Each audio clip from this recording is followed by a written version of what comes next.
will be totally eradicated or totally removed in that one moment.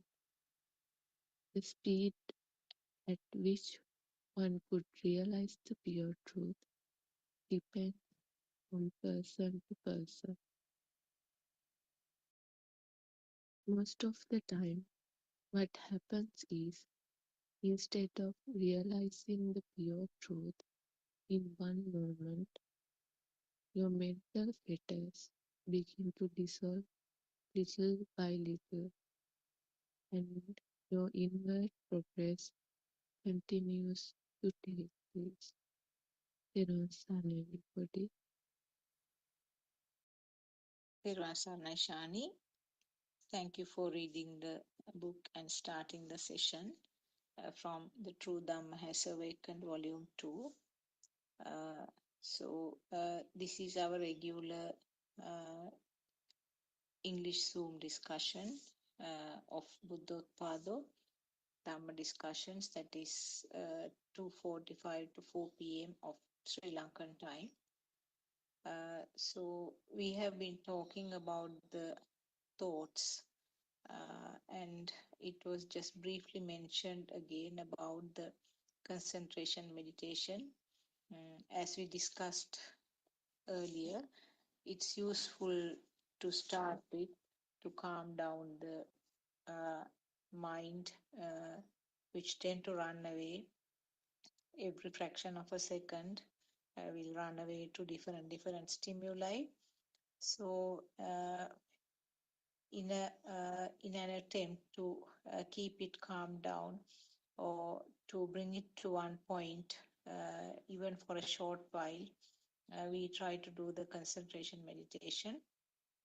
And there are different types. The commonest one is concentrating on the breathing. So actually thereafter that is not the end, that is just the beginning, which will help to uh, get a clear picture of what is really happening. And what's the next step is actually to study and evaluate how these thoughts are formed, and uh, when this realization or when this understanding is stabilized, then a person or a system will realize that this formation of the thoughts are just simply a process, very fast process. So it's not practically possible to analyze each and every thought because it's so fast. But during the day-to-day activities, if there are any thoughts which is felt significantly, you can just analyze how these thoughts are formed. Actually, thought is the collective function of the other five senses. Analyzing a thought which makes the system to understand that it is actually kind of past experience. It's kind of data which has been added to the system time to time. So this adding the data happens in the form of five senses at some stage.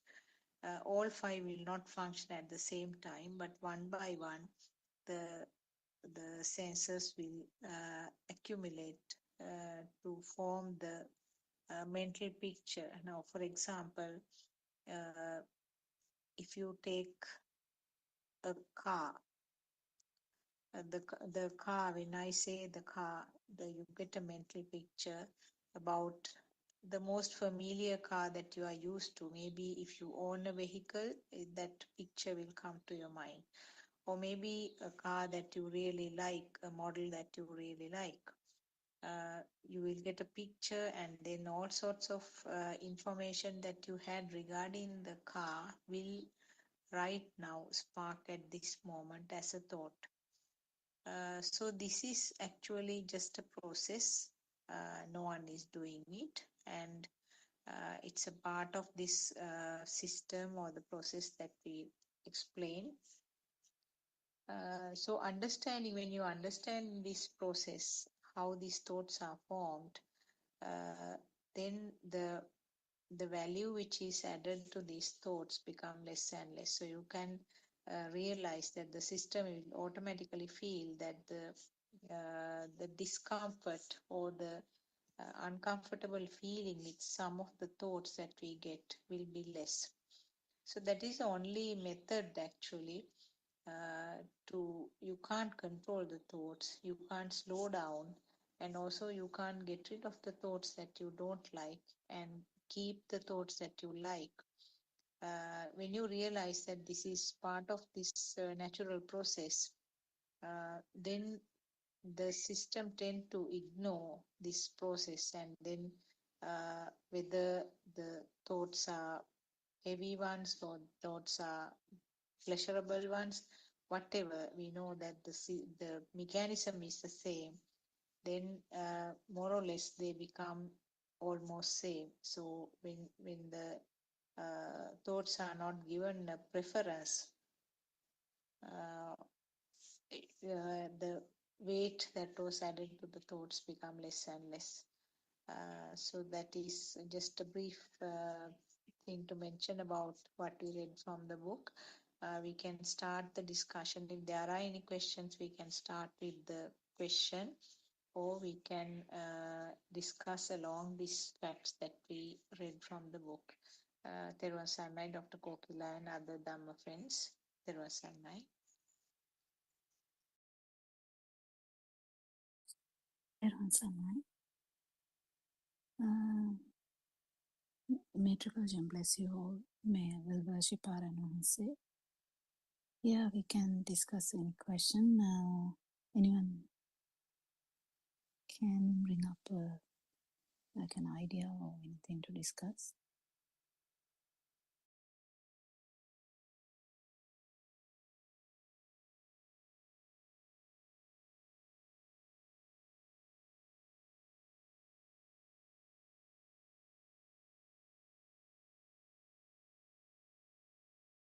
Anything, Dr. Sakuntala, do we have like any specific area?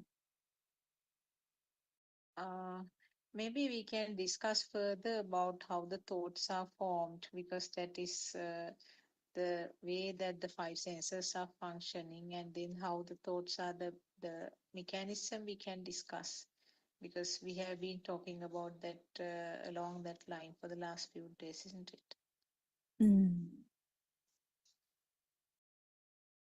Yeah, actually, usually the way I start that is going back to our um, childhood. So you can actually discuss it in many ways you can like, but I think going back to the childhood, we can really feel that how the mind was, you know, uh, prominent at that time, and how things keep changing. So the small baby still can feel something, but there's no specific perception. Because perception, to have a perception, it's a thought. Like chair, it's a thought. Justice, it's a thought. Truth, that is also a thought. Even if someone says nirvana, that's also a thought.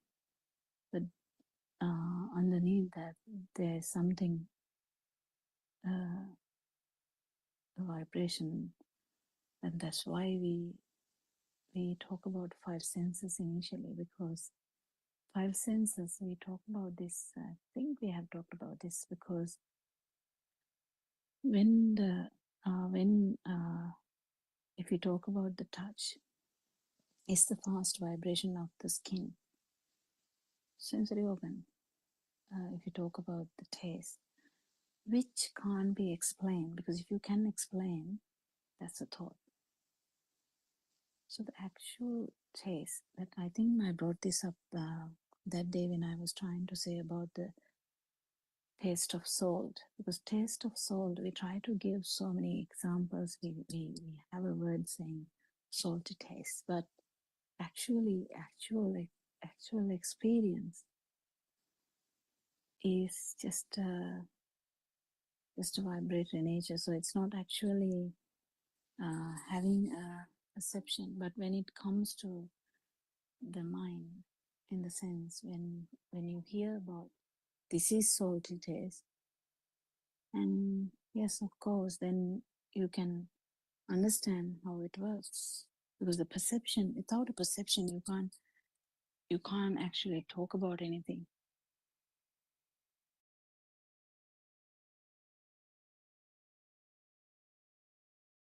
So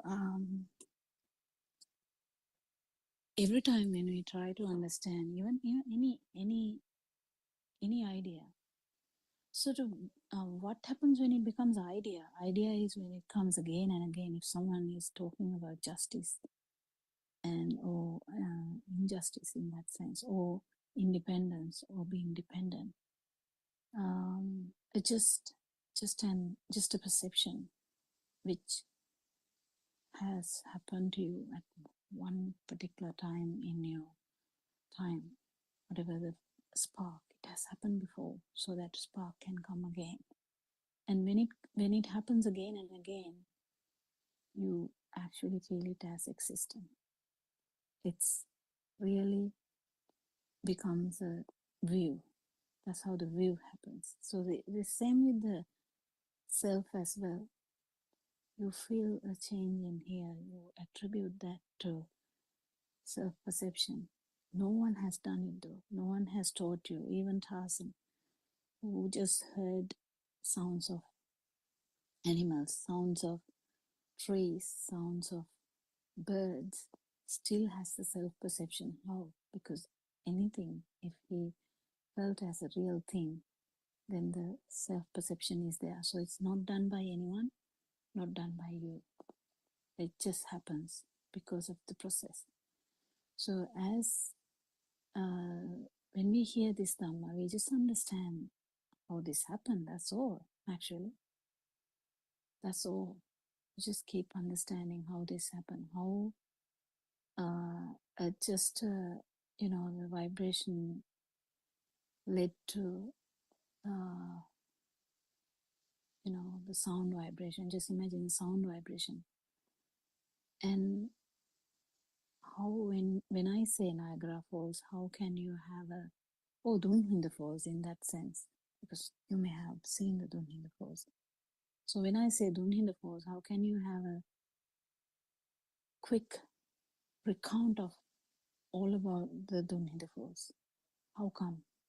That's because this sound has all the other features as well, because to form a thought, all the five senses are used. In the sense, it's being, it's vibrating at the same time. So when I say Dunhinda Falls, you get an idea about that is like water kind of thing, and it's flowing, and it is, you might remember that it is so beautiful. You might remember the like steamy steamy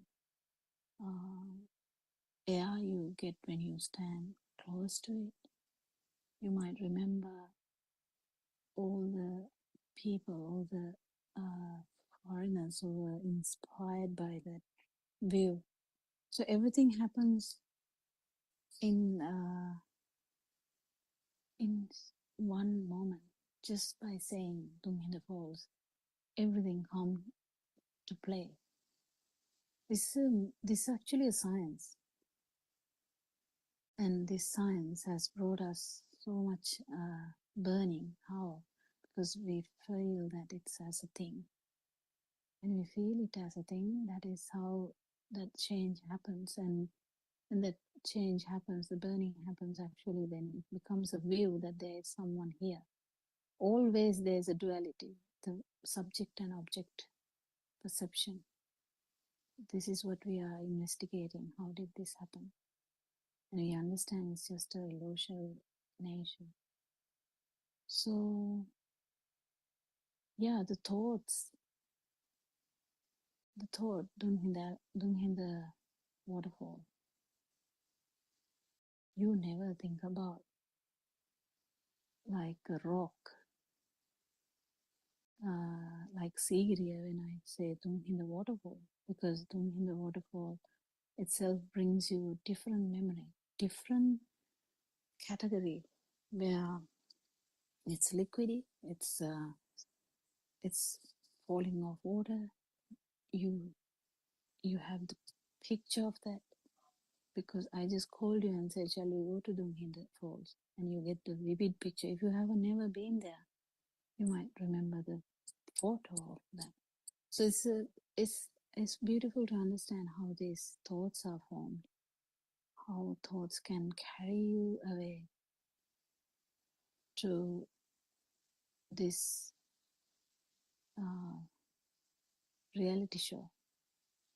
It's a reality show actually. So yeah, can you add something, Dr. Sakuntala? Yeah. Yes, actually, I mean, when you talk about the thoughts, there are so many aspects to discuss, isn't it? I mean, it's something endless. Uh, as you said, now when we mention a name, or it's simply a thought. Now, if you take the same example about the Dunghinda Falls, it's a sound actually. Uh, it's a word or a sound. Sound doesn't mean that always it is something audible to the ear. Even when you are thinking, that again is a sound. Now, if I say a TV, I can make it as a sound using my lips and the throat, or else it can be just a thought. So, in both ways, it gives a meaning. So, as you said, when we talk about a waterfall, we'll take the same example, Dung in the waterfalls. Dung in the waterfalls was a creation in the mind. Uh, what was seen was a vibration of the eye. What was heard, if you have gone near, uh, what was heard was just a excuse me, of the ears. And if you could sort of feel the cold, it was the vibration of the skin. And if you could touch the water, it was again a vibration of your skin. Maybe if you just put a little bit of water on your tongue, it will be just kind of appropriate taste, which again is a vibration of the tongue. So like that, of course, the smell may not be relevant. So these five senses have vibrated, and the naming or the description is a mental picture as the Dunghinda Falls. Right now, when we tell the name, it's all creations which happened at some stage earlier, and all the sensors will not be vibrating at the same time, because these data or these informations get added time to time. Now, very first time when you hear the name, and if you see a picture, that will be your eye. And if you happen to go and visit the place, then there will be some added information. And all of a sudden, without any other clue, all of a sudden, the thought about the Dunghinda Falls, even, I mean, no one mentions the name, suddenly you realize that just a simple thought about Dunghinda Falls come to your mind. So that is a creation of the five or four senses at some stage earlier. So what I wanted to say was that even if it is a thought, uh, it's always a creation of the five senses at some point. So there is nothing beyond the five senses. So when it comes to the animals, different types of animals, again, it's nothing beyond their sensor level. Uh, but what happened up to now, what happened up until we hear this true Dhamma was that everything was outside. Everything was outside, and then with the help of our eye, ear, nose, etc., we thought that we are getting that information from outside, and then created something. But now it has been reversed actually. Uh, Now we realize that something created within is projected outside. It happens to every animal species.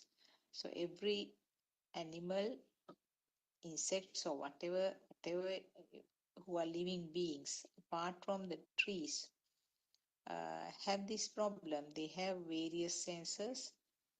Their capacity varies. Now, for example, we know that the dogs can hear a larger range of sounds, and different now insects like cockroaches will have different sensors which recognize some form of vibration. That is why when you rather than the eyes, they use those sensors to recognize the vibrations. Then the animals who are living in the deep seabed will not have eyes because it's dark all there, and then they will depend on some form of vibrations, maybe even things like radar. So the different animals use these sensors, and with the sensors they recognize something, and all the animals including us, we feel that this is what is exactly there outside. So this is what is described with the name, the word called Anitya. In Anitya is a Pali word, which means that what we think is not there outside. We don't know really. Really speaking, apart from this creation of the thoughts, we don't know exactly what is the outside world like. There is no way of finding, and each living being, depending on that sense of function, assume that something like this is called world is there. Of course, the animals, their intelligence level is much less than human beings, so their thinking pattern is much more limited. But we have a huge world constructed around us with all sorts of assumptions. So we can see how what sort of uh, uh, an illusion that we are embracing, thinking that this is the true world. So when you have all these assumptions, when you have all these illusions, without realizing that it is not true, the next thing is all sorts of defilements. That means you get attracted, clinging, and aversions, likes, dislikes, hatreds, all sorts of things are coming up as the next step. Uh, Now, the other thing I wanted to add was this. Now, the physical parts of this body.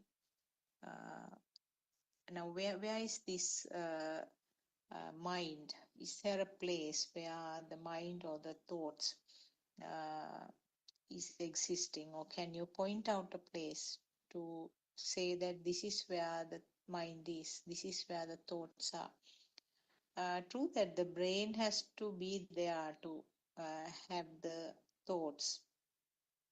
So, but the brain is just providing the background, like the stage for a drama, stage and the lighting system, or one of our noble friends' examples, beautiful examples are metaphors are the vehicle battery. The battery should be there to generate a current. So it has all the components, the cells, acid, water, the metal parts, all sorts of things are there.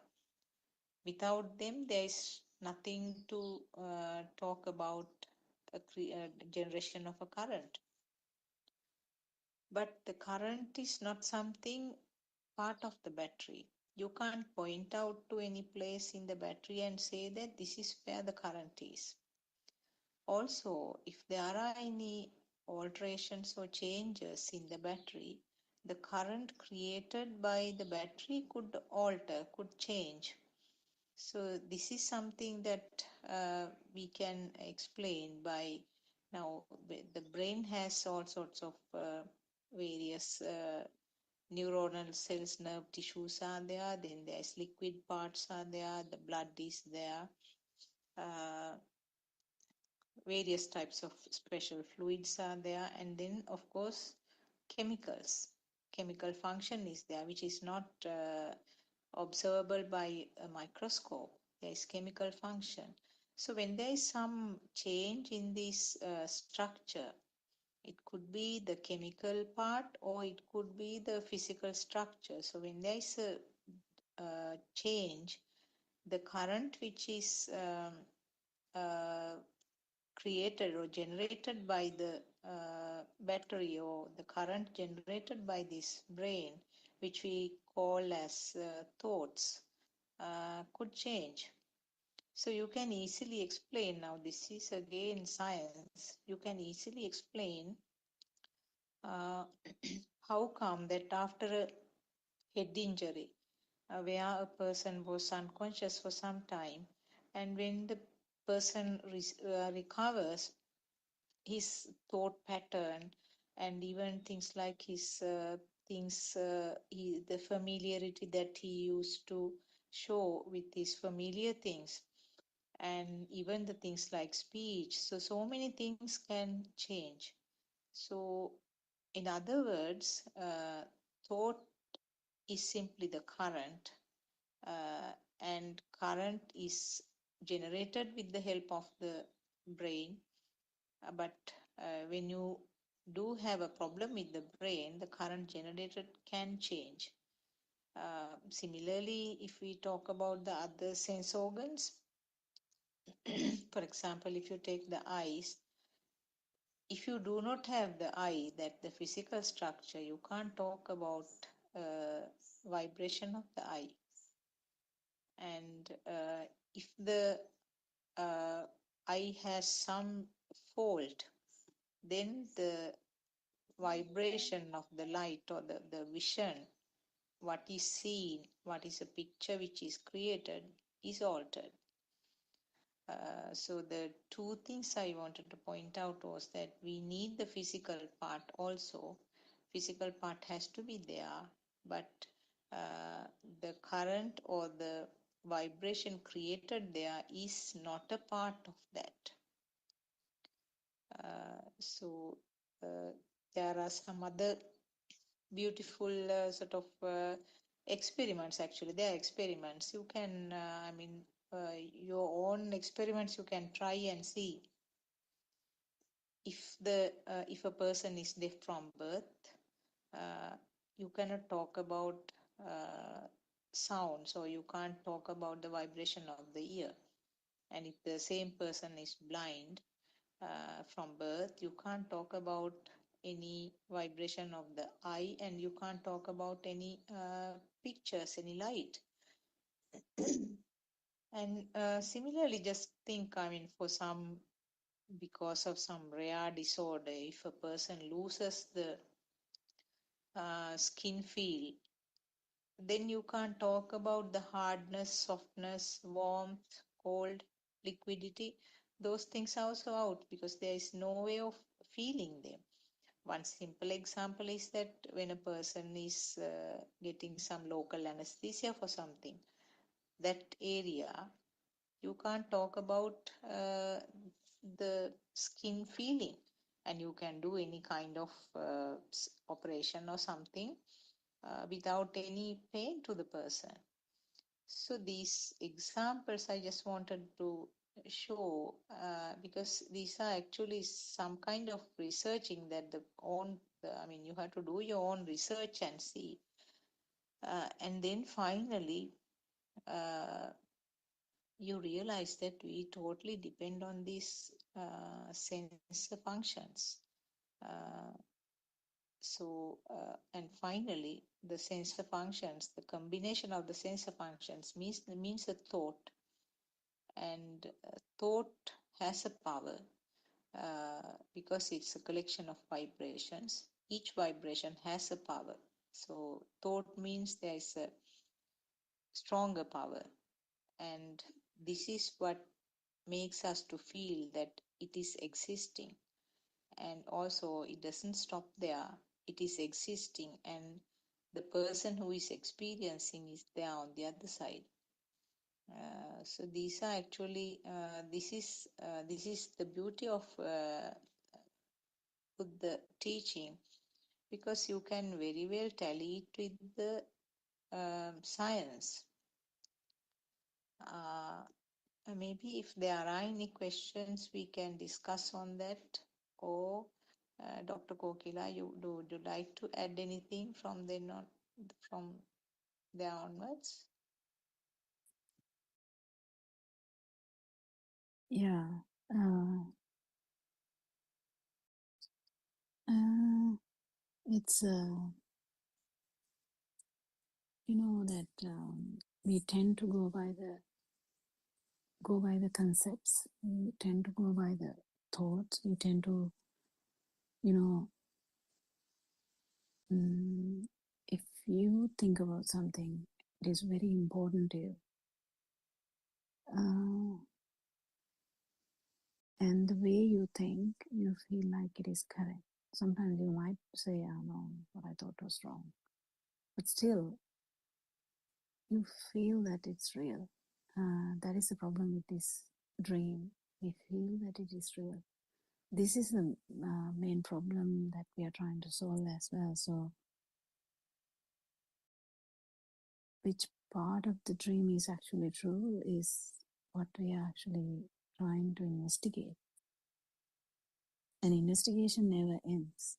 Investigation goes on and on. And investigation ends one day when all the, when you understand that every thought is kind of the same way, and it happens only in one moment. So one spark at a time. This is very important to understand. One spark at a time. And this one spark at a time is actually bringing the whole power that we are talking about. And how does that happen? Because it's really the ignorance is the same thing, because we can't really differentiate them. When there is the ignorance, there'll be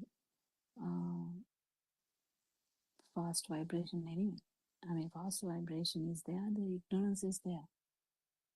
Ignorance is there, the fast vibration is there. And when the fast vibration is there, you feel like the light is existing. You feel like that the sound is existing. You feel like the touch is existing. You feel like the taste is existing. You feel like the smell is existing. And now that's the baby's problem. But then when it comes to the mind, it's a complete different problem now. You have everything. How many thoughts have you generated so far in this system? You have everything. So the power keep increasing, and the data gets so powerful. The waves are so strong. Waves are so strong. So if you talk about a very strong wave,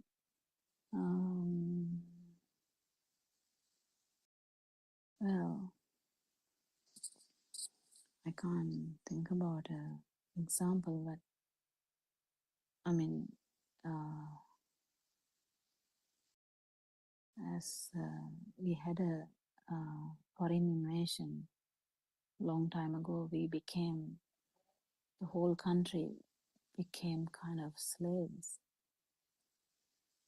So from that time onwards, they changed the way of our thinking. And we tend to admire the foreign type of attitudes. Another way of telling this is AI in future. If AI keep changing the views in the world, it's already changing. If you actually interested in these things, so the AI will keep changing the views, and definitely, if AI actually sends a kind of a message system, where everyone would be like, yeah, just life is not worthy, or you know, having a family is not useful, something like that. It doesn't matter what. The view is so strongly taken that the whole world can change. Whole world can change. And nowadays, working physically is taken as less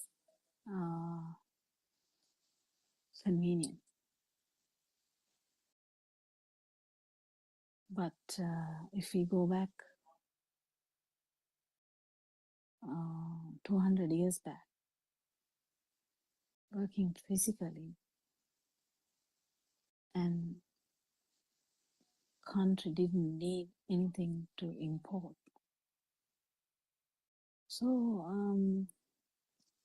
I'm just trying to say how the views change from time to time, and how in future the views are going to get changed, and in 100 years time or in 200 years time, how views can change. The views are views. Yeah, just simple as that. Views are views.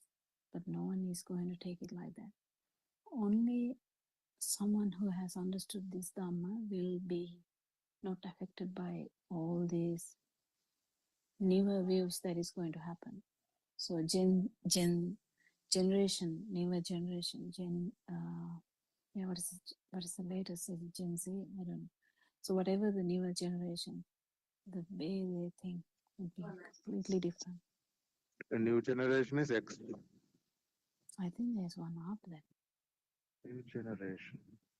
Yeah, but Generation Y is and everything.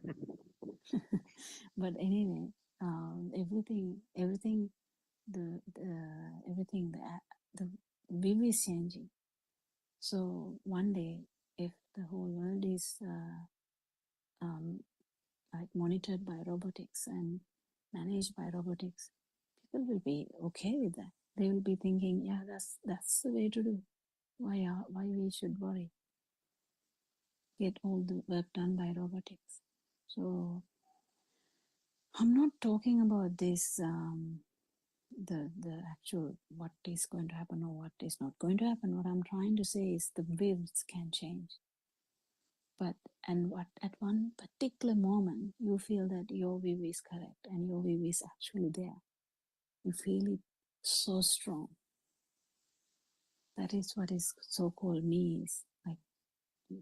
How do you feel like that you are existing? That is a strong weight of that perception. But only someone who has heard this Dhamma or felt this Dhamma for sure will be able to understand that none of these thoughts are actually true, and not to get carried away by like the changing patterns of views. So you can understand that there would be a day that actually Lord Buddha has predicted this, that the views would be so different that no one would be actually thinking about non-vibration or trying to get rid of the suffering, it just would be just, harming each other. Or, people would be living just about like 10 to 20 years max, and the it is going to change. Qualities are going to change. So we can see even the small signs that the qualities are changing.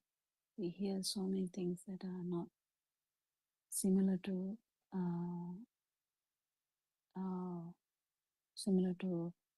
kind of 100 years ago or 50 years ago. But this is the change that the humans actually like change.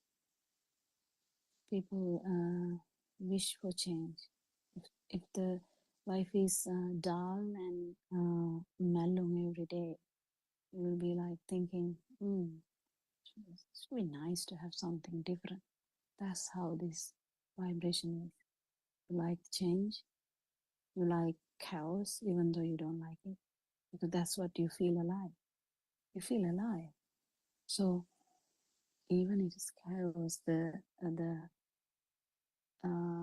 it is making you to feel alive, just like that. And if it is happy, I would be very happy about that too. But at the end, if you are actually in a like a area, like a room which is heavily closed because you have done something wrong, you can't see any light.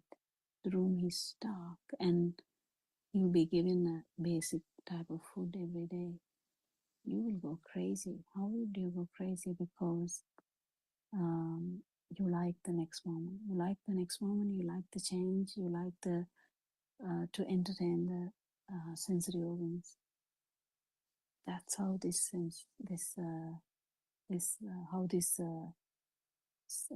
vibration works. So we keep understanding how this works and how these things happen.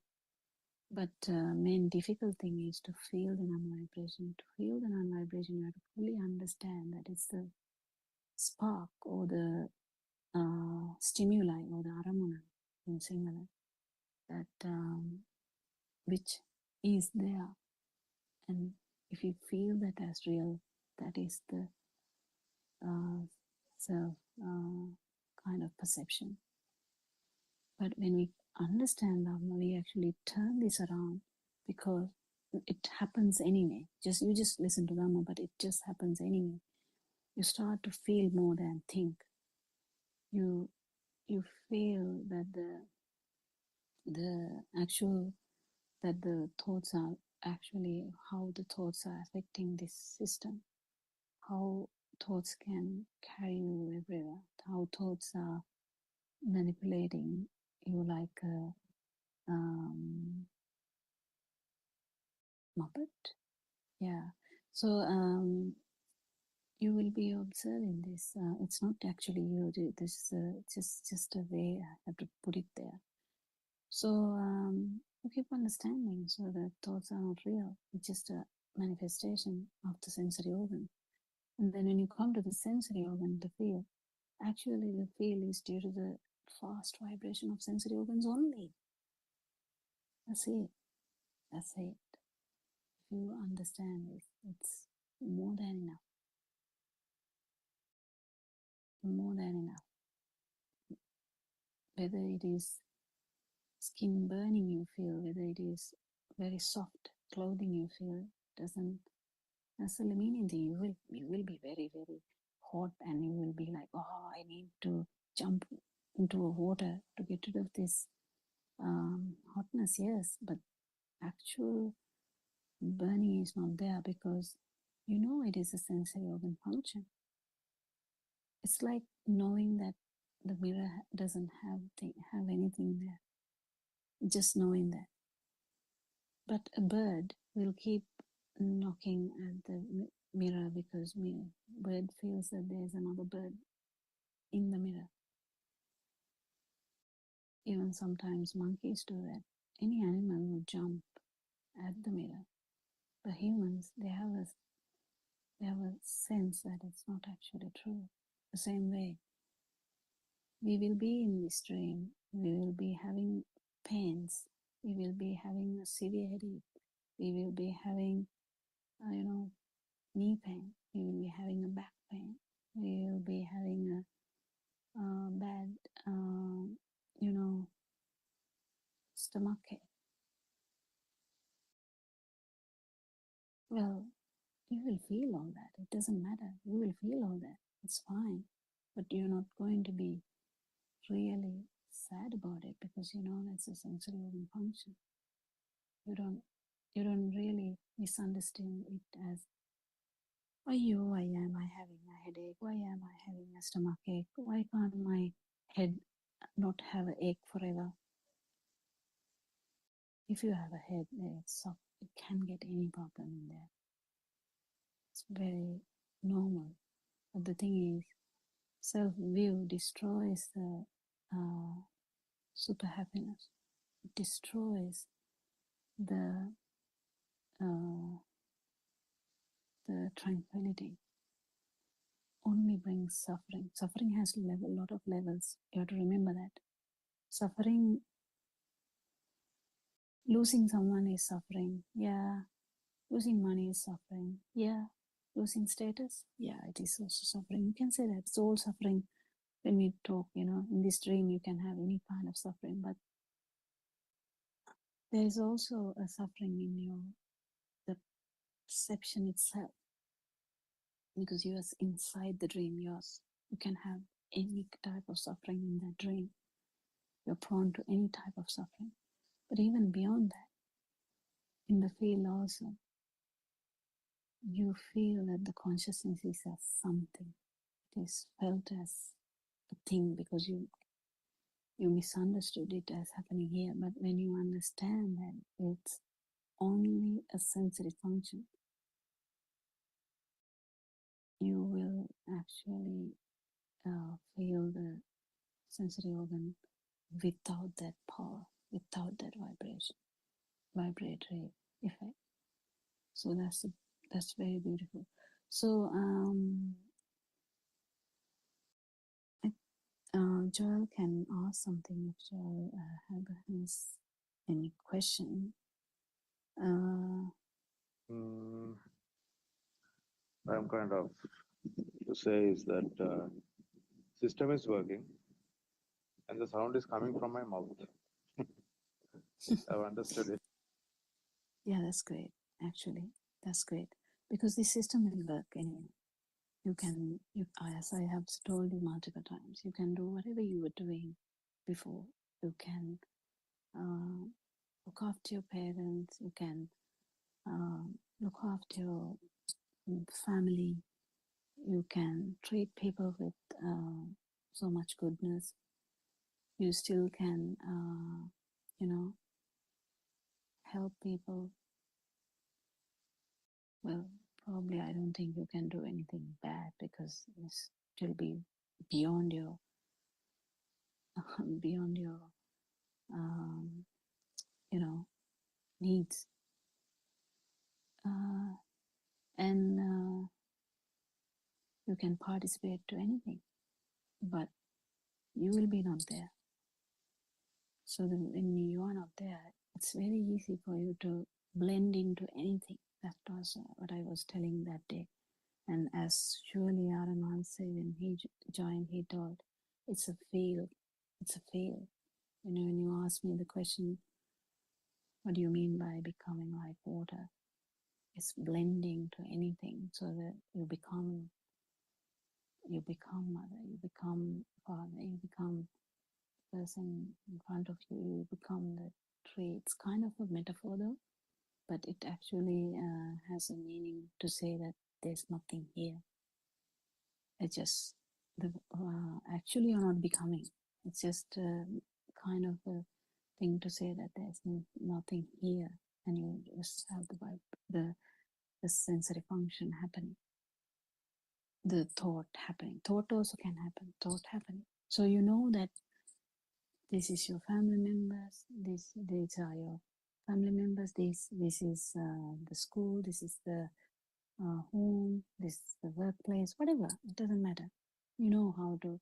If you had a way of living, that's what you will do, because the way of living is actually the views that you have cultivated for this all these years. If you are 35 years of age, you have some kind of pattern of living. How did that happen? If you're in America, it's another different kind of living. If you're in Australia, it's a different kind of living. If you're in Dubai, it would be different kind of living. If you're in Sri Lanka, it's a different kind of living. If you're in a Amazon jungle, in a tribe, it's a different kind of living. So how is your views? Do you think they are yours? Well, it's a funny thing to say, actually. Even without this Dhamma, you might understand that it's actually formulated in the system with all the aspects that you have as data. It's all the thoughts, though. So all the thoughts. When the thoughts come again and again, you kind of start to believe in them, or in the sense you feel as them as real. This is such a beautiful science, actually. If you can actually feel it, and more you feel it, more calm you would be. Not just calm like, in the mind. It would be a feel. And you actually, if you actually start, you know, getting the sense of it, you won't be carried away by a thought. But it will happen here and there. Doesn't matter.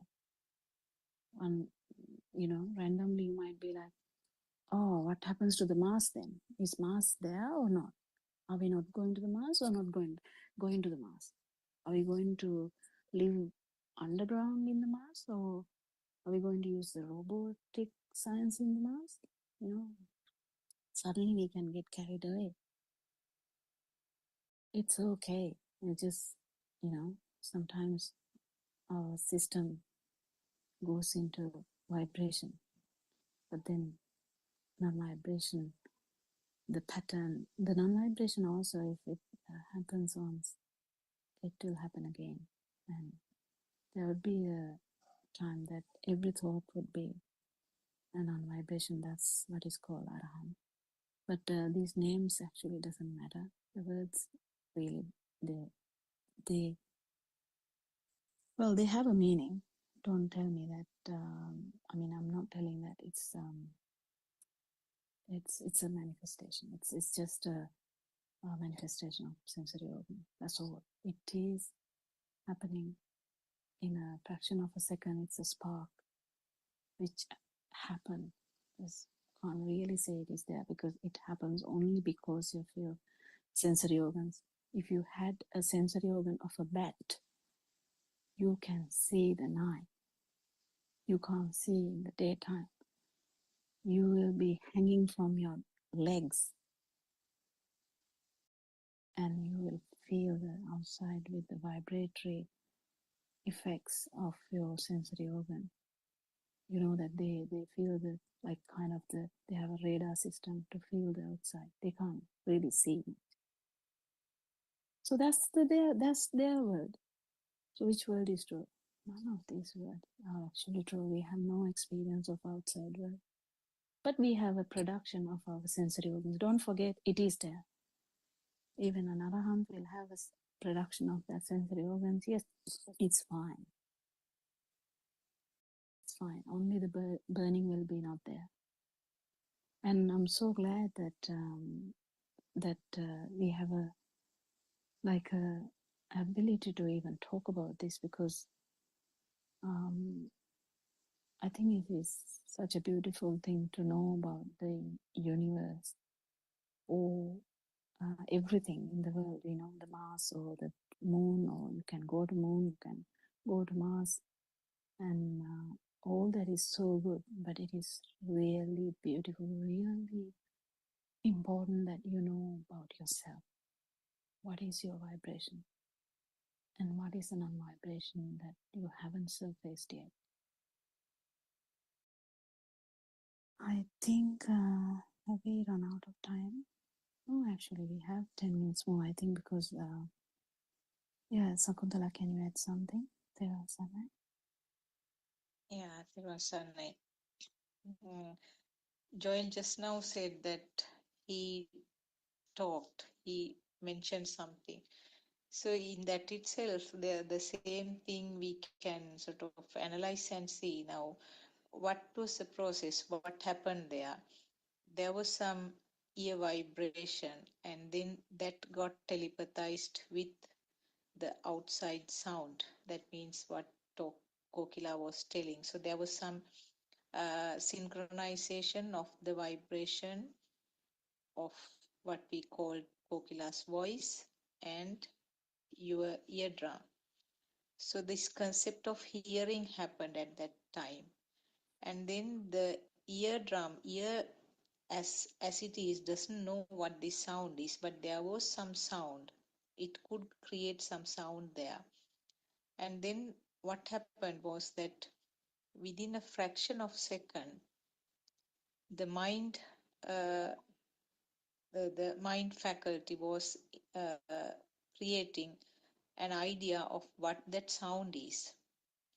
And then, so in other words, the ear faculty was followed by the mind faculty, and then mind faculty was followed by your uh, uh, what do you call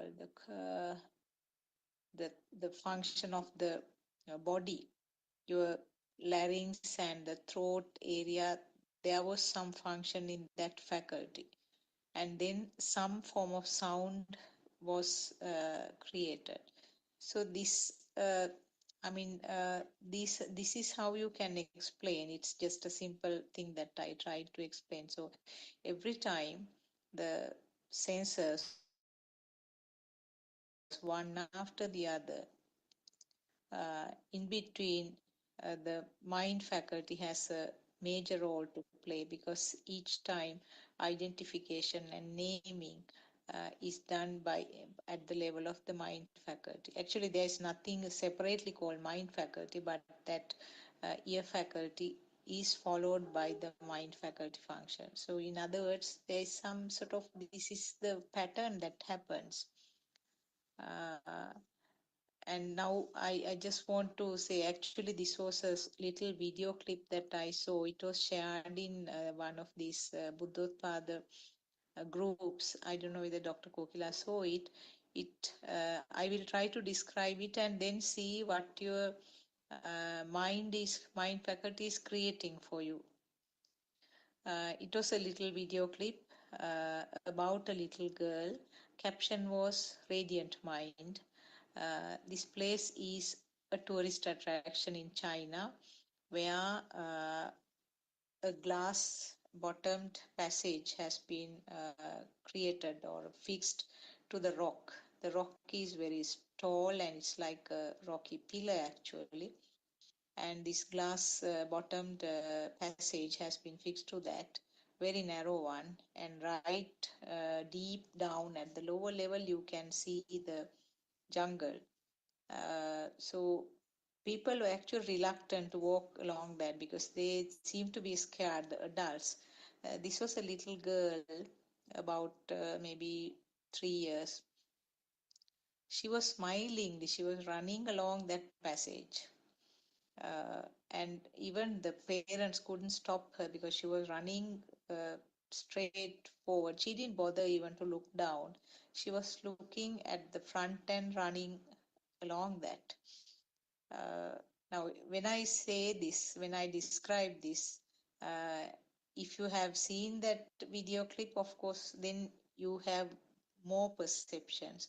But if you haven't seen the video clip, uh, you have your mind just right now created a picture of this particular place and a little girl smilingly running forward. So this is how the thoughts are created.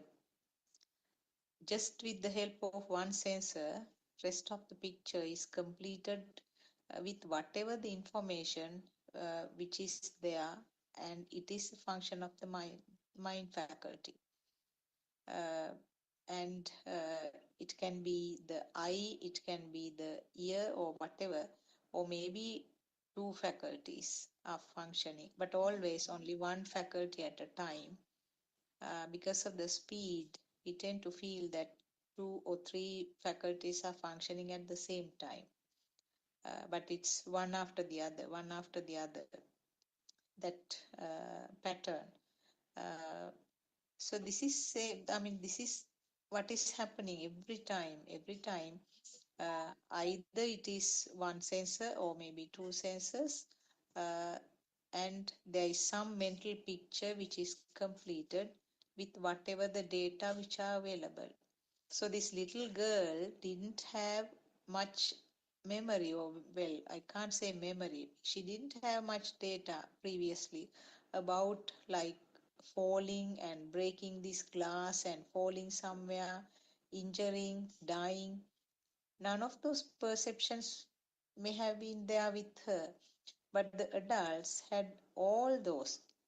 They were scared to step on that, and they were scared to walk forward because all sorts of negative perceptions were there about falling, injuring, dying, uh, uh, getting wounded, whether this glass is strong enough to hold of all of us.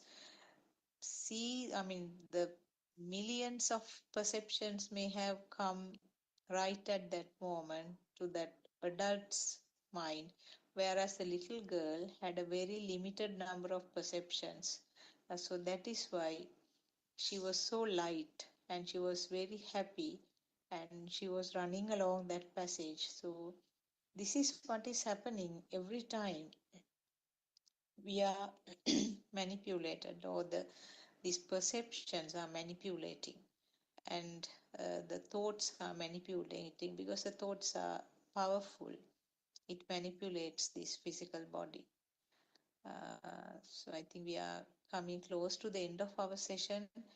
Anything else to add, Dr. Kokila or Joel? Anything, any comments?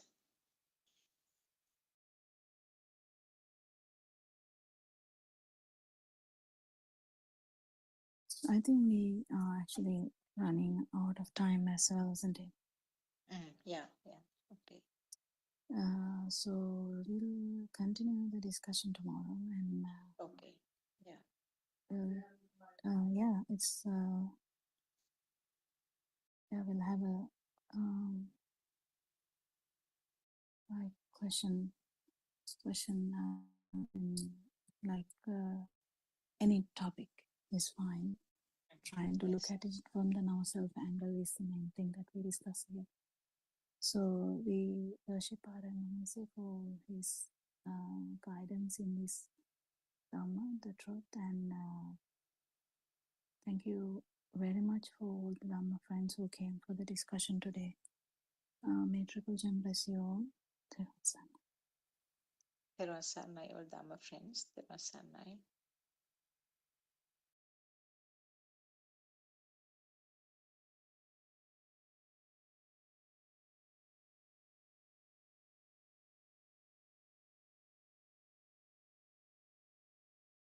Satan, Maya, means it is your own false view of self, your belief that you exist, your false belief that you are living, Atma Drushtiya. There is nothing or there is nobody outside with whom we can address our issue with. Our problem is with our mind. When the Buddha attained nirvana while seated under the Bodhi tree, he became the Buddha not by going to war with anybody. The Prince Siddhartha was in a war with his own mind.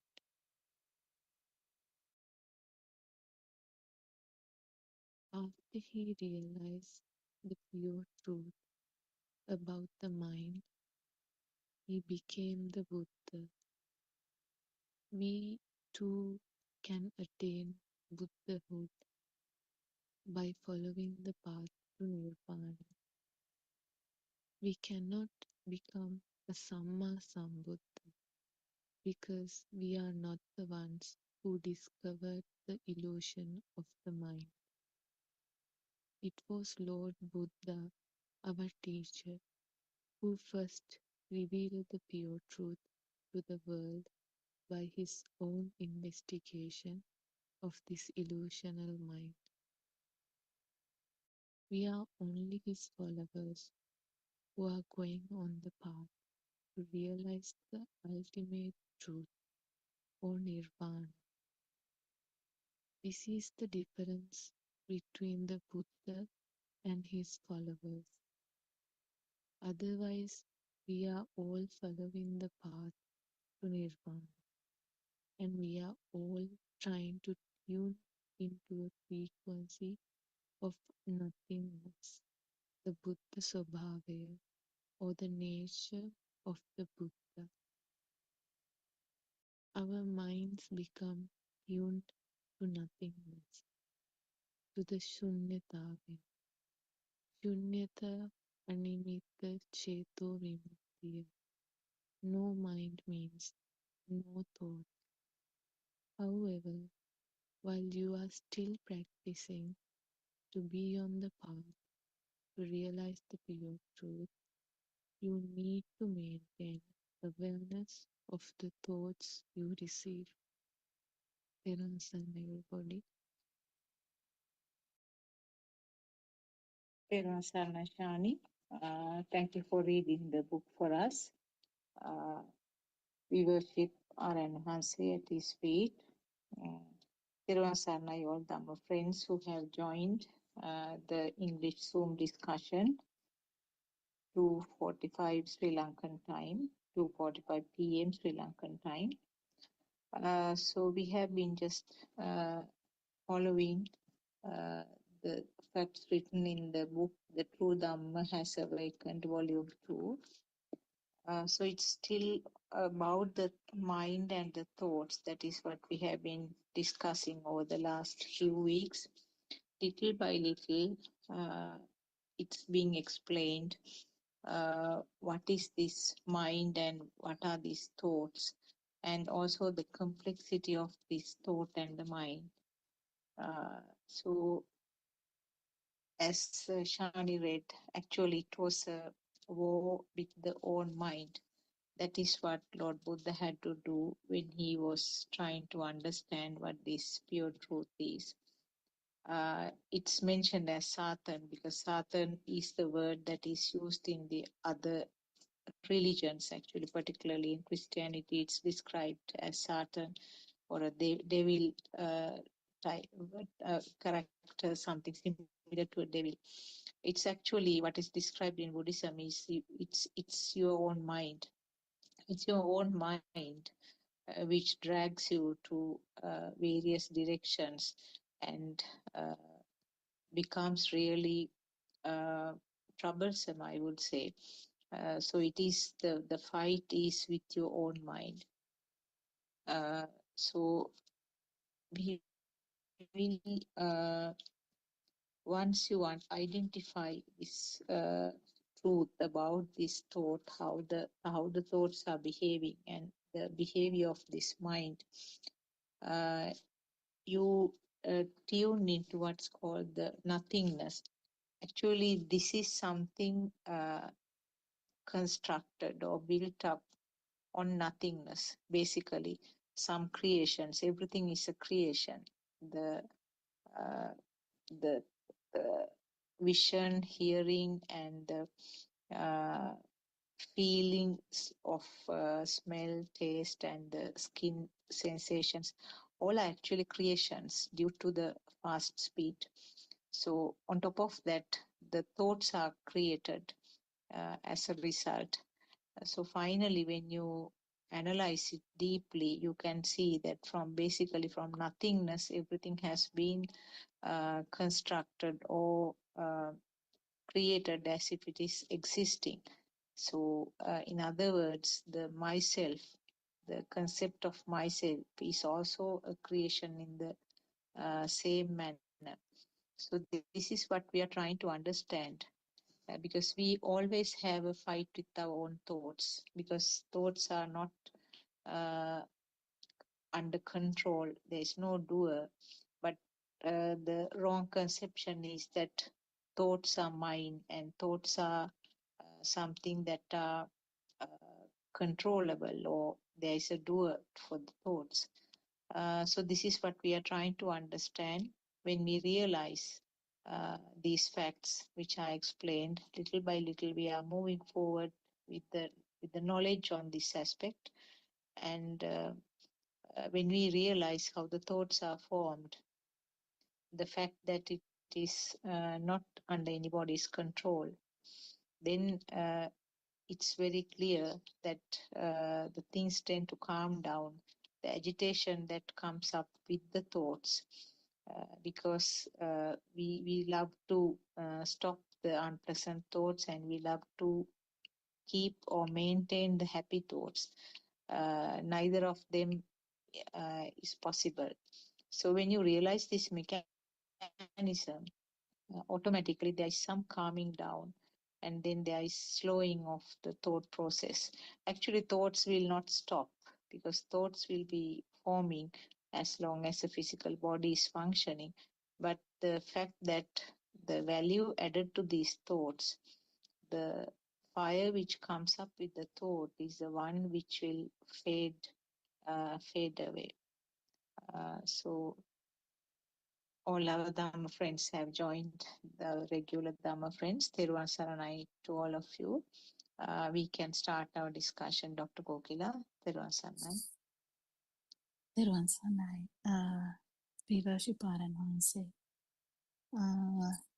I think I have to tell something here, that we couldn't conclude the session yesterday properly because of the invasion. Actually, it was like a tube light to me. It took yeah, for few, quite few seconds to understand what was going on. So it's how crazy the world is. It's fine, and it's just we have to handle it as it comes.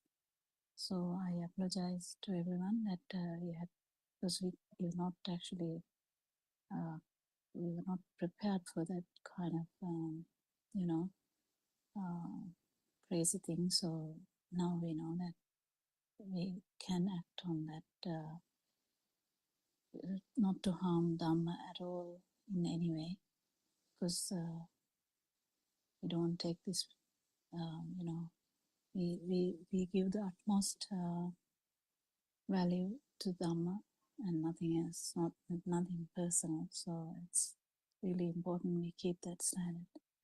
So Theruvan Saranai, Dr. Kokila, actually, I also have to apologize. Myself and Rebecca, we both were co-hosts, but we were trying to switch it off. We couldn't do it. There was some no, actually we should remove them. That's the thing that yeah, we should do. that's right. So I actually had to learn it yesterday because I didn't know how to do that either. But I wasn't co-host, so I can't do anyway.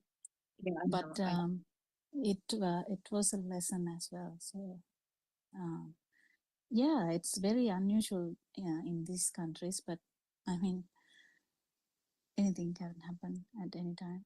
Yeah, we know now, so that's fine.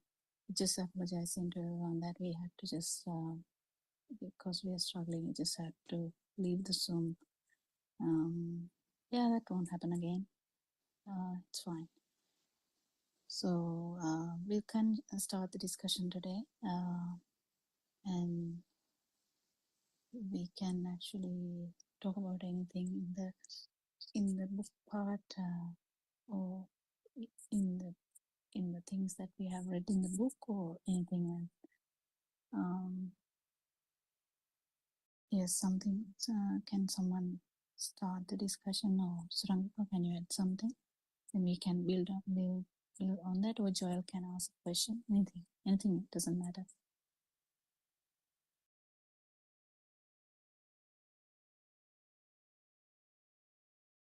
Yes, Joel.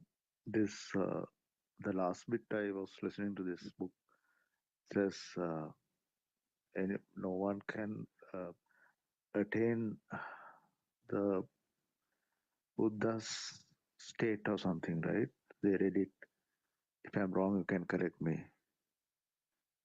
Really? Did that say like that? I don't have Something the about, book. they said I can't understand. I think what was read out saying was that we use the term Samma Sambuddha. That Samma Sambuddha expression, I think, was what was referenced in the book, Okay, yeah. because the one who discovered the illusion, as opposed to followers who have then been guided by the fully awakened one. Yeah, actually, adding to that, so someone to synchronize to non-vibration doesn't happen naturally, but there are times where Buddha Shunya, that means there's no non-vibration at all to synchronize. So there is a time, because this is not personal, nothing personal here, it's all kind of vibration. So the non-vibration is also similar. If that is not manifested at any time, there's no one can synchronize to that. In the sense, not no one, no vibration can become the non-vibration. So Samma Sambuddha means actually the first instance where when there is no non-vibration, that by understanding this whole thing and becoming non-vibration by himself without any help at all. And it's a process too as well, because it doesn't happen just overnight. It's just like a long process of understanding this vibration for a long time. And there's so much things that we talk about in becoming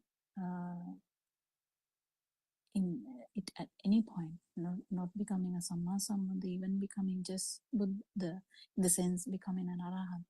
Also, we need kind of, we first of all, I think we need the human qualities, then we need the beyond, the qualities beyond humans, kind of, there are so many aspects in here that Aranahanse explains deeper. They are called like paramita. In English, I don't know how to call them. Do you have a word for paramita, Surangika? Nothing comes to mind, Dr. Kokila. We can have Yeah, a look. kind of like prerequisites, isn't it? Yes, that's probably good, yeah. Prerequisites. So the prerequisites are, there's so many, but they're all described in, the traditional Buddhism way. Like you have to give things, you have to, what else? I can't remember even actually, but there are so many. But they are all described in such a way that the actual meaning is hidden. But if you, it's all about purity of the system, like purity of the mind. Basically, having basic, real human qualities, because like really, it's very easy to lose the human qualities. As I told yesterday, Joel, it's very easy to vibrate to the animal realms. Even in the human body, you are vibrating into animal realms. But there are instances where they can vibrate on the God's level as well. But the main important here in Dhamma is the no self angle. That means understanding how this self perception has happened here. Without that realization, whatever the tranquility we have is just limited. It's time limited. It is limited to the posture. It can be limited to your, time of the year or time of the, good time. So nothing like that, good or bad, whether you're dying or alive, whether you are day or night. Having going through a very very rough time in the life, doesn't matter. This no self angle would be just there. You it's like looking at everything with a different glass. We now look at everything in the self angle, but when you understand actually, if you start to feel it, you will be looking at the world with the no self angle. Actually, it's a feel. So when you say words, you can misunderstand looking through a glass, because then there's someone looking through the glass. But this is a metaphor I'm using. But actually, it's a feel that you losing you is a beautiful thing where the burning is zero, whether you're happy or whether you're sad, whether you are in a difficult position or a good position, whether everything is going wrong or whether everything is going right. So the question Joel asked is actually about Samma Sambuddha, but the Buddha status or the Arahant state is a non-vibration. So the non-vibration should be out there to synchronize. And if you synchronize it to at least once, if you synchronize to non-vibration, there's a reassurance from Lord Buddha that you will never vibrate to the lower realms again in your lifetime, not even after death. It doesn't matter, even now. So that's where that's what the reassurance is. So your vibration is not going to go down to that level, basically. And the once returner, that is another kind of just the path to non-vibration. Once returner also, there's no way that you're just going to have another one thought to go, kind of. And non-returner means the vibration is not strong enough to synchronize to the this sensual world at all.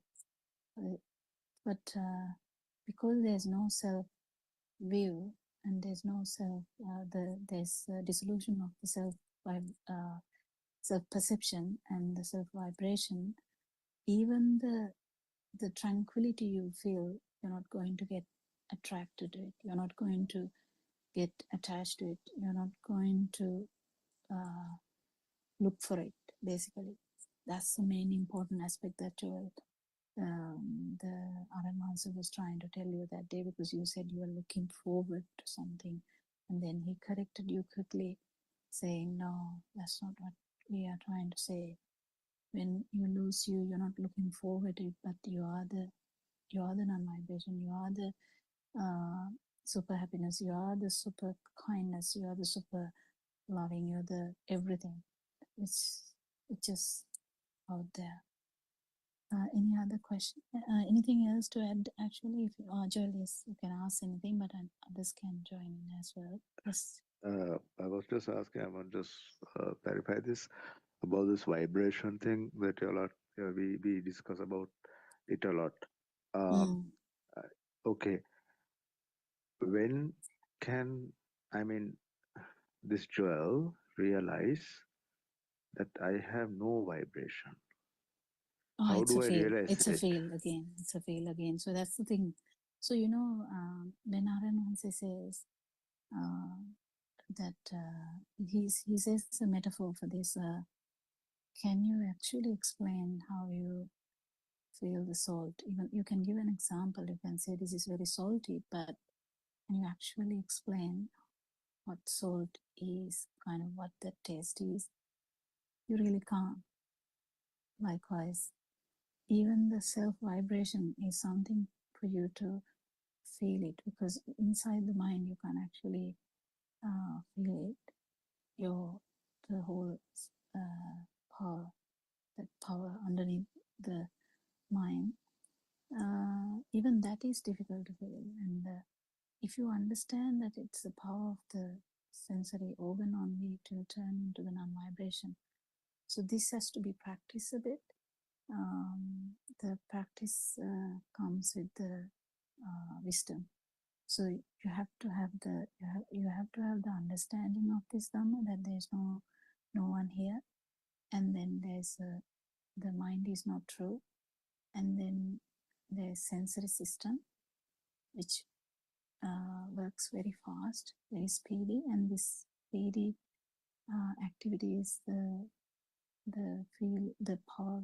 I mean that what we have misunderstood, that speed is actually not self, but it is the actual function of the sensory organ, whatever it is. It doesn't matter whether it's a sound, whether it's the eyes, whether it's the skin. So this has to be felt. So that is the Lord Buddha's saying that, come and see, because there's only metaphors. There's only metaphors. Anything Another else? question, Doc? Yeah. Another question, Doctor, like when you said about feeling, do we feel it in the body or do we feel it in the consciousness? No, Can you no, it's a tell it a different bit one. deep?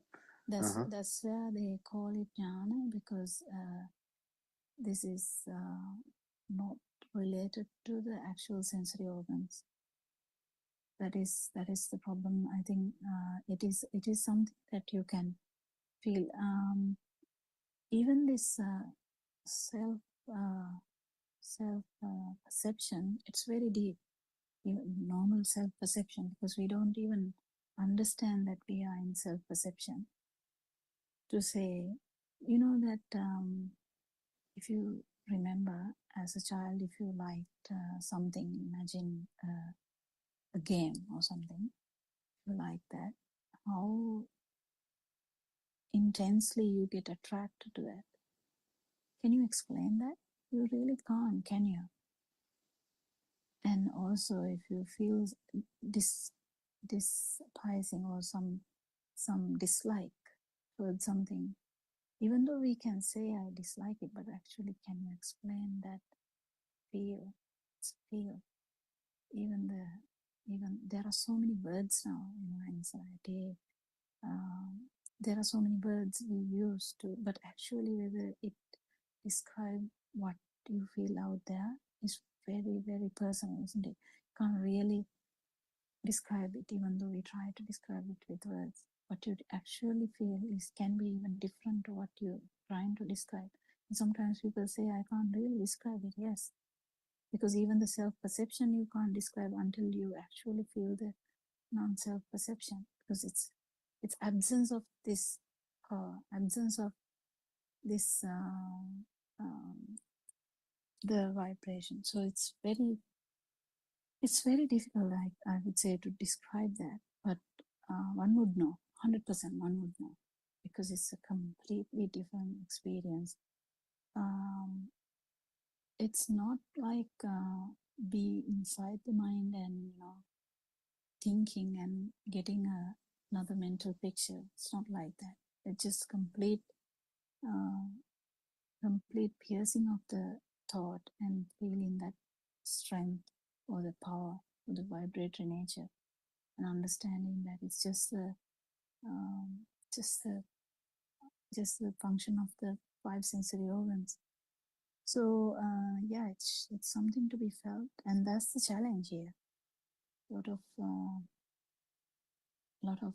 even someone who has listened, it's a challenge. But even yesterday, Aaron also was telling me this Andolnatmaka Deshana, that I heard that he was saying that how some mothers, even without even understanding the full thing, they will just take it as literally, and then just randomly feel it. So it's really nice, because we know that even 7-year-old, felt it. But it doesn't mean that he's an arahant just by feeling it once. It doesn't mean that. It's just you have felt it once. It gives an example of what we are saying, and then to become that, there's kind of a mark or the way, and that way includes working without self, talking without self, doing something without self, um, trying without self, um, having a meditative state without self. It's all without self because the whole marker or the way, the path starts from correct vision. Correct vision is no self angle that we talk every day. Yeah, it just has to be felt, and if it's felt, you will know it. But it has to be practiced a little bit before, maybe, but there's nothing we have practiced in our life. It's easy. It's just understanding how the outside is actually a perception. So if it's a, imagine it's a cross sound, it's just a perception in the mind. Because definitely we know that the cross sound is not out there, but some you can hear the sound definitely, but cross sound is actually a perception, mental perception actually. But then when we understand that even the mental perception is like a vibratory nature, you know, that it's just nothing. It's not true. It's just there. Yes, it's manifested, but it's not true. It will actually dissolve the mind, kind of pierce the mind, or liberate from mind, and then that in just one, still the sound is there, the cross sound, but even the cross sound is it's just a sound now. But then even the sound part is not there. It's just a vibration in the field level, just felt as a vibration. And that vibration, if you have practiced that, it is just the speedy vibration of the sensory organs. You will definitely feel the non-vibration. It's a very good experience, but what happens here is the catch-22 is when we try to get it, we can't get it, because when we try to get something, it is in the mind. We are trying to get something because we have a mental picture. If you're trying something, if you want to play cricket, it's a mental picture. We want to play cricket. We want to play basketball, it's a mental picture. But then if you want to achieve the nirvana, it becomes a mental picture too. But the problem here is when we want to do something, it will never happen. But if you keep understanding this Dhamma and keep trying to feel this, you know, when you are walking, when you are seeing, when you are so doing any action or talking, or even you know, thinking or touching something or anything, it doesn't matter. If you feel this, you know, that it's not actually real, but it's a perception here, and the perception is also not true, and whatever left is just a vibration of the sensory organ. That's it. And the sounds are very there that you will feel the non-vibration. It can't be really explained more than that. It's a feel.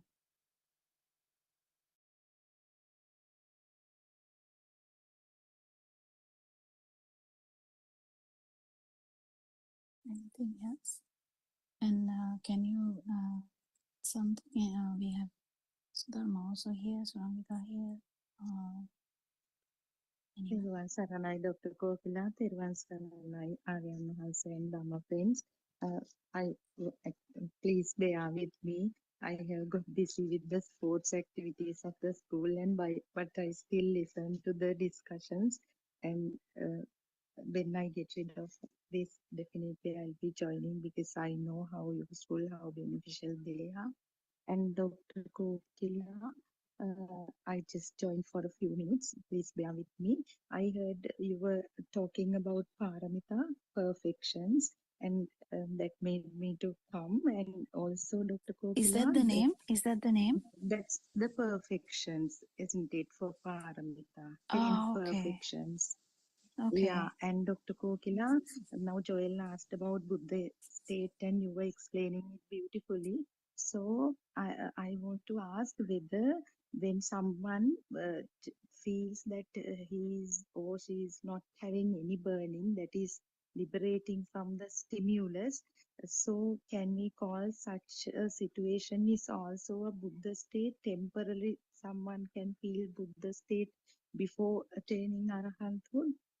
Yeah, that's Mhm. our Taran That's says in Sinhala Nivan Dakino. right. Nivan Dakino is different, Nivanata Patino is different. Um, So you yes. see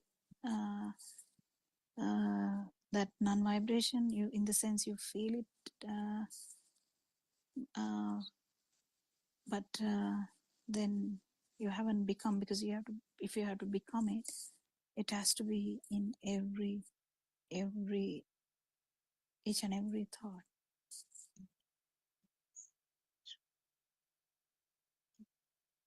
Yeah, that's what Aranansi says, Nivan Dakino. Nivan Dakinamai. And you Dakino are is different. already, he says, Nivana Uddin Dakina Nivana Hoyanawa, you are, they are almost there, but still you look for that. You are unaware that Nibbana is with you, or there kind of thing, he says. Yeah, true. Teruvan Saranai, Dr. The Paul. main thing is not to look for it. But the thing is, No. when we are very complicated, human beings are really complicated. And in the sense, they usually, the mind is complicated. So we make everything become, we make it difficult, the mind makes it so difficult. So because we keep expecting something to happen, so it's very easy to the mind to get stronger and stronger even with Dhamma.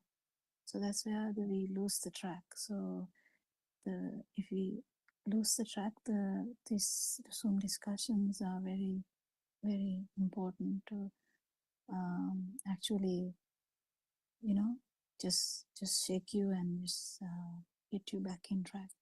Because if you feel like you're going after something, or you're looking forward to something, and you're looking towards something, that's the self, that's that power.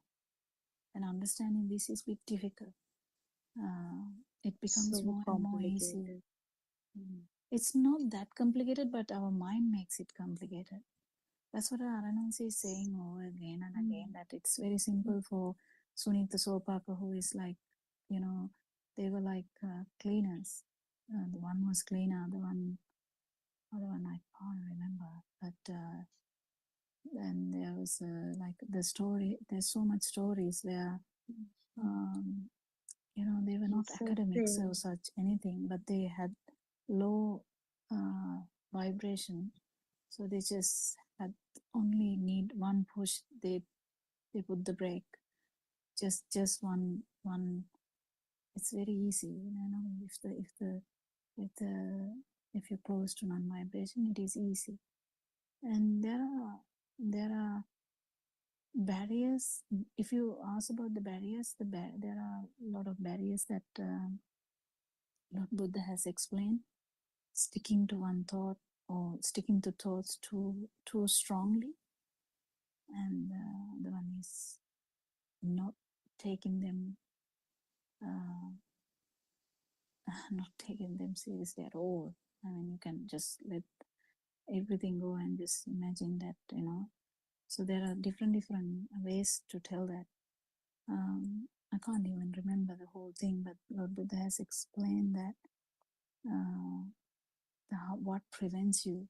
So Thina Middha is the stupor. Is that stupor, or the sleepiness, or how do you say that, Sudharma? Do you remember?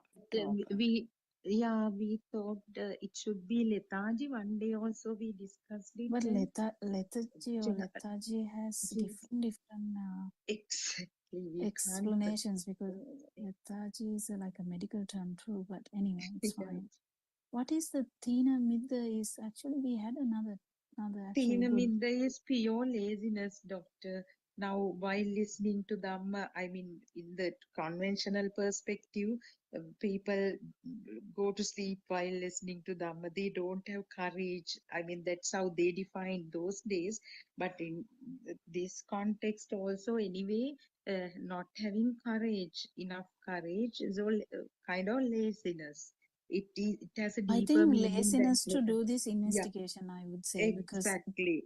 yeah, True. because we are not going after something. We are not like I need $1 million. I'm going to achieve the $1 million, and then I'm going to buy this and that. You know, people have so many dreams, but this is not something like dreaming about a good state of uh, living. This is actually trying to find the truth. Who am I? What is happening? What is that's the, I mean, that's what I felt important. But there are so many aspects of this, because if someone is very close to non-vibration, you might not need, you might just need a one push, just saying, you know, Saryut, when he was the normal guy, he came and one Arahant just said, you know, this is just a cause and effect. That's the only word he heard. Only word he heard. How come someone understand Dhamma in that just one sentence? It's a cause and effect. So that must be because in that era, every person must have been searching, what am I, what am I, what am I? It should have been. Otherwise, it's just cause and effect. How come a person is so happy he actually told to tell further, and he told something else, I can't remember that, and he ran to the friend, said, we found it. We found it. We found it. It's really like amazing to see how people have reacted. A girl who was knitting or doing some job in that. She was a very young lady, young girl. The Buddha waited there without doing the sermon. There were about 500 people. Buddha waited without uttering a single word. And she came. And the first question he asked was, where are you coming from? And one normal person would say, I'm coming from what? Nogiro. But then this lady gave a fabulous answer, and no one really understood the answer. That's the thing. So this whole thing, it depends on what the level of contemplation is, because naturally there are people looking for truth. Naturally. Not because the mother says, not because the father says, not because the friend is saying something, not because the teacher is saying something, not because you get some, you know, some medal or something. Nothing. Just searching for the truth. Just sorry, I was just Yeah, I was just wanted to ask, is the mind referred to Satan or Satan? must be. I'm not sure. So that Dr. Sakuntala, what did you say about that? Is that the mind? Yeah, in the book it's described as the mind because Mind, yeah. the Because mind can principle deceive you itself. at any time. Yeah. Mind is a really tricky thing. If you actually investigate this, you will be really, you can get you can you will be amazed to find out that how mind tricks you. If someone says he's bad, he's bad. If someone says he's good, he's good. And then again someone comes and says, even though he said that he's good, I'm saying he's bad. And you're like, oh my God, what am I going to say now? So is he bad or is he good? So it's all in the mind. You know, the mind keeps racing. Internal radio, I say that. Once it's like a really grumpy radio where it never stops. But what the problem is not the actual radio. The actual problem is the power it has, the power it exerts on you, suffering it gives you. Yeah. But people, just don't forget, Joel, people, even before Lord Buddha, well before, I mean, can't even imagine. People actually tried to get rid of this mind. They did the concentration meditation just to get rid of the mind. And they attained that status. But the problem is, because of their self-view, that vibration is still there. Vibration which is nothing to do with your system. Because it is just the view that, because every thought, if it is felt as a thing, that synchronizes to that self vibration. Anything. It can be a action, it can be a word, it can be a thought, it can be anything. But it just synchronizes to this self. But what Buddha said, no, the word that whether you attain, you even if you are out of your mind. Doctor, I didn't get that. That synchronizing part, can you just repeat it? I didn't get it properly. Well, each and every thought is a one spark, isn't it? It's just one spark. So if you think about something, there are so many sparks in that. It happens so fast, we can't even understand that it's one spark. So if you wake up and you see if the windows are closed, you might see the door, the windows, the wall, the fan, maybe the roof or the ceiling. What are they? They are just thoughts. They are just sparks. They are just vibrations, or they are just the mental formations. So each and every mental formation has this power. But when it is felt as real, only this synchronizes to this self vibration. In the sense, same thing, I can tell it in different words. When we feel something as a thing, or you feel it as a thing, the self vibration is there, or the life field is there. That's what I think Aranhanse tells that the existence feel is when you touch something, if you have the feel that it is actually existing, then there is always the life field, this vibration. It's a synchronicity, but it's very deep. It just can be seen through the wisdom, not actually, you can't really explain it through anything else. But if you understand when you synchronize to the vibration, you can actually get a feeling about this, because at that moment you feel the vibration as well as the vibration. So that will never happen, because when the cross sound is not a thing, because you know the truth, it doesn't become a thing. Definitely it will come to the vibratory nature of the sensory organ. And even that, if you know it's just the sensory organ, you don't really give a thing to that sound. It's just vibration. In that, you will definitely synchronize to the non-vibration. How can that happen? And if that happens, you understand, then at all the other times, if you're feeling it as a thing, you synchronize to the self vibration.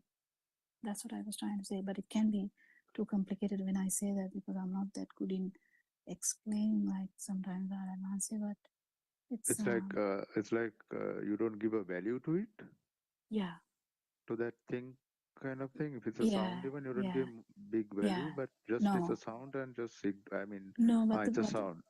yeah, but the thing is that is in mind. So as soon as you say that it is in mind, this is beyond mind. So the beyond mind is a complete field. There's no perception at all. You can't even say colors or You can't say even it's this smell or that smell or this is gandai or sugandai, what is it? The bad smell or good smell. You can't really say even that because it's just liberation from mind and that vibration. It's a vibration of that. That's actually the vibration which synchronizes to the another zygote even when your system stops the respiration. Just imagine your system stops. Why there's a power which can synchronize somewhere else? How? Why there's an additional power there? Because this is not actually related here. Because this is just the additional power that came from taking this whole system as real. It's just like any other vibrations. Because there are so many vibrations out there. If you do a scientific research about the vibrations, you will understand there's so many vibrations out there. But the main important thing here is your kind of vibration that has synchronized to the zygote and that has manifested all these things at this moment. After the baby can't remember anything until about 1 year of age or even 2 years of age. Why? Because there was no picture, no perception at all at that. So what happened in between that? It was just a feel. If you put a torch to the 6-week checkup where the babies come for the 6-week checkup, when you put the torch to the light, they just blink because they can't handle the vibration, but they don't actually perceive anything as such. They don't perceive, but they feel the touch. They're not actually perceiving anything, but they're happy in that touch. And when the touch is, when the area is very cold, they can't handle it. So there's a level of vibration that you can handle in the skin as a human. So the extremes they can't handle, they will cry. They're not crying because there is self, because the self notion or the mind that Satan has not come in. Yeah, so yeah, if you put it that way, the mind hasn't formed it, but the baby is crying because that vibration is uncomfortable. It's just a sensory system. It's just a sensory system, but the problem is that baby can't understand it. So once you have this mind, when you have the suffering only, you can understand, oh, okay, this is what mind does. And then when you liberate from mind, actually you liberate from all 3 layers: the feel, the perception level, and the sensual level. Sensual level is where you actually look for the milk toffee. You want the milk toffee. You want to touch it and take it to your mouth and actually taste it. But the actual perception of milk toffee is just a perception. And the important thing is they are not stored anywhere. There was an idea that everything is stored in the brain. Now they're actually coming in terms with that. It's not actually stored anywhere. It's just the synchronization effect that happens. So if you see something orange, yeah, king coconut might come to your mind. Does it do anything? It's just like a synchronization world, basically. Did you get it, Joel? I don't know whether I'm talking too much. No, doctor, I got it. I was just thinking, like, if Buddha was living, what would his lifestyle be like without vibrations, without He will be without anything? probably in a secluded area, not that much in the outside, but he will, if he has to, he will come out and say Dhamma. This era is really different. is an online era now. So who knows? He might even do the same thing that RMS is trying to do. So he's not coming out as such. He's just trying to spread this to the whatever the avenues we have.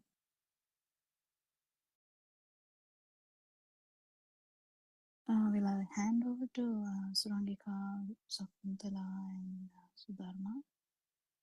Doctor, before I go, can I ask a question again? Not a question really. You were trying to explain that both Satan and Saint can be seen in the same stimulus. Is that right? Because when we get No, caught tell in that the again. Tell that again. Sorry. Tell no, that again. when we get caught in the stimulus The mind. ignorantly, that's Mind. that's the Satan state, and when you liberate from it, it's the saint state. I Oh no yeah, idea. maybe. Yeah. I'm not actually trying to say these things in this way because I don't like describing these things because people can actually misunderstand us. Yeah, doctor. Yeah, people actually can misunderstand us. We are trying to say so much natural thing, so much scientific thing, so much, like the truth. So we don't want to get into word troubles. Basically, word can lead to wars. War happens True, because of the words. So, true, doctor. and it's really unnecessary. Really unnecessary. Yeah, again, I will. Teruvan Saranai, I'm compelled to leave, doctor, and all the my friends. Teruvan Saranai. Thank you so much.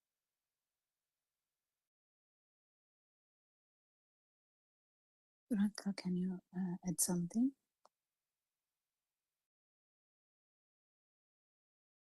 Dr. Kokida.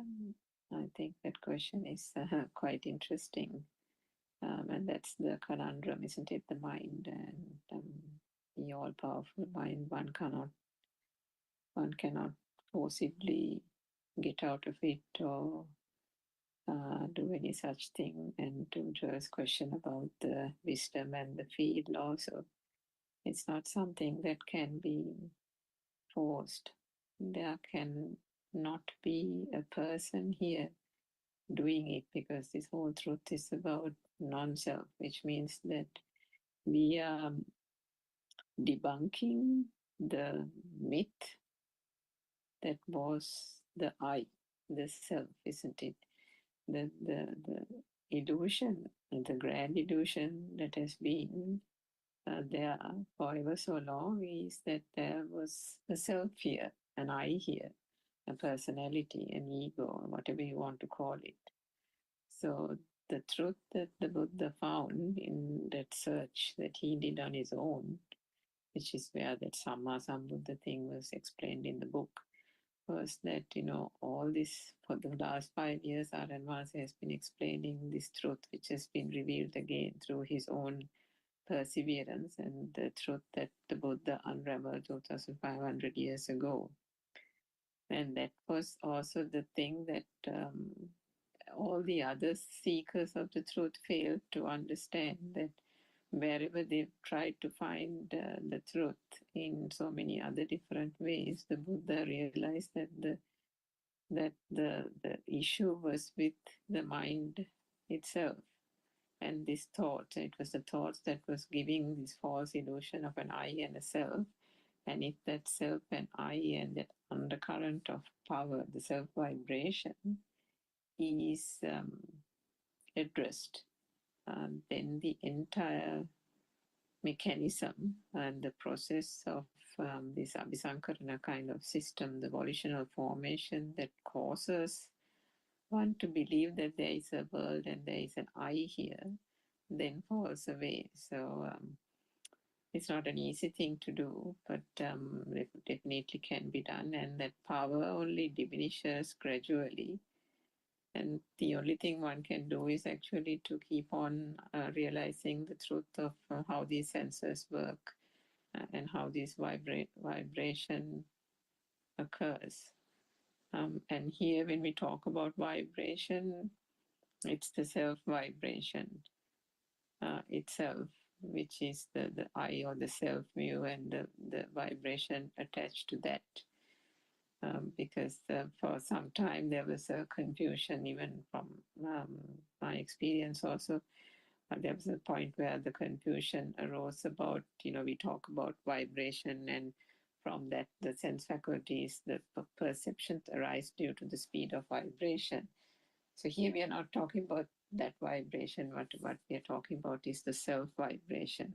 As a result of those sense faculties and the manifestation that occurs there, which is the light, the sound, the touch, the taste, and the smell, that those different vibrations then combine to form another vibration or another wave, as Aryan Mahatsa says.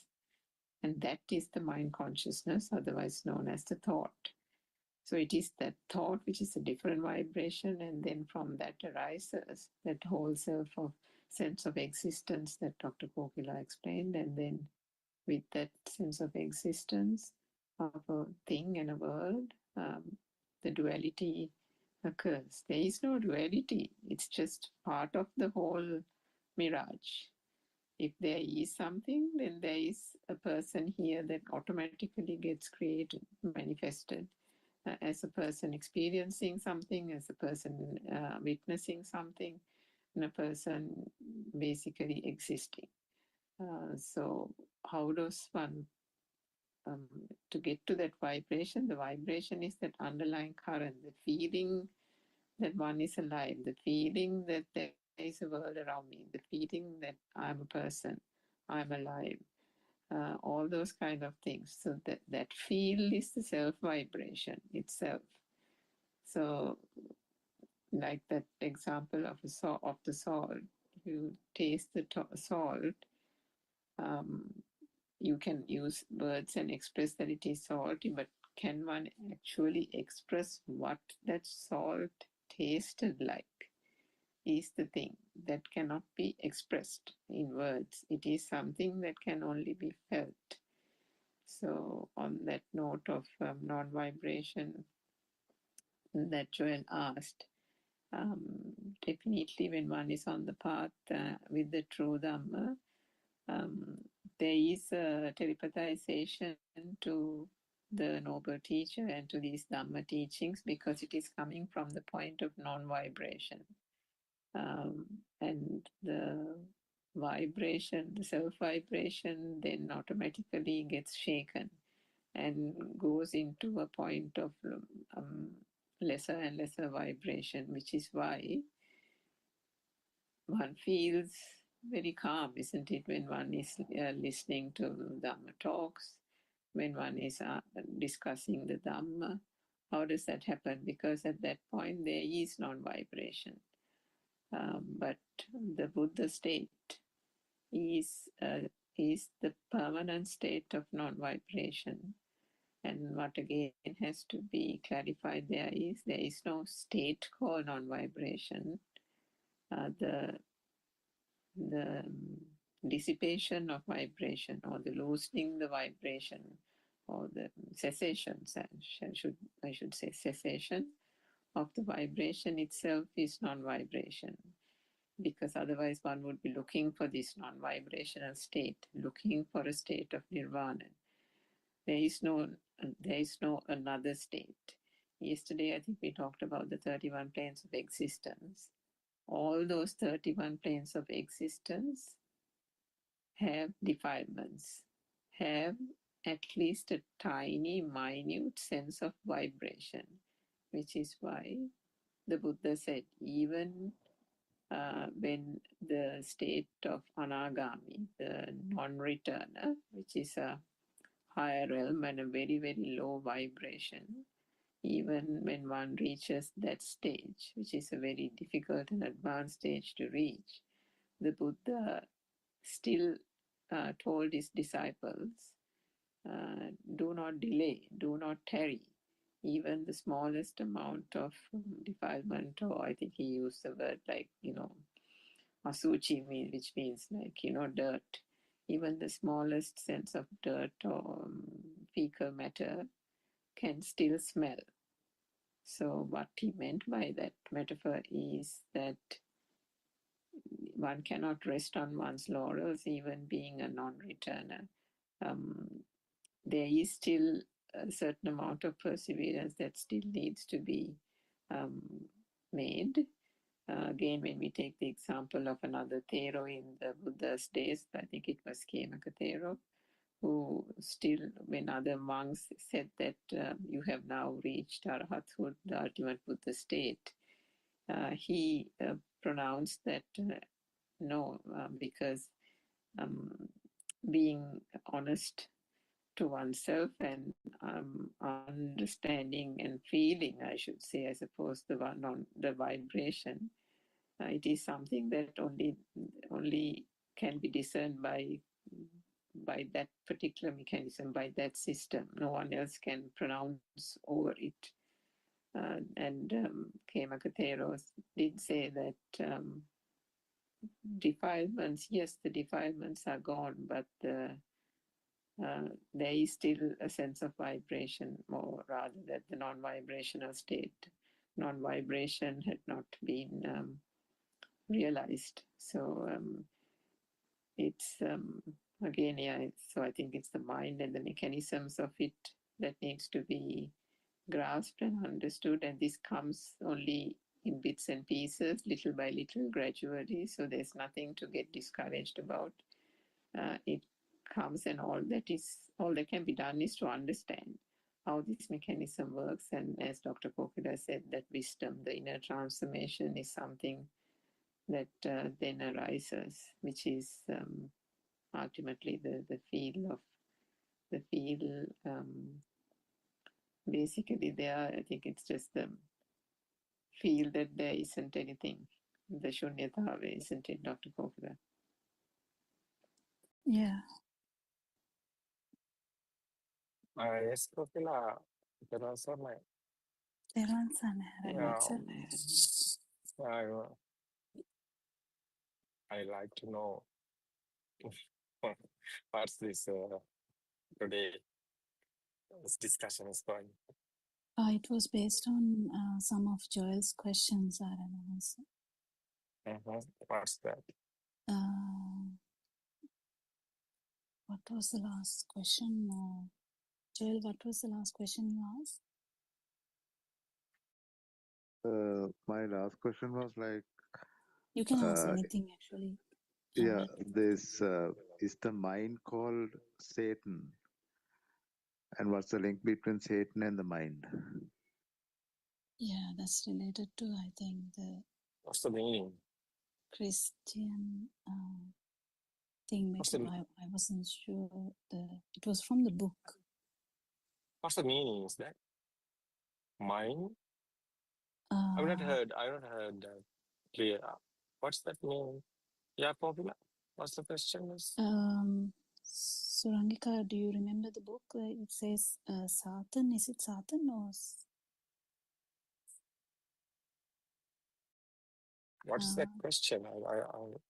Because in Christian religion, there's a word Satan or Satan.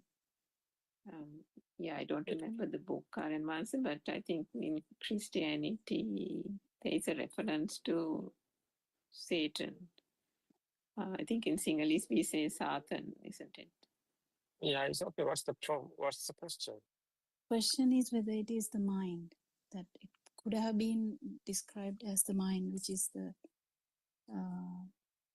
tricky part. But I'm not 100% sure the words. That's why I told that it's better not to put in like so much interest in words, because no, simple words. Yeah, I want to know that. What is the question? Is Joel, Satan? can you What's ask? telling? We don't know the Satan book. We are not interested. Yeah, no, Joel knows it because Joel studied. Yeah, no. I want the question. No, Can you Satan ask? is okay. What's the story? It's okay. What is the story? What's the question? No, but the question actually arises because we were discussing that how mind works, and Mine. yeah, Is the mind is a mind. It's a systematically working. No, yeah, whether it's a nobody's. metaphor for the Satan. That's it's not a serious question. I have answered. He was like trying to understand whether it can have a metaphor like a similarity, because Satan in the Christianity, I think, is the bad side or something like that. No, I want to know the Satan is okay. It's a bad guy. It's okay. But question, what's the question? Can you ask Joel that again, because I'm not also sure about that. Aryan Manse? Yeah.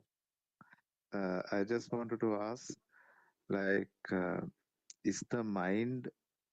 It's a vibration. So, does the mind work like the Satan?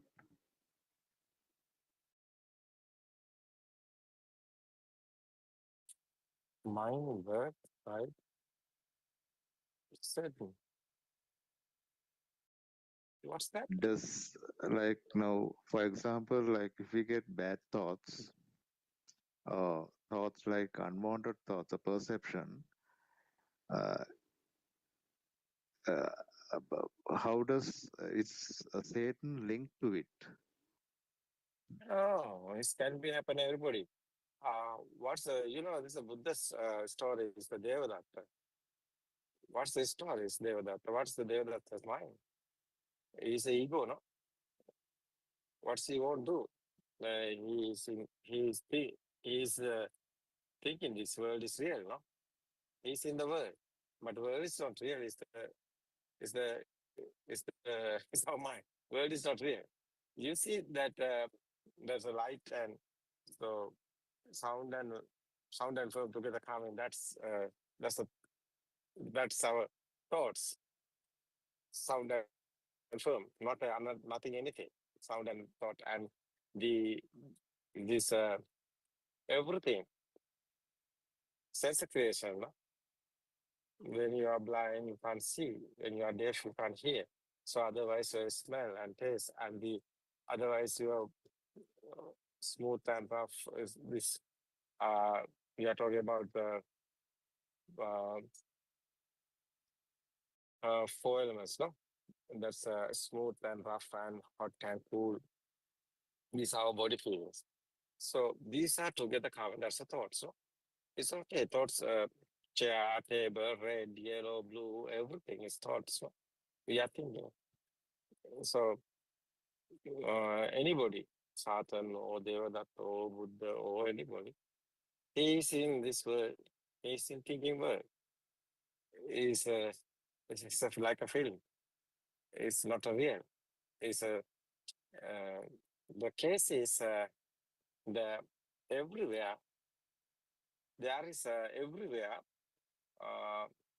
have the power. What's the power? It's like a gravity power, like that, magnetic power, like that, glue, like that. This vibrations creating the combining system is a system. It's the combining system. Is the this everything. Where's the power? Where's the spark? Where's the vibration? There's the attach everything.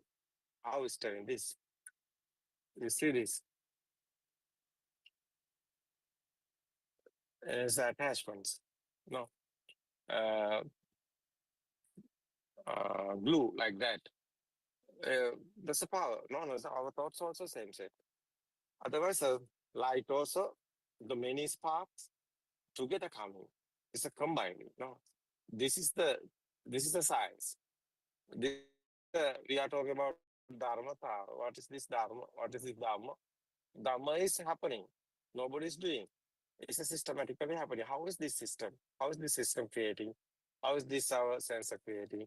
How is this happening? How is these thoughts are creating? How is this material also creating? Material also vibrations. So you see that sun is coming bigger than the earth is disappearing because is hot. More than hot is coming. How is Earth is here? No Earth is here. So like that, you see ice. Ice. What is coming? Ice becoming a water. After more than hot is coming, water is disappearing. So the air is here. So where's the ice? Ice is power. You see this? How is ice is coming? Fridge is there. The, again, ice can be happen. Can be there. Nobody's doing. It's a system. So like this, our nature. These days, the Europeans and the USA and the Canada, everywhere is winter. So ice is there. How is ice is there? Yeah, it's a few months after, 2 months after, they are talking about ice is disappearing, water is coming. After water is disappearing, it's okay. Again, the circle is happening. What is the hot? Hot also vibration. You see this earth also here. How is earth is here? Is systematically is balancing, no? Hot and cool and the everything, material also. This everything is here, the balancing. We are talking about this vibrations balancing. You see light also vibration, otherwise the sound also vibration. So we are explaining one is spark is negative and positive wires is together. Someone touch, there's a spark. Is you can see the light because your eye is here working. You can see like a camera. You can see the light, but your eye is not working. You're blind. You can't see the light. There's one spark is here. Negative and positive wires is spark. But you have eye. You can see the light. You have ear. You can hear the sound. Status sound is coming. You have nose. You can hear. You can smell the is that's type of. So you have body feel. You can touch. It's a what is there. This is how your senses, no? Eye, ear, nose, and this body feels. These are your senses. These senses various, very varieties, no? 5 types of human body have 5 types of senses. So that's the senses is one spark is there, but 5 senses, they are the 5 senses made in the 5 type of sparks, sounds, lights, and hot and smell. So you see, so various of living beings have various of type of senses.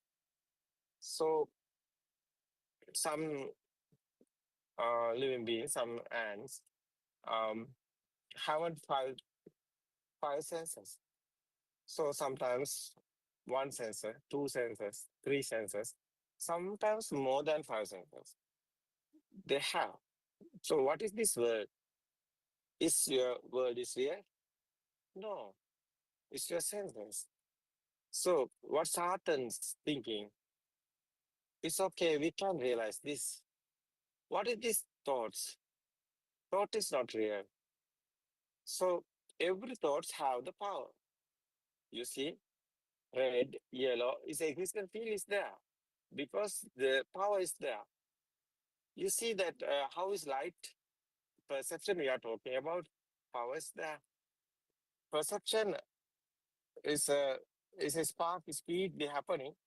So light is there, but light existence field is consciousness words we are using.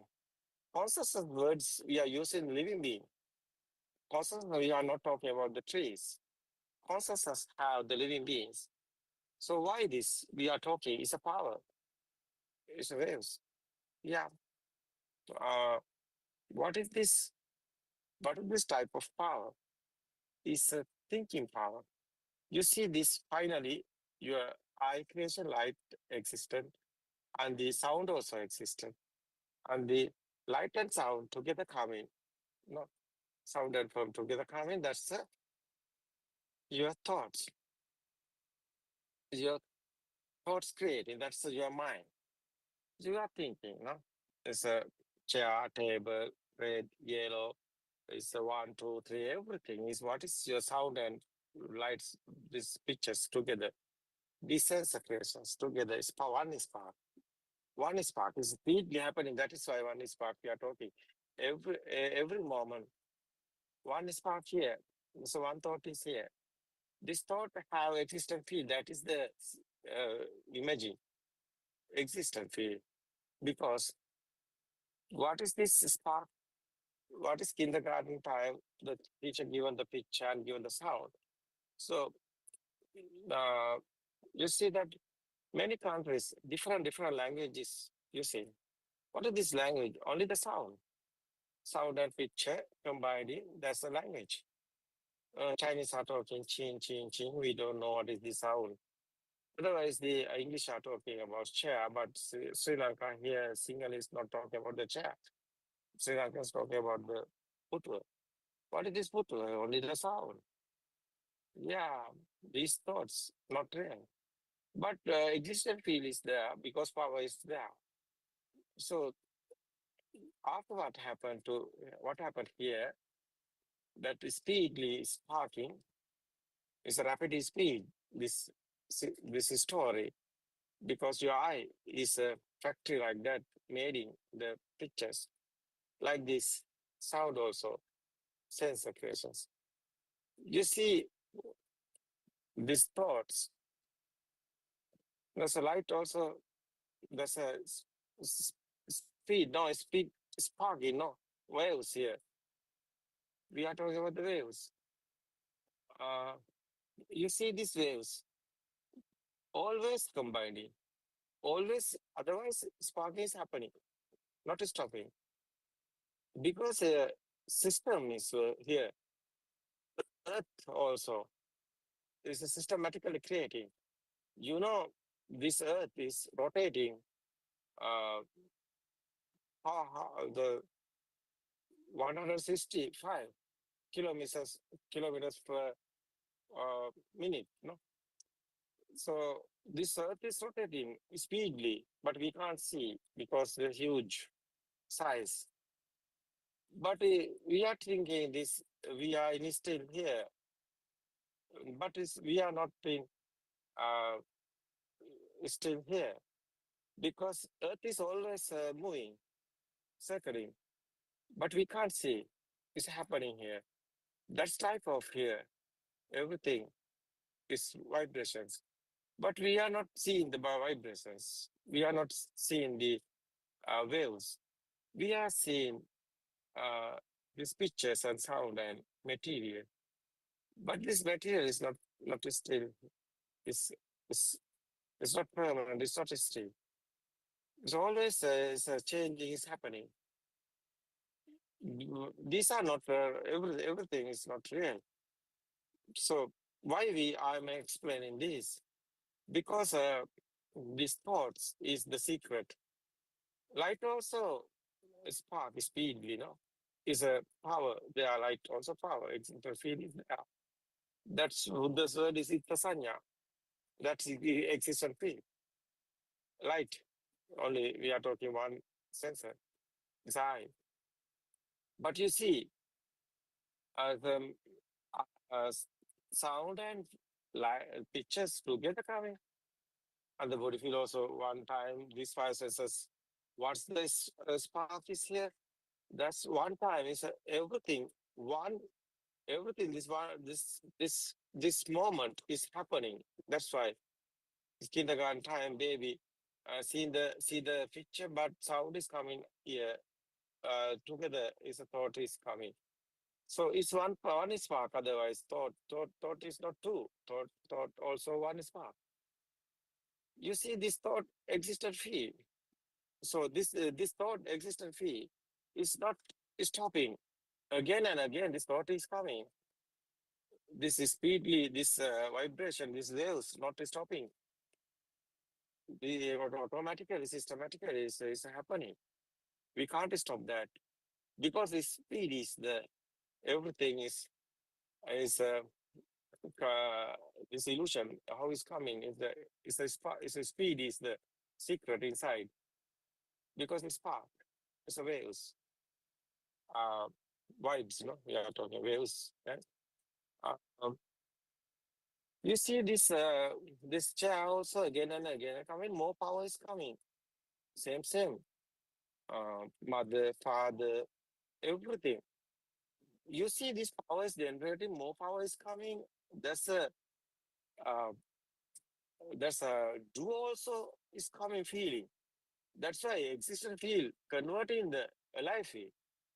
Alive field also this power, more power, existent field, more power is coming like a spring. More power, automatically power is generated moving the spring. Like this alive field. Example is spring. More power is there. Moving type is there. Spring. How is moving the spring? Is more power is there.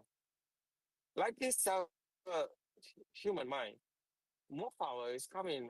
Chair, not only the chair. Now chair, how me? Now me, my mind is coming. How is me, my mind is coming? Is the power is only the here. Is the existent field. But me, my mind is coming automatically. How is another thought is automatically coming. Who have this? Who have this existent field? It's a me. I have this existent field. This is the secret. This is the secret. Inside here. The who are you? You are not the body, you are not the mind. You are this stimulus. Stimulus power is you. But you can't this easy understand. It's not easy to understand. It's very difficult to understand. But it is the happen here. What's you? You, who are you? That's the question is real important. You are the power. But it is thinking power. That is why you are still here. It's a power. You are doing everything, studying and job is doing. What are you doing? Because you are still here. Because you have feel. You're alive feel. Me, my mind. You are here now. Now you are not talking about the chair. You are talking about me. I'm here. But cause and effect dhamma, cause is vibration, spark. Effect is light and sound. Second one is cause is sound and firm. The effect is thought, chair. Chair have sound, chair have picture. It's your sensor. The third one is chair is a cause. Effort is the existent field. The now existent field is power. Is coming. It's the fourth one is existent field is cause. Effort is alive field. Is the another one. More power is coming combined in. That is why it's a more power here. The feel the interesting is this the feeling. It's a me, my mind is a alive field. You see cause and effect dhamma is unbelievable, because finally you can realize nobody is here, only the vibration, only the power is here. Power is disappearing because this thought is you are thinking everything is real, but your mind is understood dhamma is a system, this process someone understood. How is our sense of creation? How is these thoughts are coming? How is this alive field is coming? Is nobody is here? No living being is here. It's not a body. It's your pain. It's your that's we are talking about raga this more. What's this?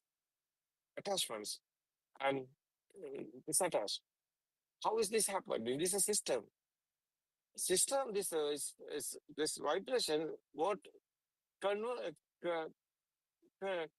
continually happening, but it's not continually happening. You see this because the nature impermanent. Everything is not permanent. It's impermanent. Everything is vibration. Vibration is not still anything. So arising and passing away, not still anything. That's why Buddha word is arising and passing away. Is a Udeha Vijnana. Is a Ude arising and it's not still here. No. It's a spark. You see this. This thought, we don't like die. We want here, stay. That's why humans are try to keep the everything, body and the everything.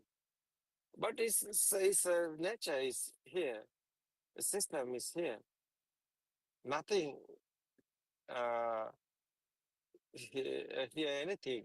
Otherwise, you try to still here, but you can't here because it's the nature, it's the situation, it's the system, it's the process, it's the Dhamma. So dependent on origination, Dhamma is inside meditation. Is you want to understand what happened inside. Nobody is here. System is working. That's the inside meditation. Someone understood the truth here. That's the first part of inside meditation, the right vision. You won't see the right here, what happened. So,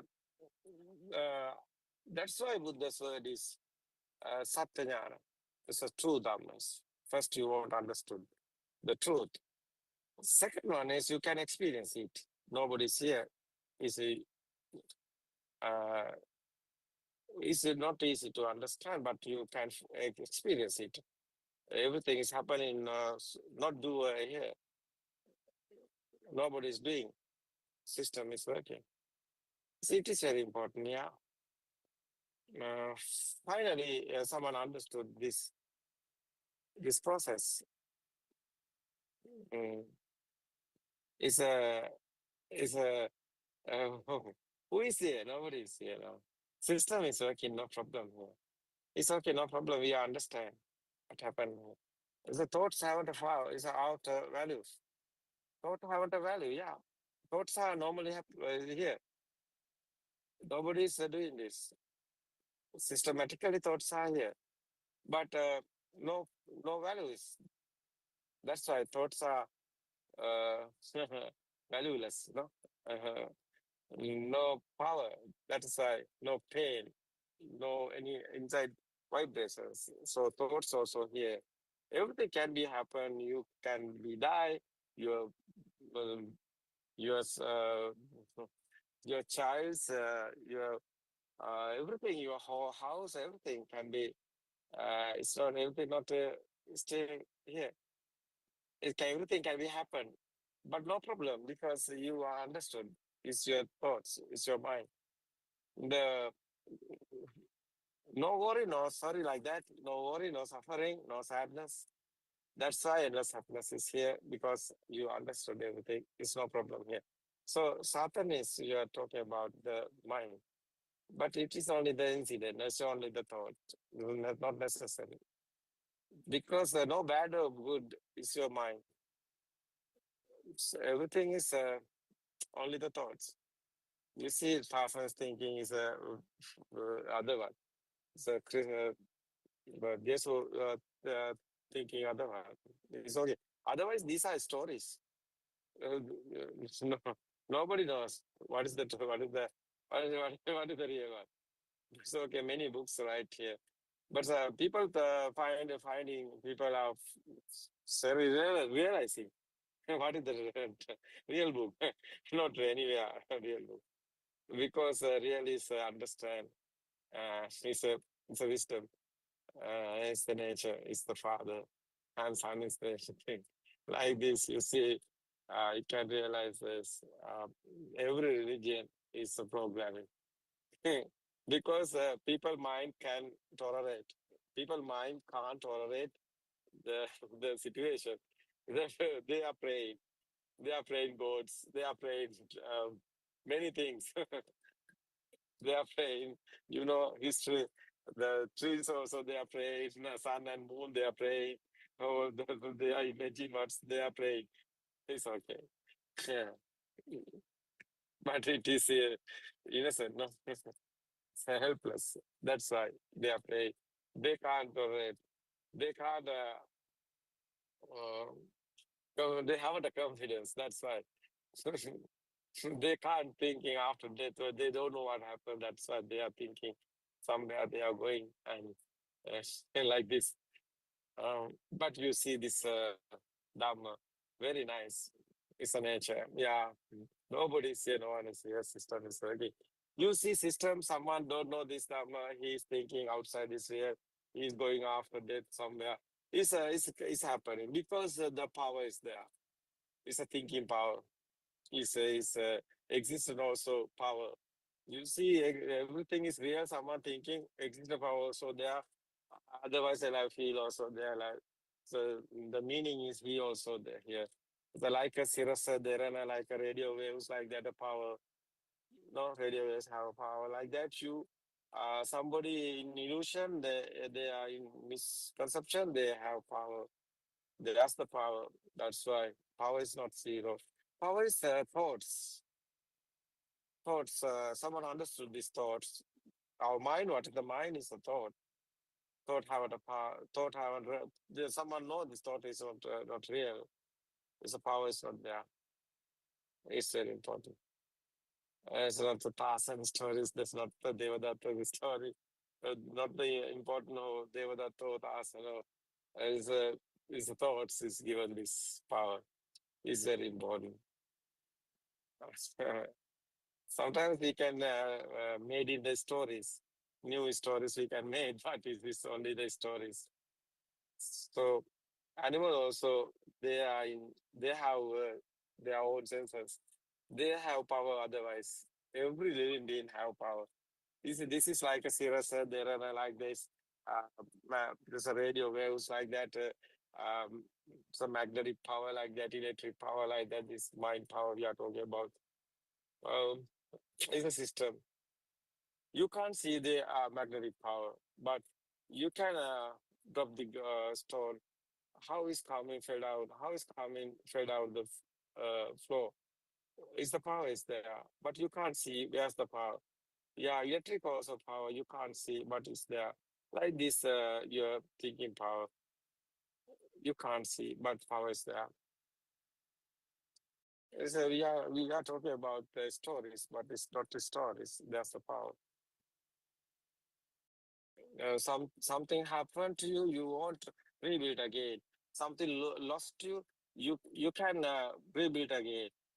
That's type of power because your mind is a coming power is many things you are doing recovering that situation and you want to steal everything.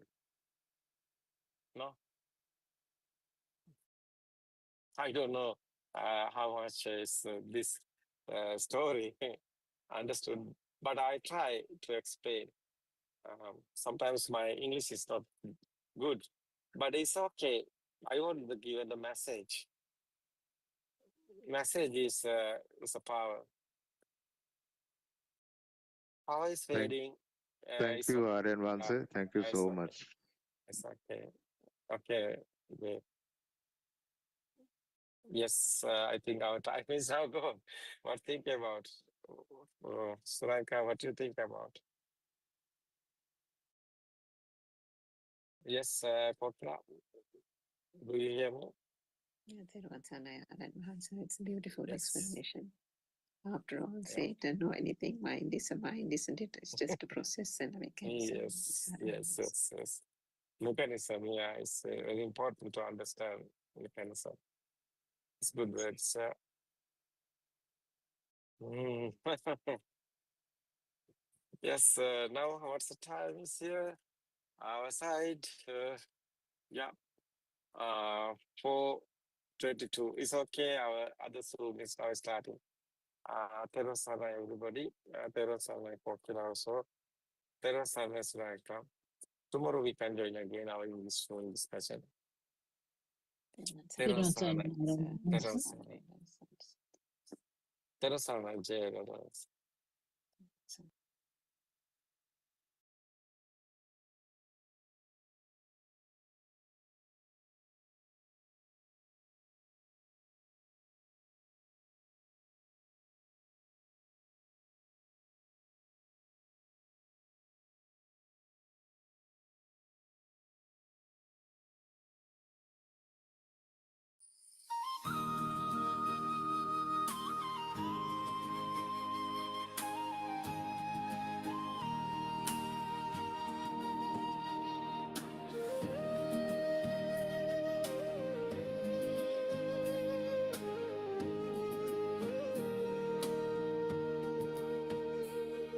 Buddothpada Ariani, loving and kind. You came like light to free the blind from realms of grace, from heavens above. You walked among us with boundless love.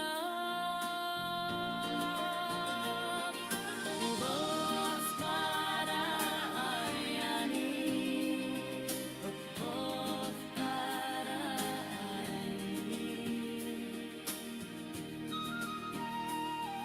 Seeing the sorrow of mankind, lost in darkness, confused and blind, you spread the truth so clear, so bright, the Dhamma's flame, the guiding light. You reawaken Buddha's way, the sasana shining day by day. Through your compassion, calm and deep, you soothe the wound that makes us weak. Buddothpada Ariani, you show the path through gentle words and sermons vast. Step by step, you lead us on until the night, the fear is gone.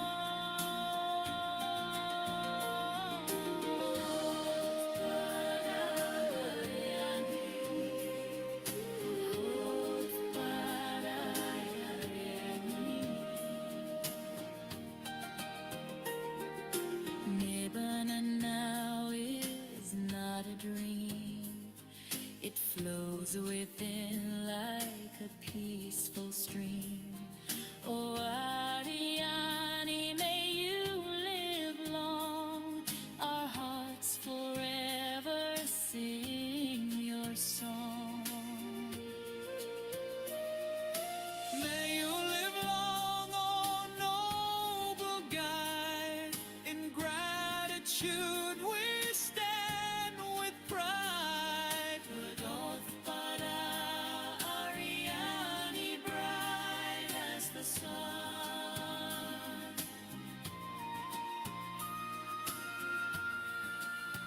May your holy work never be done.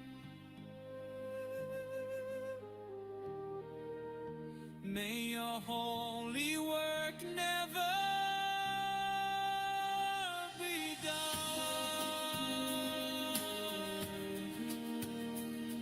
Buddothpada Ariani, Buddothpada Ariani, Buddothpada Ariani, Buddothpada Ariani.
spring of wisdom rising bright, spring of love, radiant light, spring of joy that fills the earth, timeless heart of sacred birth, wisdom of Asia,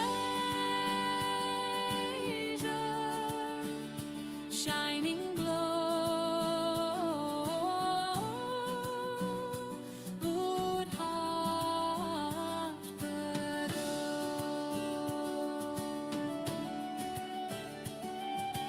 Liberation from all birth, liberative from mind's deep thirst, liberation from fear and death, freedom carried on each breath, Wisdom of Asia,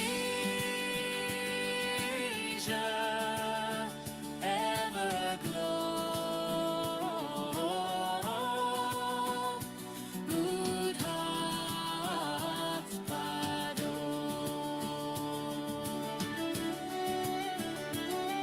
Dispelling darkness, breaking night, dispelling ignorance with light, dispelling suffering as we rise, compassion, opening all eyes. wisdom of Asia, steady flow, Buddothpado.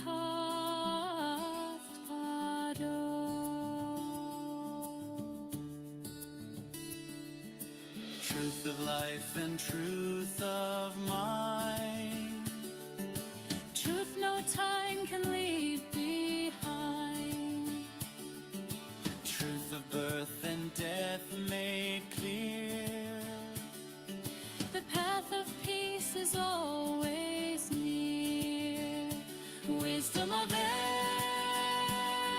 Asia, ever we go, Buddothpado.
I was trying to be someone who could finally feel okay, working hard to hold it together, just to get through every day. Smiles came and they would leave me, like the sun between the rain. Every time I thought I'd found it, it would slowly slip away. I filled the noise with more distraction, told myself that I was fine, kept on chasing better moments, hoping one of them would last this time. But the weight I carried with me showed up everywhere I'd go, even in the quiet hours. There was nowhere left to go. Then I met a quiet teacher who said, look at what is happening now. See how every thought is forming. See it clearly, just see how nothing out there calling itself a thing. No one here that must defend. Just a quiet seeing of it. And the struggle began to fade away. Buddothpado, showed me what I could not see, not by faith and not by belief, but by looking quietly. Buddothpado, change the way this life is known. Nothing added, nothing taken. It was truth we'd never seen.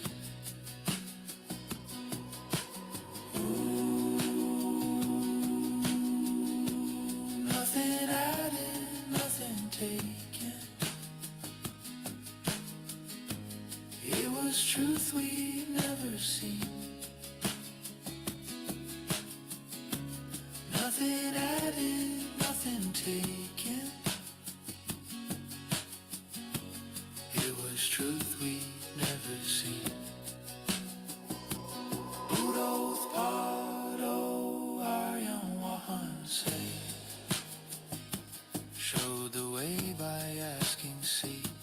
When the search at last grew silent, there was space to simply be. Nothing added, nothing taken. It was truth we'd never seen. Nothing added, nothing taken. And nothing was the same.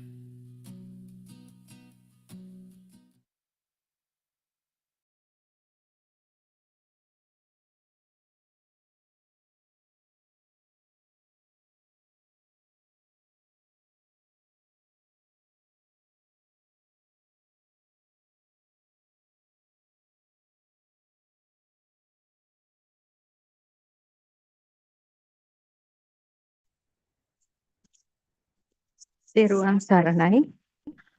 I worship Triple Gem respectfully. Also, I pay homage at the feet of our Kalyana Mitra, Buddothpado Aryan Vahanse, the great sage of our time. May Aryan Vahanse live long to spread this Dhamma through every corner of this planet Earth to end the suffering of all human beings. Therwan Saranai Dhamma, friends. I'm presenting now the true Buddhist philosophy. Lord Buddha revealed 2600 years ago and again fully awakened by Buddothpado Aryan Vahanse, showing a very clear and steady path to overcome the sansaric journey created in the human mind and to feel the super awakening to the moment. This is the continuation of Sermon 9, self-translated Darshan Samapattiya, true Buddhist philosophy, preached by Buddothpado Aryan Vahanse 5 years ago.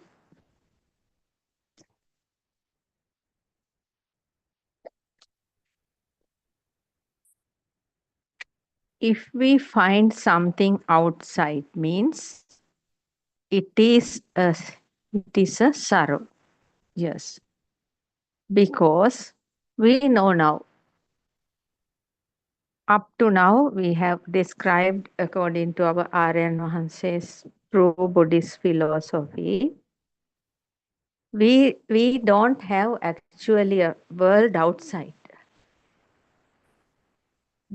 The world is creating inside our mind with the help of the perceptions coming through all the 6 senses of our body and mind. Therefore, if we find something outside, like mundane world people who don't know this true Dhamma, if we find something outside means it is a sorrow. But dukkha arya satya means there are 4 noble truths Lord Buddha revealed to how to overcome this sansaric journey, the suffering. But dukkha arya satya means the noble truth of suffering.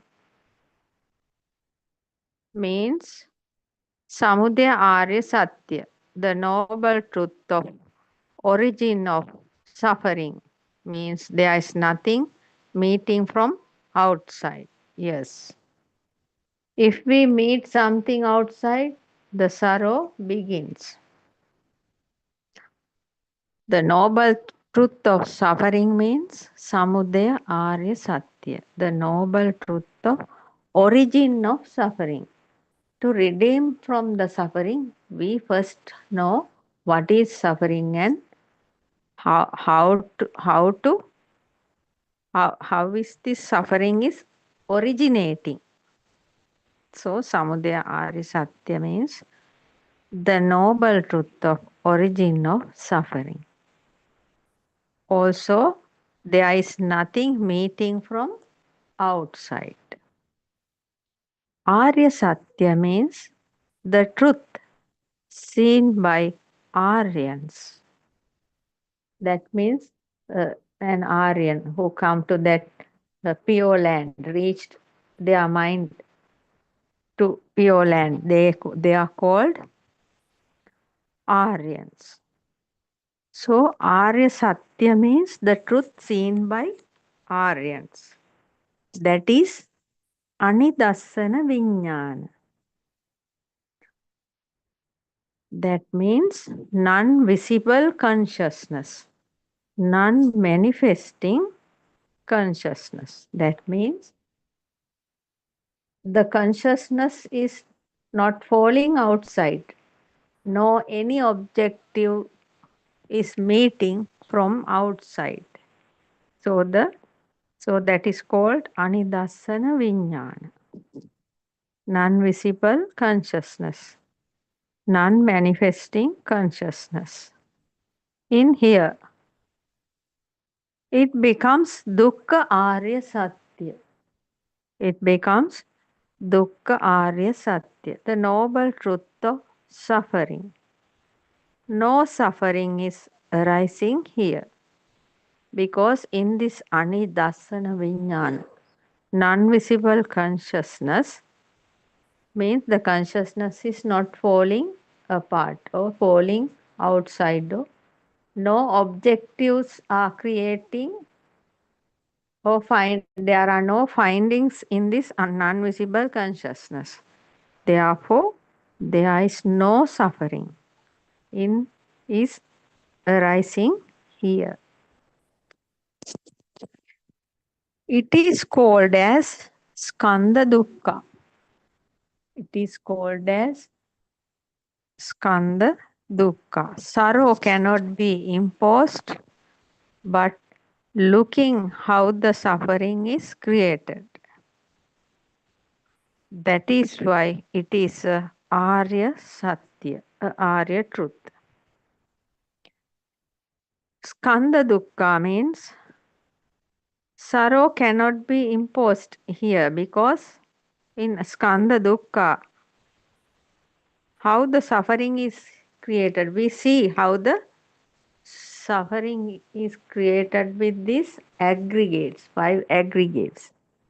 Therefore, there is no suffering here. We are looking how the suffering is created.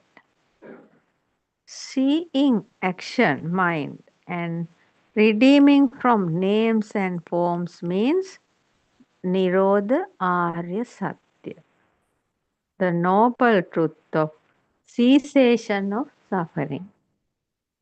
That means when we know how there is action mind, there are no thought included into that. Thoughts may be rising and fading, but not attaching to this action mind. So it's a very special type of a mind.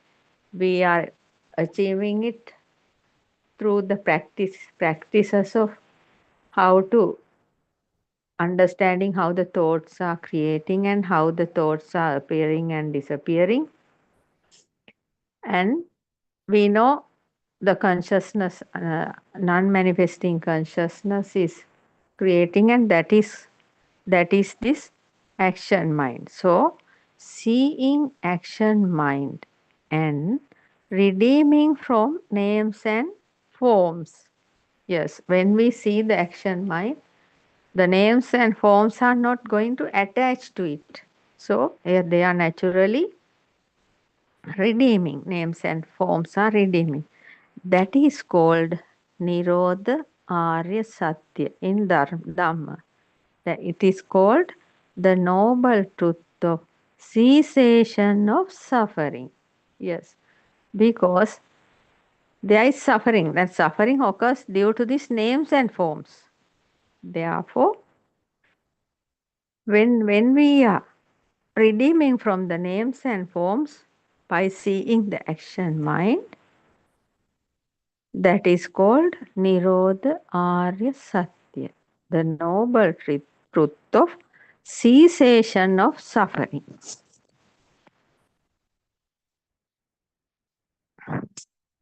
Arya means not a person. That is why it is called Arya Satya. If somebody, a seeker, is becoming Arya means his mind, he is understanding there is no self in his body or mind. He understands the first thing, there is no self.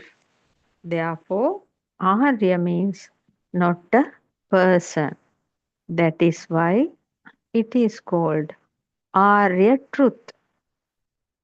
Maintaining mindfulness, sustaining awareness towards action mind. Yes, the next step is maintaining mindfulness. That means we are maintaining a mindfulness which we can see the thoughts are arising and fading.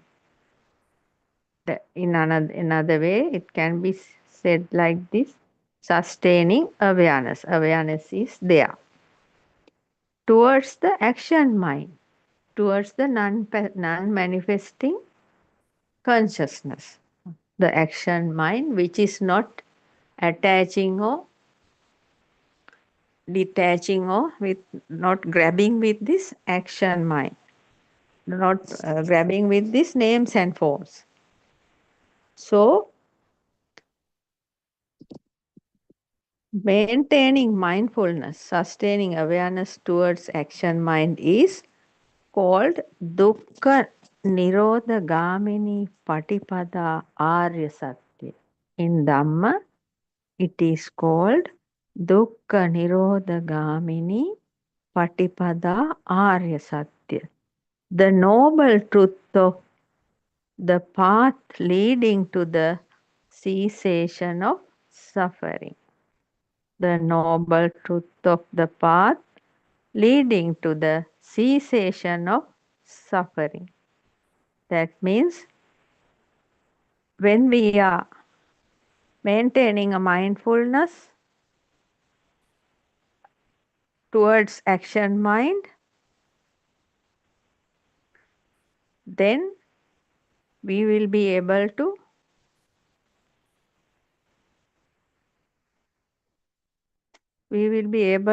the noble truth of the path. We will be able to enter the path of noble truth leading to the cessation of suffering. That means each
Arya means not a person. That is why it is called Arya truth. Maintaining mindfulness, sustaining awareness towards action mind is Dukkha Nirodha Gamini Patipada Arya Satya. It's called in Dhamma like that. That means the noble truth of the path leading to the cessation of suffering. That means each and every thought, mind is seeing and redeeming. That is called Dukkha Nirodha Gamini Patipada Arya Satya, the noble truth of the path leading to the cessation of suffering. For this, you have to see the mind. For this, you have to see the mind. Seeing the mind is the path. That means you have to be careful of maintaining the awareness. For this, you have to see the mind. Seeing the mind is the path. Yes. What is appearing and disappearing? You will be able to see the mind. Seeing the mind is the path. The practical experience is that you should see the mind. For that, you should be in a practical experience. Yes. To see the mind, you should be in a practical experience to establish mindfulness. Yes. If you are not maintaining mindfulness, you can't see the mind. That person only reach Nibbana. The cessation is happening for him. Redeeming is happening. If the seeker comes come to this practice of this path will receive cessation of suffering. That means when a seeker is able to see the mind and able to maintain the awareness and must be able to see the action mind and the action mind which is not attaching to the names and forms perception. So redeeming is happening for that seeker. If the seeker comes to this practice of this path, will receive cessation of suffering. This practical experience cannot be imposed for a seeker or a person who does not know the true Buddhist philosophy. Yes, because the foundation of this path to Nibbana is the true Buddhist philosophy. Without knowing true Buddhist philosophy, nothing can be done. No point of doing any sorts of things, because we know so many years, hundreds of years, without this true Buddhist philosophy, no one was able to reach the ultimate bliss of nirvana. Why? They were trying so many meditations according to this Hinduism. But there is no the true Buddhist philosophy. There is no true Buddhist philosophy in Hinduism. So practicing Hinduism is of no use. Without knowing this true Buddhist philosophy, we don't know how the mind is creating, how the thoughts are creating, how the perceptions are appearing. There is no self in this body. So we are understanding how the world is creating inside the mind. So there is no world outside. There is no self here. There are only 6 sense system in this body.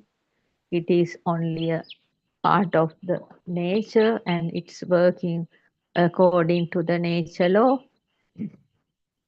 cause and effect law. Therefore, the practical experience cannot be imposed for a seeker who does not know the true Buddhist philosophy.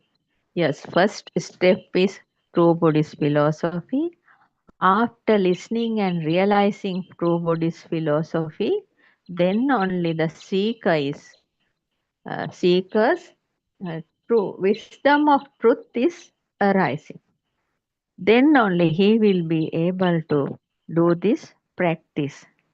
Without that, the knowledge of true Buddhist philosophy, nobody can do any kind of practicals.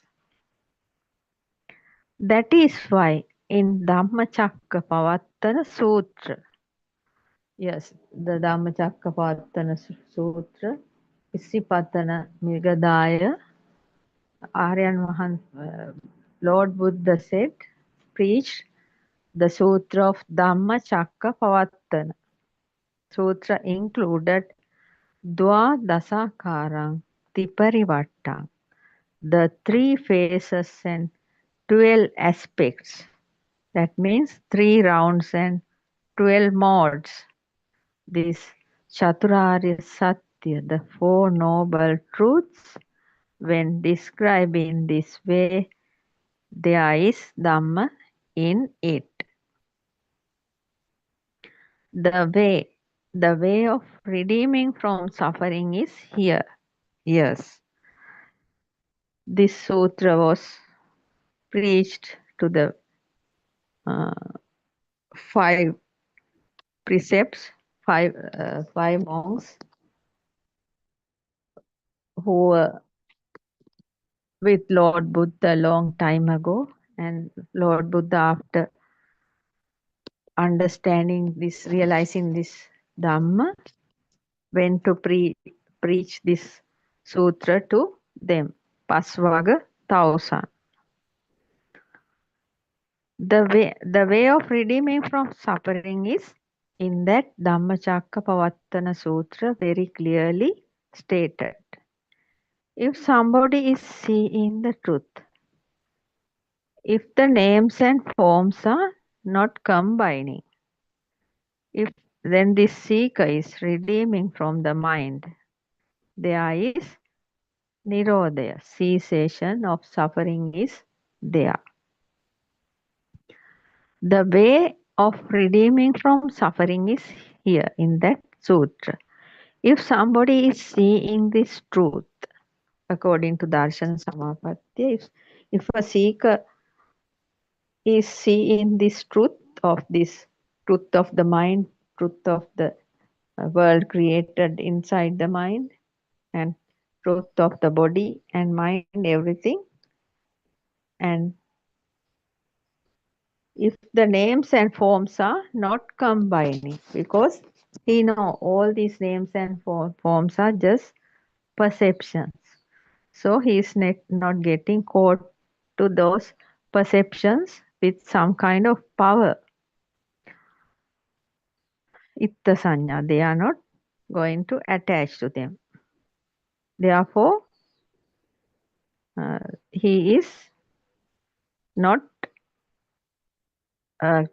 not attaching to these names and forms.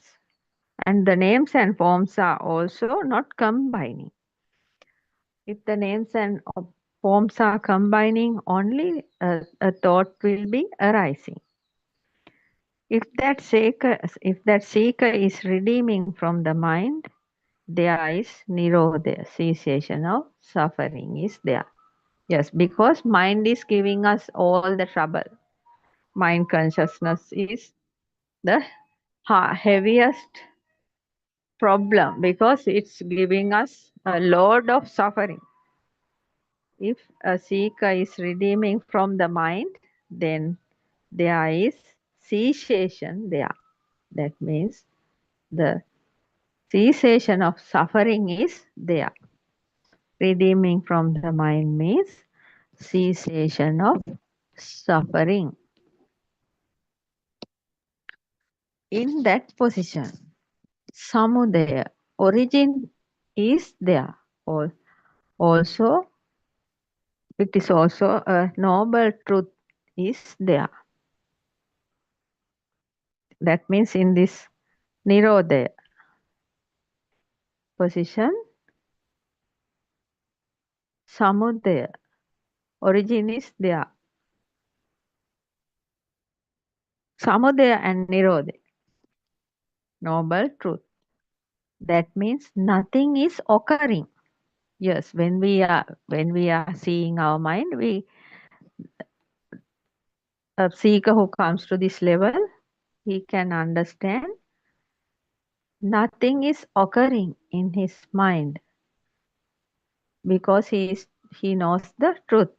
Seeing the truth means the noble truth of the origin of suffering. Samudaya Arya Satya.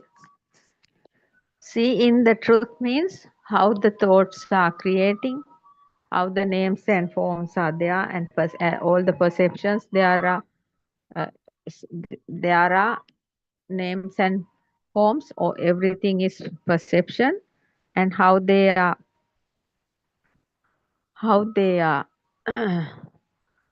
not occurring because they know, the seeker knows the truth, the noble truth of origin of suffering. Then that is called Samudaya Arya Satya, how the suffering is creating. Nirodha Arya Satya, the noble truth of the cessation of suffering, means while seeing the mind and redeeming from that. The noble truth of the cessation of suffering is called Nirodha Arya Satya. That means while seeing the mind and redeeming from the mind. Yes. After seeing this true Buddhist philosophy, the seeker, as seekers, we are able to see the mind. So, while seeing the mind and redeeming from that means we are not going to attach to the mind, because when some kind of craving is happening at once we can find it and we can pierce that thought and see. Then therefore we are not attaching to them. While that is called while seeing the mind and redeeming from that.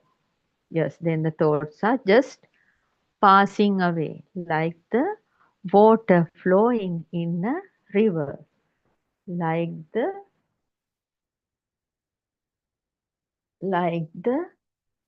clouds floating on the sky, like that.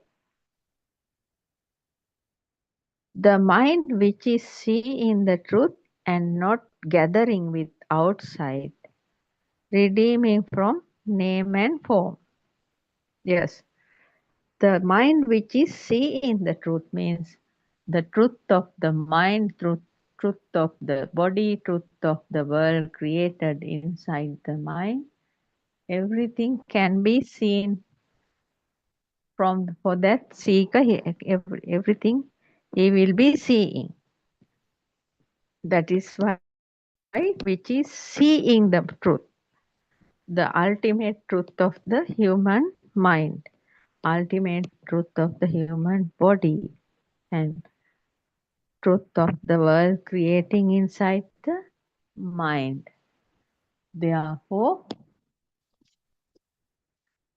the mind which is seeing the truth and not gathering with outside. Yes, the mind which is seeing the truth is not going to jump into the outside and not gathering anything from outside.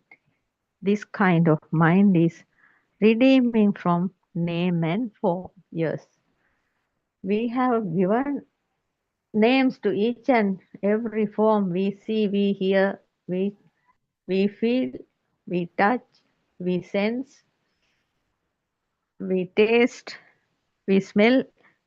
Every kind of forms we have given names.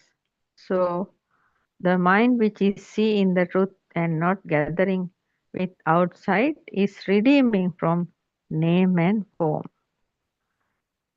The seeing of that activity. Yes, the activity seeing means the mind is there which is not grabbing with anything. So see, in this activity, that incident is called the Dukkha Nirodha Gamini Patipada Arya Satya, the noble truth of the path leading to the cessation of suffering. The noble truth of the path leading to the cessation of suffering. It is called in Dhamma Dukkha Nirodha Gamini Patipada Arya Satya. You have to think of these things now, because if this is a new thing to you, this will be deeper.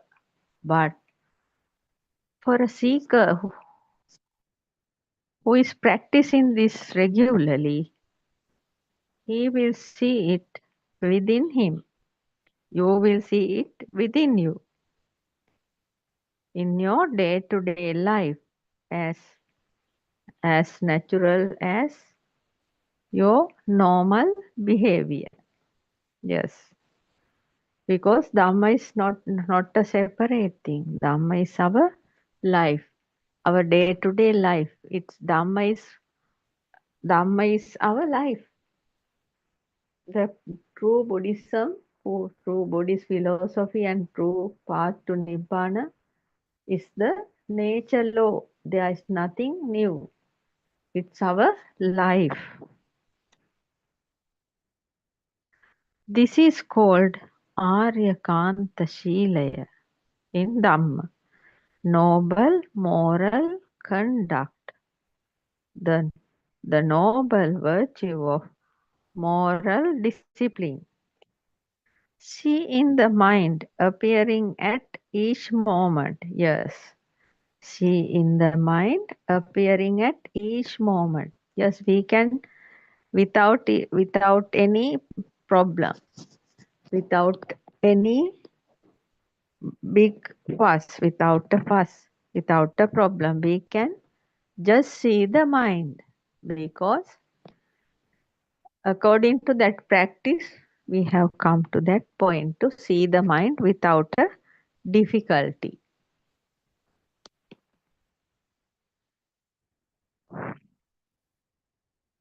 See in the mind appearing at each moment, yes, is called Aryakanta Shilaya, noble moral conduct, because it is the main door for us to redeem from this samsaric journey. Also called as, this is also called as Udaya Vaya Dekima. Udaya means the appearing, Vaya means the disappearing. See in the appearing and disappearing of thoughts. Appearing and disappearing of mind. That is, if a person who come to that point with the help of this true Buddhist philosophy, Darshana Samapattiya, he has this Aryakanta Shilaya, noble moral conduct, the noble virtue of moral discipline. So it's a great thing because we have a natural discipline arose in our mind. Therefore, the seekers come to this point will not going to do anything, because they just, a thought is appearing, then he can see what is going to happen, then naturally the thought is vanishing. So defilements are not occurring, because mind impurities are not happening, because the seeker always manageable to see the mind, the appearing of thoughts. Udayavaya Jnana, it's an insight that discerns the arising and cessation of phenomena. Yes, insight that discerns the arising and cessation of phenomena is called Udayavaya Jnana. This is also the same. Names and forms, mind appearing and disappearing, see in that, see in the mind. This is a wisdom, a kind of, yes, it's an insight. And this insight can see the names and forms and mind appearing and disappearing. It's a natural state of the mind, Udayavaya Jnana. Seeing that we are talking about a very valuable junction of path to Nibbana. Yes, Aryan Mahansa is telling in his 9th sermon to Darshana Samapattiya that we are talking about a very valuable junction of path to Nibbana.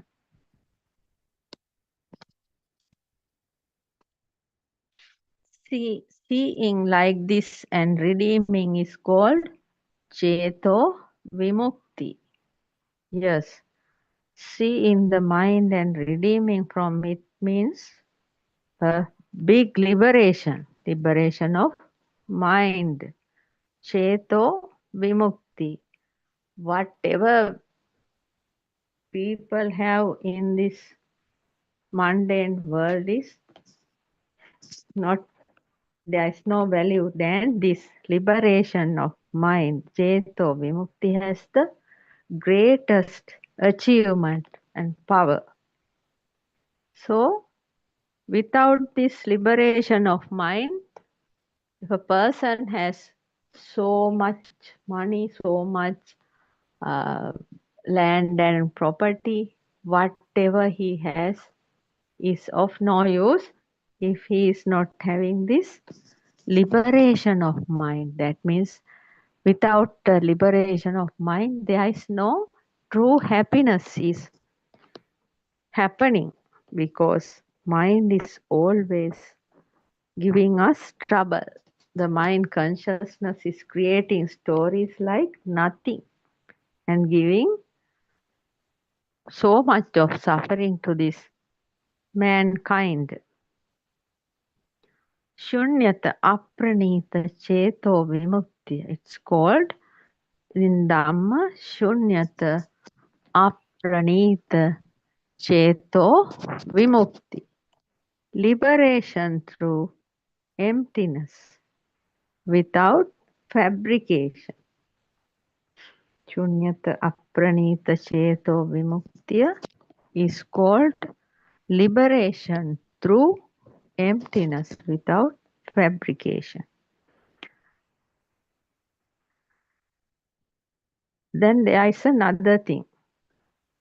It's called prajna vimukti, seeing the names and forms, keeping awareness to the activity process and thereby redeeming from the mind from names and forms is called prajna vimukti, liberation through wisdom. Wisdom, liberation. Yes, it is like this. In Sinhala, it's called Nama Rupa Dakimin me Kriyavaliyata Sihiya Pitavamin Nama Rupayen Sita Muda Ganima Prajna Vimuktiyai. It is in Sinhala, it says like that. In English, it can be said like this: seeing the names and forms, keeping awareness to the activity process, and thereby redeeming the mind from names and forms is called prajna vimukti, liberation through wisdom. Wisdom, liberation. Seeing the impermanence of mind, consciousness is called prajna, wisdom. Sorry. So we know all the perceptions, names and forms, and all the thoughts and consciousness, everything is impermanent. Everything is impermanent. So see in the impermanence of mind consciousness. Yes. When names and forms entangled together and becoming a thought, and that thought transformed to mind consciousness and highlighted there. So it is the mind consciousness. So it is also impermanent, because each and every moment, during a fraction of a second, each and every thought is appearing and disappearing. Each and every mind consciousness is also appearing and disappearing. So seeing the impermanence of mind consciousness is called prajna, wisdom. Consciousness means collided with outside and thereby meeting something. Yes, consciousness means collided with outside and thereby meeting something. Yes, if the thought is going outside and finding something means an object or yes, a form or something, then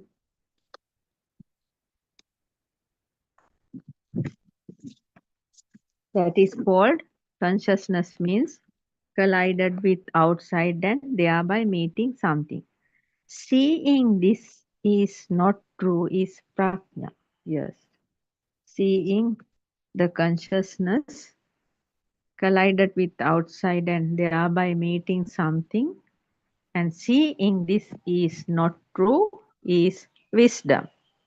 Seeing the impermanence of that consciousness is called wisdom. That is why it is said, wisdom means seeing the impermanence of the mind. Yes. Wisdom is seeing the impermanence of the mind. When we practice this path to Nibbana, wisdom is arising through the feel side of our mind. Thoughts, not thought side, feeling, some kind of feeling that is not belongs to this mind. The wisdom is arising. That is why in Dhamma it's called like this.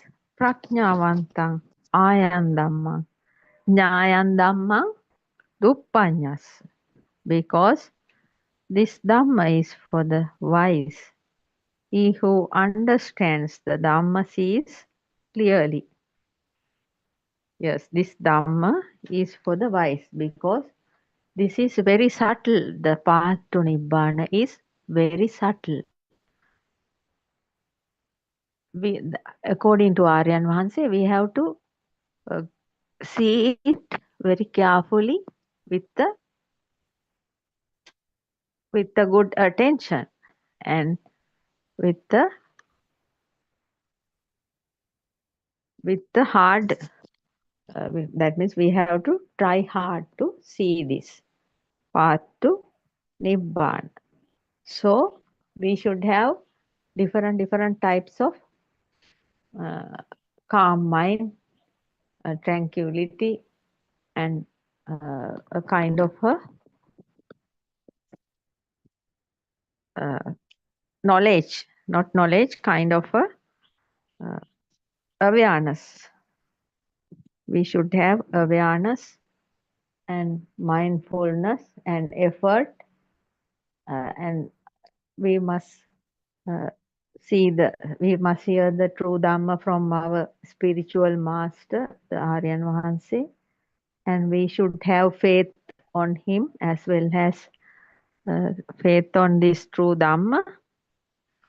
And all these are helping us to create this kind of prajna. So we should have a kind of wisdom inside to understand this Dhamma. Because of that, Lord Buddha said this Dhamma is for the wise. He who understands the Dhamma sees clearly. Yes. He who understands this Dhamma can see anything clearly. Lord Buddha said, wise people are redeeming from suffering. Yes. Lord Buddha said, wise people are not going behind suffering and not crying and just weeping and doing all sorts of things. Wise people are redeeming from suffering. Here, Lord Buddha is using this language is for to describe the path to Nibbana, because it's very difficult to clarify this path to Nibbana with the language. But Lord Buddha and Aryan Vahanse also using these languages for to describe the path to Nibbana. in this society, in the mundane society, people call the knowledge as wisdom. Yes, they think if somebody has so many degrees, graduated, and having knowledge about these worldly subjects, people think he has the knowledge is wisdom. But Lord Buddha used this word wisdom is in a different way. That means understanding the impermanence is called wisdom. Yes.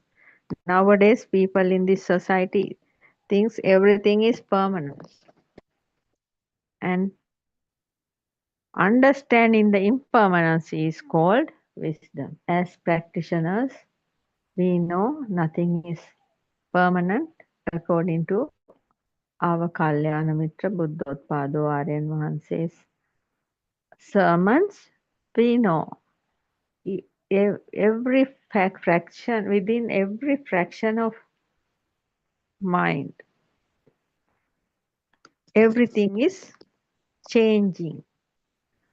Impermanence is the nature of this universe.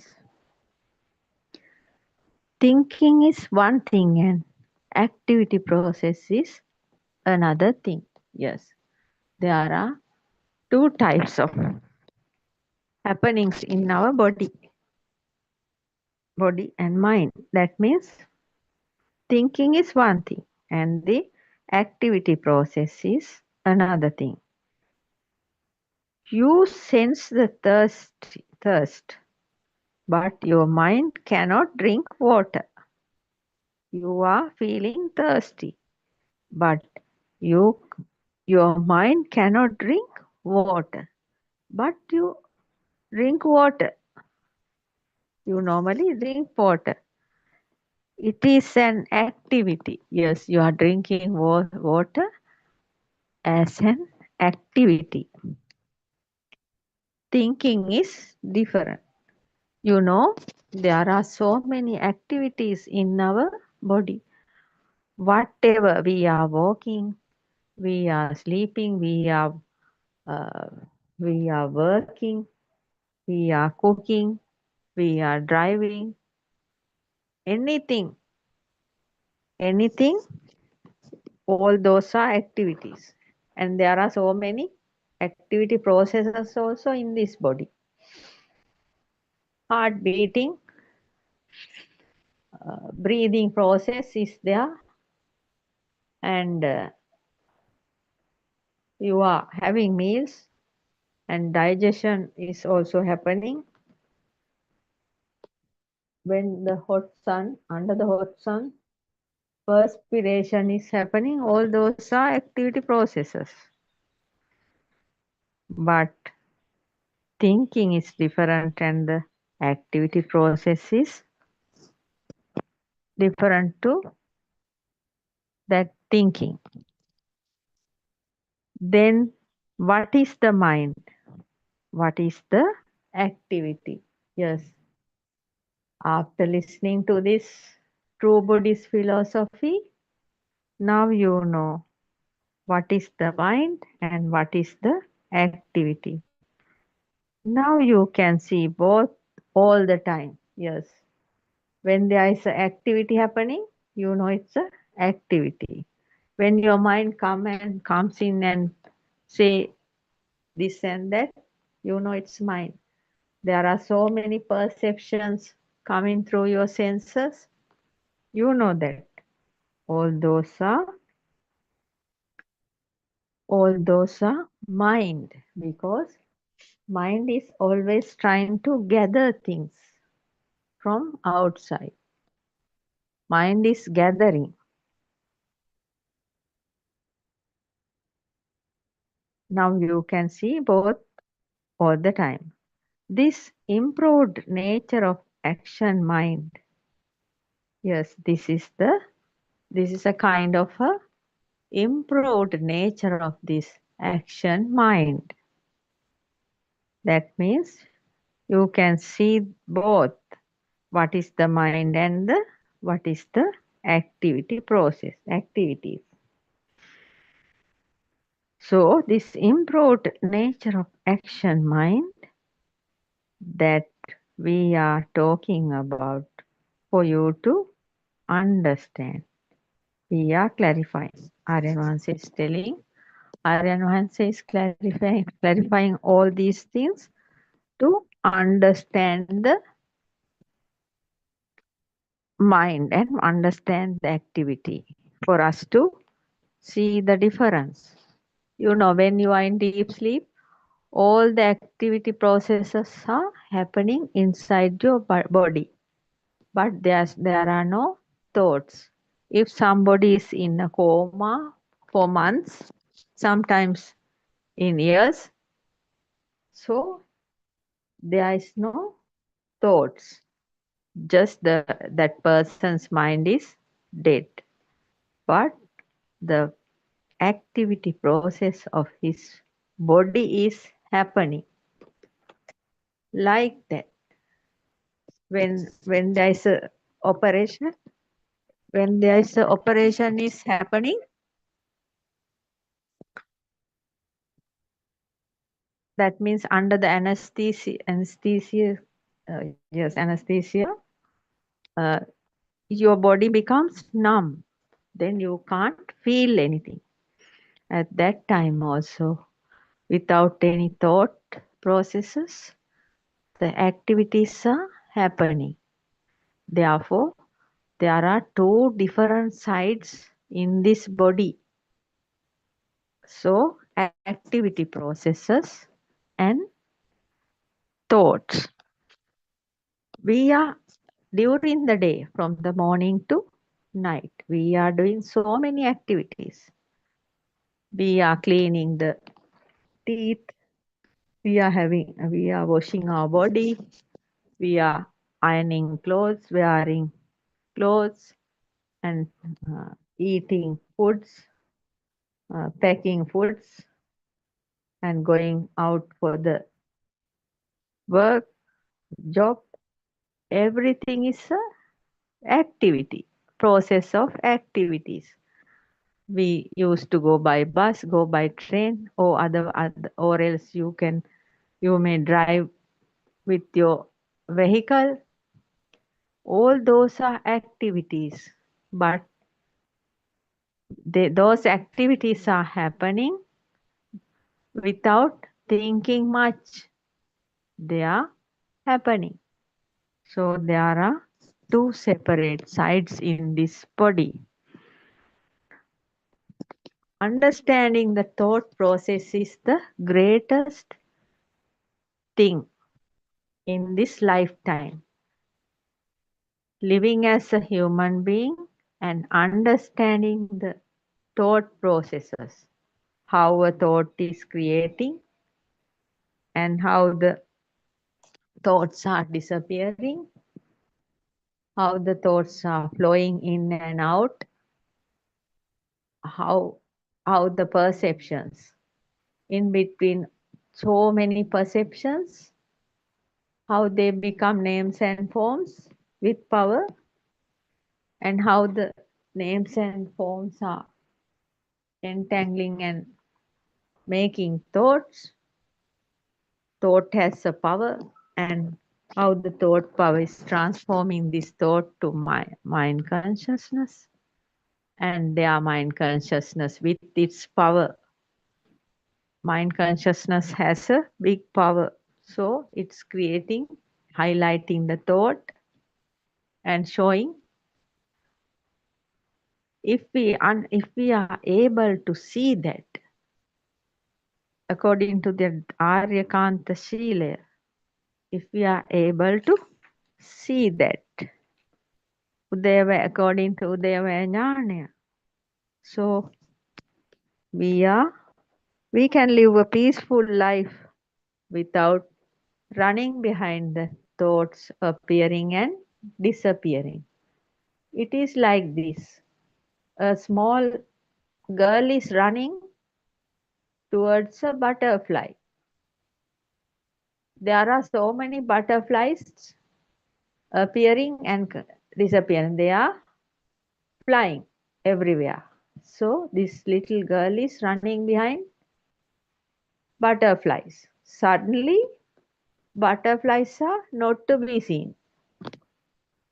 Like that. This mind is also like that. Sometimes thoughts are just coming and then nowhere. So without understanding this thought process, any human being can't live a peaceful life. Why? From the morning to evening, the mind is telling, buy this, buy that, get that, cook, eat, and this and that without ending. It's talking. It's very mind is very talkative. It's talking. That means it gives us heaps of thoughts. It's called aggregates. So load of aggregates are coming, and what is happening? The person is suppressed with thoughts. Therefore, anxiety is happening. Depression and anxiety all are due to this thoughts without an end. Therefore, any person who lives in this world, in any religion, maybe in any kind of the color of the skin, all the human beings must know this truth, must listen to this truth. To end the suffering means at least to live a peaceful life. They should listen to this true Buddhist philosophy. Then only they will realize they are running behind sensual pleasure. They are running behind thought processes and the creation of this illusion outside. They see illusion outside is not there. It's just a creation of the mind. At least a human being can understand this. That is also a big achievement. At least he can live peacefully. He can think peacefully. So for today, I'm going to end this session. Teruvan Saranai. I worship Triple Gem respectfully. Also, I pay homage at the feet of our Kalyana Mitra Buddothpado Aryan Vahanse, the great sage I met in my lifetime, the great sage of our era. May Aryan Vahanse live long to spread this Dhamma through every corner of the planet Earth to end the suffering of all human beings. Teruvan Saranai, Dhamma friends.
May Triple Gem bless you all. I think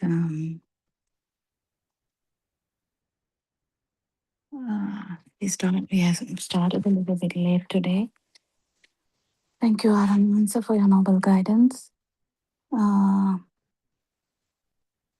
welcome everyone for the 3 to 5 English discussion about this truth.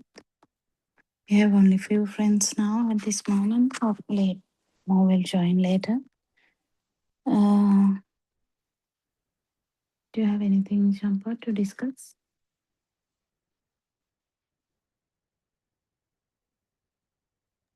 Doctor, Karanai, Yeah. I can tell something about that session 1st of April, Dombakoda, the second part. Aryan Wahanse, according to this sermon, Aryan Wahanse mentioned that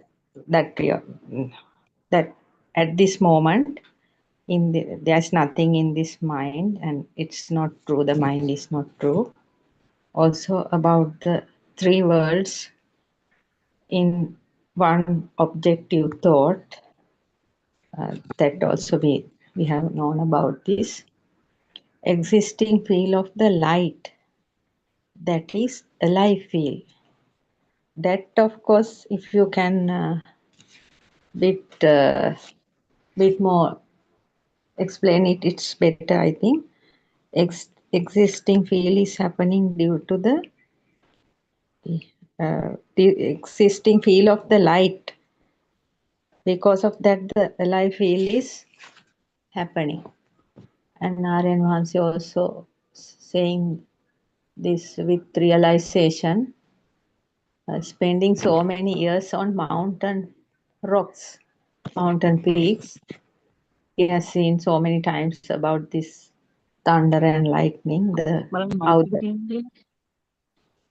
Sorry?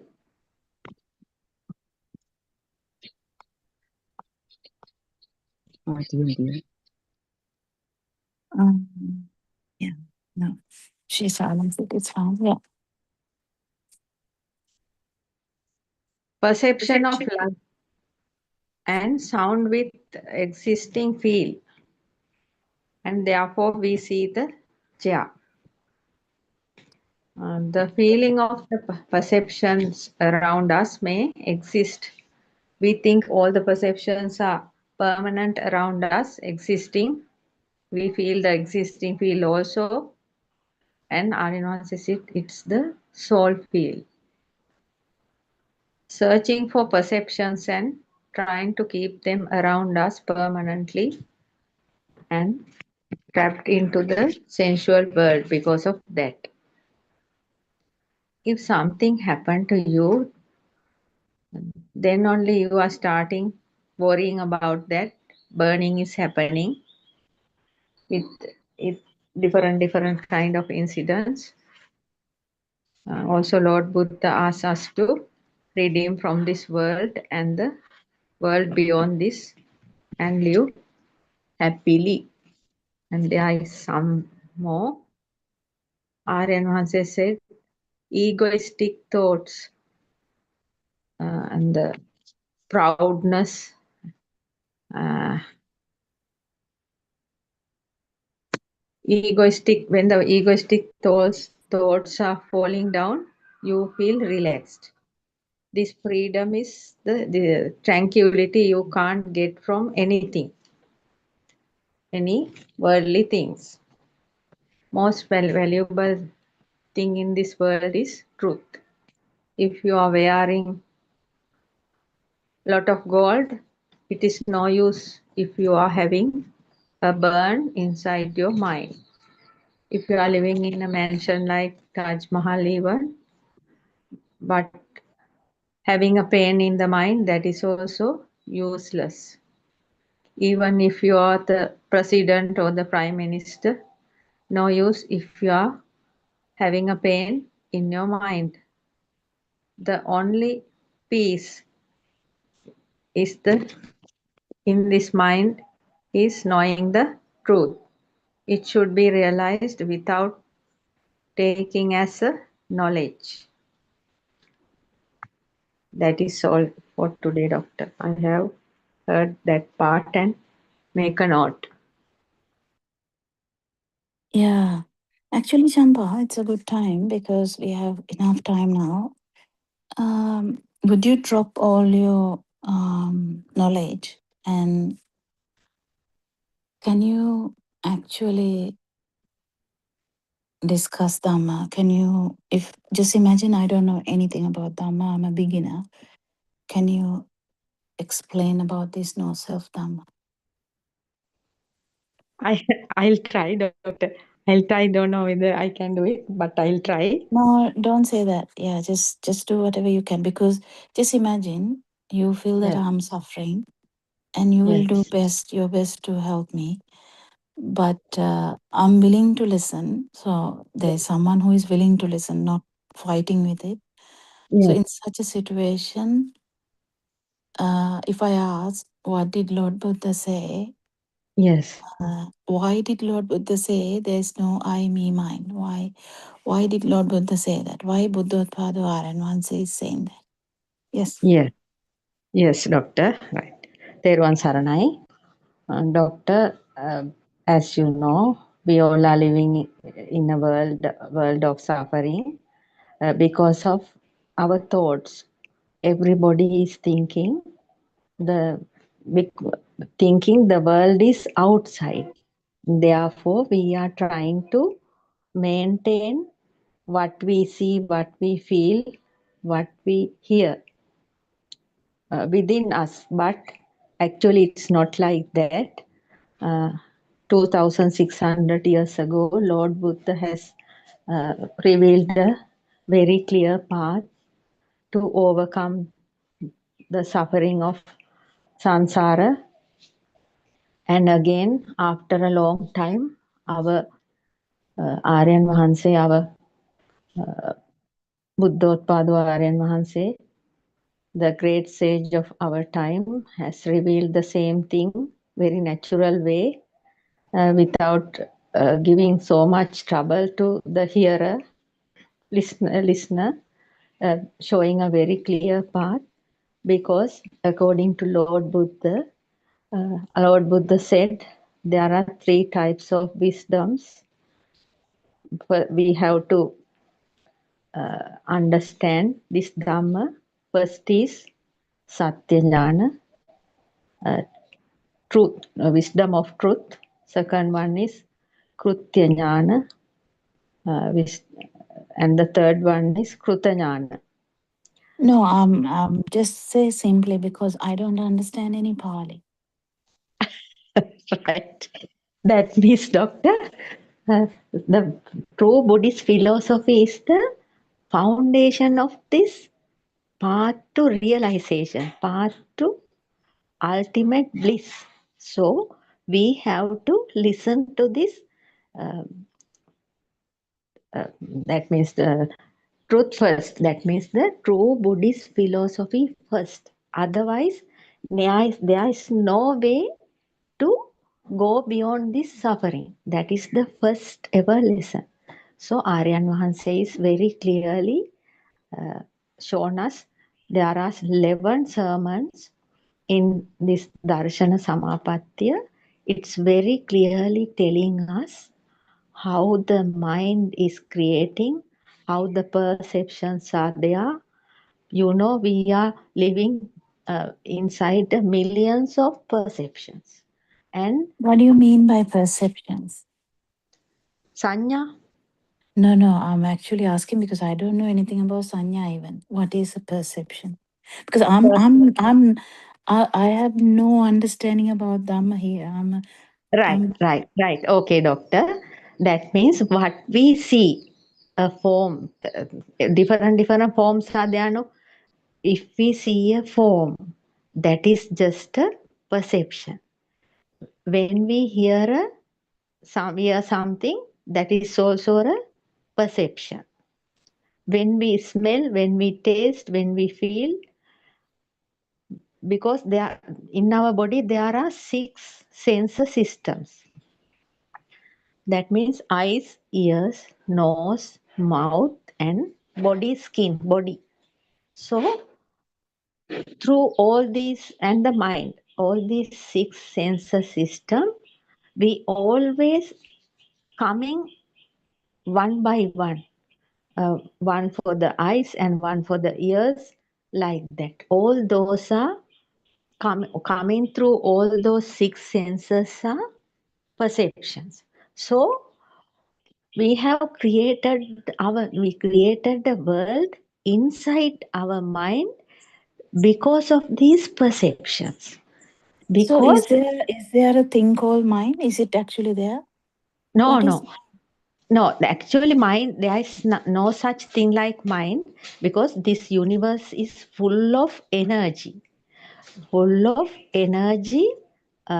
vibrations. So we are just a small vibration of energy in this vast universe. So we are in this universe. That means we are living within so we thousands. are there. So Yes, you are actually contradicting what you are saying.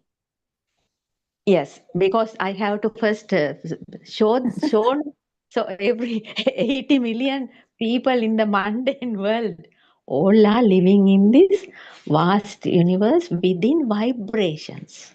So all these when all these vibrations, when something is happening, that means all the waves, every perceptions are coming through waves. Even the light, sunlight is also a perception, a vibration, a wave, vibration of a wave. It's a very fast vibration. Therefore, because of the fastness, we feel there is something. Otherwise, nothing like So that. do you think the vibration is actually there? No, no. It's like this, doctor. When a light bulb, when we see a light bulb, when there's a power drop, the bulb is lighting like automatically. That means it's coming and going, like appearing and disappearing like automatic. So that is the way of these vibrations happening. So it's just happening and creating and that means appearing and disappearing like that. But it's happening in a very fast way. Because of the fastness of the vibration, we can see something is there. It's just an illusion. We see all the illusions through our eyes. What we see, what we hear, what we feel, what we smell, what we taste, everything is at that, during that fraction of second, it's happening and So disappearing. basically, you think that I know vibration because you think that I have such a background that I will know what you're talking about, yeah? No, doctor, And vibration. actually, you thought that. That's why you're talking about the vibration because Yes, yes. you See, will you like imagine this? that I would know something about the vibration, something about perceptions. So yeah, when you answer someone, when you try Yes, to explore this Dhamma with someone, yes, you have to have the background knowledge about someone. yes, Otherwise, you can't just open up like that. So you imagine that because because I told you to do a role play, but then you immediately jumped into the role play thinking that I would know something about vibration. Well, I yes. don't I'm so understand sorry. anything about vibration. Yo, Uh, it's like that, I'm a doctor. village mother. I When we don't put understand anything about vibration. Champa, could you please right, explain to me right, right, doctor. It's what like you're this. talking about?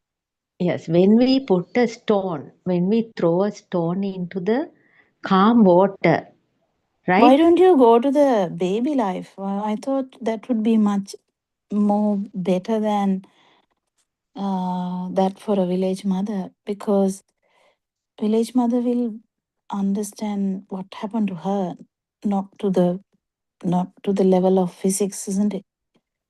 Yes, it's true, but how to show the vibration?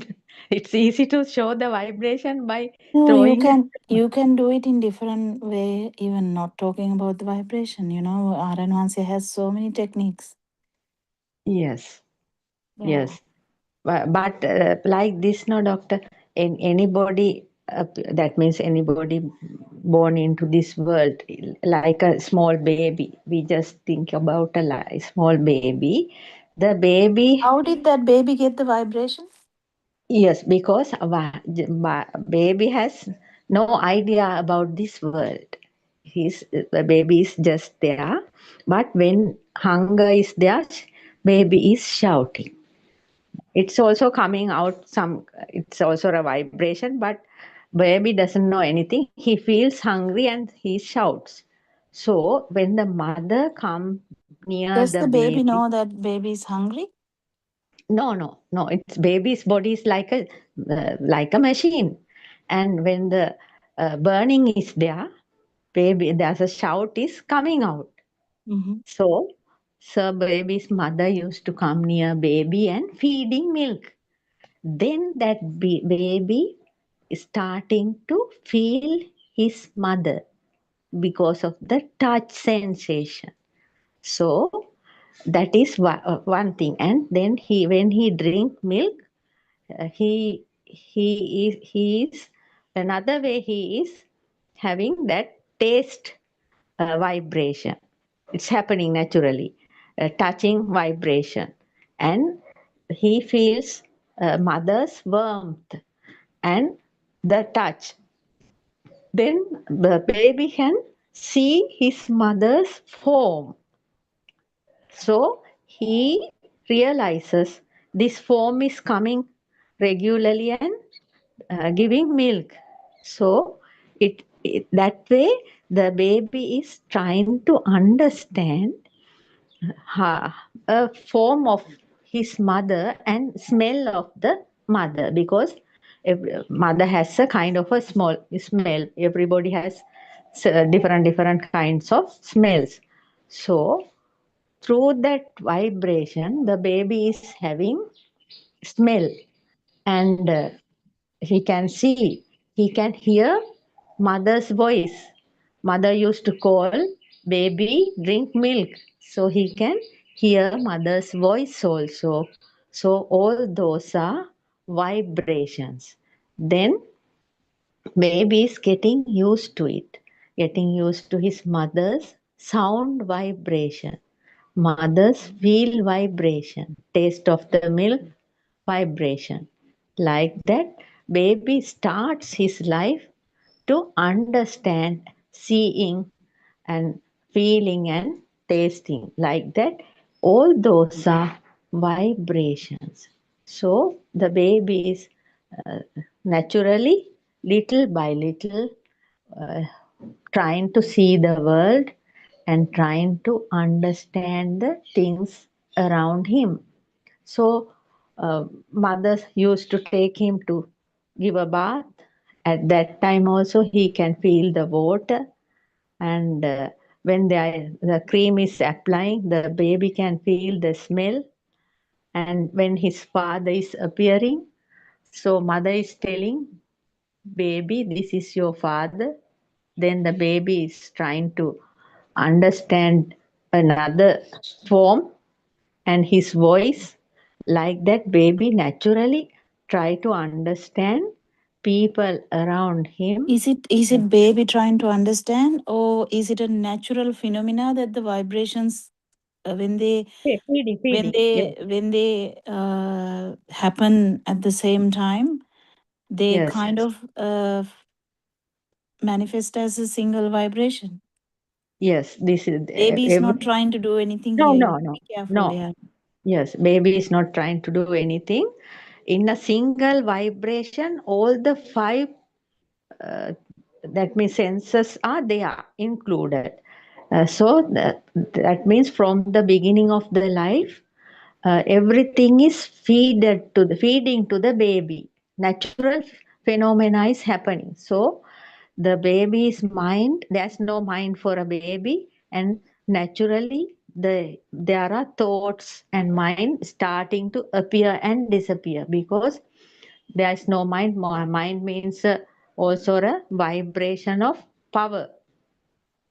So the power vibration is happening and disappearing. When So the that baby is, vibration has all the features of those 5 vibrations, isn't it? yes, everything. So finally, the mind consciousness is starting to create in the baby's mind. The mind is So what is the trying. mind consciousness? Mind consciousness means when we see something through our eyes, so we don't know because what Any we are. consciousness is due to the speed. So what is the Yes. mind consciousness? Mind consciousness means the other things, that means the combination of other 5 vibrations. That No, is no, no, mind. no. Actually, Otherwise, mind, when the thoughts start to happen. So this is a different level now. 5 vibrations, yes, that is different. The light coming so speedily, the light consciousness is there. This is thoughts coming so speedily. So when you yes, stand in the living room, you don't have yes, to even say the names of the things. No, you know they are there. yes, So yes, that's why how fast you can look at a room. Just one glance is enough for you to know yes, everything, isn't it? yes, That's because how fast the mind consciousness is. Mind yes, consciousness means the speed of the thoughts. That's why we yes, can't catch it. Speed of thoughts is really very fast. That's why yes, we feel that we are that we can't really understand that we are in a mind bubble. yes, because I think most that means it's that power of thoughts are more than this uh, light power, because we think the light power has it's very fast, but the mind power is more power than this light power. So uh, the thoughts are very quickly appearing and disappearing, and the mind bubble is starting to develop in a small baby gradually. So then he slowly come out from his crib, and when he's on the floor, he's having the different feeling of the floor. And also when he get up and slowly get up and then trying to walk like that, he's naturally a lot of vibrations are Actually, the speed of the mind may be not similar to, maybe not more than light speed. We don't know. Actually, it is a bit of a scientific thing. We should not comment because the speed of the mind, I'm not 100% sure it is more than the speed of light. But the yes, important thing is Aryan mind once. consciousness is the Yes, speed of the thoughts. Okay. yes, Yeah. yes. So this little baby is trying to catch up everything with his thought process, because now thought processes are happening to him due to the natural vibrations around him through his sensor system. So then he realizes, he understands things, because now all the names and forms are introduced to him by his parents. The mother is showing him, this is a doll, showing a doll and a form, and telling it is a doll. So the baby is trying to understand. So different types of names and forms are uh, showing to him. So then slowly this baby is uh, remembering those things. Then one time mother takes the baby to the in front of a mirror and Did you say telling, child remembers these things? What do you mean by that? If there is no child, what is remembering? no, because What the does it child mean by remembering? What is memory? Is there remembering something means, called memory? yes, some kind of memory. It's not maybe permanent, but baby can remember his mother, He can remember milk. How does it work? Uh, There's nothing it, called memory. So how does it work? it works, I think you tell me, you told that day the name, I can't remember. No, it is the Samanantara. It is the Samanantara. synchronization, or it is the Yes. telepathization, what happens. So yeah. Yes, because when we see something, our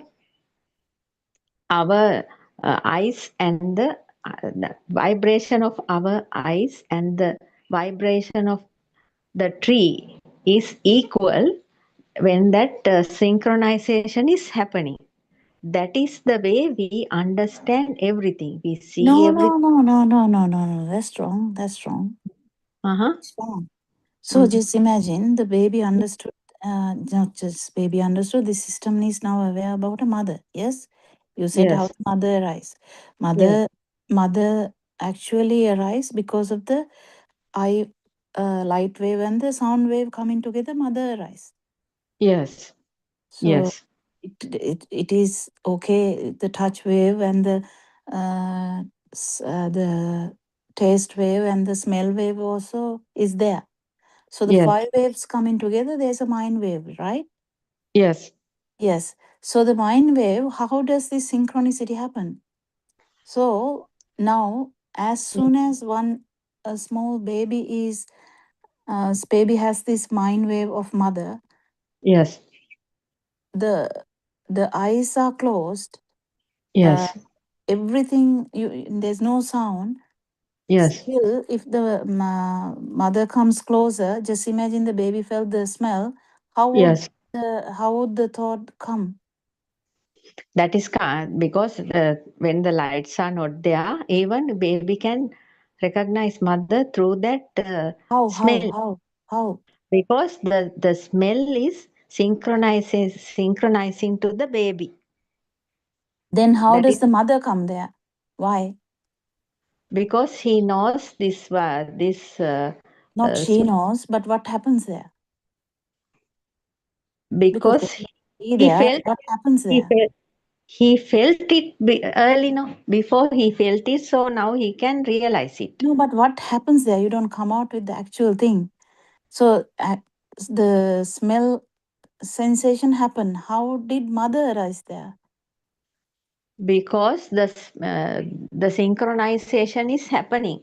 The baby's smell vibration is equal to mother's smell vibration at that time, and Yeah, actually, that is the important aspect here. So because mother vibration, the mind wave, actually has all these aspects, characteristics, or the actual 5 vibrations are there. So yes, as soon as there is a synchronicity through yes, um, the the smell wave, that is yes, good enough to capture the whole thing. yes, That's what happens. So imagine no smell, no sound, no taste, no touch, but baby suddenly saw the mother.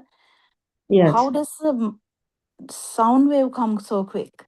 That's because that only what happened was the fast vibration of the eye. But yes, how did the mother come there? Because of this mind wave having all these features.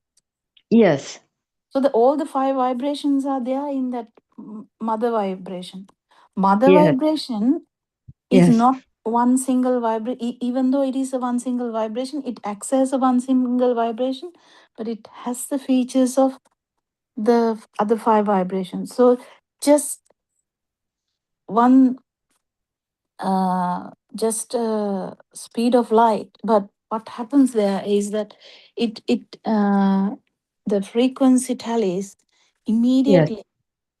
What comes is not light now. What comes is mother. That is the milk butter theory that Lord Buddha actually brought up. Because now yes, it is not about light vibration. yes, No one can stop this.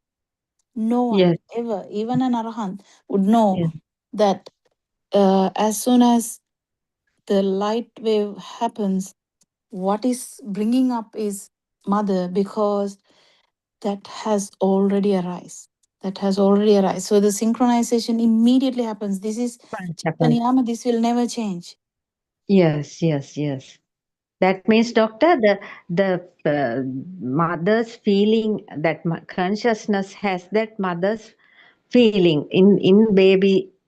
No, Uh, no, no, no. Don't misunderstand.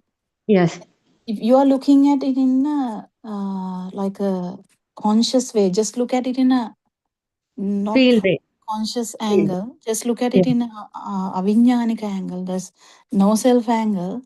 yes, There is one vibration. When yes, that vibration happens, that is yes, the light wave at this moment. Baby just saw, or the yes, child saw something. So the yes, something is, it's just a light wave, but yes, what is brought up is the whole packet, yes, whole package. yes, The whole package is mother. You can't prevent it. yes, It can have the mental part of it too, like what you're saying is that it can have the emotional part of it. So later in time, if you remember your mother, you might remember all the emotional aspect of it too. That is yes. because it is attached to that. Whatever attached to that package will come. Right. So Everything, if everything. I say Yes, now, yes. Niagara Falls, Mm. that is what happens. What happened to you? It's just the ear vibration, isn't it? Yes, But didn't it has a meaning now? yes. It I has a can meaning. see it. Yes, I can see it. I can feel it even that water bubbles are falling. Yeah, Yes, it's a beautiful picture. If you have yes, seen it in a picture, if you yes, have gone there, it would be completely a different entity, because you might recollect everything about it too. But what is important here is yes, this you can't stop. yes. This will never stop. So, what are we trying to understand here?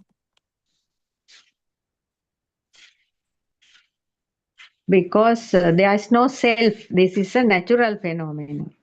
Yes. So, why do we feel that this is done by someone? Like this is happening in me? Why do we feel that? Because the me was planted, no, doctor. When we How was it planted? mother, mother and No, father. no. The definite question is there. How was it planted? Because when we, as a small It is. baby, Yeah. when we saw our form within the mirror, No, so no. That is that. Before that, how is this problem? Where is the problem beginning? because of that sasrava, Yeah. sasra, Yeah. yes, So you can't because ignore that. This yes, vibration. If vibration is there somewhere, yes, all these aspects are there. Astro is there. You can't avoid that. yes, because our always You can it's only like know this. You have to be yes, thorough with this, not only in the study aspect. Actually, you have to feel it. understand fully what happens here and feel it too. So this is Yes, the thing. If there is a vibration, this sasava means the power that synchronized with the vibration in a whatever zygote.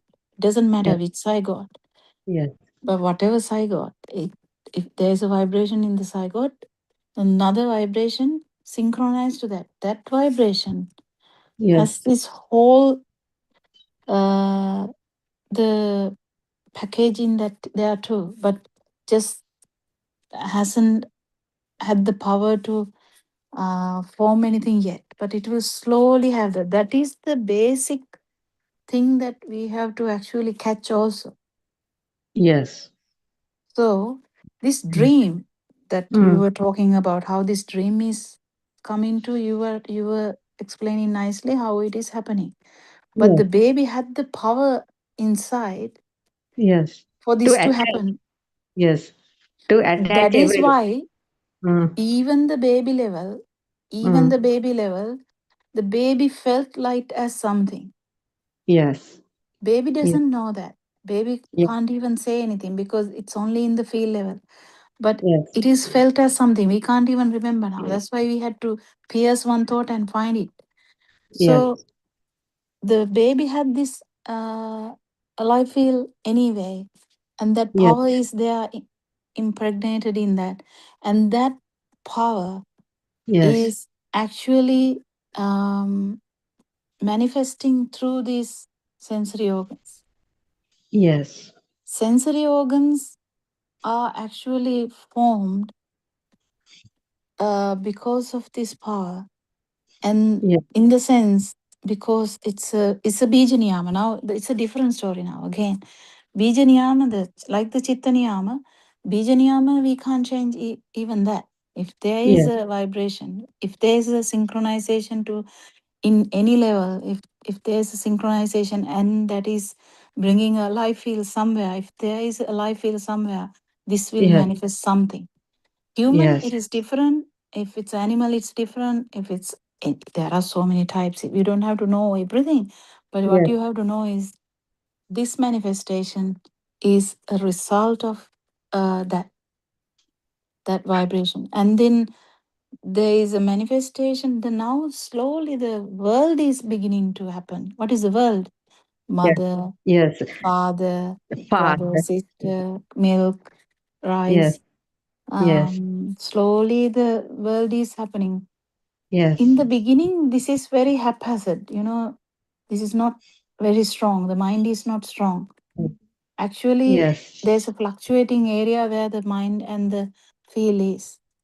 Yes. That's It's a why we can't radiant remember. manifestation. Sometimes we may Radiant. remember one thing and not remember anything other than that. Yes. So, the strength of the mind begins to pick up when a child is about 7 years. The mind has kind of fully consolidated. Yes. When the mind is fully consolidated, what happens to that self vibration? Because Self there was a vibration. life field now, a life Yes. field. Now, Yes. what happens to the life field? Life feel and self vibration is increasing, and more is grabbing things Actually, it is outside. converting into self perception, isn't it? Right, doctor.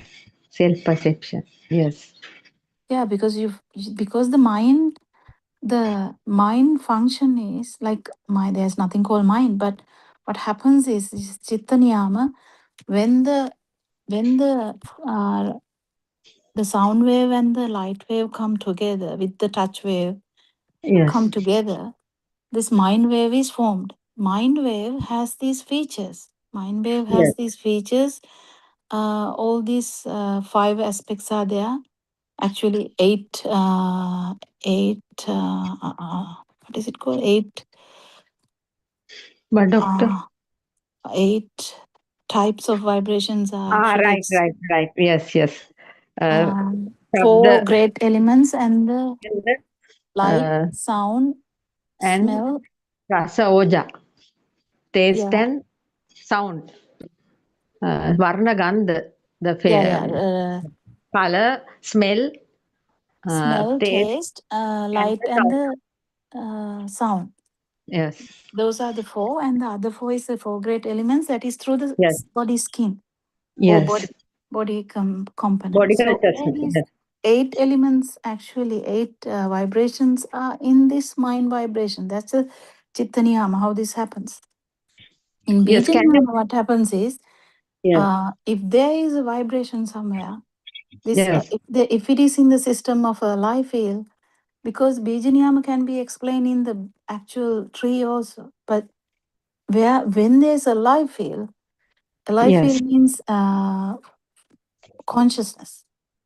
When Yes. the consciousness or the life field is there, this system will manifest according to that vibration, whatever. If it's a human, it's a cockroach, it's a cockroach. If it's a dog, it's a dog. Kind of that, Yeah. that whatever that level, it will manifest. So that is, you never get a mango from a jack tree. Yes. That is because of this Yeah, that's the division. Yeah. thing. Yes. Yeah. So Yes. if there is a kind of a system that sasava or the vibration has gotten into, like not gotten into, you can't really say that, synchronized to, Yes. because there should be a synchronization thing happening in the actually the zygote level, because when the ovum and the sperm come together, there's a Yes. vibration which happens, which brings up this vibration, which synchronizes to another vibration anywhere, which has the potential for this, the whole sansaric journey. You know, this sasava has the whole sansaric journey data in that. This is the whole thing that Aranavan says revelations are groundbreaking, Yes. which Yes. not even Doctor, expressed by then any scientist. Yes. that Shastra is coming from the other vibration, not with that. That means the when the sperm and this thing and the zygote is there, there's another vibration is synchronizing with this one, with the Yeah, that's vibration. why you can't you know that Lord Buddha waited. There were about 500 people waiting for Lord Buddha to start the sermon, and then that girl, Yes, yes, yes. With what girl is that? and the And she Peshakara came. Diyaniya. Peshakara Diyani. Then that daughter, Peshakara daughter is who doing the sewing or this kapukatina thing. And Yes, when she came, Lord Buddha asked, where are you from, or where are you coming from, or something like that. That's why she yes, said she doesn't know. yes. Yes, that's what she gave an answer that she does Yeah, not so came. the She came from. synchronization happens not because anyone is not planning that. Actually, it's such a funny thing to actually understand that this synchronization thing has no one's business is that. If there Yes, is doctor, some that power, wonderful thing. Yes, this power is going to synchronize somewhere. So you have to understand that. yes. That's So why this full Dhamma has to realize, and this power has to get zero. If you want to become an arahant, it has to be zero. yes, Mm. And yes, so the baby didn't know anything. Baby is actually just a body and a mind. But what yes, actually happening in this body and mind is just like a product. But yes, actual that you started telling me about vibration. No, that's why you should go back to the beginning, because you yes, yes, suddenly talking about a vibration doesn't help. yes. I have to talk about the zygote level. Yes, Not yes, if it's a village mother, this talk will be completely different, yes, because yes, mother will not understand the sperm and the ovum coming together forming a zygote. Mother will be like, this lady must be very educated, but I didn't get any of thing what she told. When we say jargon, can yes. anyone understand? They will be looking at us like, oh wow, she knows a lot, but I don't know any of that. You That's know, doctor, I actually I gave a radio to my sister, one of my sister-in-law. She is not very much educated. So anyhow, I explained this Dhamma to her, and she like it, and I said, you know, this in this country, priests are preaching a lot of Dhamma, but only a piece. They are not showing us the correct path to overcome the sansaric journey.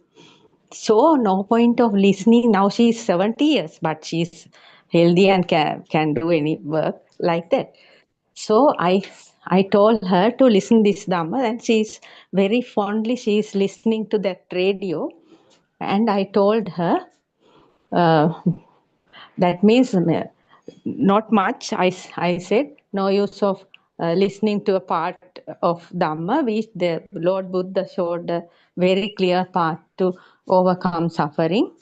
Like that, when I go there, I used to explain her, but she understand that she's completely a village lady. mm. So I used to do that to her Yeah, because yeah. Yeah, it depends on everyone's, you have to feel the other side and see if there are so many different vibrations. Anyone, Yes. it is tricky, but it is. Yes. Some people are actually really good in understanding stuff. Because doctor, they have some kind of suffering because though they are giving So, alms, what are giving the layers of suffering? Tell Champa.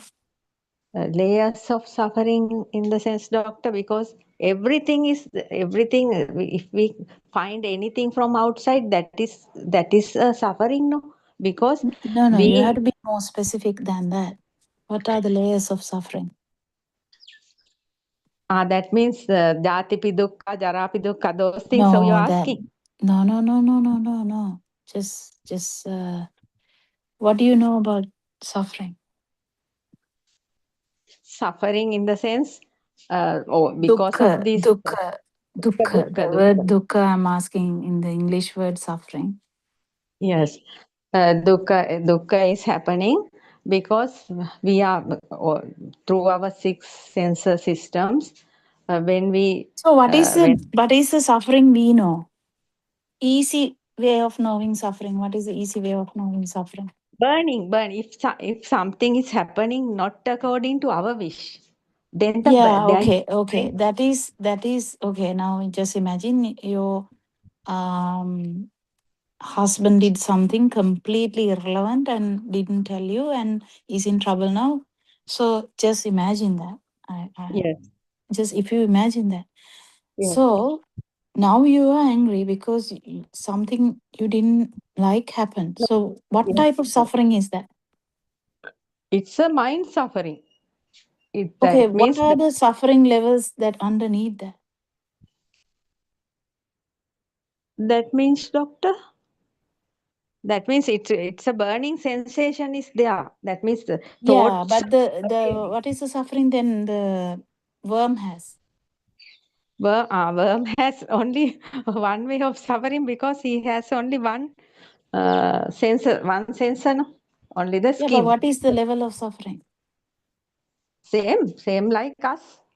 No, He no, can, no, no, no. It's different to our suffering is much worse. But what is yes, because we are suffering because husband didn't do the thing that you wanted. But yes, the that is through the mind you said, and the yes. worm doesn't have that. So what is the suffering worm has? Because if there is no much of wetness, it's very dry. Yeah, but I want you to be more specific than that. Yes, because of his skin functions, it's difficult for him to live. Yeah, If but his what is it there? What is the suffering there? suffering is Because body worm body doesn't know anything. What is yes, suffering there? body consciousness. Through body consciousness, the What is the suffering, suffering there? because his according to worms likeness, that the feeling is not good through his Okay, but body. there is a slightly thing underneath that too. You know what I'm trying to get at is there's a suffering. Even if you understand this, try and see. Ah, You know the life field is there. There is a yes, struggle to maintain the life field. right. He's trying to live. Yes, So right. you need to understand that it is in the even a little baby, even though baby doesn't know anything about a self. So there's no, you can't talk about a drushti in, but still, don't you say the Astrava is there? Yes. Sasava is there, Astrava is also there, hidden. Yes. Sastrava becoming Astrava. No? Yes, Yeah, Sastrava but it becomes. is hidden. It's not manifesting like a human. So what is hidden there? The next one, Yes, what is that? yes. That means he needs the next level all the Next time. field, next Next field, field. next field, Next next field. field, next field. Yes. Otherwise, there's death fear. Yes. Even the Fear of death, yes. worm doesn't know about anything about the death. That's what I'm trying to say. Yes. This death business, the worm doesn't know anything about death, but there is a detection that this alive field might go. Yes, yes. He's scared to that. It's scared to that. Why there is scare? Why Because there's a problem of that? because worm feels if uh, the that means It's it an can innate feel thing, isn't it? Because we have to become the worm and see what happens there. So this fear of death is happening. fear Fear of of death, death. because the life field is already misunderstood as you. Yes. That is why the problem is. Yes. So you need to go into that level. Today morning, Arananse also did a beautiful sermon. I You? couldn't hear that, doctor. Yeah, he joined in the last, like, I don't know, maybe like 10-20 minutes or something. He joined in the last bit. Right. I heard because today Tamil Zoom, I was getting ready for that. I heard it. RN1 says noise, but I couldn't hear it. It is very easy. It's a very short part of it. Because he joined in the last bit, but it was so comprehensive, so beautiful. Right. Yeah, Aran Hanse did a beautiful sermon at the end of 5 o'clock Sinhala Zoom. You can join and listen. Right. In the YouTube. So if anyone listened to that, he was talking about in a very conscious way how one should understand all 3 layers, 3 layers. Yes, because that means the vibration level and the perception level and the actual drushti level, that is the thought level. right, Sensory right. level. Because there is a innate inner feel, like the life feel, that is a consciousness.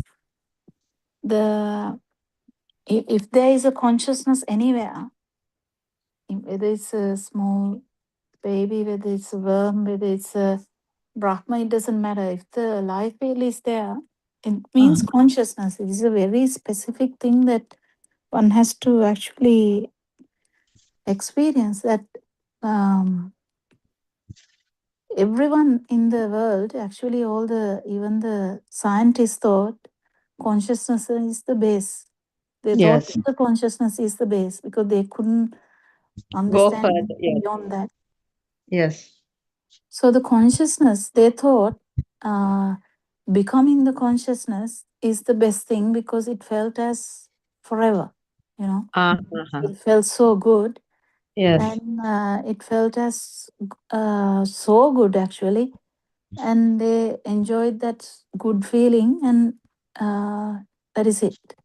Yeah. And after that, they also went to understand that there is a space like a deep sleep where there's no feel at all. Right, right. But still, they didn't understand that there is a possibility of that vibration to happen again even after 80 kalpas. Yes. These are all Buddha's thinking. abhijna, actually. I mean, no one else can say these things because Yes. it has to be felt. So this vibration, if it is there, it has the potential to vibrate. Even what is the vibration I'm talking about? I'm not talking about the actual the sensory organ vibrations. I'm talking about this vibration which has the potential, which has all the samsaric data in it, which has this power, which You has mean the sasa, everything, all the same words, that vibration. I'm talking about that vibration. This is the vibration that everyone is not aware. So people non-manifesting consciousness level you are talking about. Non-manifesting consciousness level, yeah, that is the arupa, isn't it? Arupa dhyana or something. It is the That means consciousness, which is not manifesting. That is Arupa Dhyana, isn't it? maybe yes, not anything, not manifesting anything, not visible Yeah, also. that is the Arupa Dhyana, I think. So the non-manifesting is there, but it's like a deep sleep. If you take a normal example, which you can even tell a village mother is, I think, a simple way of saying that, Yes, deep but sleep. if somebody try to go through samatha bhavana, the self is there, no? That is because self-view is there, self-perception is there, the vibration is anyway there. So, yeah. So that is what hundreds of years our priests are doing according to this Hinduism practices. But it is not. It is a useless thing, no? With the self. First of all, we must understand there's no self in this body. That is the first thing, no? Yeah. So the actual practice will change very soon. I think even the scientists, everyone would, if when this actually the Buddha, there's a word for that, like this Buddha's the Buddha's philosophy, when it surfaces, I think everyone will get the idea that just talking associated stories about Lord Buddha will not be sufficient in future. Because it has gone beyond that. Then even dhyana, everyone will understand that, and it is beyond that now. This philosophy is beyond that. Yes. No point of trying this dhyana because it's a waste of a time. It's just a waste of time. I tried that also, no? But it didn't happen naturally. Actually, it's for my luck that dhyana thing is never happened to me. I like it very much. Otherwise, finish. Yeah, I mean, even I think Aranwanse also has joined. I mean, Aranwanse also did these things, but he, even Lord Buddha did practice these things, and his teacher, Lord Buddha's teacher, asked to take over, isn't it? That means he has everything that is to be practiced. He was there. He knew everything, but also he had the wisdom to say that this is not ending like that. So that is the best part of it, knowing that this is not the actual thing. Everyone who is listening to this Dhamma should have that kind of wisdom also, when you get several levels of meditative states, you can get any kind of concentration meditative states. Even in this kind of programs also, you might feel them, but you should have enough wisdom to just realize that it's just a sidetrack. That's it. Yes. And what is more important is this truth. Yes. And how much you are fully into the truth only be manifested. In the sense, it is only the truth that will change the life into the anusota patisota thing, like the whole change will happen only through the truth. So that is the important thing. I don't know whether Aranon say he's in a place to participate. Anyway, yeah, it is good. The way when you try to explain, Champa, you did a good job actually, but try and feel it more, and then you will realize when you try to feel it, the explanation also comes Naturally, yes. a bit more naturally than that.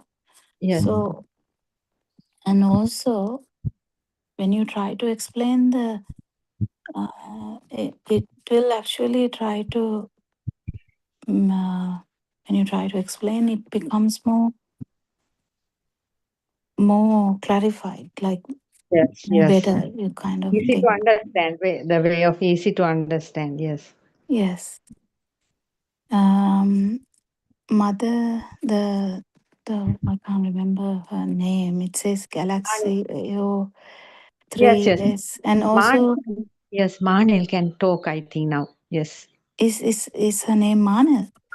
Malani. I think Malani. Malani. Yes. Malani. And also Venerable is also there. If he has something to add, actually we welcome you. We were having actually a discussion. Venerable is there.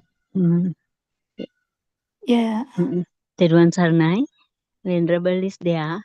He is trying to speak to this English Zoom, PeoTV Zoom. Please, I'll tell Yes. him. Yes. Teruvan Saranai. Teruvan Saranai. Swaminathan. No, I Teruvan think Saranai. yes. Yeah. Teruvan Saranai.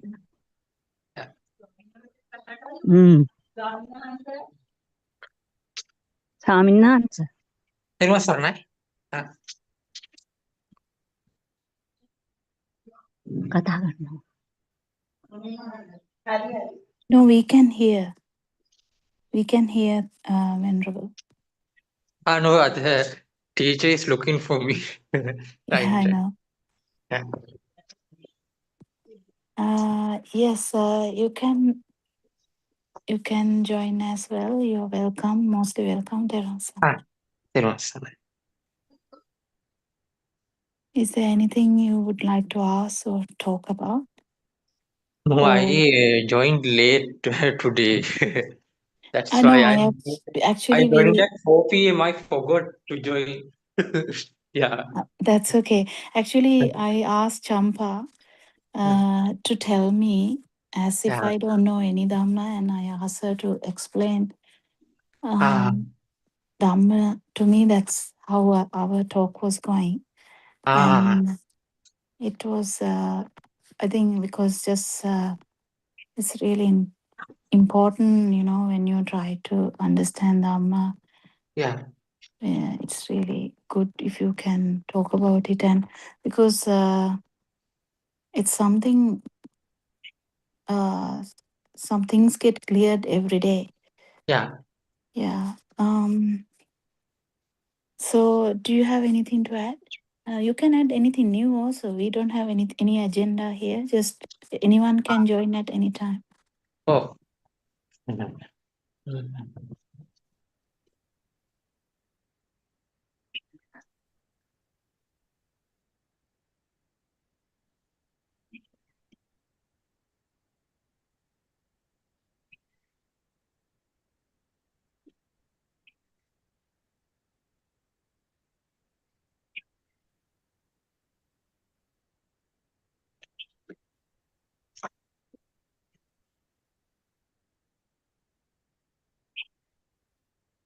Anything? No, I don't have anything. Yeah. Okay. What about Malini then?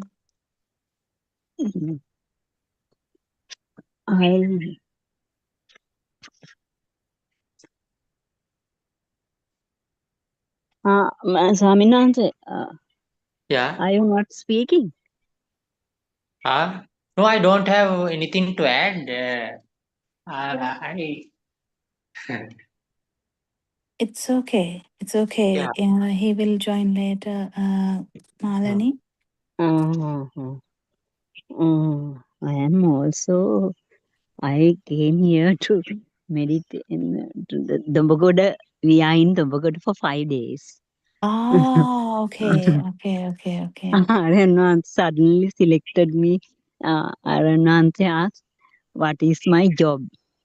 Then I said, "I am a teacher. I am a teacher." Then, what is your subject? He asked, "What is your subject?" I told English. Then Ariana suddenly selected me to this English PeoTV Zoom. Uh, It's good. I mean, you can join at any day, even after you go home go home. No, from I'll Buddothpada. join. Yeah, you can join every day because. Sunday we are going home.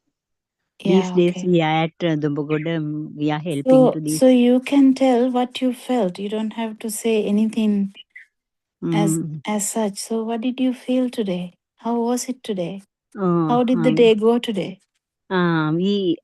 Actually we work without me. Mm. We work without me. Here, this place is very silent place. And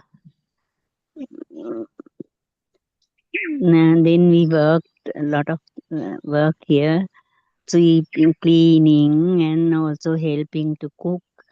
We did all the things without me.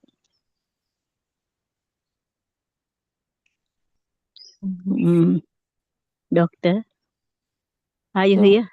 Yeah. Listening. So was there any moment that you felt that you are there? Most of the time I felt without me, because I just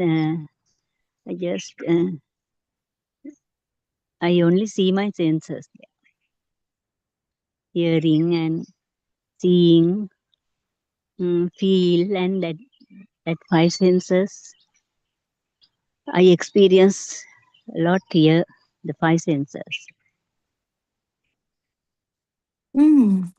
So you have to be careful because the one who is watching the five senses can't be also there. It's a bit tricky area that you have to experience. Yeah, it is good if you don't have the self view.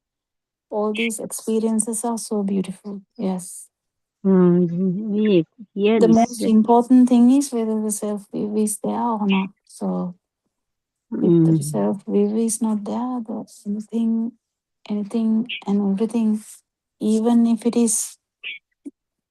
you go to a place like a marketplace where there is so much hustle bustle, so much internal shouting. silence. You talk about internal silence. Yeah, you can say that. But what I'm trying to say is,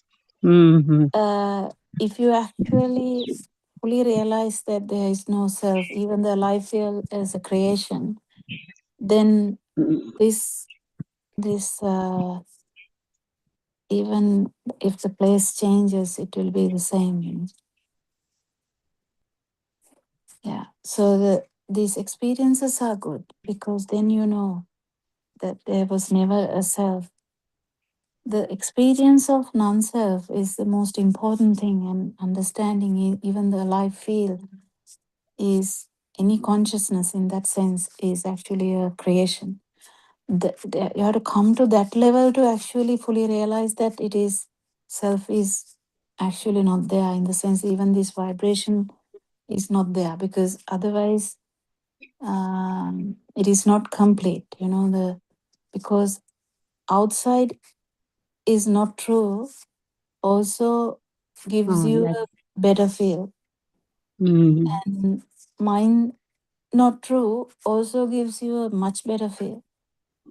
But the most important aspect is the great insight you get from all these experience. The insight is the important thing, that there was never a self, that vibration is also the stimuli is not felt as a thing. This is a no self experience I'm talking about. So if the no self experience arises, then it is important, because meditative states also can happen. Anyone who feels that the outside is not a thing and it's a perceptual level also feels Good. And even the third one, you're talking about the third one. Third one, you fully realize that there's no self in any of these consciousnesses. That's great. That's great. So it's all about truth, to the level of the truth that you have really contemplated. The contemplation should extend to the level of the vibration, finding the source, finding your own vibration, because otherwise, when the place changes, everything will be back. You know what I'm saying? My home place is very busy place. My home is near the Matugama town, so very busy place. There are so many tuition classes there also. This place is Aranvansi also said me, your place is very noisy and like this. So I came here to It to is good. It is meditate. good. Actually, our usually it is our mind is also very active in such a. But what I'm trying to say is, if you actually experience non-vibration, then non-vibration. Insight is so great that If inside well, I is feel is not true, then free, nothing will matter. Everything will happen. it is Nothing will noisy matter. or silence or nothing. Doesn't matter. That doesn't matter. Noisy or silent doesn't matter because Yeah. inside is Once you understand fully silent. this Dhamma and once you feel the non-vibration, nothing will matter because Non-vibration. That means inside silence is mean non-vibration. Oh, yeah, non-vibration. non-vibration. So the thing is, the more you understand Dhamma, more you will feel also. Because when we understand Dhamma, there are so many layers that people get the Dhamma. So when we understand actually, for an example, apple is on the table. When we take that example, apple is on the table. If we really feel that the apple is actually on the table, then you are there anyway. Right. I am there when you see the apple. No, Is it's that not. correct? No. What I'm trying to say is, if it is feeling, Feel apple. Just imagine you are standing in front of a table. Table. And you are seeing apple just now. You just imagine there's an apple on the table. Table. Now just imagine, just go to that situation. You actually feel that the apple is on the table. Don't you feel the duality? You feel you are here anyway. You don't have to even talk about that. At that time, I am apple. Is that correct? If you are an arahant, yes. Because if you are an arahant, it will be only the apple. But what I'm trying to say is a normal person. Normal person, I am apple. Apple is on the table, I am here. I am here. Oh, I am here. That's a duality. That's a Dvathaya. That is the two sides. Duality. Yeah, that's the normal Prutajana state. What is the word for that, Champa? Prutajana means not knowing this Dhamma. Prutajana. Sensual world. Sensual world. Normal person. Normal person who doesn't know Dhamma. Apple is on the table. I'm standing here. So that's that. That is the feel also. Don't misunderstand. You don't have to even think about it. There is an apple, like the chair, no? If you feel like the chair, if you feel that the like chair is there, there is a chair. You don't have to When even I think feel about it about that chair, I am there. Yeah, that is the normal way that we felt in anything. No, if the sun is near the gate, if the sun is like 100 meters away, you just imagine that gate is opening. You heard a sound and you looked at that way. Sun is entering the home. Just imagine.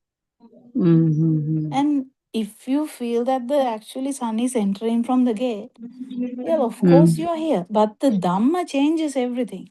Dhamma changes Mm. everything.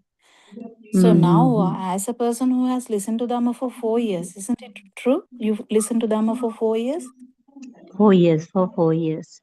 Yeah. So if as a Mm. person who listened to Dhamma for 4 years, you know that it is a perception. Mm. Sun is a perception. Gate is a perception. Mm. Then whatever happens there is not actually happening there. It's a perception in the mind. Mind. Mm. Right. But then it now narrowed down your whole extension into the outer world narrowed down, but still mind is there. Mm. Then you have to understand, well, is the sun in the mind then? Mm. Is actually sun in the mind? Is No. perception true? Mm. How is the perception made? Perception is made from sound wave and light wave coming together, and maybe the touch wave also. So it's a vibration. Sound wave and light wave come together and right. And including touch wave also. But we mainly take the ditta Sutta Mutta. Sutta Mutta part is also there, because if you have There, touched but sun, it if is you have touched the sun, you will have the idea of touching the sun also. But what I'm trying to say is here mainly is the light wave and the sound wave. So the light wave and the sine wave coming together, the mind wave has created. This mind wave is actually it's a perception. Sun is a perception in this mind wave. So the perception is it true? No, it's a vibration. vibration. It's a vibration formed from the light vibration and the sound vibration. Sound vibration. So what did you actually feel in the end? Because you just looked at something and you can say, okay, I understand, but I know the sun is a creation of the mind. I know sun is a perception. I know that, but I can see something. If you say, then what are you actually seeing? It is the fast Actually, vibration of see. the speed. What you feel there is the speed of the eye, Speed of that. speed of the light. That's what you feel. Mm-hmm. That's why it's the speed of light is very fast. It's actually the fastest Fast. thing in the world. So Mm-hmm. the this change, the perceptions can change so fast. But what I'm trying to say is sun. If you fully realize that sun is a perception only, and then realize that perception is also not true, it's a vibration only. What is the final vibration? It was, in this example, it is the light, because you looked at sun. I know you have listened to this in Sinhala a lot. In the Sinhala medium, isn't it? Yes, we listened so many times, but at the moment it not come to us. That is It's the okay. problem. It's okay. We have listened about 5,000 or 6,000 Dharma Deshana, but sometimes the thing will not come to us. That is No, the problem. actually, if you stand in the doorway, and if you actually look at a tree, also you can get this understanding. You don't have to look at the sun. Your Right. sun.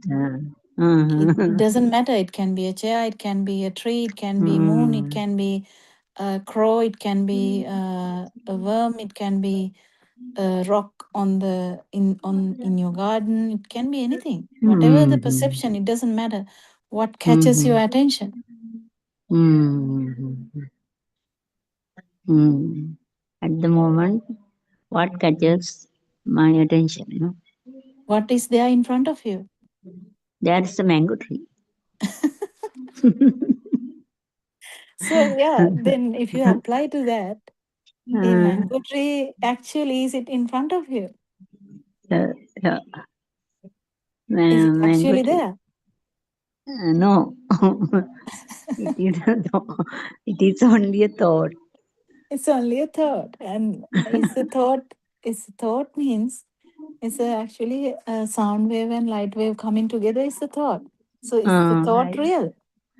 No, No, it's not real. it So is is not the real. It's false. yeah, it is not real. So it's actually this mango tree is not real, isn't it? So then what are you actually then seeing? It is this the what do you feel then? You feel something is there. That is because of the speed of light.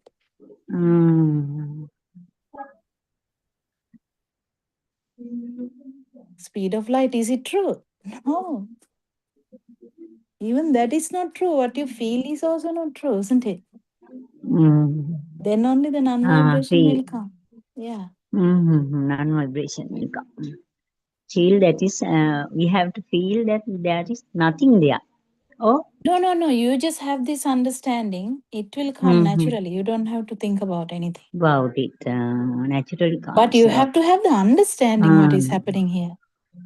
We have to do Satyajnana should be there. Satyajnana. If you have listened to Dhamma for 4 years, Satyajnana should be in the background. Background. It is like a virus guard, you know. I don't know whether you know about the computers, but it is like a virus guard. Virus guard. I know some. What is about like virus guard? Oh no, I'm joking. Actually, the computers has virus guard to catch Virus the guard. I viruses, know no, it. like I the know it. wrong thing. So your Satyajnana would be like that. You will Satyajnana. will talk to There your is son as normal. You will do everything. You will cook for him. You will make Right. dinner. Now understand.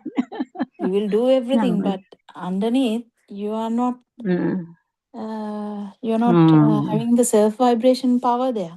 You will see as normal. You will hear as normal. You will.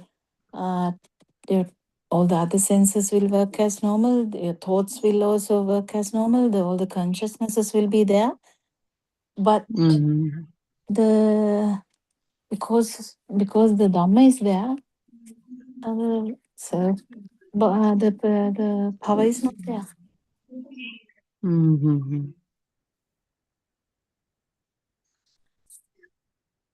Everything will happen as normal as you told. You will be, it is very important to check this in a normal day-to-day life. The main thing is your defilements. Whatever you feel in Dombagoda can be different, but the experience of non-vibration is great, and the insight it gives you will change you forever. And then how your defilements are coming down is the main important aspect. So when actually your son is entering from the gate and he tells you something very sad news, and then if you are burning, then of course the Dhamma hasn't come there, has it? Then only you realize I felt very good in Dhamma. That's true. Yeah, that is the difference, But there are levels of this burning also, so you have to understand. So the burning will slowly come down anyway.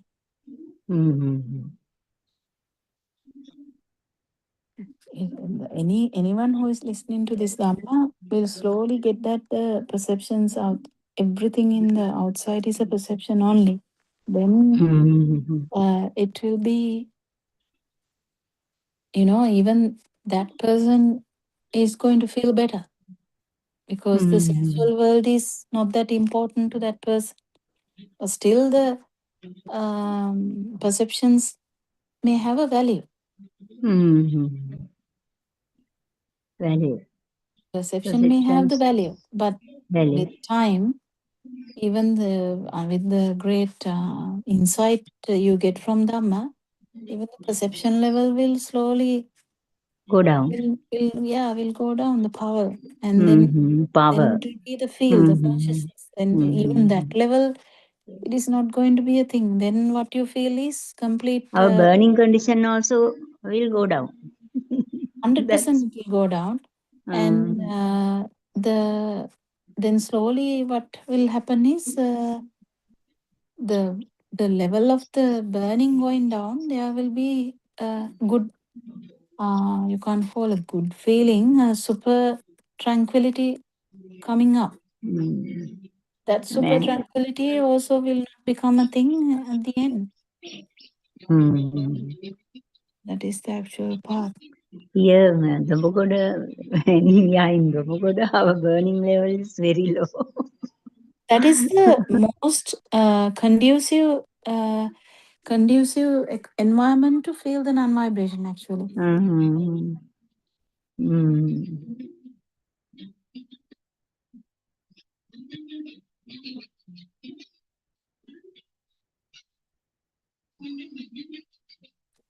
Did you get it?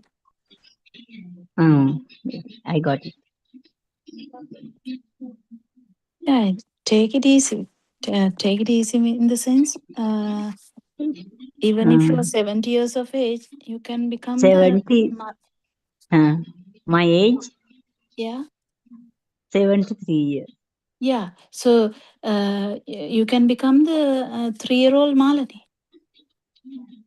What? 3? 3-year-old 3-year-old. Right. Now I understood. 3-year-old man, yeah.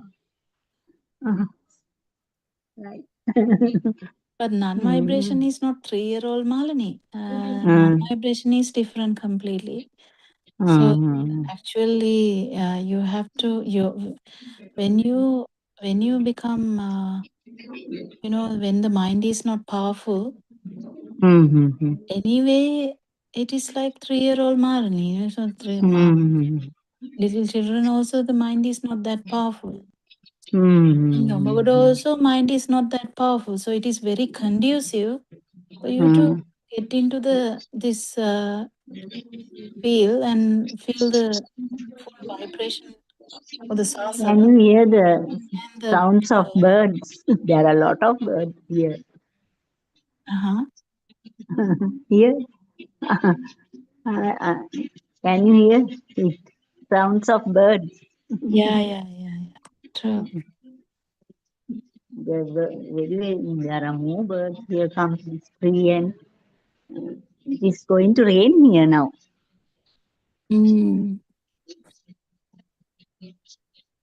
It's a time of April, so it will rain with thundering, isn't it? Thundering, yes, thundering. So you can actually tune into that.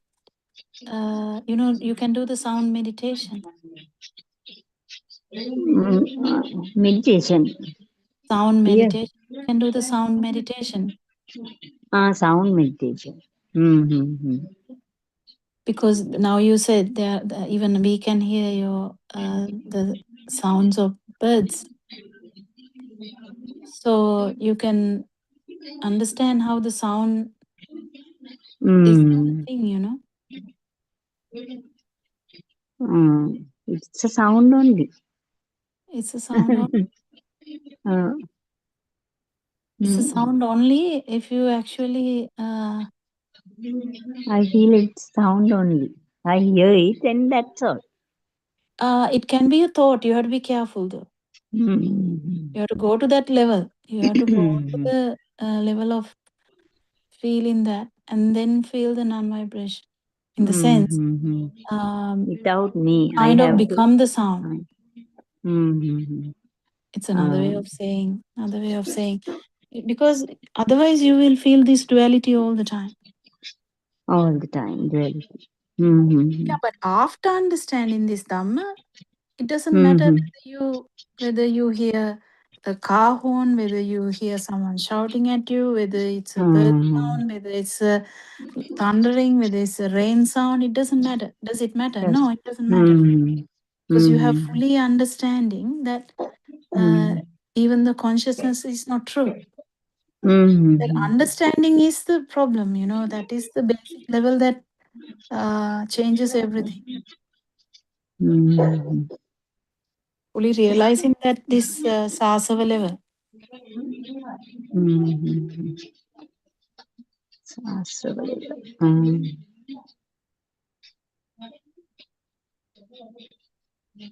Sasava level becomes Astrava level, no? Astrava, yeah. Sasava is difficult to catch, but when you are in that type of place, you might be able to catch your own vibration. That is the important thing.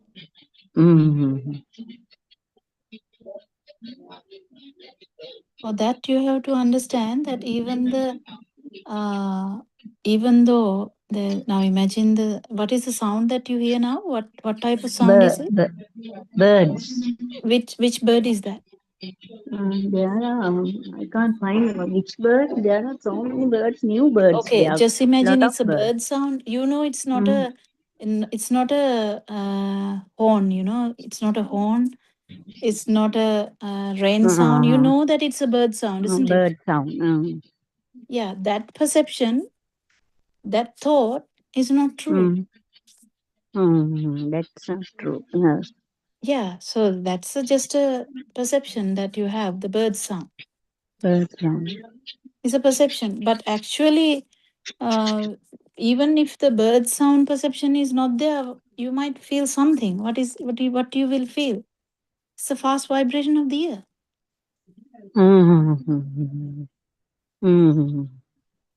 Fast vibration of the ear. Right. That is what you feel. That's the problem. You come to the feel level is the problem. Because you are actually trapped in the mind, you can't come to the feel level. Feel level. We have to come to feel level. Yeah. In a one fraction of a second, not like this is like piercing one thought. After that, it doesn't matter if you fully realize even this vibration is not true. It gives you so much insight. Then first three fetters will be broken. What the sanyojana. So it's all through the truth. If you know the truth only, you will get this. It's not through meditation. Not First through three meditation. fetters are broken not by meditation. It's through the actual truth.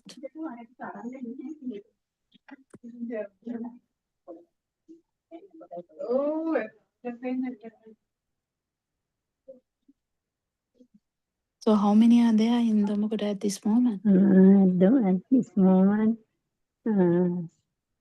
4 people and 2 main nuances and 2 main nuances and 2 other 3 of and Swami nuances and 2. So there's a very conducive environment because there's no much people also. So no much like and human. One daughter and son is also there to help Aryan Mahanse's work. Young daughter and young son. So that's a very, very good environment, isn't it? Yesterday Aryan Mahanse was there. Then today Aryan Mahanse gone. The most important thing is because the mind you have to fully understand the mind level, perception level, and the vibration level. That is sensual world, a form world, and non-form world. If you fully realize that, that's enough. I mean, non-vibration will surface anyway.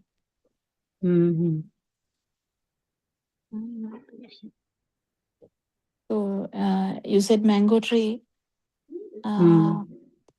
If it's a normal person looking at a mango tree, if the mango tree's thought is real, then definitely self view is there.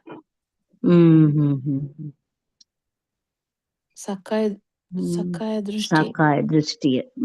That is self view. Self view is there. If the actual with Dhamma, if you know that the mango tree is just a perception in the mind, then it comes to the form world. But then you have to fully understand this perception is not true. It's a creation of light wave and the sound wave, or the light vibration or the sound vibration. Non-vibration. So if you get into that level, it is great, because then the perception will start to fade the you will get the perception, but the value will not be there. Value. So what happens if when the value of the perception is not there, it will definitely come to the feel level. Then the feel level, you feel like something, because perception is pierced, you will feel something. What do you feel is because you are looking at it, it will be a speed of the eye. So if you fully realize that it is eye function only, then you might be able to feel the fourth level, that is the non-vibration or the anatma. Non-vibration. Fourth level of non-vibration. But Aranhanse did it nicely, no, on the day that the day that he did the program, he did it so nicely, isn't it? Did you go around on that day? Yeah. We went about 2 kilometers. We went round. How did you handle it? Was it okay? We experienced at that day. Yeah, without me, we went there all the time. Yeah, that's so good, isn't it? Yeah, it is good. It's just insight which is very good. I mean, the insight you get, that penetrative insight, that vidarshana. But how much vidarshana happens there is the most important thing. And if it has fully happened to the level of non-vibration, great. Yeah.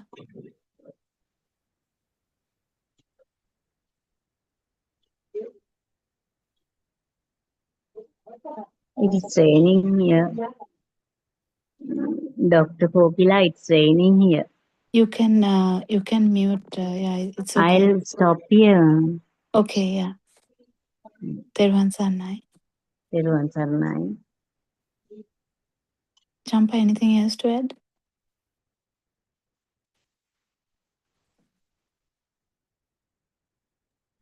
Doctor, nothing much. I was listening because, Doctor, how many years one listen to this Dhamma is not the time is not the thing. The feeling is the difficult thing. No, Doctor? Yeah, actually, Champa, when you stand in front of a mango tree, even this duality is a feel. Yes. It's not a thought. You don't have to even think about the mango tree. Yes. So even if that duality is vanished in the perception level, if you know Dhamma fully, that it's a perception level, that is also kind of another feel that the perception is still giving you some power. It's Yes. another field. Actually, this Dhamma, whole Dhamma is in the field side. Yes. So Yes, that doctor. if the perception is not giving any value, it will go to the non-form level anyway. That is also another field level. It is another complete different level of field. Then that field also is due to the consciousness level. So the consciousness is not a thing, has to come there because consciousness is always speed of whatever the organ which is involved, you know. Yes. So all these levels, actually speaking, this duality is also a field. So this whole Dhamma is how you feel about this whole world or the actual mango tree. Yes. Yes. Feel about how you feel about these perceptions. How you feel about the mango tree. Mm. So actually, if you lose you, then it will be just mango tree. This is completely another field. Non-vibration is another kind of, we can give only examples. Yes. That's why Aranahanse is saying that it is the mango tree. I mean, it's another way of saying only, because if you lose this side, in the sense this alive field, if you feel this, lose this power, if you lose this power, then what is there is only the at that point the skandha or this stimuli, Aggregate. whatever the stimuli. Yes. Doesn't matter which stimuli, whatever the stimuli involved, it is the only thing that is there until this respiration stops. There will be some stimuli. That's all. Yes. Say, like we discussed before, like the center is not there, but all the stimuli are there. Yes. So this is also a different field, isn't it? So this whole thing is actually in the field side. Yes. You should be able to feel the Dhamma. Yes, basically. Mm. So how we explain that is also not a big deal. Yes. Village mother may not be able to tell this fully to a forum like this. It doesn't matter. Yes, because she has the faith, no, doctor. She has the full faith about Arya Mahat. No, not even that. What I'm trying to say is, if someone has felt this on vibration, Yes. Yes. that is the Buddha Sasana. Yes. Yes. That village mother doesn't need to know fully how to explain that and all that.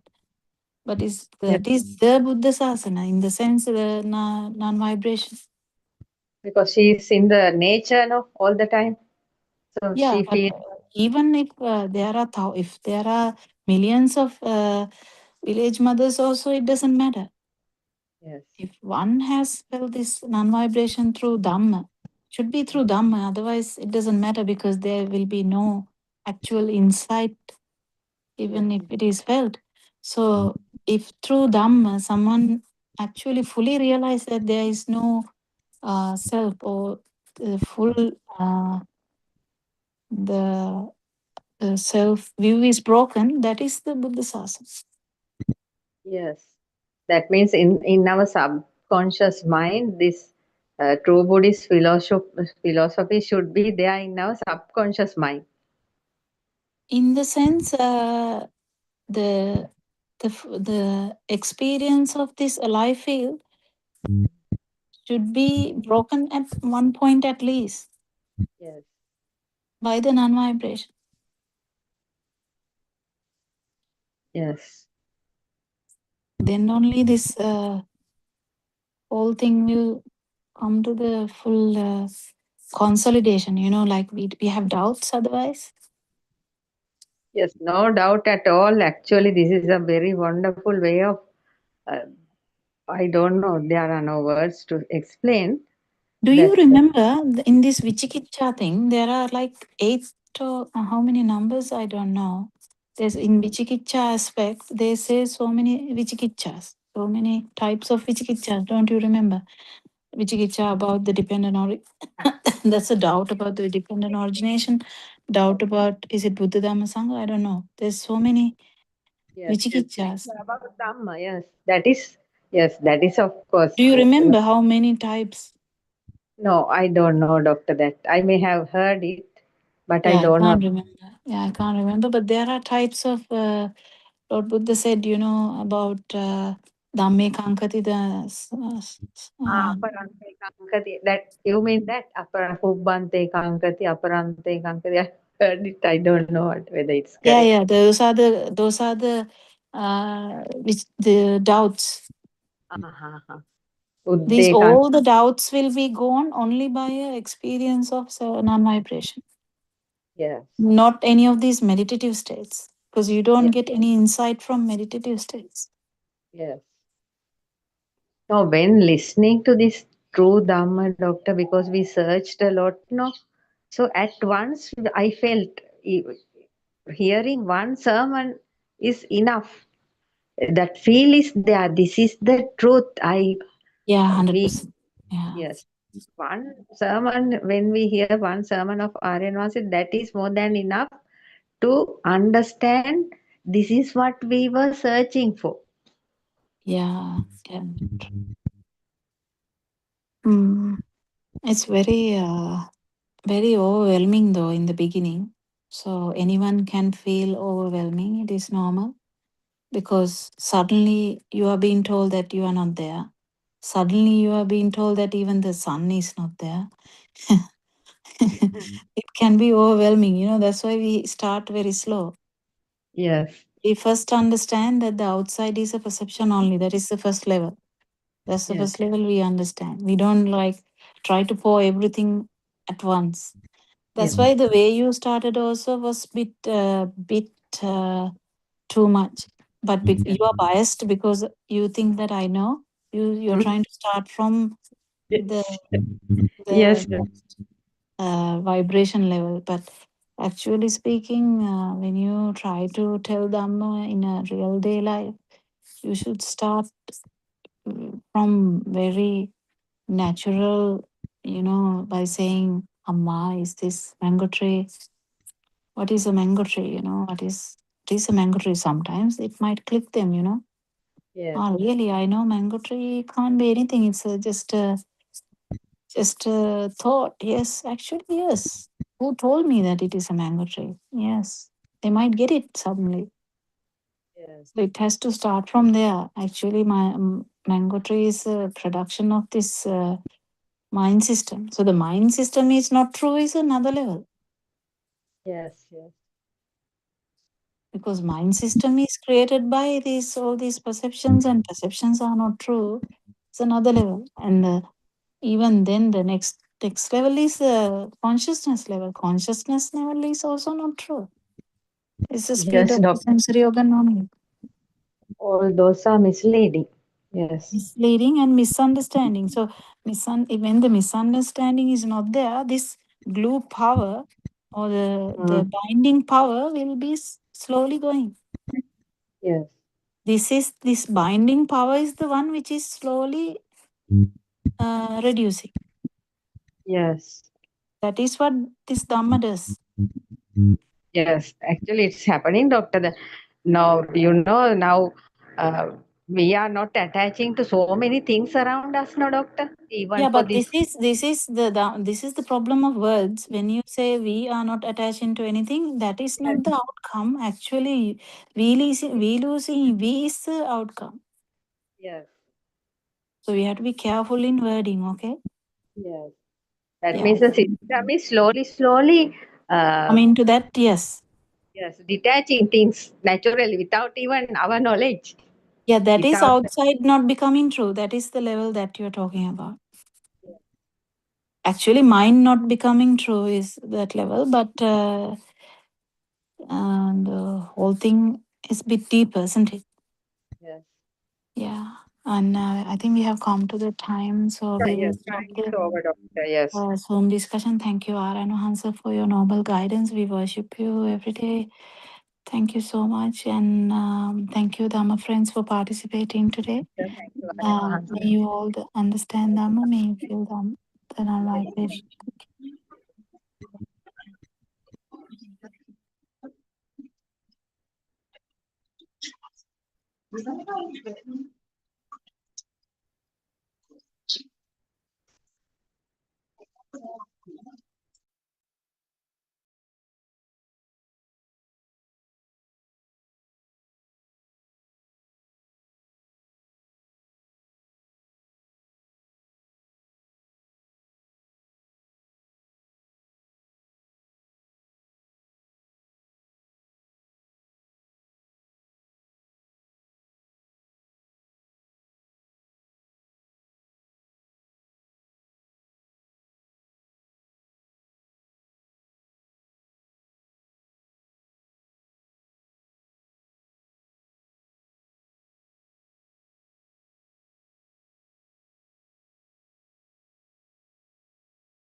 Good afternoon, everybody. Therwan Sana, sir. Therwan Sana, everybody. Let's continue with the book reading. The True Dhamma Has Awakened, Volume 2, page number 74. When you let go of thoughts, the attachment or the dislike towards thoughts begin to dissolve. This is called viragaya. Tatra tatra vipassati. The stanza above means letting go of each and every thought that you receive at that moment. Even though we talk about letting go of every thought, what we receive is a long string of thoughts. Whichever string of thoughts you receive at one time, let them go. You need to have a huge wisdom to let go of thoughts, and this does not happen all at once. To let go of thoughts, first you have to be aware of the thoughts that come to your mind. Second, you have to know that thoughts are akusal. Thoughts take you in a cycle of rebirth and death, samsara. Third, you have to know that right path to attain nirvana is when you develop an awareness, not to get attached to thoughts that you receive. Fourth one, in other words, letting go of thoughts is a kusalaya, a skillful action that helps you go on the path. When you maintain awareness according to the 4 points given above, you automatically begin to increase your mindfulness and you begin to come to your base every moment. This practice of mindfulness will take you on the path to nirvana. When you maintain a steady mindfulness to analyze every thought that comes to your mind with awareness and wisdom, your practice of seeing every thought begins to improve. It is very important that you learn to see each thought that comes to your mind. It is necessary for the Vidarshana meditation, because if you learn to see a thought as soon as it comes to your mind, you will immediately be able to apply the truth to that thought and be aware that the thought does not exist outside, and know that it is only a thought. Hirosana, everybody.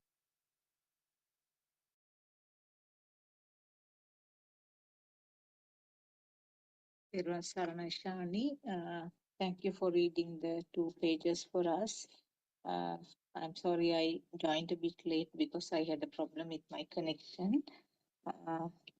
So as usual, we all worship Aryan Mahanse, Therwan Sarana Aryan Mahanse, and we warmly welcome all of our Dhamma friends who have joined the Zoom discussion at this moment, and also our listeners via other means like YouTube. So this is our English Zoom discussion from 2:45 to 4 p.m. We have been discussing about the thoughts and the mind, and also the importance of understanding this process of thought formation and how the mind is working. And we briefly discussed about the types of meditations also.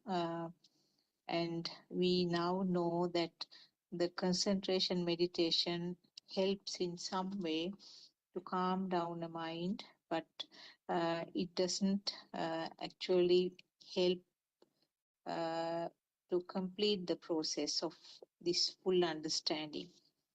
And we also talked about the mindfulness, and we mentioned that it is slightly different from what is generally practiced in the most of the Western world and also some other countries.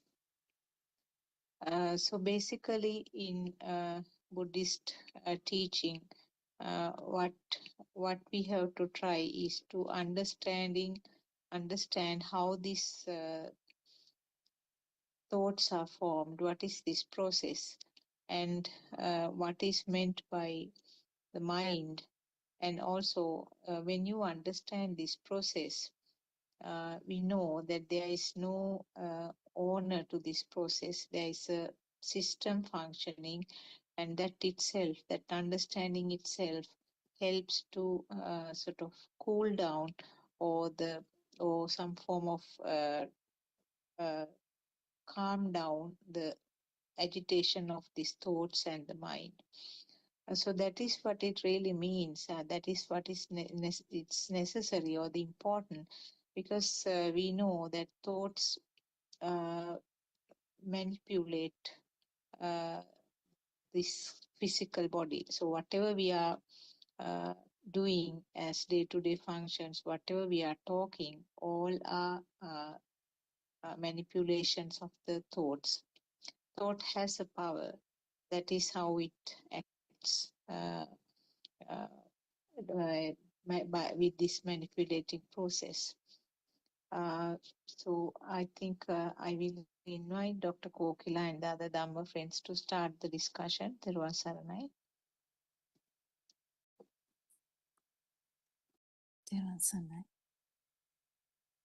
We can start the discussion on any topic. Actually, I also joined a little bit late, like 1 minute late. So the book reading was, I think, about what was it roughly about? Mainly about the Pratipada. Is it the Pratipada or the?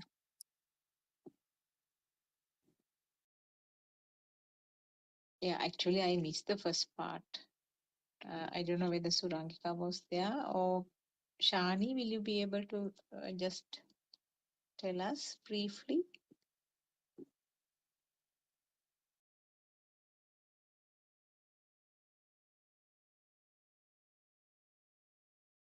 It's okay. I think we can start on a topic that maybe from a question, or we can start something discussion around those facts, isn't it?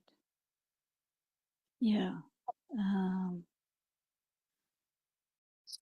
Yeah, mainly the Pratipada, I actually didn't hear that part. But anyway, when we talk about the 4 steps in the Pratipada that the R.N. Vansay has introduced, it's actually this understanding mind again, which is no other different thing, which is understanding how this mind works. So we usually have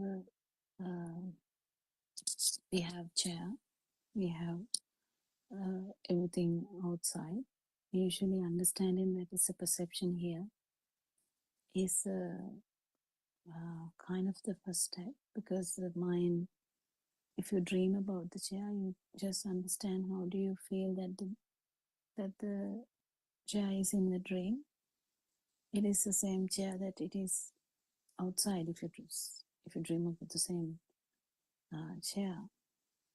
So how come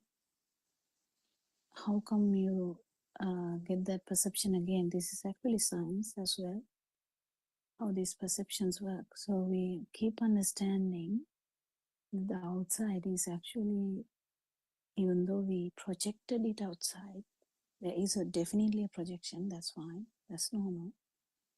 But even though it is projected as outside, it is actually perception in the mind. And then the next step would be the understanding the perception of the chair or the sun or anything in that sense is actually, it's not actually real. It's formed from the vibrations of the collaboratory effect of or the collective effect of the 5 sensory organs. If there are no 5 sensory organs, there's no formation of a mind. So you can understand how even in, if you think about in scientific way, how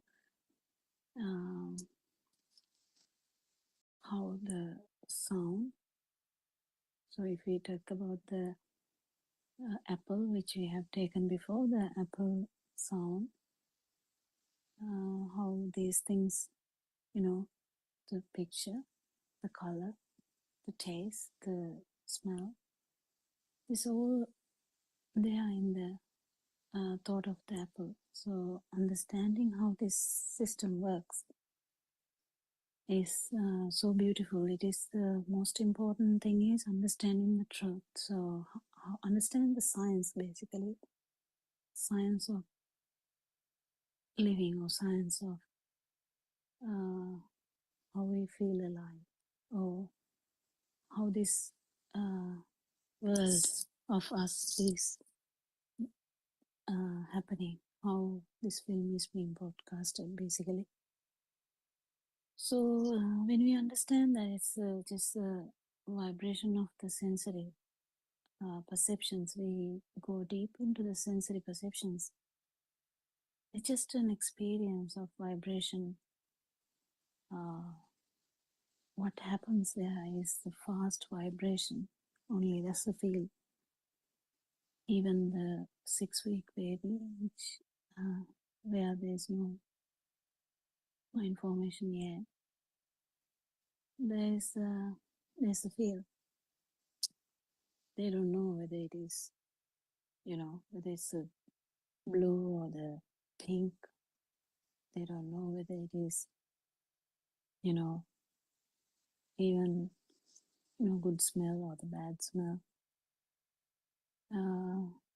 They don't have any specific perception, but there is a feel. There's a vibration. So there's that power is coming from rapid vibration of the very speedy occurrence of the vibrations lead to feel the light. So when they vibrate together, when these sensory organs vibrate together, the thought or the chair, in that example, chair is there now. So after some time, we directly, repeatedly when the chair comes, we have so much ideas about the chair, so that comes as well. If you like the chair, you just get, you have that idea about that. So we have so much whims like this. The way you like things, like if you are in a tribe in the Amazon, what you like there, or what you get inspired by is different to like a city dweller who would be having like a pattern of living. But the problem is because that this is all felt as happening here, and then the view has come that this is I am doing these things, I'm saying, then there are my way as well. So whatever the dream, whatever the environmental factors, whatever the cultural aspects, social aspects, so everything brings about my way, my things. You can put anything there actually. It can be my attitude, it can be my way of clothing or my way of living. So these things keep increasingly, like you get used to that and it becomes you basically. So if you really question who am I, there's a problem when where you keep researching about who am I, you can't find you. So then actually you keep understanding this is the power that we have, because if you say my body, it implies anyway that the body is not you because it's my body. Then how can't, if it's something mine, my bottle, definitely it doesn't imply that it is you. But then we keep saying it's my eye, my body, my leg. So we keep understanding that it's not that, then body can't be me. Then what is you? Then you automatically goes to the thinking process. Maybe thinking process is mine. But then we say again, my thoughts, the thinking process, if the thinking process is me, whether we have some power over that, we don't. It works on its own. Even if it doesn't want that to work, it keeps working. So, and then we understand that there is a power though, there's a feel that you're alive even though these things are me. So then we understand by Dhamma, the truth, that actually this misunderstanding or the understanding of self is a misconception, where it is because there is a power here, we have actually got the view that there is a self here. So that's how it happened. Yes, Joel, do you have a question? Yes, doctor. Day before yesterday, you mentioned flow like a water kind of thing. Mm-hmm. Can you explain how it works with Dhamma? Flowing like a water, that life has to flow like you live as like you're flowing like a water. You have to just go on. How does it work, doctor? Well, you can look at that. That's like a sentence. When we use that sentence, we can look at it from a different angles. Yes, but we look at it from the no self angle. When we look at it from the no self angle, because there can be self angle as well. When you look at it from the no self angle, when there is no self here, in the sense there's no additional power here. It's a feel, no? It's a feeler. Yeah. Yes, sir. It's not a thought. Non-soul. Non-soul Dhamma is the Buddha's explain. It's a feel. We can experience it. So why we are understanding the truth? Because internal transformation is happening. It's nobody doing. No, it's a happen. It's automatically happen. You can experience it. You can't do that because who is doing? Somebody is there. There is no non-soul Dhamma.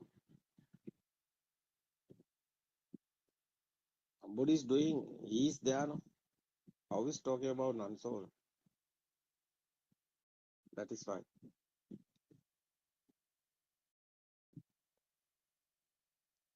It's an experience. We are understanding the truth.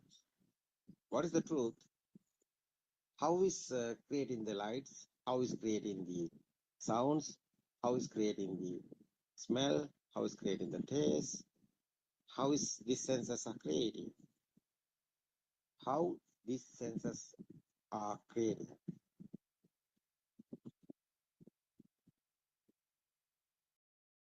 This sense creations is your everything. You haven't experienced without sensing. That's it's normally guys, they are in the world. What is this world?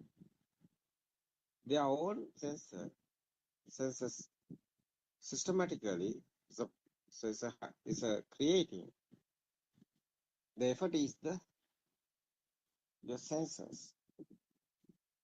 Your senses given this lights, this type of 7 color lights. Your eye creation, eye is a sensor, and your sound, your ear creation is a sound also. Otherwise, your taste, smell creation, your nose is like a factory. It's a product.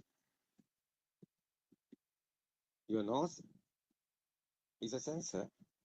Yeah, it's a product. It's a creation. The process is there. It's a creating. Important this understanding is realizing very important. You know this the final what is the final one?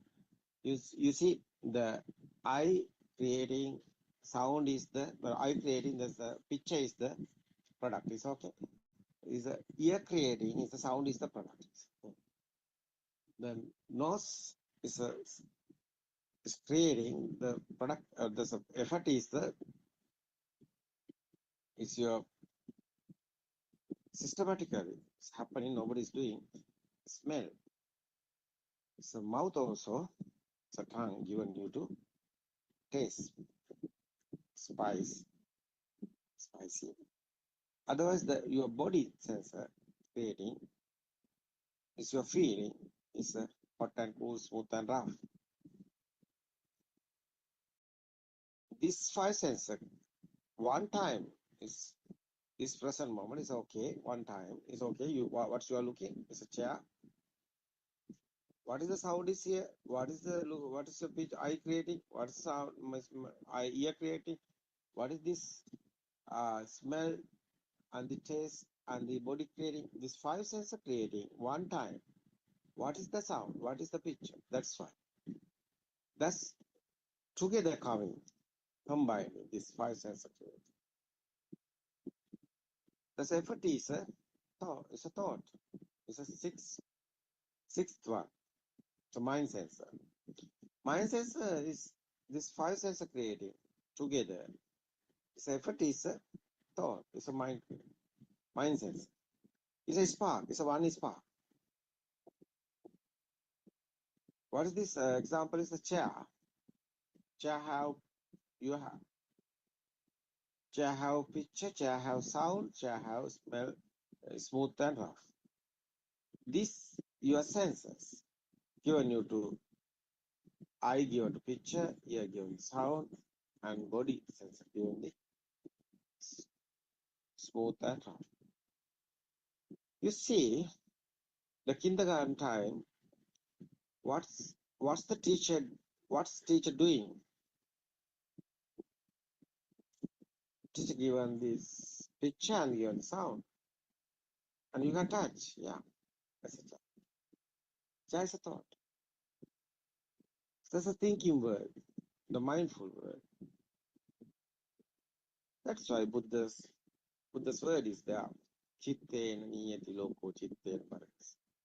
The meaning is you are living on your sensor, within your sensor. You are living, what is this word? Is your sensor given this word. That's why cause and effect. Dhamma, cause is the sensor, effort is together. No, together coming, the effort is the mind sensor. The five senses together coming, mind sensor is the effort. Otherwise, especially the thought, how is coming the power is very important. That is why science is here inside. It's a mechanism. The speedily sparking happening, that's the mechanism is I creating the light. Otherwise, speedily sparking is a vibration. Eardrum like that. It's your ear creating your new to sound. You know, this one spark have the power. Because different in somewhere, the power is there. It's the Buddha's word otherwise. Panchi Sutra. Yobante viditwana majjamantana lipati tamruhi mahapurusho seda simbani maga. It's a part, it's a Buddha's word. What the meaning is that the power somewhere different in power is there. That is why spark is meaning is different and is there. Spark. You know. That's the power is there. The example is something drop in the water, waves are there. How is waves are going? The power is there. That is that's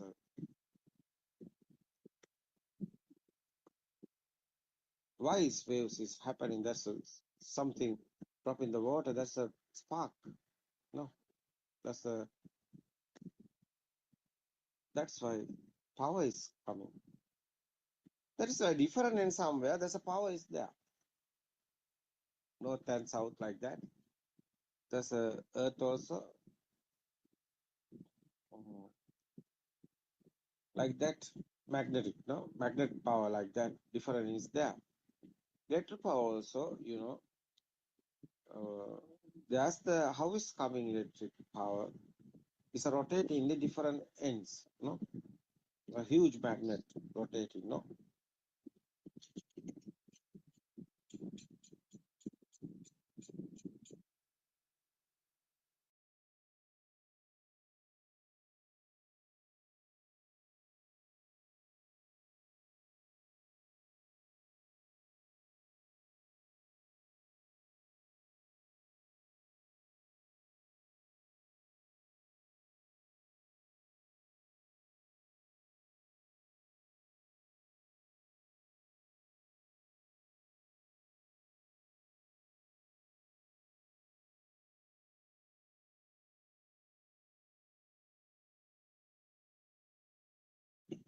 Especially this power. Why we are talking this power? You see this existent field. How is thoughts power is? How is thought coming to power? No. You are looking the chair. You have field. Chair is existent field. Chair is there. How is that coming? That is why we are talking about power is there. Because something there, other side is someone is there. The existent field is there, alive field is other side. That is why. Very important this understand. What is this alive field? How is alive field is coming? Nobody is doing. No one is doing. That's a Tripitaka is there. That's a Sela Sutra. It's talking about this. Nahidang Atta Katam Bimba, Nahidang Parakatanga. You also not doing. Nobody is doing. Systematically is happening. What is? Power is there. Existential field is there. Otherwise, LI field also there. So how is LI field? How is coming? Existential field? Where? So what is existential field? It's a chair. That is why. There's a power is there. You know, there's a power.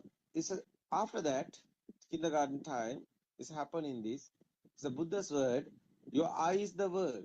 Your nose is the world. Your ear is the world. Ear given you to sound world. No, I given this picture world.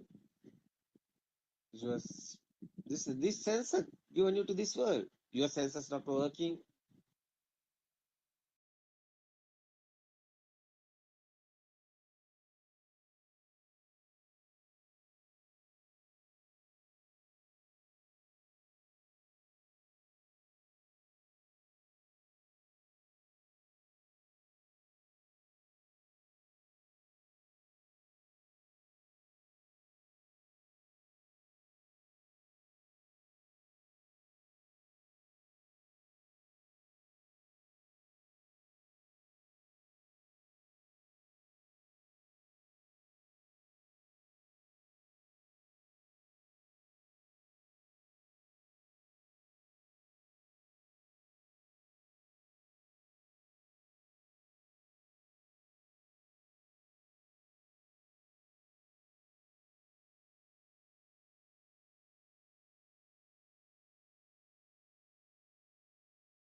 Thiruvan Saranai.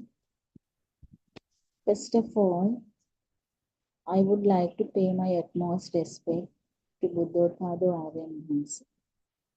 Pada Namaskara Karani Buddothpado Aryan Mahansa Avasarai. May all of you blessed by the triple gem. This is another Zoom discussion. Buddothpado Pure TV English Zoom Dhamma talk.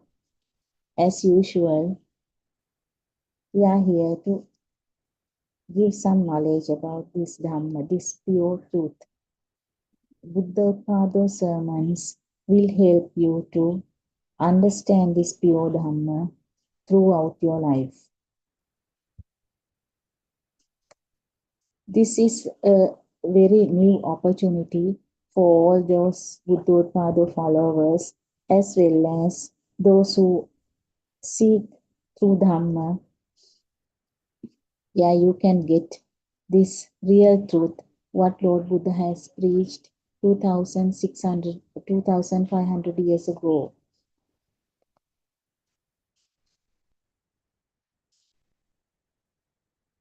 This 24-hour service of this channel, it operates daily, and the Buddothpado Dhamma sermons are broadcast right throughout. Buddothpado Aryan Mahansa, he himself has experienced this true Dhamma from his childhood, and he is revealing this true Dhamma to the whole world. So this is one of the opportunities the followers, those who follow this true Dhamma, they will get this opportunity to listen to true Dhamma through these Buddothpado sermons. This is really a golden opportunity, those who search for the real truth of life. This was actually disclosed 2,500 years ago by Lord Buddha. But after that, did we get that true Dhamma? Actually, it was mixed up we were really unfortunate to find this true Dhamma because all the sermons done by everybody was mixed up. So nobody was able to get this true Dhamma until we find these Buddothpado sermons. They were limited only to these sermons. But here in Buddothpado sermons, you get the practical side which Lord Buddha has preached 2500 years ago. So,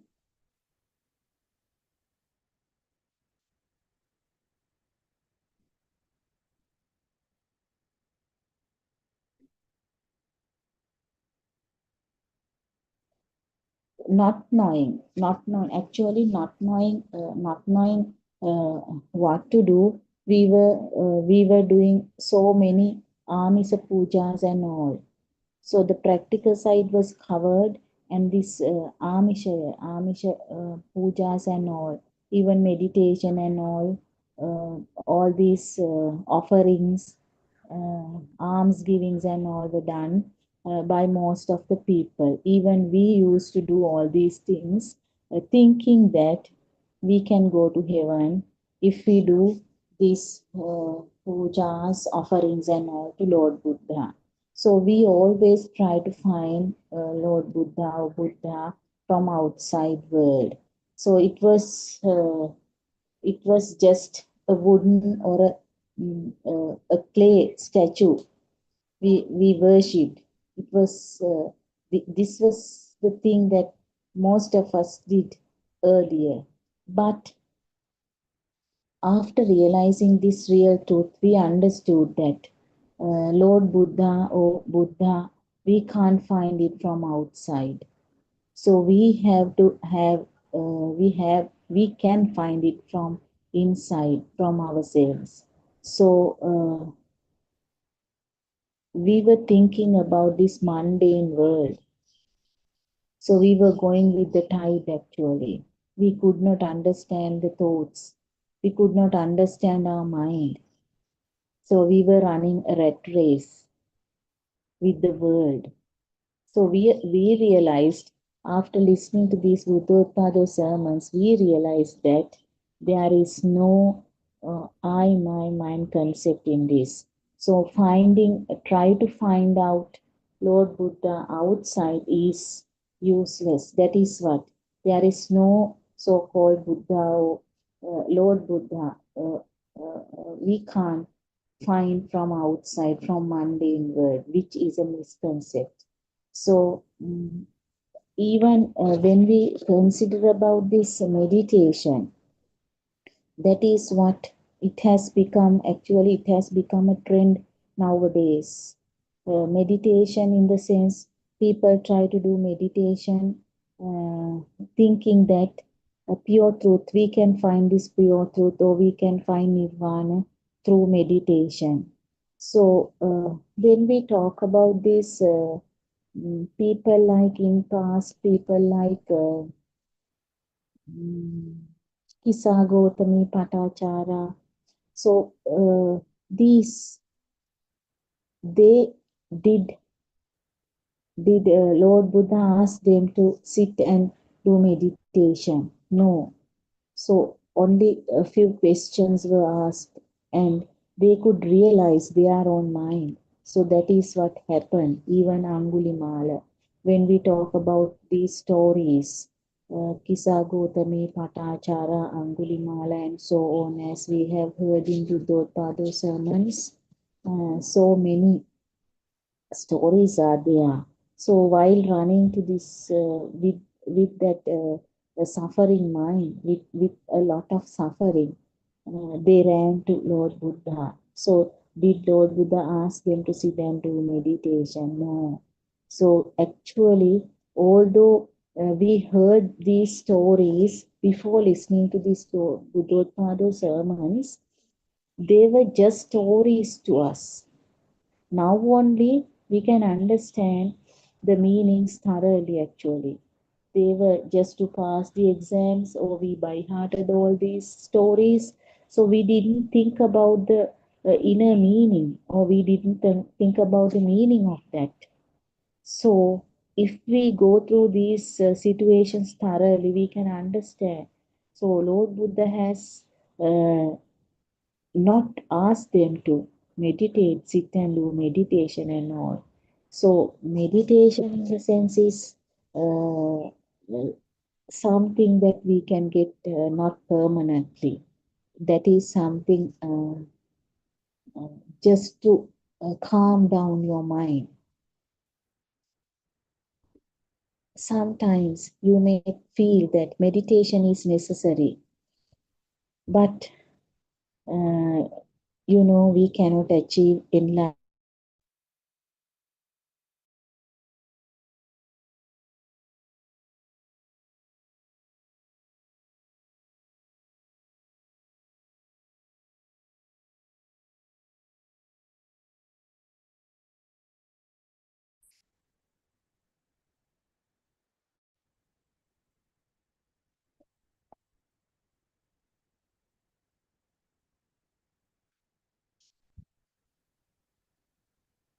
So meditation is not the only way of liberating for the enlightenment.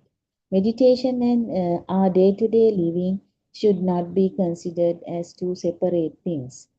It is path to realize the pure truth. So actually we cannot find meditation as a separate thing.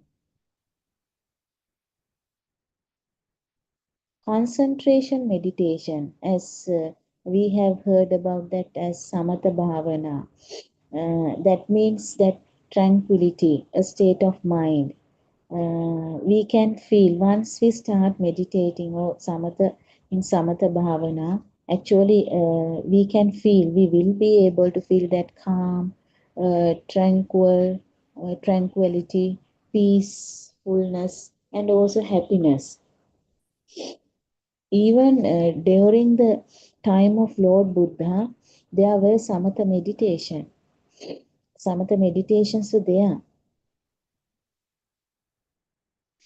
In our ordinary world, when we talk about meditation, what we talk about meditation is, you sit properly with crossed leg and keeping the hands on our lap and do concentration meditation or samatha bhavana.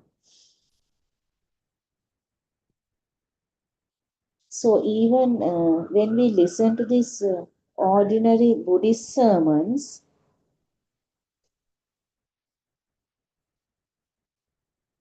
that is also what is called that meditation is. We have heard that what these sermons also mean is that concentration meditation.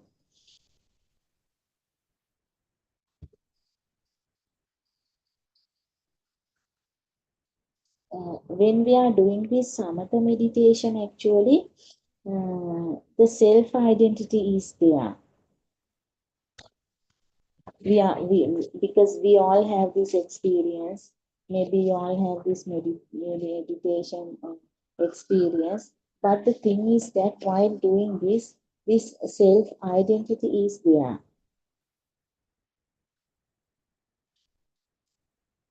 So we did it with that posture, sitting. There are 4 postures actually. Everybody has heard about this.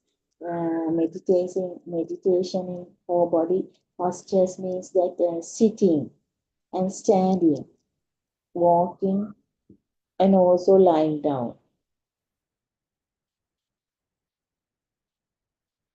But we were talking about that, I was talking about that samatha or concentration meditation there. But what Lord Buddha has taught us in the Vidarshana meditation is to see the pure truth. That is, actually there is no position for that. That is to see or to be aware.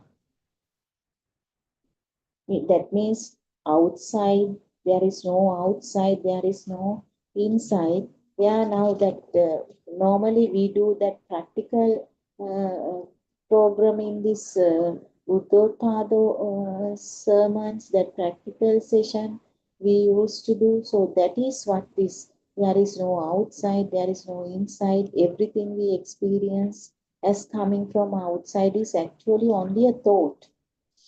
This is what is taught in this. And that thought is also a lie. We have to aware about it while we are seated, standing, walking, or lying down. That is what. So we have not understood, we have not really understood what Lord Buddha has preached in this Vidarshana meditation.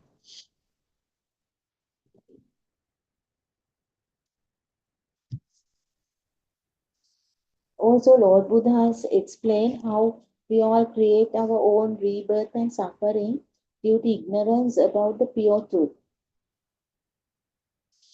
Vidarshana meditation allows us break that cycle of suffering and rebirth and realize the pure truth. That is the most important thing. So this meditation can be done in any position where we are in. And also we need not to assign a separate time to practice this meditation. Whenever we receive a thought, if you maintain an awareness and be mindful on that, what you see outside does not exist. It is only a thought. And that the thought too does not exist. This is called actually sati sampajanna. This awareness with the understanding of the pure truth is wisdom. It is wisdom that takes us on the path to realize the pure truth. So there, while you follow this path, yeah, the Vidarshana meditation path, what in Buddothpado sermons clearly shows, you can go to this, you can stop your that suffering actually. With wisdom, when you realize the pure truth, you are automatically able to maintain that Samma Satya. So it comes after that. When you have that Samma Satya, you are able to see the illusion of every thought you receive and not get affected by it. That is another important point. Wisdom is an awareness beyond the illusion of vijnana or mind consciousness.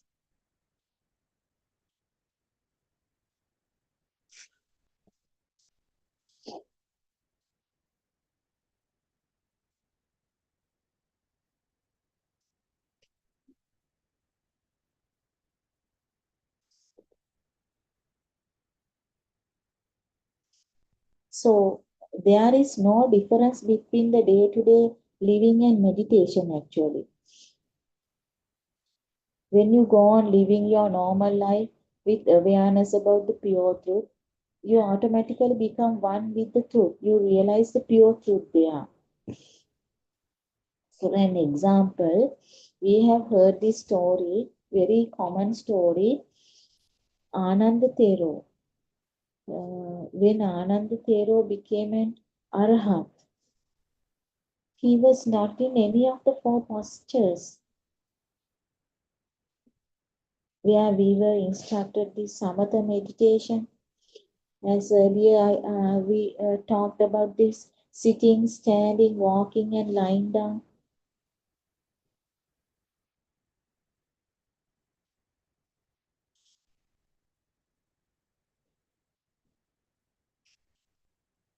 Can you remember that on that day Ananda Thero realized Nibbana?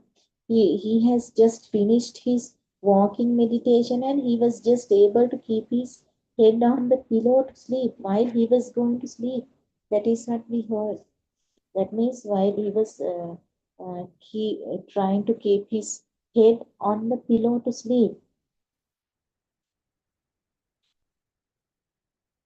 So that is the time he was attained the state of this Arahant, fully awakened one. So that posture in which he achieved that arahat or enlightenment was not any of the four postures given in that given postures. It was not in any meditator, given for any meditator. So there we can understand that there is no particular posture for the vidarshana meditation.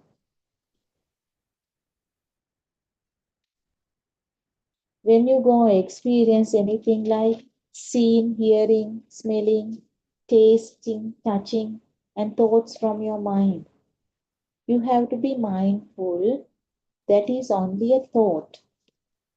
So this is very important. Although we can take all these things as knowledge, but once it comes to this practical, all the things are given in this Buddothpado sermons by Buddothpado Aryan Vanse, which is really, really important for anybody, those who look for this truth actually.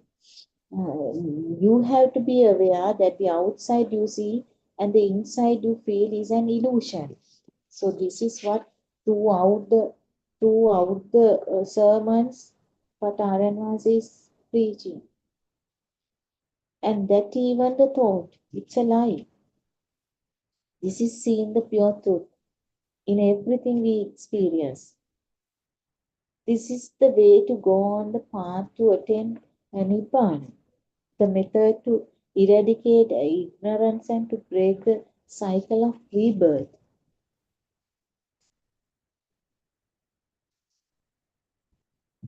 Because all these efforts, you, I, we all actually, we all are doing all these efforts for to eradicate this suffering.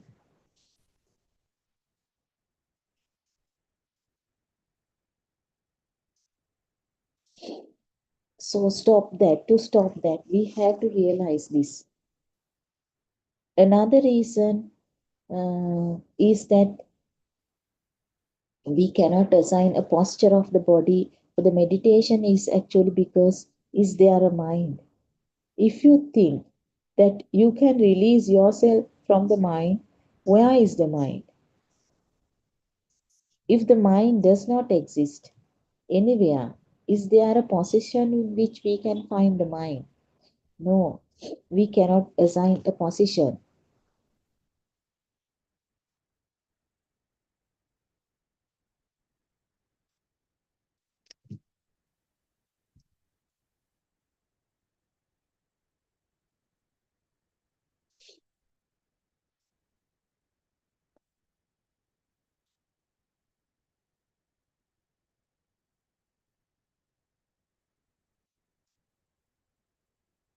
When you receive a thought in your mind, you would like to be aware that it is thought that came from the past, that this thought did not come at this present moment but from the past. Normally we are difficult to maintain that awareness at that time, all the time.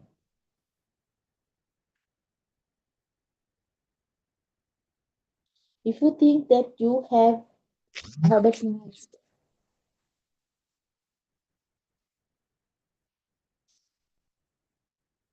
that you existed in the past, that will only strengthen your concept of self, your concept of me, that is called dushtiya. It is a false view that you exist now and that you exist in the past.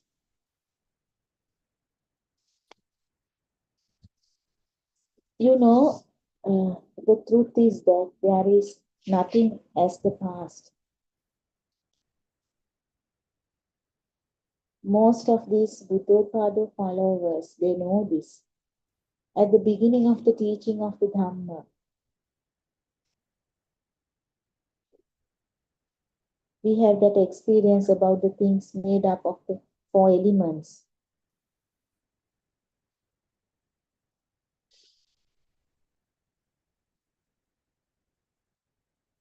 But while progressing, in Buddothpado sermons, Buddothpado Aranwasi has clearly shows that the states of four elements do not exist. Words too are all alive. Even though we talk about a past, there is no such thing. Even now we can use words, but we have to have a clear and deep understanding about the Dhamma when we speak. We always believe that the past exists. Everything that happens only at this moment. Nothing was recalled from the past, nor will anything be carried forward to the future. So this situation we have to understand very clearly. Whatever experience you have at this moment never came from the past. And the experience will never last either, as it would completely be destroyed in the same moment. Nothing will remain. So this is the situation that we will have to understand clearly.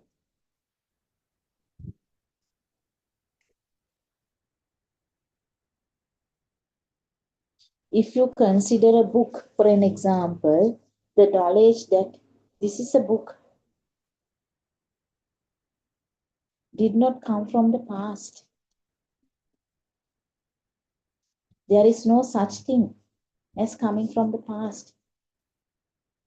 Because whatever stimulus your mind receives, it immediately gets destroyed. It disappears. If you say that because of the past thought you receive the present thought, then it does not align with the Dhamma the Lord Buddha taught us.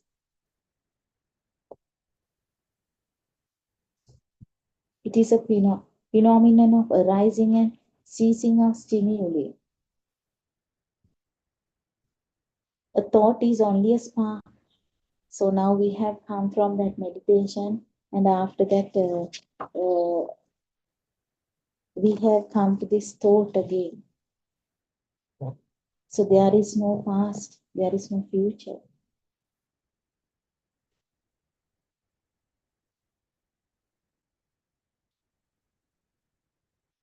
If you say that because of the past thought you receive the present thought, then it does not align with the Dhamma the Lord Buddha taught us. A thought is only a spark. Does a spark sustain itself? Once it sparks, it is over, it burns out.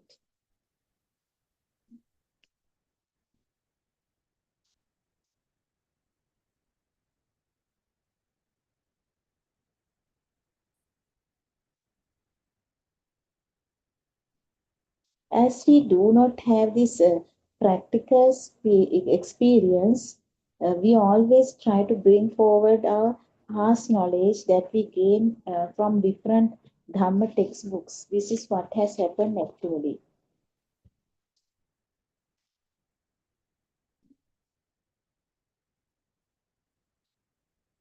But when we listen to these Buddothpado sermons, we can clearly see that due to a spark being created over and over and over again, due to a speed at which it sparks, it gives an impression like there is a thing that exists outside. Very, very important. Where you and I, everybody actually understood the situation after listening to these Buddothpado sermons.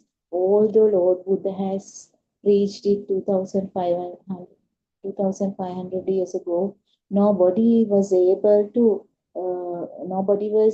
to explain this clearly with their experience.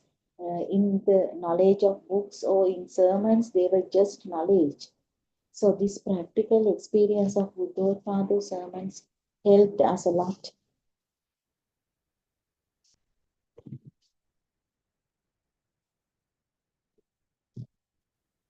In Buddothpado sermons, there are so many sermons. All these sermons will explain to us that there is nothing as the past. Clearly, Buddothpado Aryan Mahasi has clearly shown us,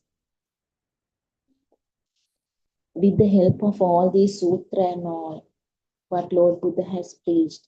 He has clearly shown, even in his books, he has written it clearly. Even his Buddothpado sermons, he has explained it very thoroughly. So there is nothing as the past. This is the place where even people cannot believe. Many people get stuck at this point because nobody will believe this actually, because everybody believes that there is a past. And this belief about the past stops them from progressing on their path to realize the pure truth.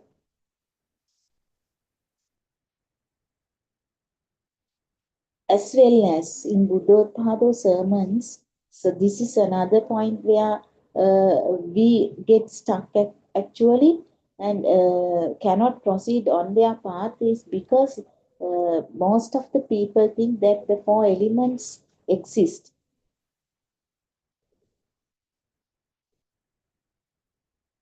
There is about the past, and also the four elements exist. In Buddothpada sermons, these two are clearly shown, that you don't find the past as well as the four elements does not exist.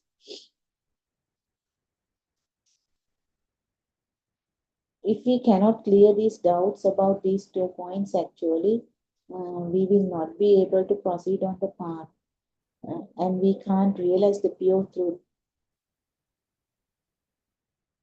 because we are tricked by this illusion. The past exists.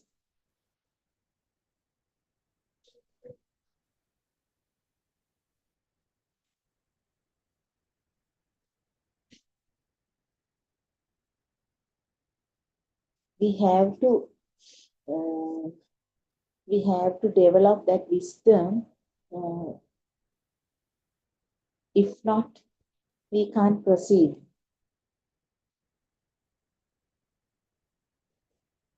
If not, we can't we can't clear all doubts and understand that there is no past and that four elements do not exist. We can't go forward. Actually, we cannot go on the path to realize the pure truth.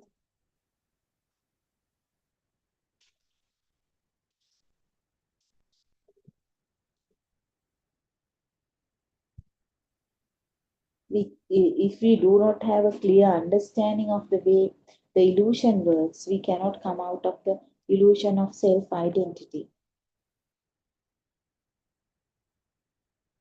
Because in that doubt, you always have a concept of self-I-ness. So it will cover the progress of the path actually.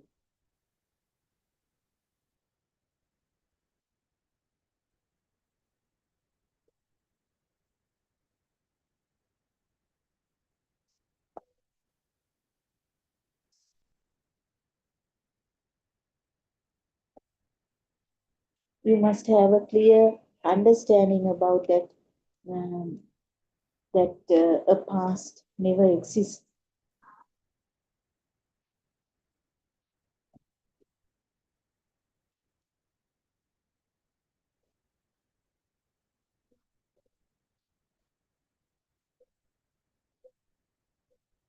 In Buddothpado sermons, Aryan Mahasi has preached very clearly, which he has explained how a newborn baby arrives into this world without any previous knowledge.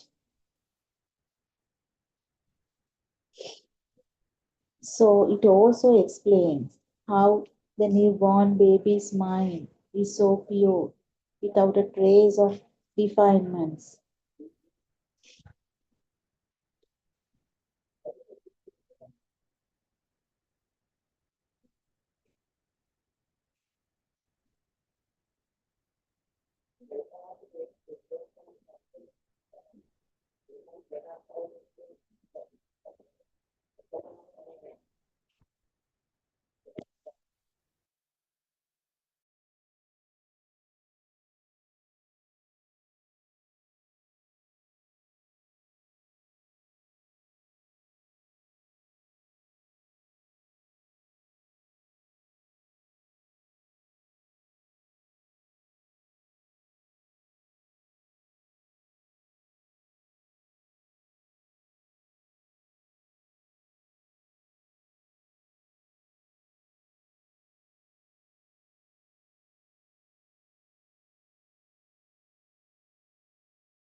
When we talk about this newborn baby who comes to this world without any previous knowledge, right? And also, all these Buddothpado sermons, actually, these things are very unique to Buddothpado sermons. How this newborn baby's mind is so pure without a trace of these defilements. So that Satyajnana, when we are talking about this Buddhist philosophy, there the practical side, it is very nicely explained that how this small baby comes to this world, and also that Prabhashvara Sita in the sense that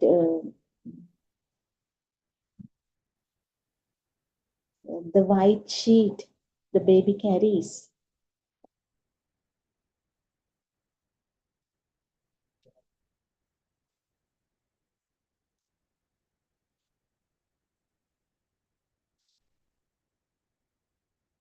And also, once this, how this child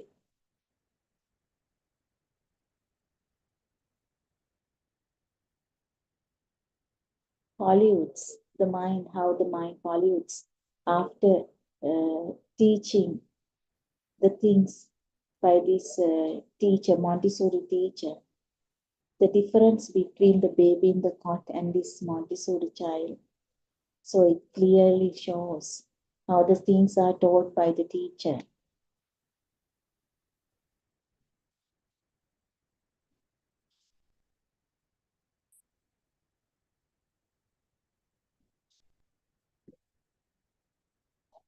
So when we talk about this Ubbe Nivasanusatiya, the wisdom of, is when one knows that whenever he receives a stimulus at this moment, he or she can identify it because of what was taught before.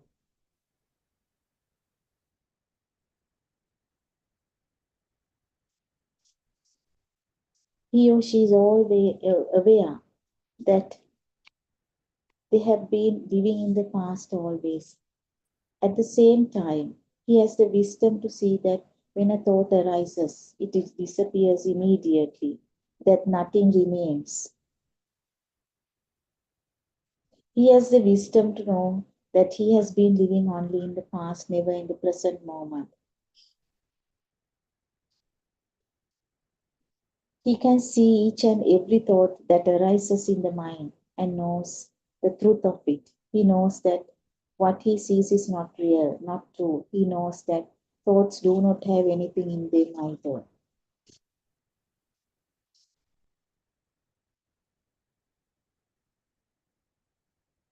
The wisdom of Buddothpada is when one sees the truth, that the moment a thought arises, it sees immediately, it totally disappears. So we cannot say that the past exists. If that was true, then a newborn baby should arrive into this world with some previous knowledge. As I told you earlier, a newborn baby has a pure mind. His thoughts are formed much later. If we see how we can remember a book when we were born, so once at the very first, at the beginning, we did not know that what a book was. A book was formed in your mind or maybe in my mind when a color stimulus and a sound stimulus comes together in our mind consciousness. The color stimulus and the sound stimulus are sparks that takes place as a seeing and as a hearing. These two stimuli come together at a high speed and we recognize it as a book in our mind consciousness. Due to the high speed of the spark, and as this spark ignites over and over again, trillions of times or more actually, it gives us a three-dimension feeling to the image, recognizing the book as real and that is there in front of us, in front of you, in front of me. This image of a book is created similar to an image on a film roll of a film camera.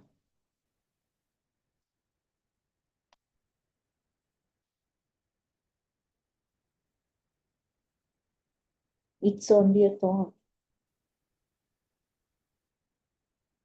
The sound and the color comes together to form a thought of a book. When the sound of the book comes to the mind consciousness, the image automatically comes to our mind. And when the image comes to our mind, the name of it automatically comes to our mind too. When you accept and believe what you see outside as true, it gives a spark, a thought.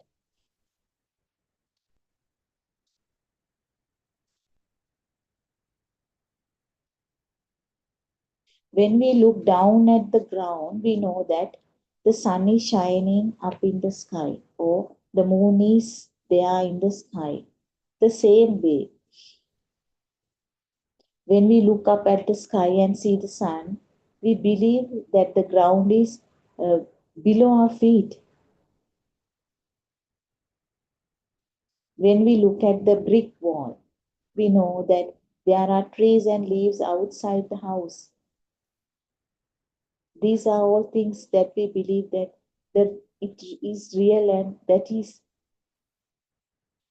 existing outside.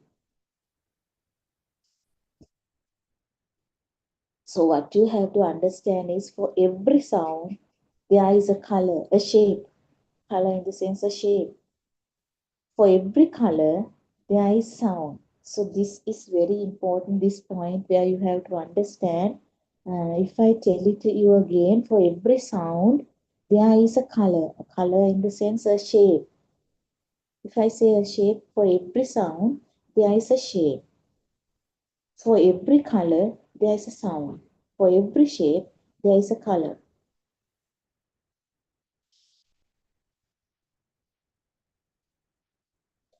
These were not known to us when we were born.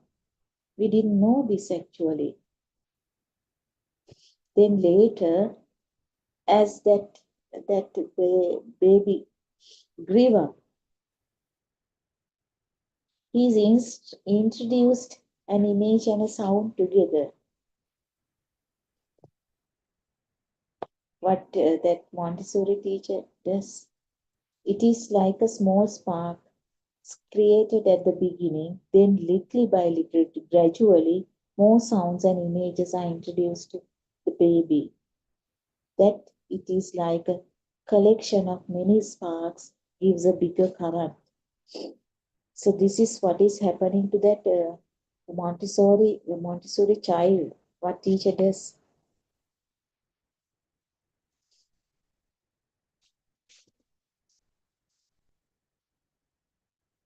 This high current actually, this high current, if I say yes, tend to automatically renew what is already known to you in the mind consciousness. What you know keeps getting renewed in that same moment. This renewal of knowing in this moment gives us a feeling of a self-identity that I am here, that I exist.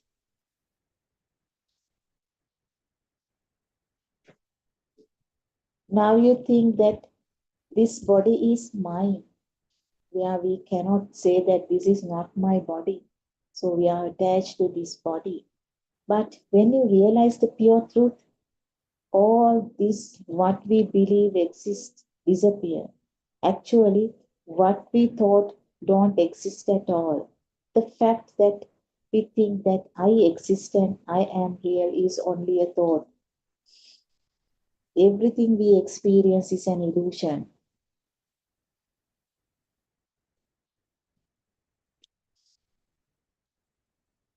So, when we listen to these Buddothpada sermons, we clearly understand this saying actually, everything we experience is an illusion. Because to understand this, that is that illusion in the sense we can say Vijnana Mayava. So come to that point actually, we have to have that good knowledge about this Darshana Jnana, Satya Jnana, Buddha Darshana, philosophy of Lord Buddha. If not, we can't understand this. This is the most point, the most important point in this path of nirvana. If not, just knowing is also not enough. We have to think it. We have to have it in wisdom. So we should have that wisdom to understand these things. Otherwise, all these things will be just knowledge written in books. That is why Buddothpado Aranvase is always telling us, always preaching us that we must have that feeling of, the feeling actually, that is the feeling of that you never exist. Only the faculties, sensory faculties are working here. There is no I, my, mine concept. Whatever we say, whatever we do, whatever we see, we have to understand this selflessness feeling, non-soul feeling. At last, everything comes to that. That is the pure truth. If you can't understand that, that is that point. So actually, that is really unfortunate. We are really unfortunate. So we must have that courage. We must try to understand it. Not only understand, we should feel it. Most probably, what Buddothpado sermons are always giving us is the practical side of this path. This path is totally depending on this practical side where we do not get from outside. So those who are in this mundane world, those who are in outside, they always preach, they always say, they always talk about this mundane world. But Lord Buddha has not preached that. This is what Aryan Mahasi is always preaching, always giving that the practical knowledge to all these Buddothpado followers. All these Buddothpado followers are very thorough with this practical side, but day and day they are grasping this actually, where we do not get anywhere else this pure truth. That is why we are attached to these Buddothpado sermons. That is why we always follow. So to know this, there are so many avenues. Buddothpado Zoom discussions, Buddothpado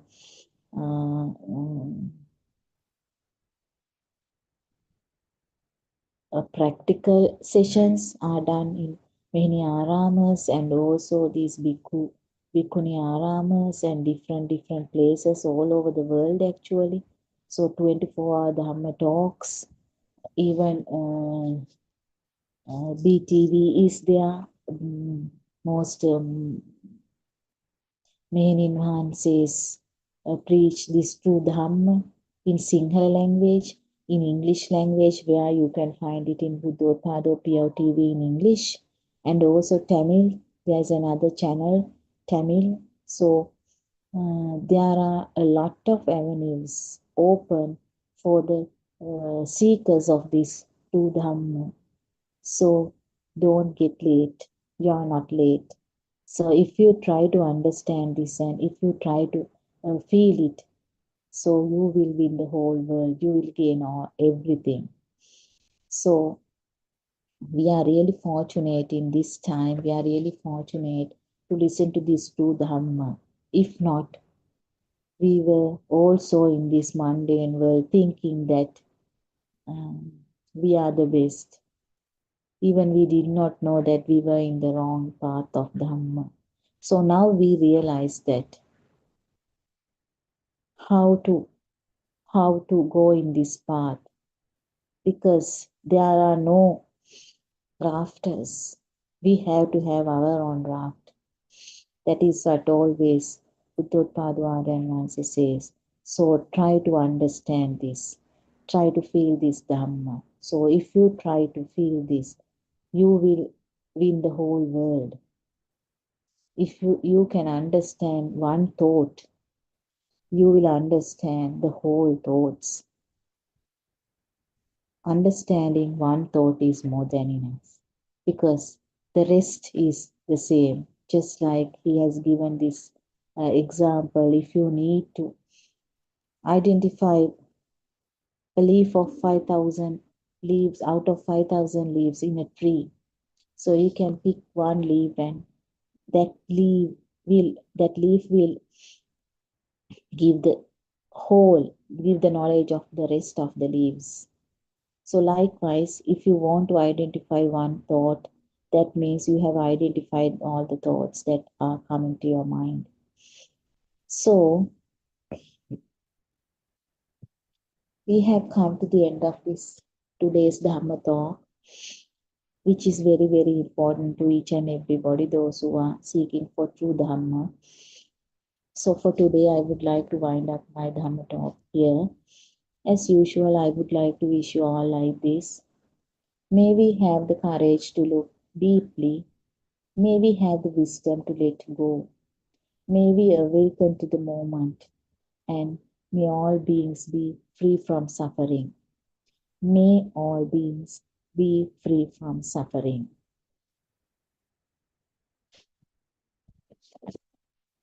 I would like to pay my utmost respect to Buddothpado Aryan Wahanse. පාද නමස්කාර කරමි බුද්ධෝත්පාද ආර්යයන් වහන්සේ අවසරයි. තෙරුවන් සරණයි.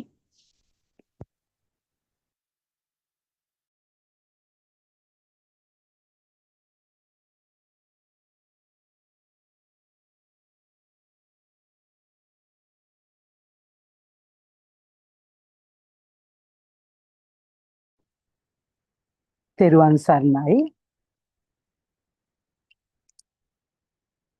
With deep gratitude, I worship my most venerable teacher, the most venerable Buddothpada Aryan Wahanse, who compassionately reveals the profound Dhamma in a way that awakens wisdom in the heart of many. Under the noble guidance and blessings of most venerable Buddothpada Aryan Wahanse, I humbly start today's Dhamma sermon.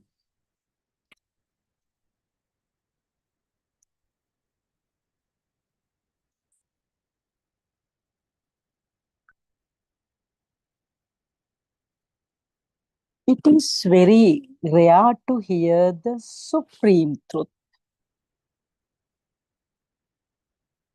This supreme truth is profound and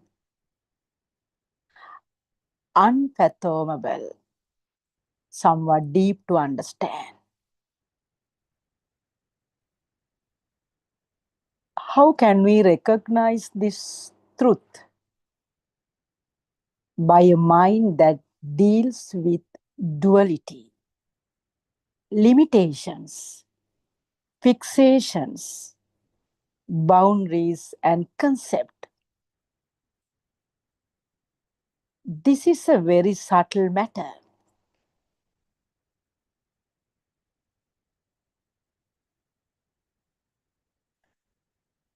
The Buddha's teaching invites us to awaken from ignorance and just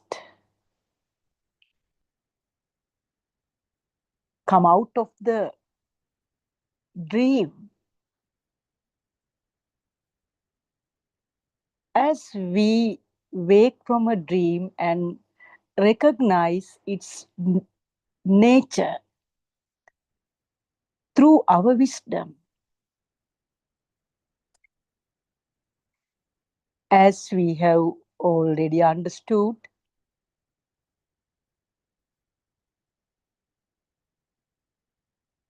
when the attachment weakens, what grows? Yes, we know that the peace grows when the attachment weakens.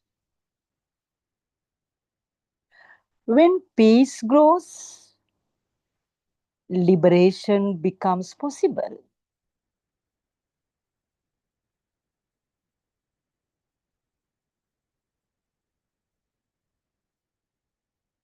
May we gradually free from ourselves from suffering or sorrow and walk in the path towards Nibbana. As we all know, since the Buddothpada time has been awakened, everybody gets the chance. Everybody gets the chance to listen to True Dhamma, expounded by Tathagata Samma Sambuddha. It is the same Dhamma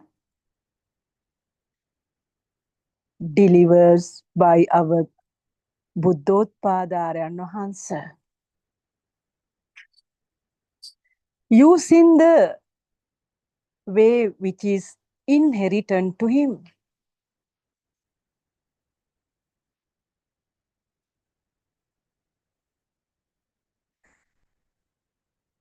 The Dhamma expounded by Lord Buddha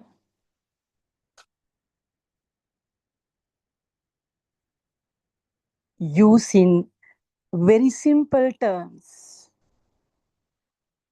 Our Buddothpada Arahanta explains to everybody.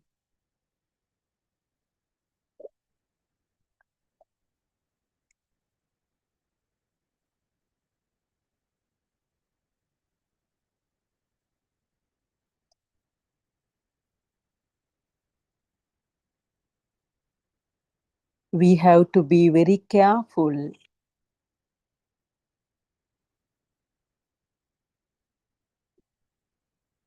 to analyze the true Dhamma that we hear and the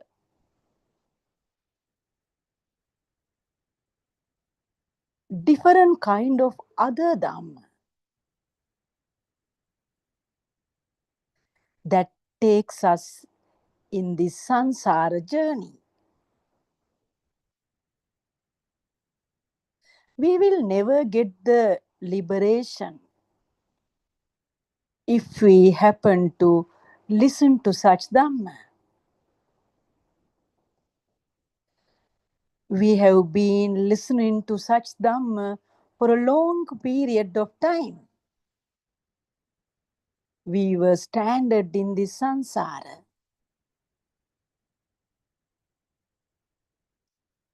But fortunately, our Buddothpada Arahanta, he has realized this Dhamma by himself. and finally started to preach this Dhamma to the people, the helpless people in villages, the helpless mothers who have been crying right throughout. Now they see a green light towards Nibbana. They were suffering like nothing. They were crying right throughout due to different reasons, making the whole world real for them, because there wasn't a proper guidance. But having heard the simple Dhamma, people have awakened their wisdom.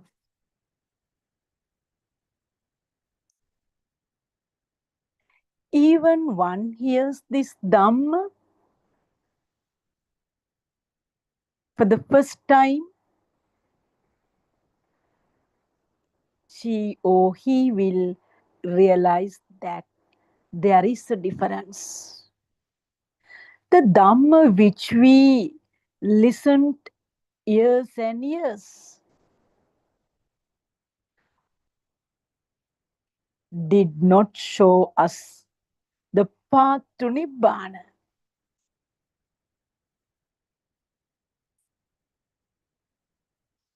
But we had expectations. Somehow or the other, this path should be found. How fortunate we are that we found the path.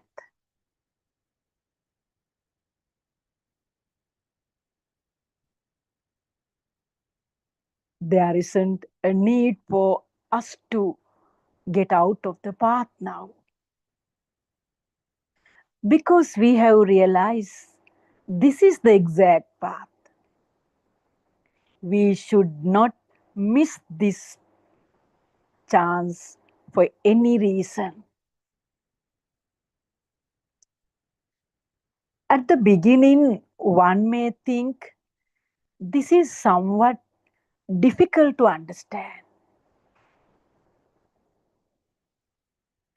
But when we listen to his preaching again and again,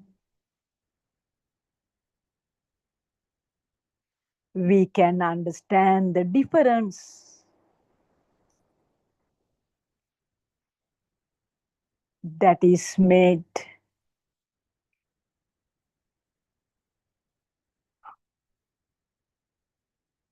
It is not something for the knowledge.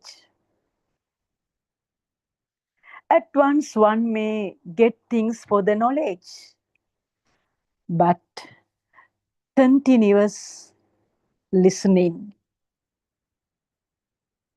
will make us feel that.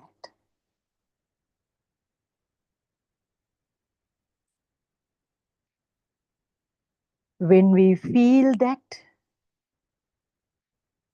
we know that we are in the path.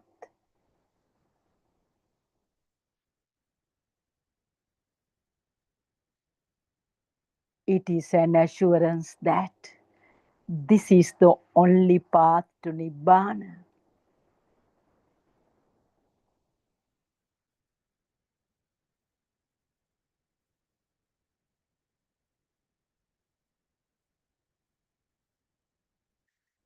We have to be careful. The recognition should not be limited to mere intellectual knowledge.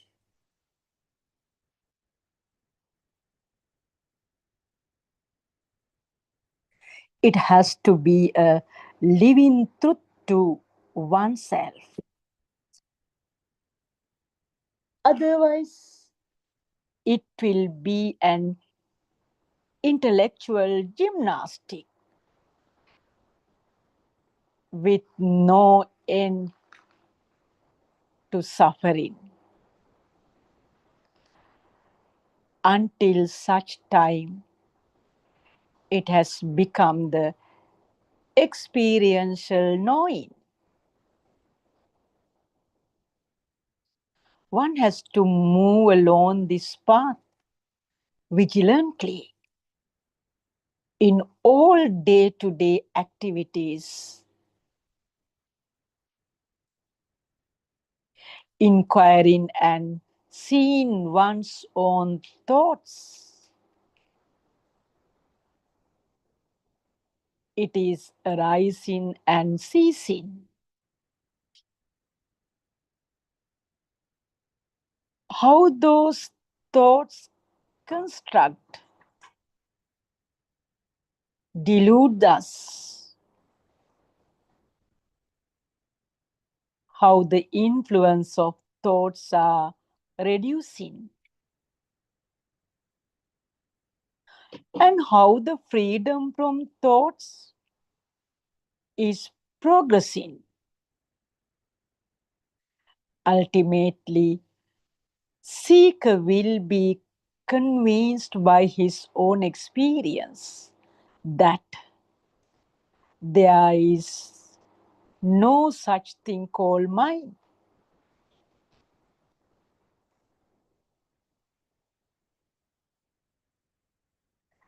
This is pratyaksha jnana. Until such time, one will have no freedom from samsara, no end to dukkha. This is a very subtle point.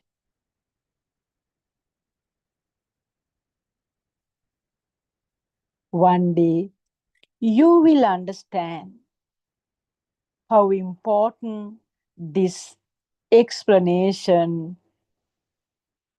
is for a seeker.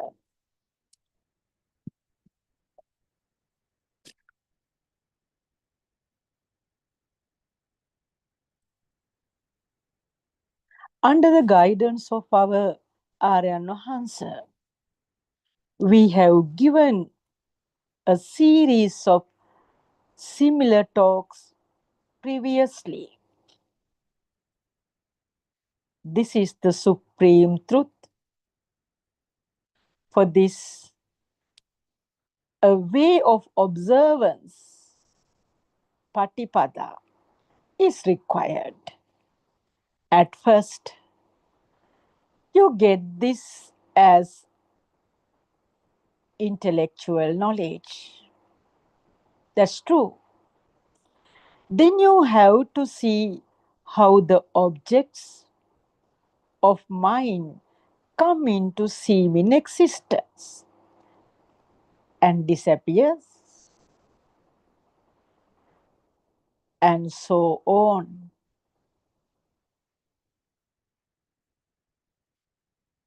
To this end, we have given a large number of talks explaining the process.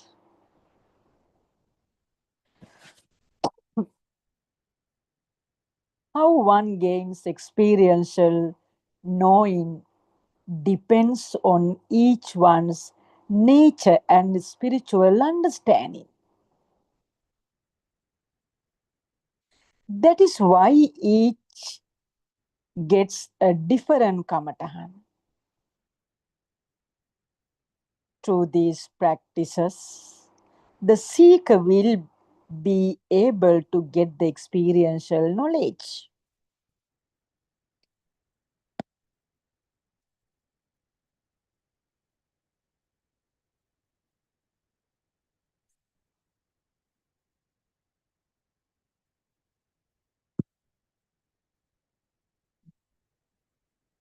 Through a simile, Lord Buddha explains that in order to cross a river,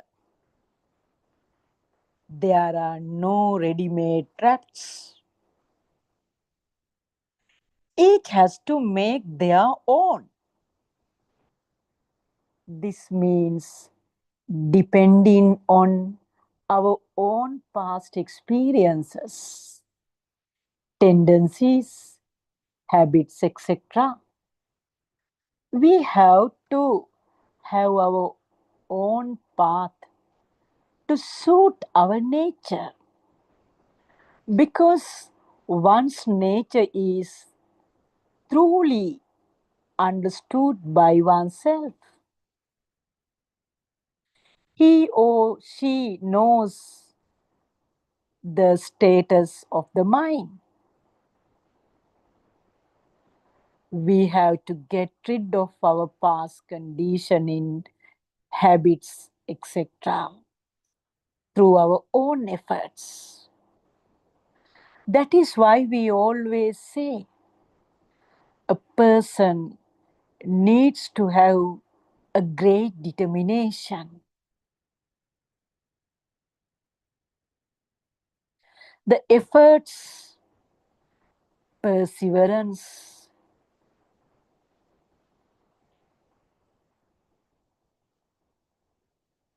otherwise,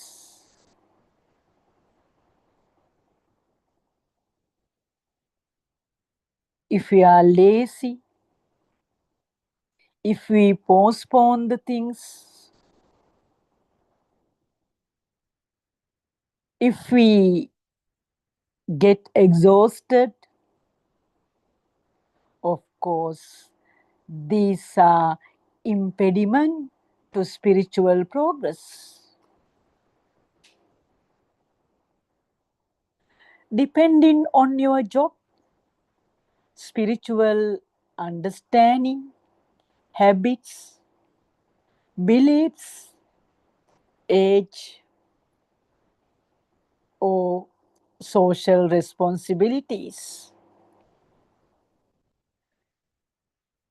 you have to have your own method of practice, kamatahan, to see arising and ceasing thought formations. This is the raft here. One has to see vigilantly each moment how the thoughts come into existence and disappear.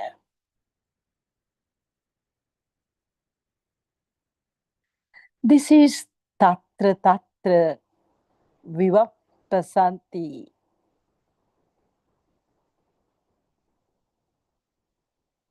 Tatra tatra vivappasati.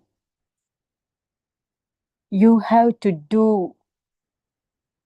to practice this with yoniso manasikaraya vigilantly.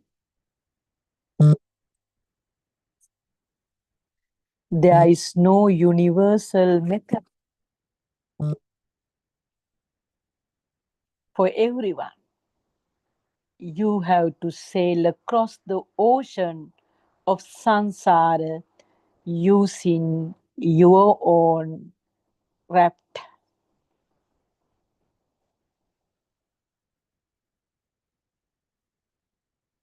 It has to have an identity for yourself, because you are the person to make your own.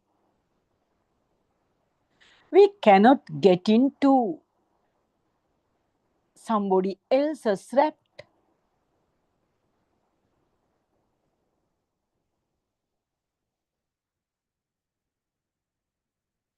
Through this scene and investigation,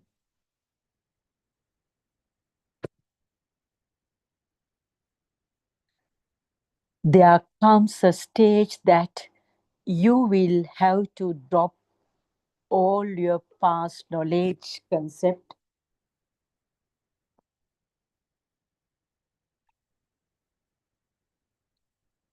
and theories that you studied and accumulated so far. That is, you have to let go of all. If not, you will not be able to grasp the truth.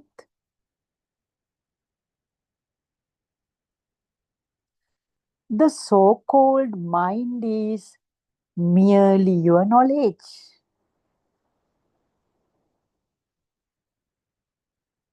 The collection of concepts and memories. The sense me,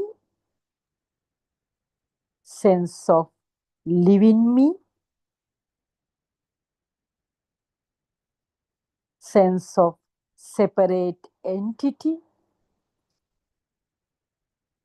is your past data, acquired knowledge only. The moment you let go all, then and there, where is the mind?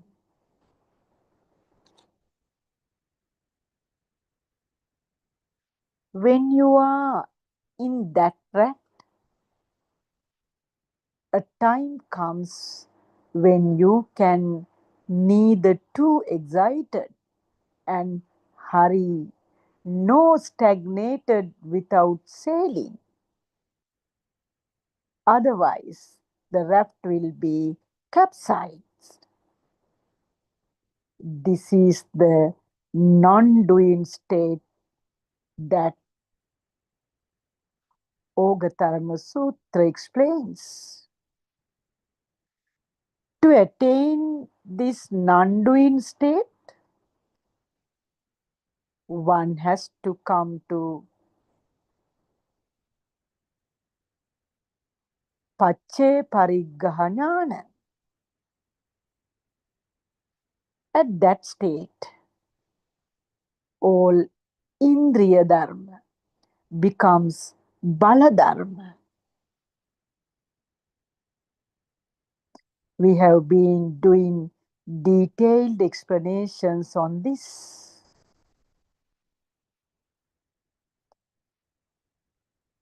Saddha Sita, Viriya,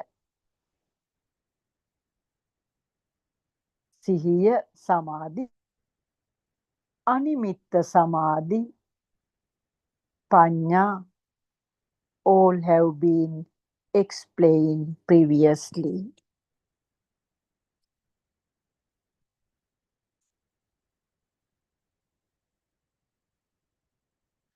For the one who is deluded by the external world, for the one who believes Namarupa, there is no path to salvation. That means no path to Nirvana.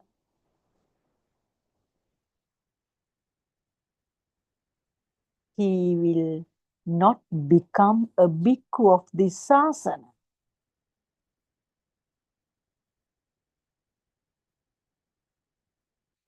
What Lord Buddha showed as Ekayano Magga, I am bhikkhave, is that the so-called state that free from dualities, free from rupa, free from non-existent objects, free from extreme ends, free from ajatta bahijjat,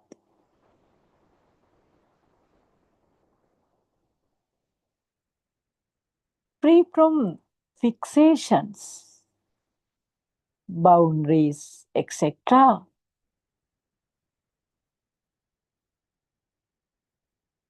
This is the way it can be explained by words. If this is to be explained to one free from the burden of knowledge, like Sunitha or So Parker. This is how it is explained. Thoughts come to mind, but seeming objects do not exist outside, but those appear in your mind only.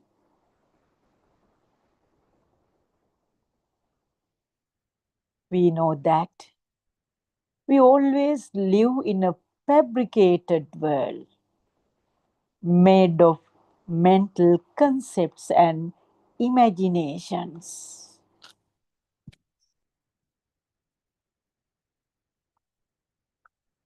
And it is not a world existing outside.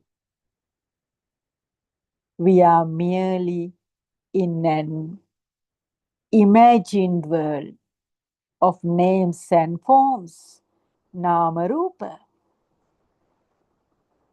This is not the reality. The seeming world does not exist outside in reality. That means there is no reality outside of you. There are no things in thoughts. It's a simple theory to understand.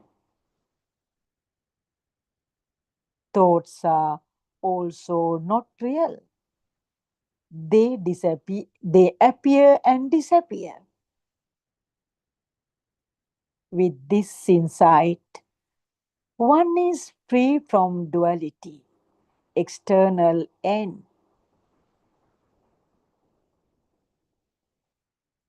internal end. The thought does not belong to the external or outer end or to the inner end.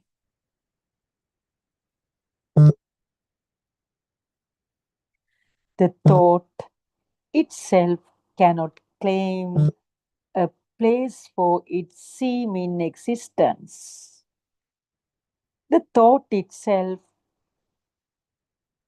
loses its place of existence, or rather its own existence.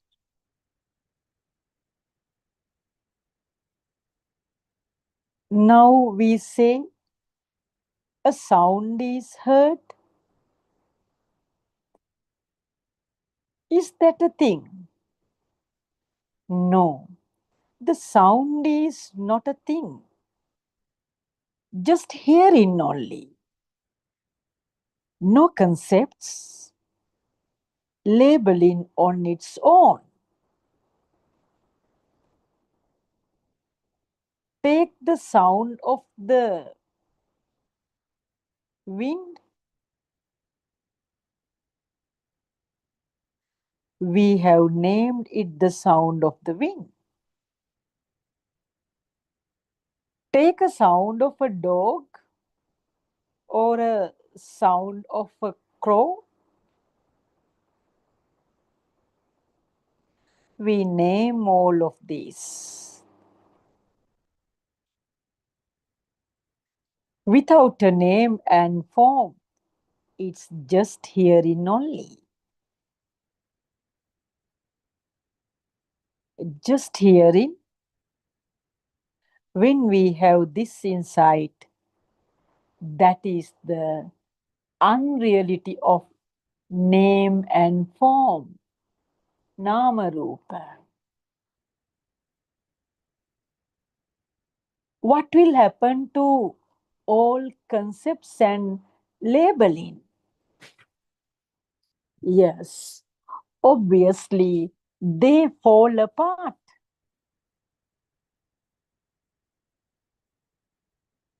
This means one sees clearly the unreality of so-called external objects. We need to see the thoughts themselves are also not real. There are no concepts in this. All are our own making. Then we can understand that the sound is merely a sound without a name attached to it. Sound is only a sound itself. There are no intrinsic thoughts attached to sounds. This is where mind is not available. We have discussed here on the sound. Let's take a color.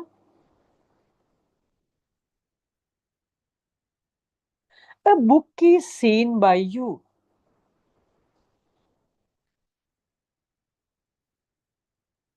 There is no such book outside. The seeming existence of a book is merely a memory of past data in your mind, which is imagined through concepts and labeling.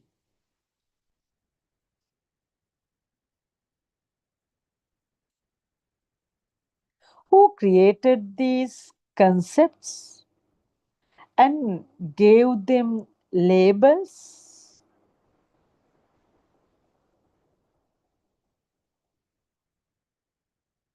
Yes, obviously, these concepts are created by us.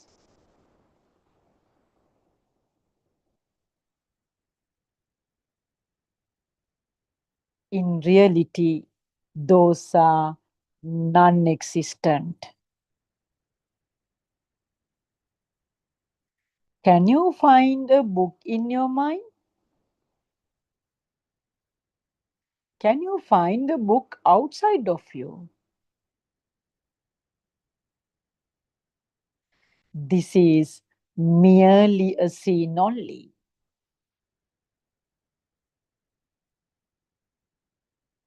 See here clearly the point in that there is no one to see and nothing to be seen. Just seen is happening. If there is a thing, there is somebody to see it. In reality, there is nobody to see it. It's just seen only.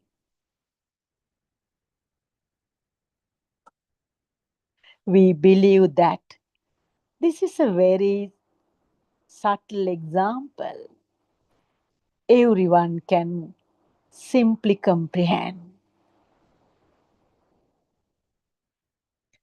The book becomes oneself.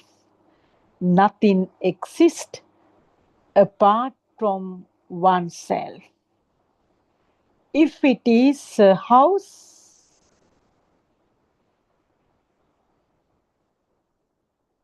I'm the house. There is no separate me and the house separately. If there is separation, that is the illusion. It's a Maya.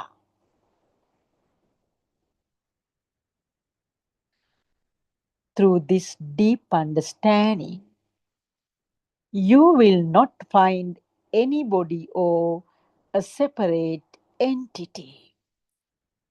just happening only. Everywhere, just happenings without an owner. You will not find any individual entity doing those. You need to practice rigorously. Also, you need to be practical.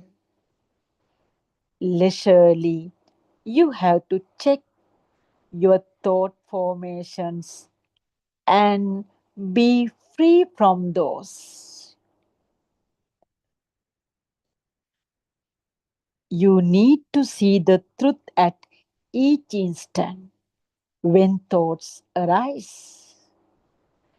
Nothing else you need to do. Just see the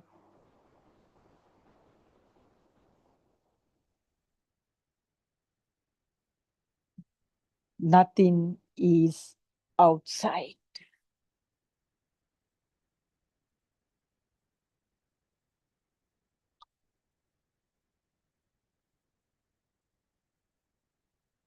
At the beginning, you need to have courage and determination to see the truth behind the arising thoughts.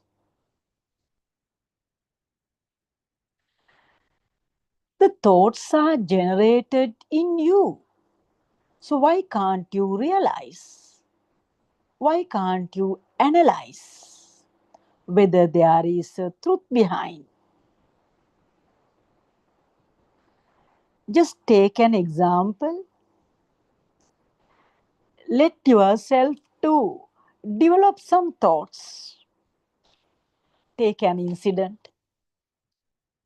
On that particular incident, you try to that let the thoughts come one after the other. Just wait for some time and see how thoughts are coming one after the other.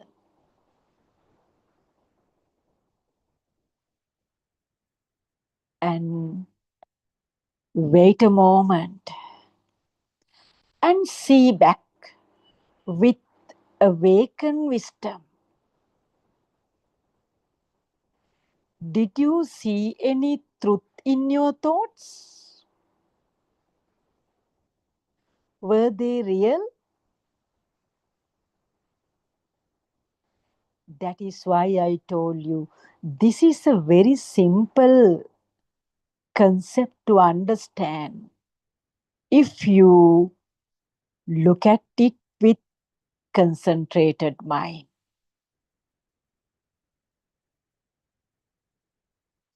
It can be even understood by a small child. If we explain it to a child, asking the child to see the thoughts coming one after the other, he will definitely realize that. Because he has a Prabhashwara Chitta. It is not filled with defilements, klesha. Likewise, we as intelligent people whose wisdom is somewhat awakened as a result of listening to this Dhamma, maybe for that 2-3 years, even maybe less than that. But yet, when we hear something again and again, we should put an effort to see this as it is.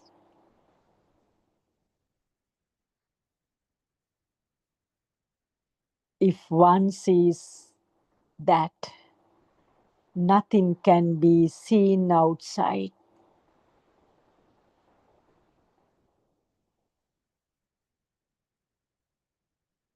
That is the pure truth. This world is a lie. We live in a false world.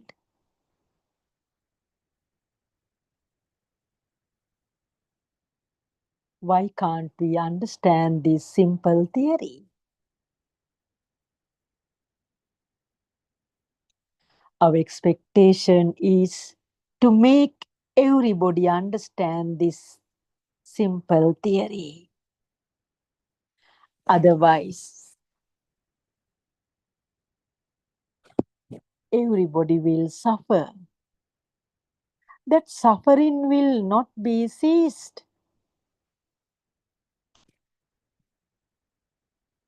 As long as we think this world is real, you will have outside.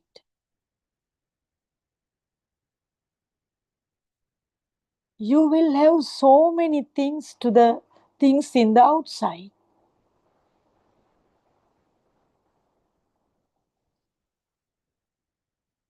You will measure them.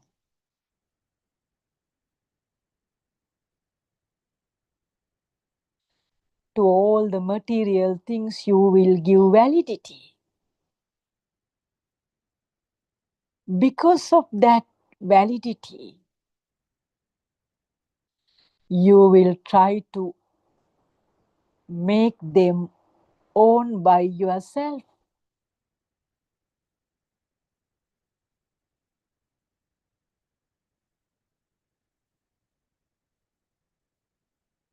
You want to get the best out of everything outside. You want to make everything of your own. You want the profit. You want the admiration.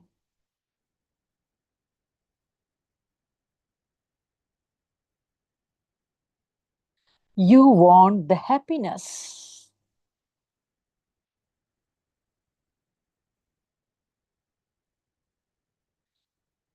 When you want everything, and when you get everything, you think that you are accomplished.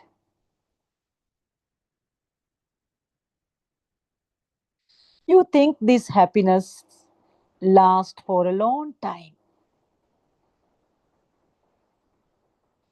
You may jump in joy after receiving what you wanted.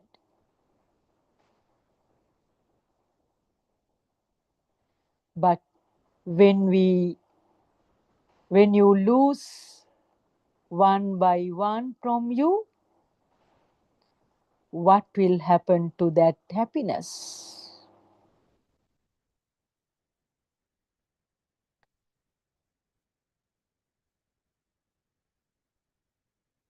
But if you have, say, consuming something outside for your need, if you know the truth of it, because we use those things just for some actions, activities like we do in our day-to-day life.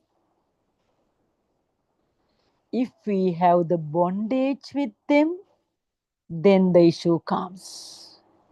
Utilizing them, consuming them as they are, no worries at all. You can consume. You can use them. But you should understand the uncertainty nature of them. Then the dukkha will not be arisen.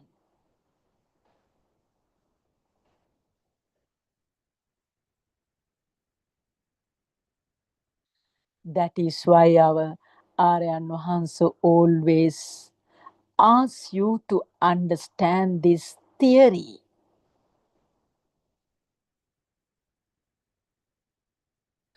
One who listens to this Dhamma with concentrated mind will have the eternal happiness.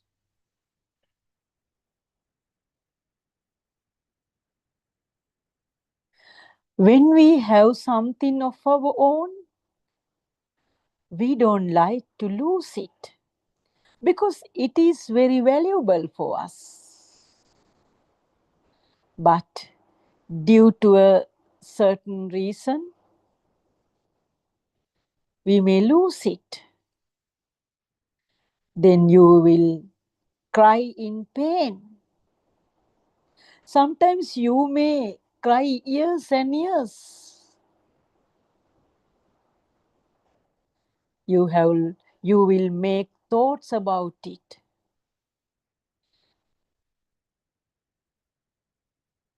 You may sigh, thinking and telling, if I had had it.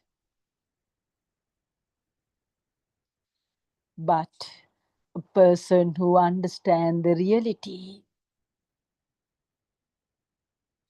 will never suffer like that, because he or she knows the true nature of everything.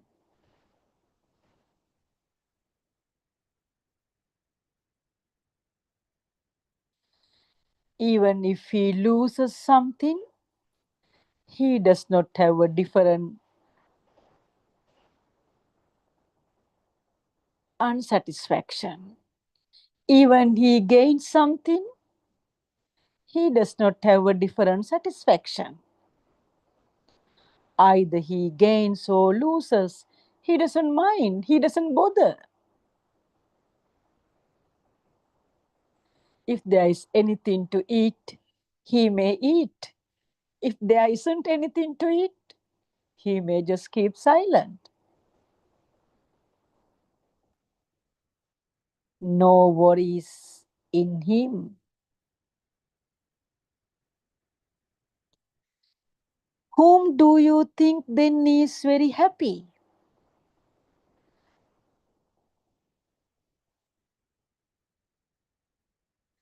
That eternal happiness that cannot be developed in one's mind easily. That is through the awakened wisdom. Awakened wisdom is developed in one's merely through listening to the pure truth.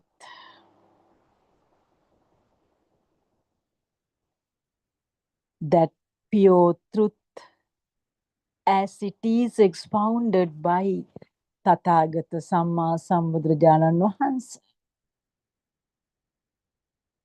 is nicely explained by our Buddothpada Wahanse.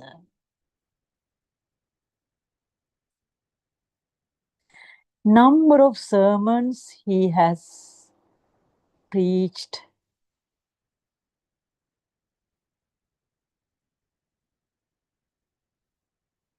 That is Akalika Dhamma. Little by little, having heard this through Dhamma,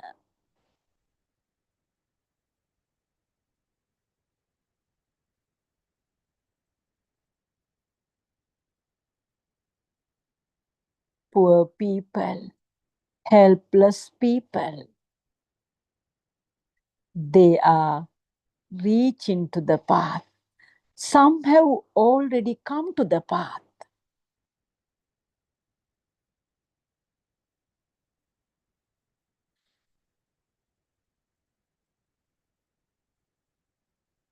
They see the green lights towards Nibbana.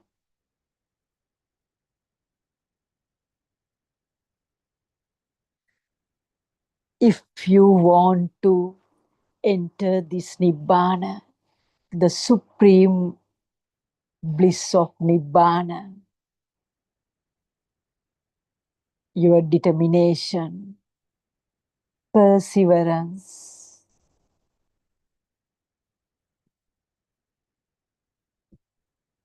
effort should be put forward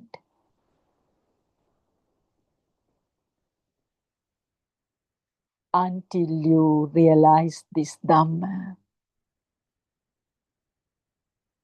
Definitely, the eternal peace will grow in you.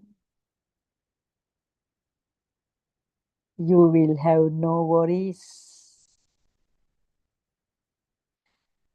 You will engage in your day-to-day activities with a great happiness. You will speak to everyone very peacefully. You will smile with everyone. You will talk to everyone. No differences.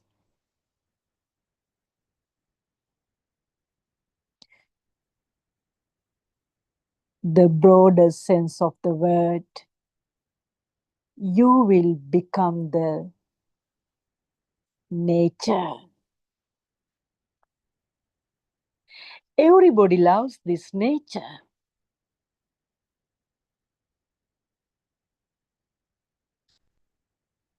That happiness cannot be measured in terms of any material things.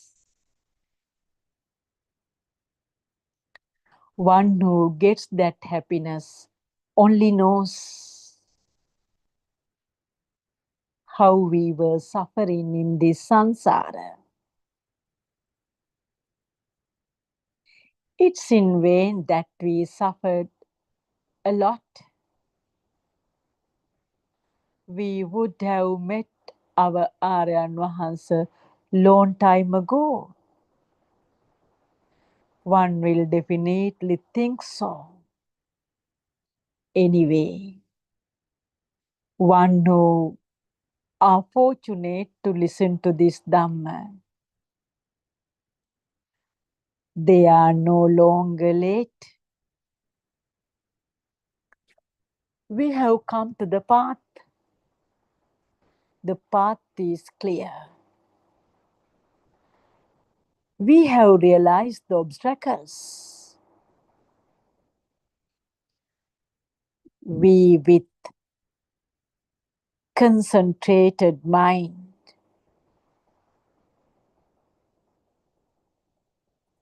and the determination,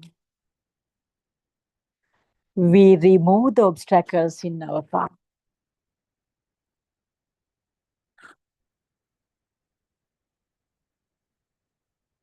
Our eyes are no longer in the darkness. We see the light ahead. He is taking us from the darkness to the light.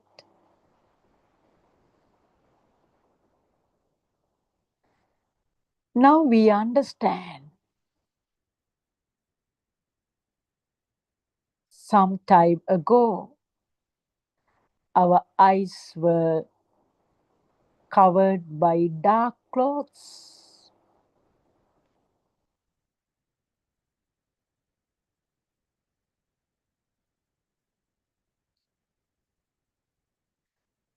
But we have become fortunate to see the light. Our dark clothes that covered our eyes were removed by our Buddothpada Aryan Vahansa.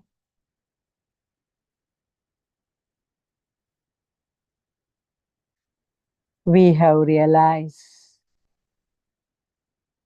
this world is not true.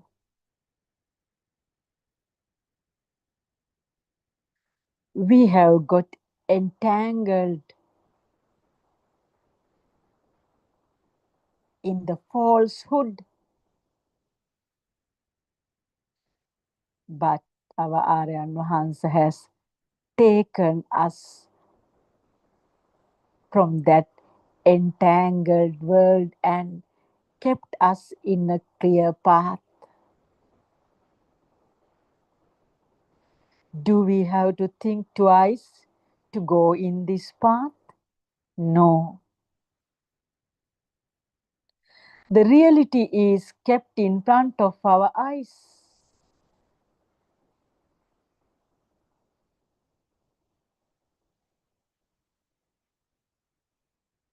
It is very visible.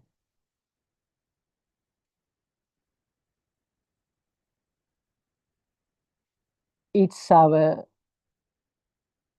utmost duty to go in the path and attain Nibbana,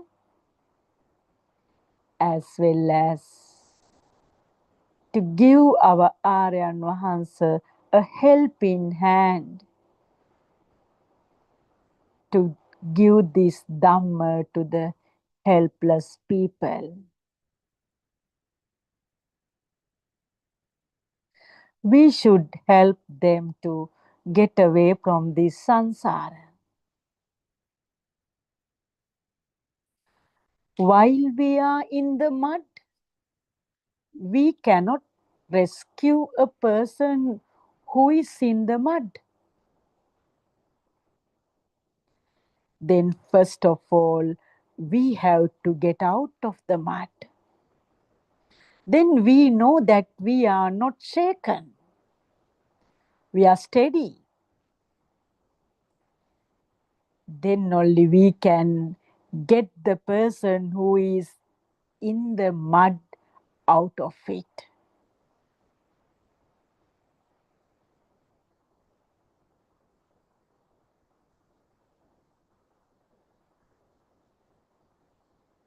Buddothpada Vahansa, may you get the strength to enhance this journey, to help helpless people who really need the support from you. They really need to get away from this samsara.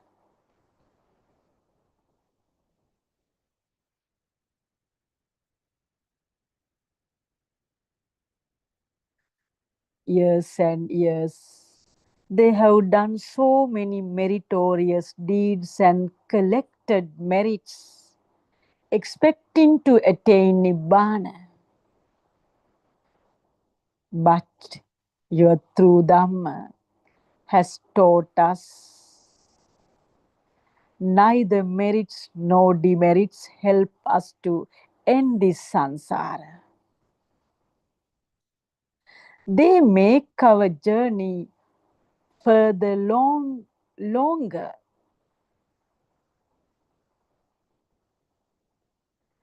A simple theory to understand. This world is not real at all.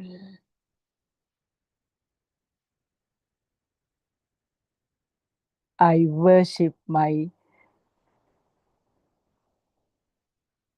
Buddothpada Vahansa again and again.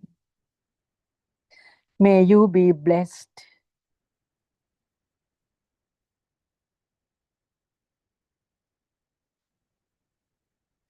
May you have the good health. May you have the strength to help the people to get away from this samsara. Teruvan Saranai.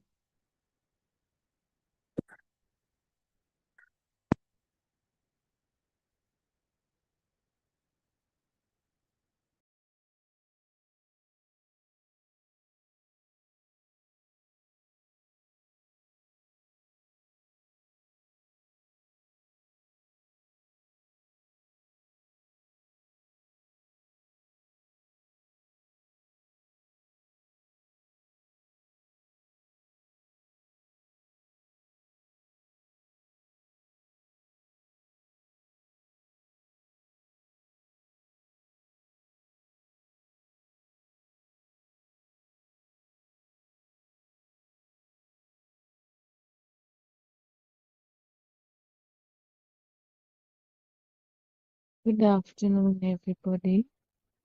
Teron Sanayarangasa. Teron Sana, everybody. Let's continue with the book reading. The True Dhamma Has Awakened, Volume 2, page number 72. Therefore, you should be very careful and be mindful not to go to the extremes, anta, and avoid creating a duality which will deviate you from the path to nirvana. Supposing you concentrate on the statue of the Buddha, you might develop a strong liking to the statue, and if you are not able to come out of that excessive liking for the statue, you would again create an extremity at this point. If you create a duality, you would not be able to experience the nothingness or the emptiness. Whenever your mind goes to an extreme by getting attached to either the Buddha statue or the feeling of bliss while meditating, you should use your wisdom to come out of all those distractions. They create a duality of like or dislike. For example, if you develop a strong liking to the Buddha statue, you will have an attachment towards the statue. Attachment means they are thoughts. You need to maintain awareness and wisdom to detect how your mind works. If you have not generated any thoughts, then there is no problem. If you have generated thoughts, that means the thoughts will take you in this samsara, in this endless cycle of rebirth and death. To be honest, thoughts are the most dangerous to have because thoughts generate even more thoughts. Thoughts prevent you from going on the path. It is not easy to prevent the continuous stream of thoughts that comes to your mind. If we escape from our thoughts, we would be able to experience that lightness and the emptiness. Let thoughts come and go. We should avoid generating greed, tanha, pride, man, and I-ness or any other feelings towards the thoughts you receive. Avoid feeling that the thoughts belong to you, Ditya. By letting go of the thoughts that you receive, you would not generate feelings of lobha, attachment, dvesha, ill will, and moha, delusion. You should let go of thoughts without creating an attachment or dislike towards them. When you let go of your thoughts, you don't create a feeling of burning within your mind. Terunsane. body.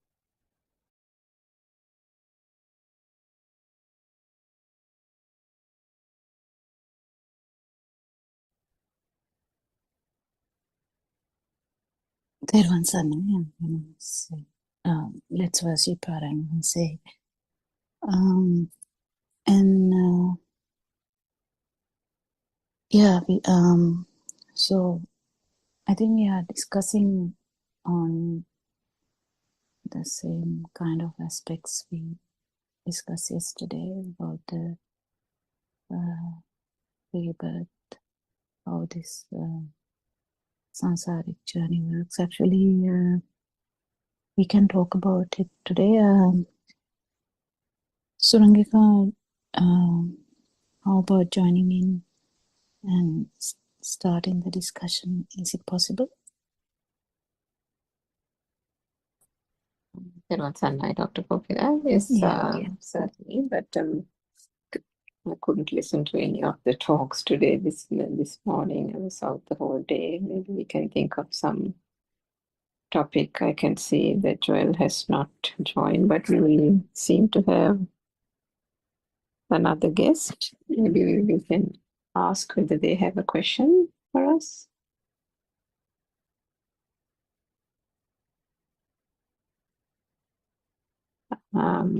Kamala, who has joined the discussion, is there anything that you'd like to ask? I think she's just left the Zoom.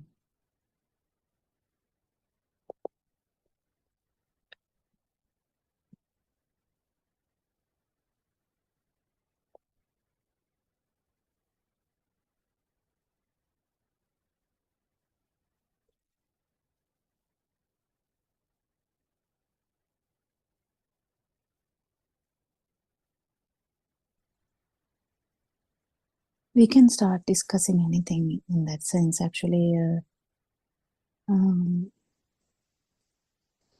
Aranwanse's sermons these days are very comprehensive, very deep as well. So, but we have discussed this to a length that you know how to stop this cycle of birth is not that easy, but it is possible with this no self angle, no self. It's not a new view. It's actually understanding how the self view has happened and how the self perception has occurred. And because it wasn't done by you or anyone else, it just happens because of the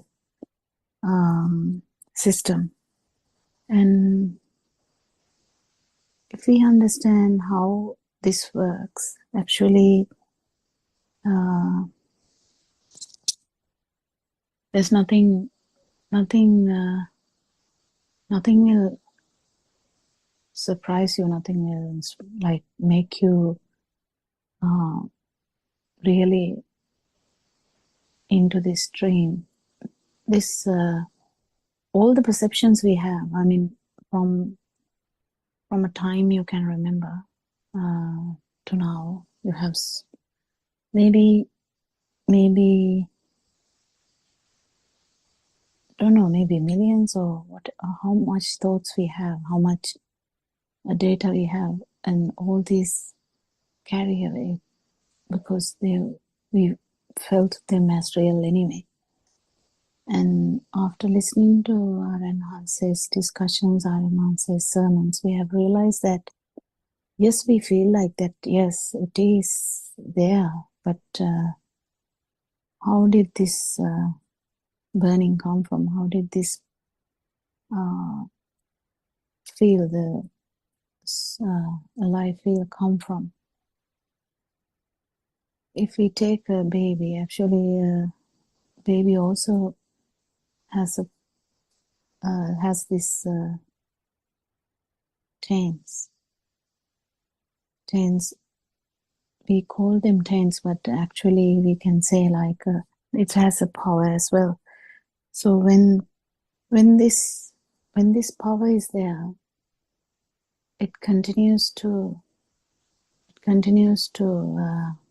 build up, and the sensory organs, when they vibrate together, they form the thought. This is a beautiful process which we have to understand, where humans have that thinking ability. It's not unique to any other animal, not unique at all. It's just the humans who have this ability of thinking, an ability of having thoughts. So this constructive thinking power. We are not saying that the animals do have perceptions, but their thinking ability is very minimal. They have perceptions. They have perceptions of food. They have perceptions of threats. Their bodily reactions all depend on them. So if you take a mouse will have the scent, and they get trained. If you actually do a research, you can see how they are trained, how they not get practice, but how their system practice this finding food and also run away from danger. But the thing is, there's no much thinking ability, even though they have those minimal perceptions of food and the threat to the life. In an animal like worm, they have just the skin. They don't have the vision or the sound kind of thing, but they can feel the vibration. That's how they can feel the vibration. That's the function of the skin. So these abilities of the animals are different, and we are talking about the humans. So the humans have the ability, they have 5 senses. Usually they have 5 senses, which are namely as the eyes, ears, skin, nose, and tongue. They have the basic ability to feel, main feelings. The feel is the function of the sensory organ, and in there also the sensory organ function. The consciousness itself is due to rapid vibration of the sensory organ. It's very imperative to understand the quality of these sensory organs, because that's all we have. We don't have anything else. It's just sensory organs. And why we felt it's my sensory organ is the problem, because we have been feeling that it is my skin, my eye, my ear, my ears, my tongue, my nose, and kind of have that perception that everything is mine. So where does that come from? Or is it someone else's if it is not mine? Well, actually, this if you really try to get into this system, you will understand if you actually in the field, it's just the field. You don't have the big story. So it's just a feel in the sense it's not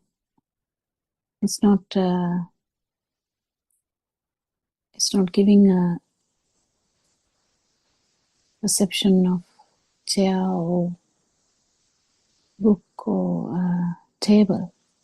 But once the mind is setting in, once the mind is formed, kind of the thought is formed, the thought itself, like chair, has all the qualities of the sensory organs, but at the same time, that power behind the consciousness, that the feel that it's happening here, because of the fast vibratory effect, is giving the power for the thought as well. So that's what happened. So the thought, you feel that the chair is existent, that chair, you just feel it first, and then there's always a perception from whatever the data we have.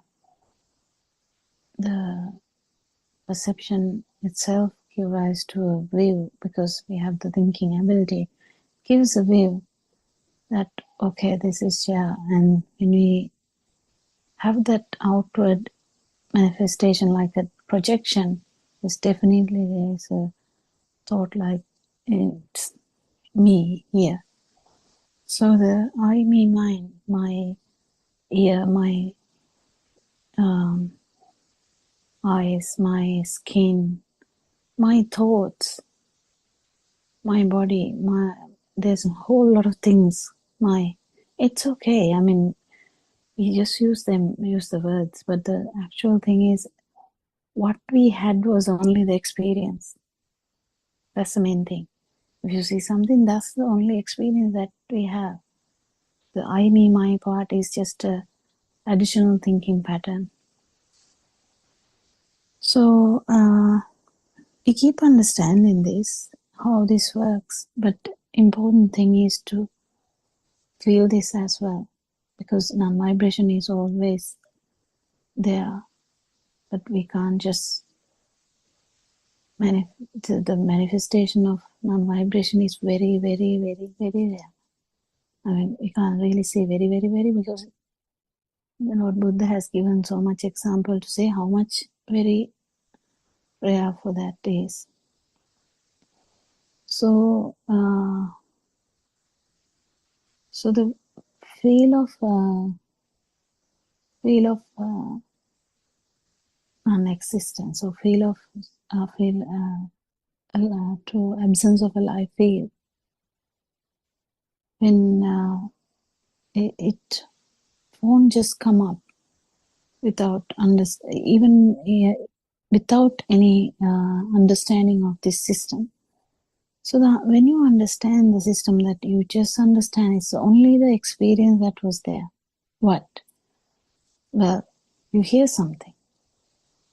That is the experience you have. And you see something. That's the experience you have. You feel something. That's the experience you have. And you get the thoughts.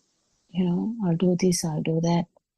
This is my culture. This is the way I am. This is how my family is. This is my job. This is my house.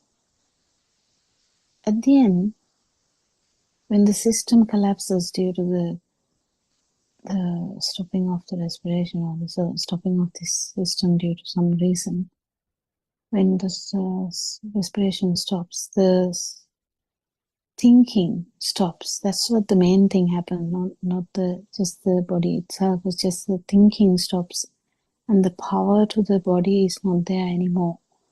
That's why the body is like a piece of wood.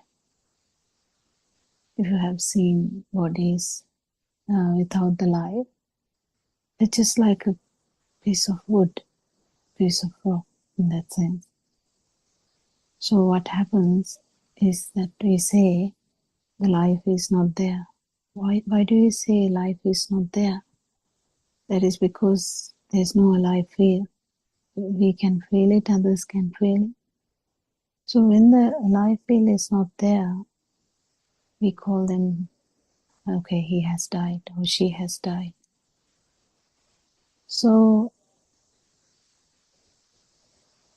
the understanding this perception is very difficult, very, very difficult, because before 1 or 2 years you didn't have any perceptions. Slowly you start to get perceptions. If you remember your first memory, if you remember, actually, I don't know, someone may not remember, someone may remember. You just have random thoughts from the childhood. You don't have the whole thing. If someone says something, it might come back to you, but usually you don't. So the main important specific things are there. So the telepathization, keeping, when you just telepathize again and again. So if it is a mother, if this the thought mother keeps happening again and again, this is going to get strong, very strong. That's okay. You just have to know this, because that's a natural process. That's a natural process of understanding. The understanding the process is what is happening here. You just understand how you become,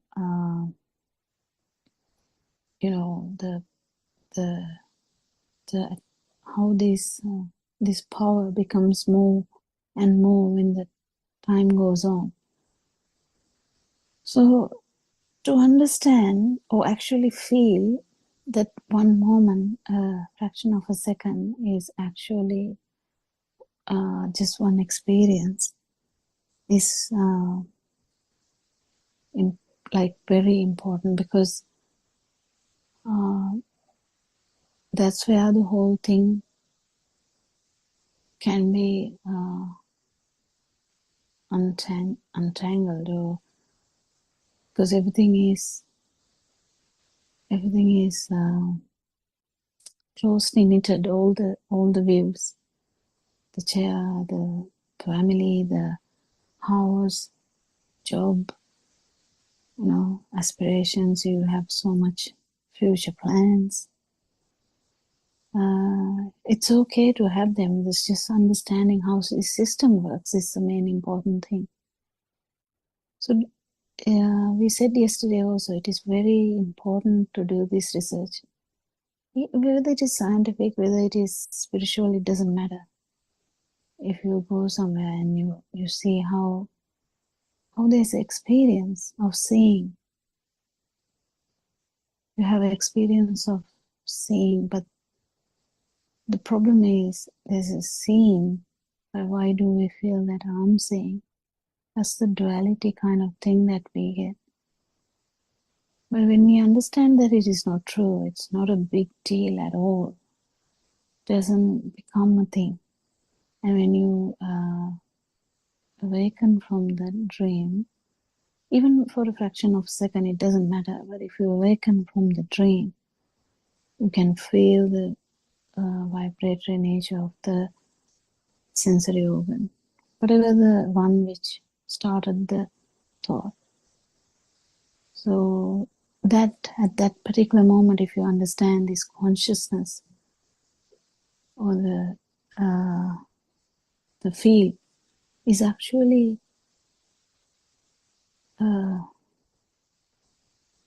vibratory nature of the sensory function. So it can be mind sensor, it can be the eye sensor, it can be the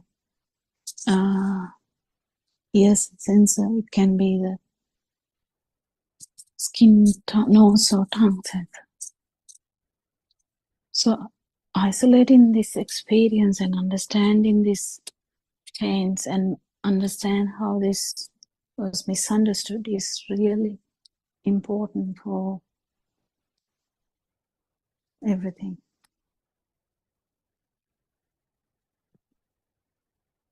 We can't just drop one part of Dhamma and try to feel this. We can't. We have to get this as a whole. You can't really separate anything, because even even the Pratipada that Aryan says, like, asking everyone to follow, is also trying to, it's a kind of unfolding of an experience. And that whole experience in one moment is where you actually feel that it doesn't do anything because it's just one moment. But it actually gives you some feel about what this vibration and what this non-vibration is. So there's always a chance to feel that again and again and again. If all the thoughts are happening in the same way, there's an arahant. So if we keep understanding this system, cycle of birth, that's what was the topic was revolving around. How do we stop this power happening now? If the power is not happening now, only we can talk about this thought recycle. Because thought recycle happens even now.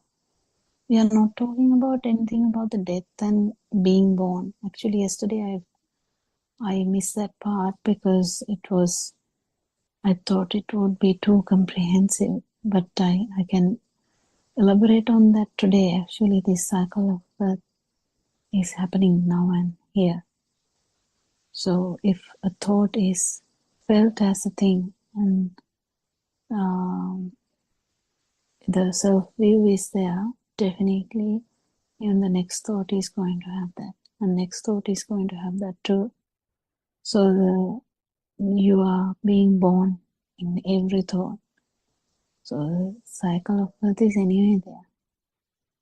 So when you feel like there is someone, or you keep thinking like that, there's always the feel that there's someone to die. So the time, we talked about time, can't remember whether we actually talked about that in English Zoom. So the time is actually another perception. It's a perception that that's being discussed even in scientific world. If you go to the latest scientific data, people are actually discussing about how quantum fields are matching each other, even they are far apart. So how the time becomes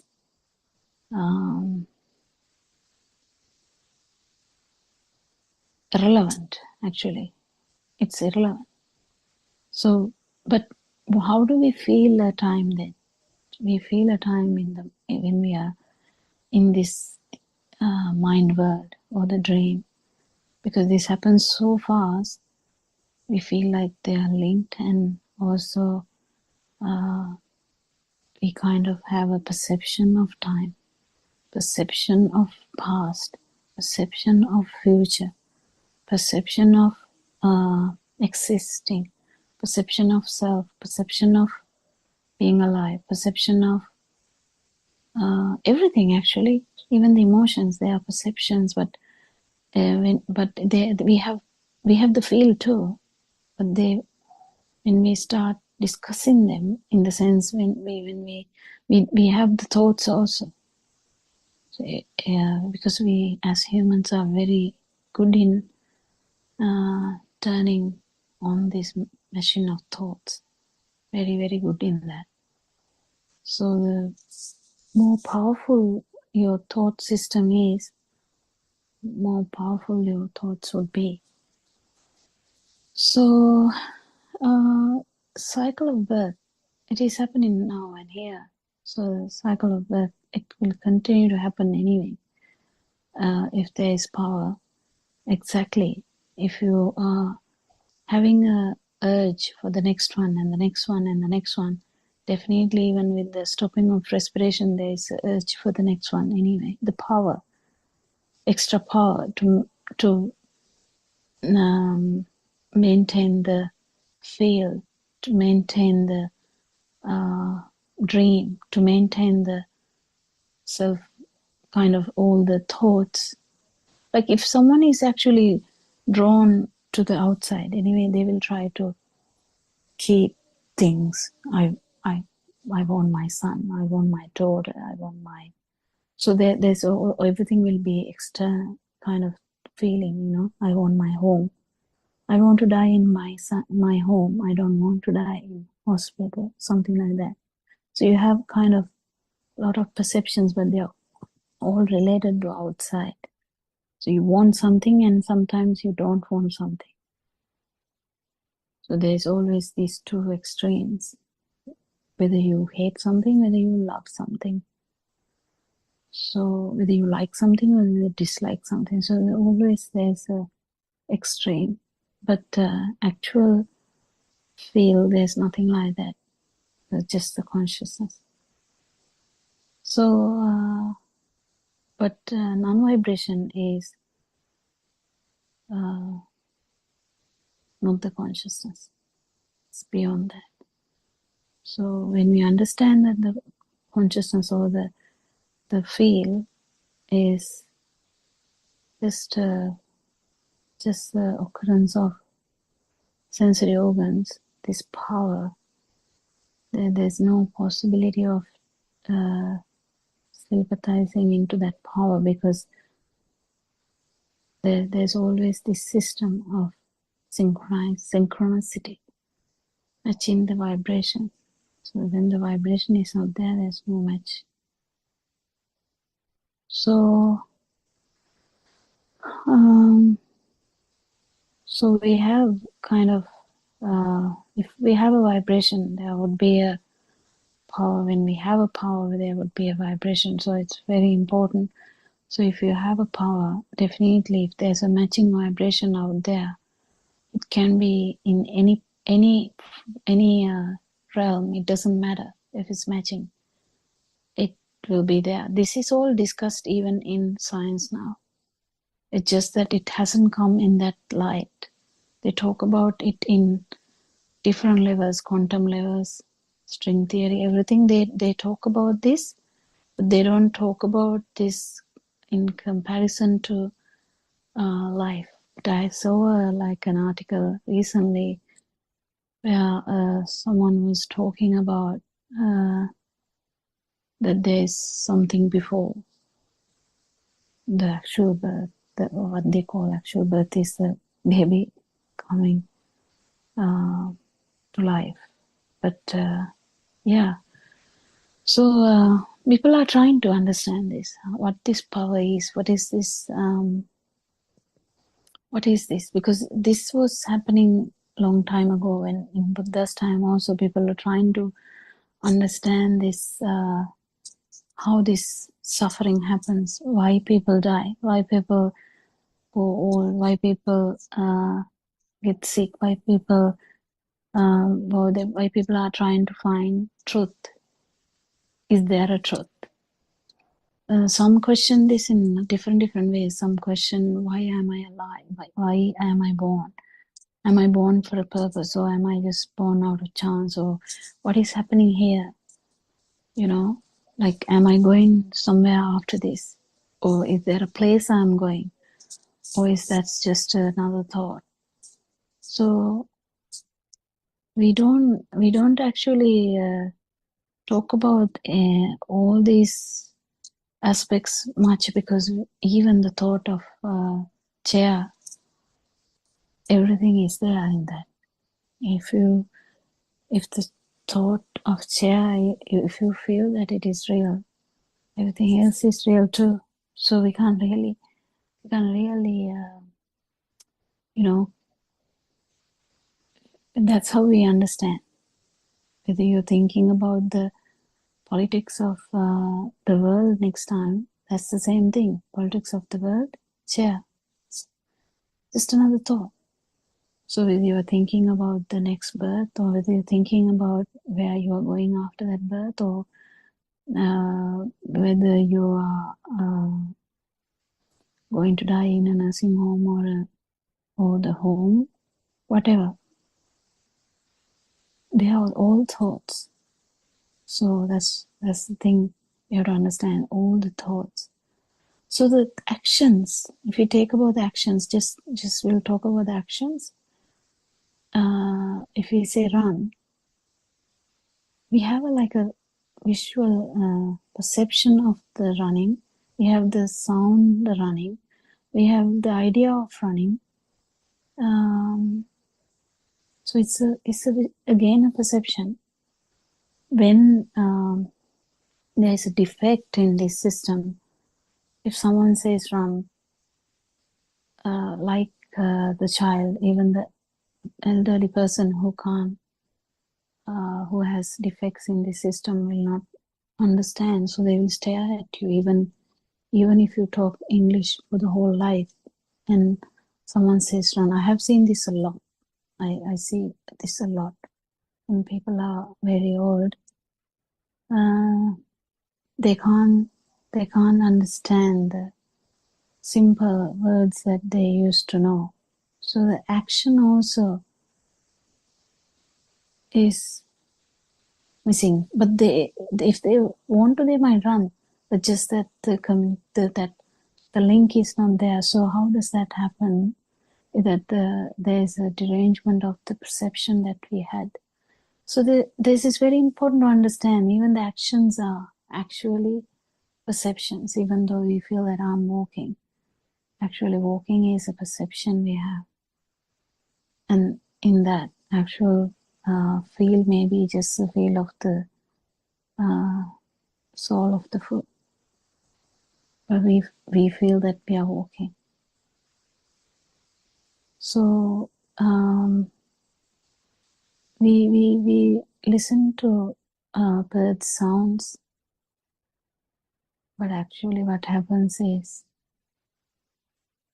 vibration of the ear. It's so fast that you feel that power, extra power. And when that is actually zero, you can feel that it is not falling, that perception is not falling either this way or that way. So the duality is actually gone and there's no power. So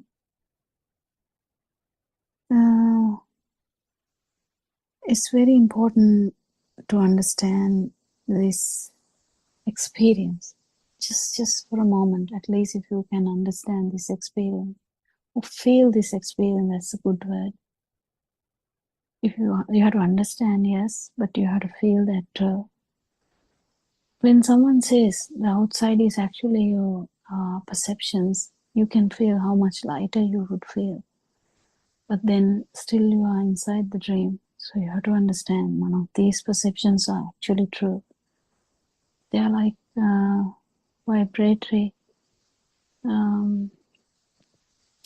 kind of a vibration or kind of a current-like thing that if we try, it's a way of trying to understand this. They are not needed for a person who does not know these things. You don't really need to go on to these things. You just have to understand whatever we think actually not true.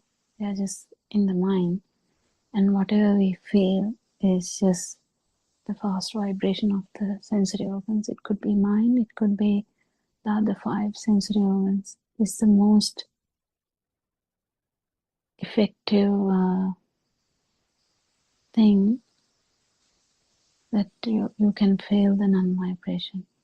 The life field will not be there, and you just understand that well, if the burning is not there, that's it. There's no burning. Yes, Suranka, is it possible for you to develop the discussion thereafter? Tevasana, Dr. Kokida, I just was reflecting on the perceptions as you were explaining that this whole, I think we touched on it yesterday also, this whole existence is around perceptions, isn't it? everything that we are associating, which is by process by itself, is arising due to the perceptions. All the concept of living, concept of existence, and concept of vibration are also perceptions. So this whole thing from beginning to end is revolving around perceptions, which is again based on ignorance, but it's such a. I mean, a couple of days ago, there was an experience where my father wanted me to type a poem for him, and so of course the day it was a weekday, and I was hard pressed for time. But while I was typing it, there was this twinge of impatience that got suddenly. So of course it was suddenly detected. But then behind the twinge of impatience, when one examined it, there's this notion that because he was taking time to read it, and as a result, there was a pause after each sentence to type it in. There was a thought that arose saying, could have done something else. So, or just thought of something else that I could have done. But in that thought itself arose the fact that it's a perception that whatever the thing, I can't remember what it was actually, that thing existed, isn't it? And then moment that was seen, that notion, that little twinge disappeared. Then there was another instance where automatically I had to, a thought arose that my mother had not taken the medicine dosage properly, and before I could even realize, the body was moving towards my mother's room. So that perception was already the perception arose that almost unconsciously, is it? That why was the body moving towards the mother's room? That all that is happening involuntarily, isn't it? And it's that mental picture, and it just, what shall I say, it further reinforces how this Chitta Rupa or mental picture forms, and these actions happen accordingly, that there is no doer here kind of thing. The thought arose, and even before the thought could almost finish, the body had already got up, and I was walking towards her room. So there was the perception that is where I had to go to give her the message about the medicine dosage, isn't it? So these little things like that, these have been, I think, with Aryan Mahansa's talks, particularly about in the recent days, about how it's such a perception-driven experience, this whole lived experience that we held on to through ignorance. It keeps getting reinforced.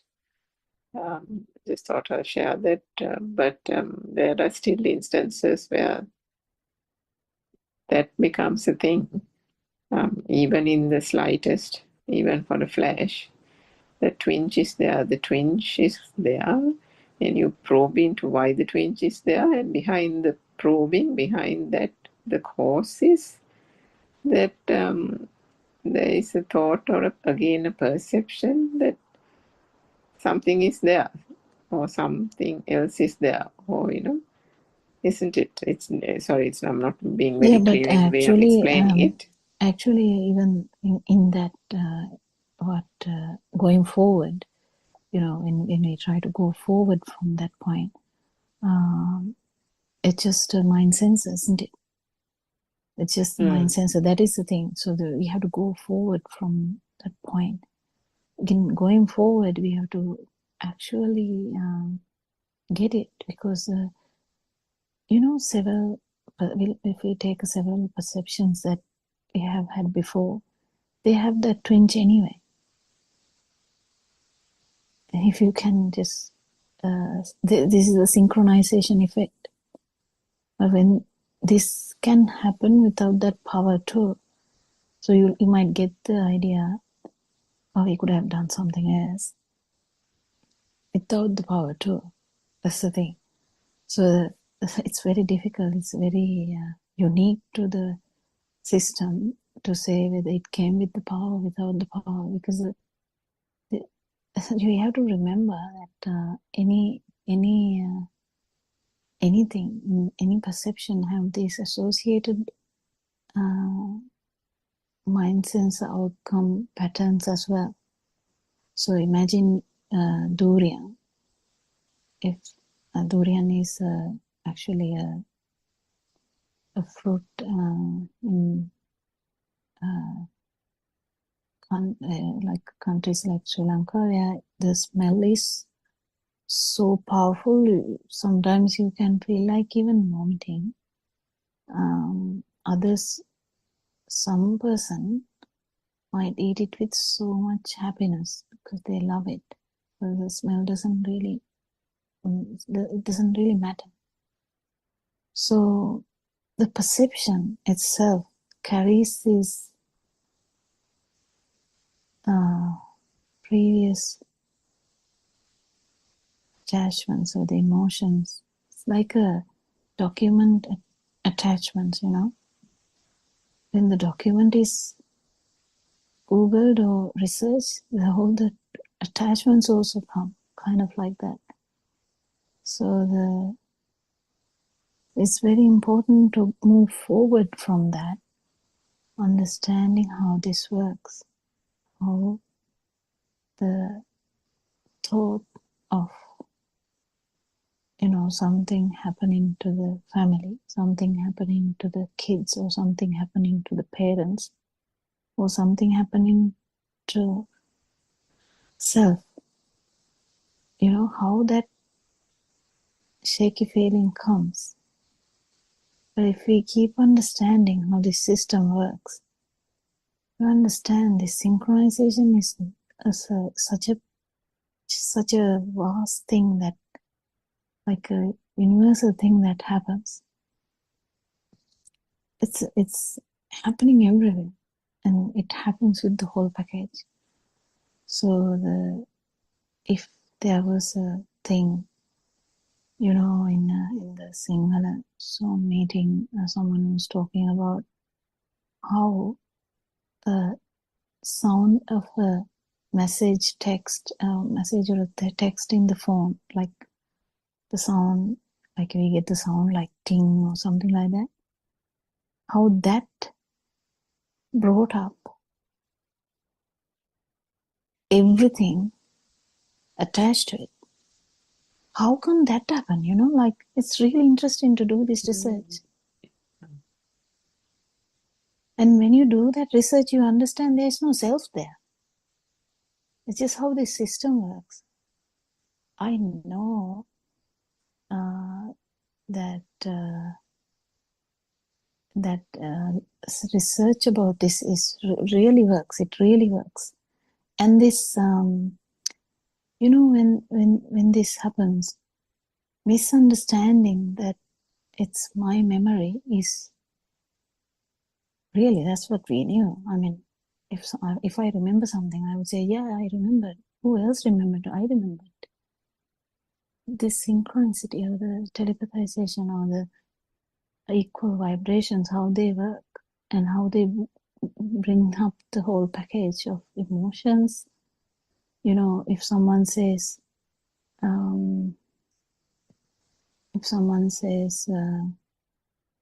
even like the mother, even like the word mother, someone, it will bring the whole closeness to that mother.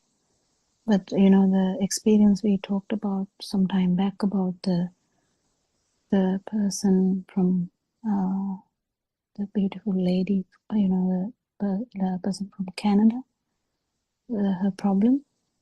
So telepathization or synchronization into that thought, how it brings unpleasantness. So this is how the synchronicity works. And so is there a self here? Or is there a system like this?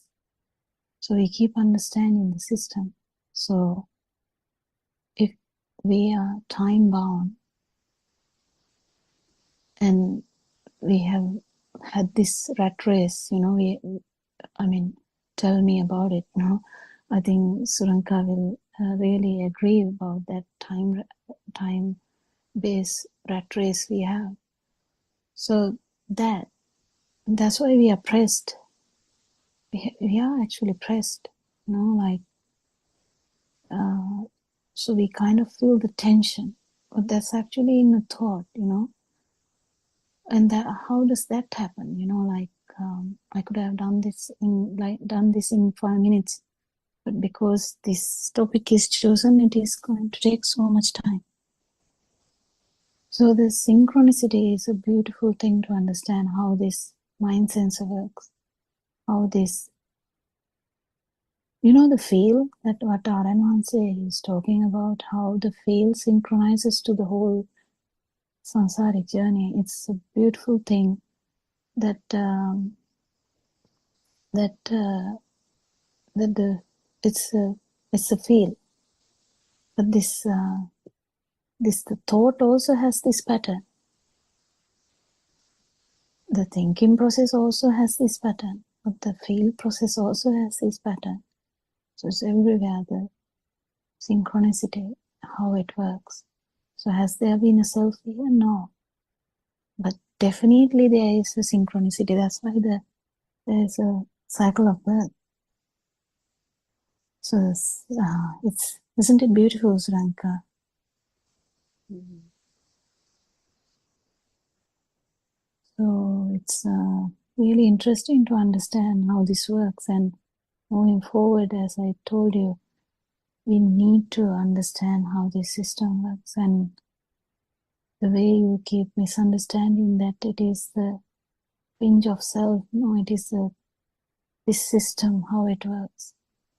More you understand this, more you feel this, more you feel this, more you will feel a non-vibration.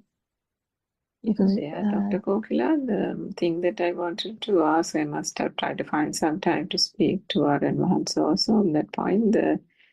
When he says Gatinimiti, also, or the taints or cankers also have to, gradually dissipate, because sometimes, the system, depending on the way it has been programmed, and this single vibration in this moment is capturing the essence of the entire samsaric cycle vibration. And if one that is if there's a vibration, though. It's a vibration, yes. If there's a vibration here only, there's synchronicity. It doesn't happen if there's no vibration here.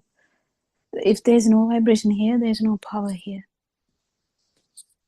Yeah, so that Gatinimiti thing, if there is a character, when I say character, that particular system, if there is a, what shall I say, how we have talked in the past about some people having very patient attitude. Some personalities are very quiet, even if they don't have access to the Dhamma, even their vibration is very low. Then there are some people who are generally, what shall I say, either restless or quick-tempered or various things like that. So that could be also from the Gatinimiti, the taints, isn't it? Gatinimiti is taints, I think. And I think both are talking about the same thing, though, the vibration or the power. Yeah. Okay. So that part, how Aaron once also says that there are certain things that even one cannot figure out on one's own, and he kind of gets Swarnamari's help also to help mothers unravel the spots where they don't know.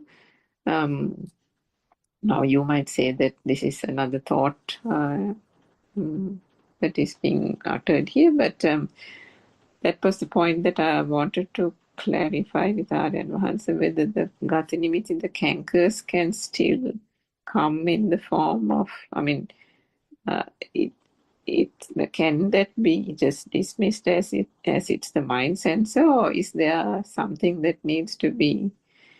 Now the problem there is, if you keep thinking that there is a something, it's almost like the catch-22 thing that you have explained, isn't it?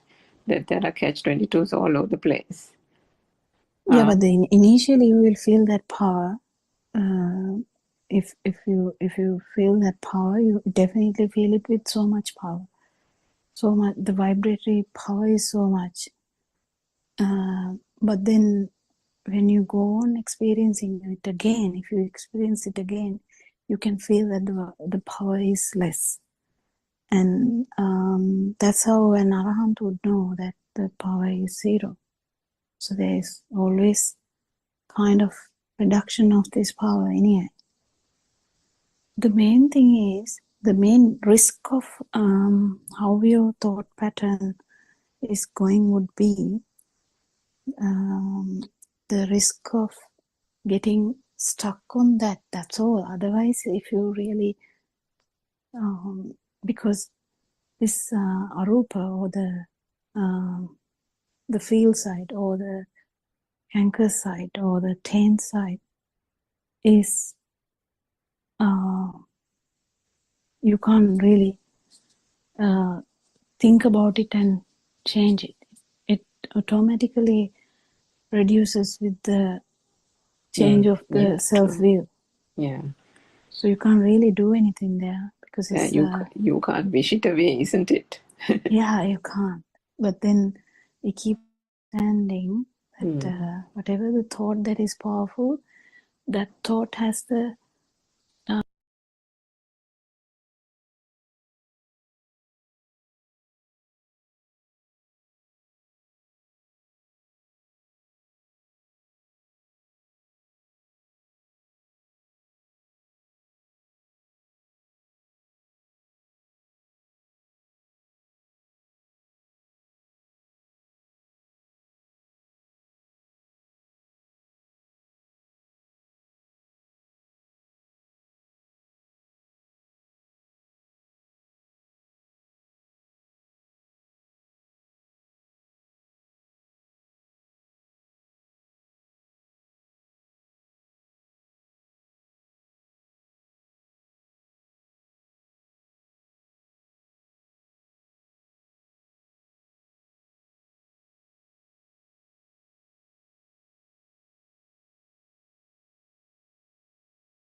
Therwan Sarana, my dear listeners. As usual, at 9 p.m. in Sri Lankan time, we are gathering this way to listen another kind of profound Dhamma that has been revealed by our Lord Buddha about 2,600 years back. So, for revealing it to modern society,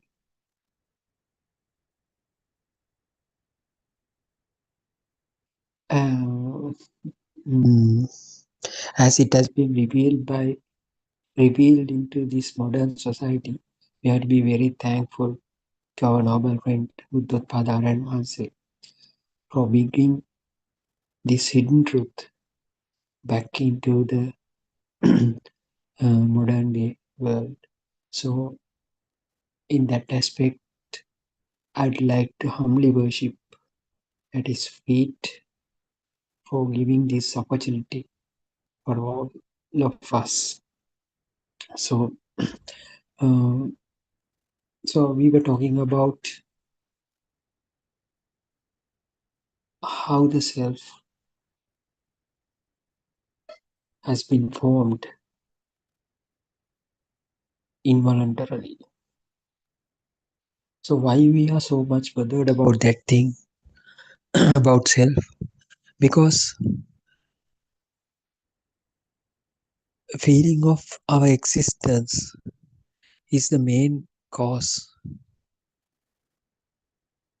for everything.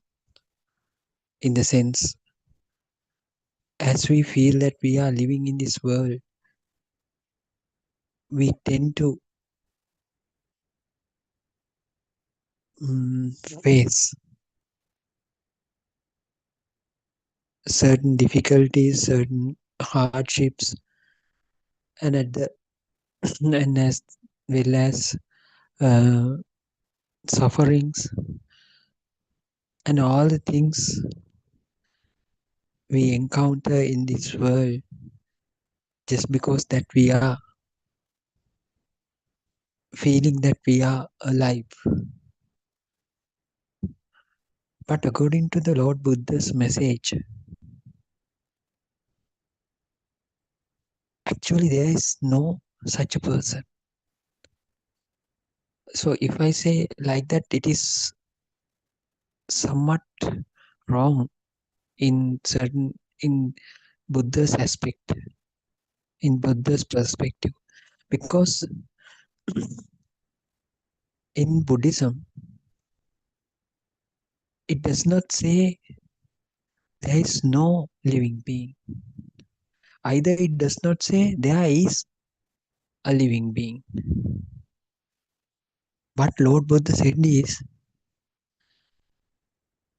we cannot assign a living thing in any means. By any means, we can't assign such a living thing, living kind of feeling that is found in this world. So that's why if we tell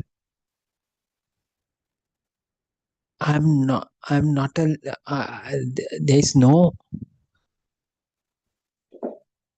a thing called aliveness has somewhat not accurate. So what in Buddhism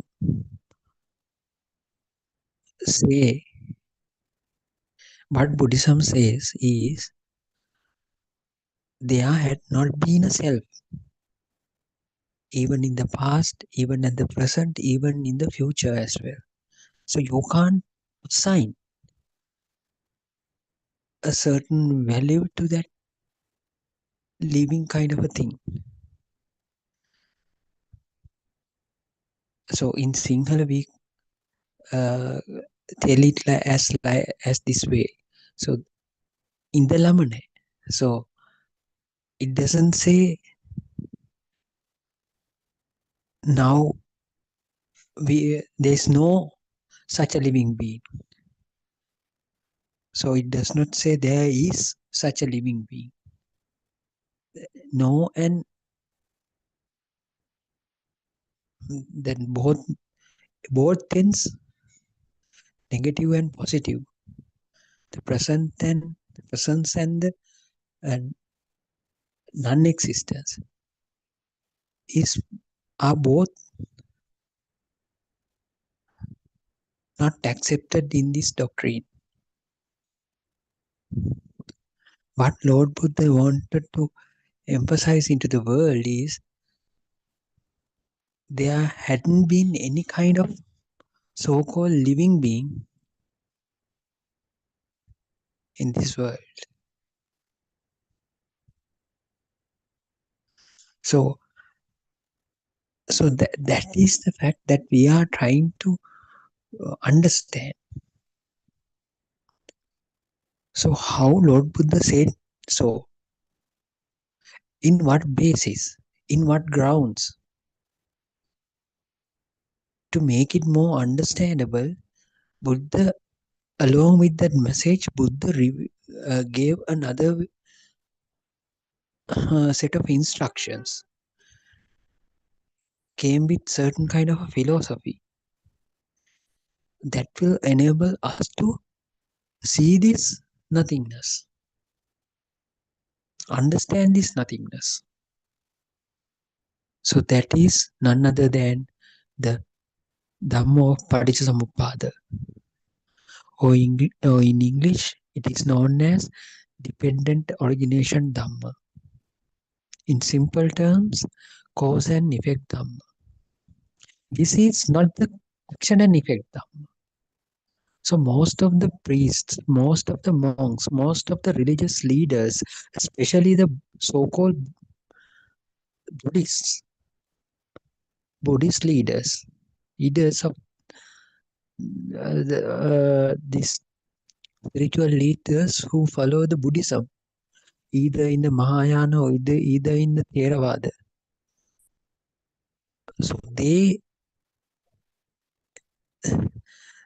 are most of the time they are telling that what Lord Buddha revealed is this action and effect Dhamma. But we have to be very clear about this fact. Buddha had not supported this action and effect Dhamma. Buddha revealed a Dhamma that has not been there in that particular Buddha's era. So all of them were practicing this action and effect Dhamma by that time as well. So there were so many Nigantas, they thought that if they do bad things, they will come again to you in bad forms. So if they do things during their lifetime, so in the next birth, they will get good results. So likewise, they believe this action and effect Dhamma. But every Buddha who has been born so far, they came up with new kind of philosophy. So that's why Lord Buddha said to the first 5 teachers in the very first sermon, so-called Dhammacakkappavattana Sutra. In this sutra, Lord Buddha revealed this never heard before kind of Dhamma. So Lord Buddha said his 5 teachers, please come and listen. So I am telling that Dhamma that has not been heard so far.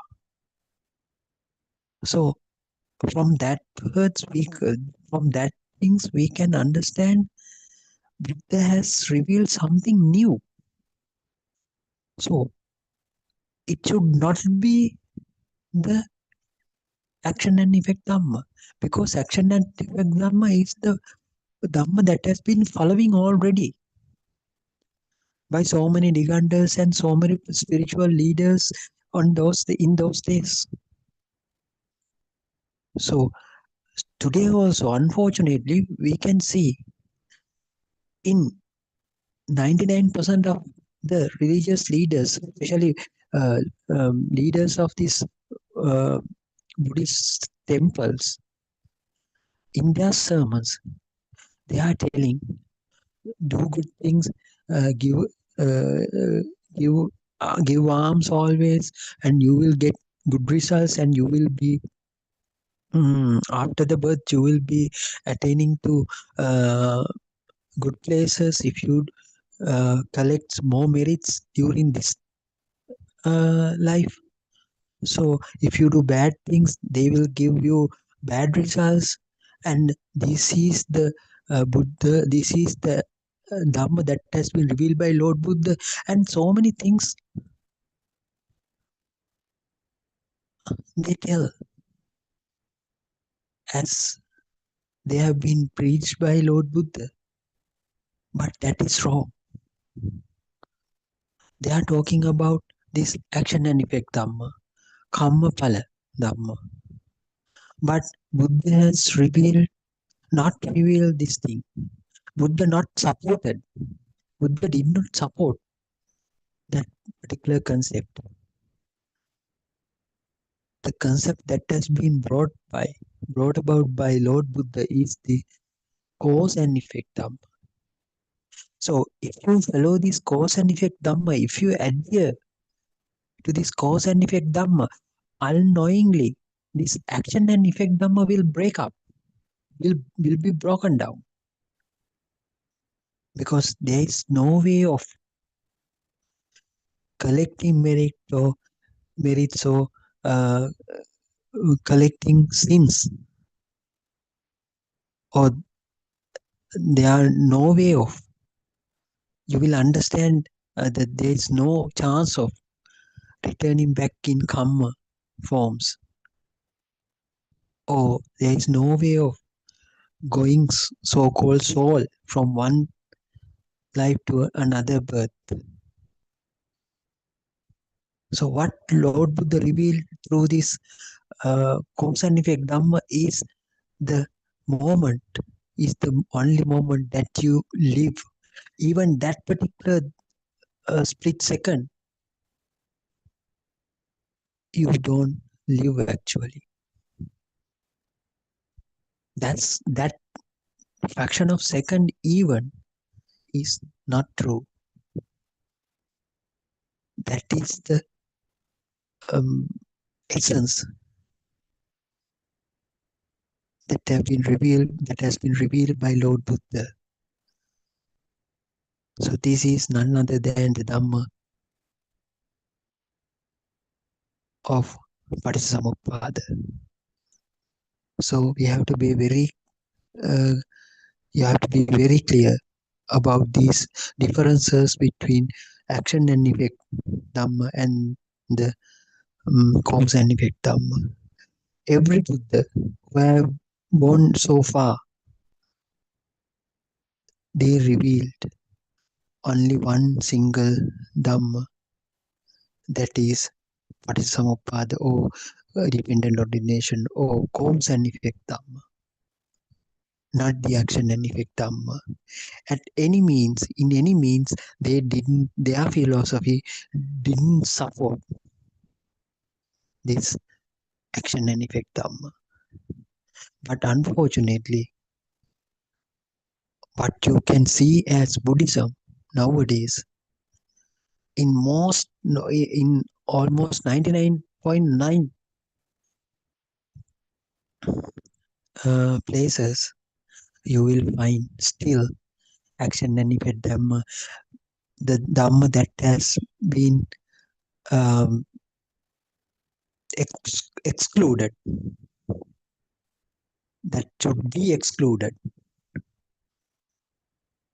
from the syllabus actually, because if you are able to see this cause and effect Dhamma, unknowingly, there will be no place for action and effect Dhamma to give results.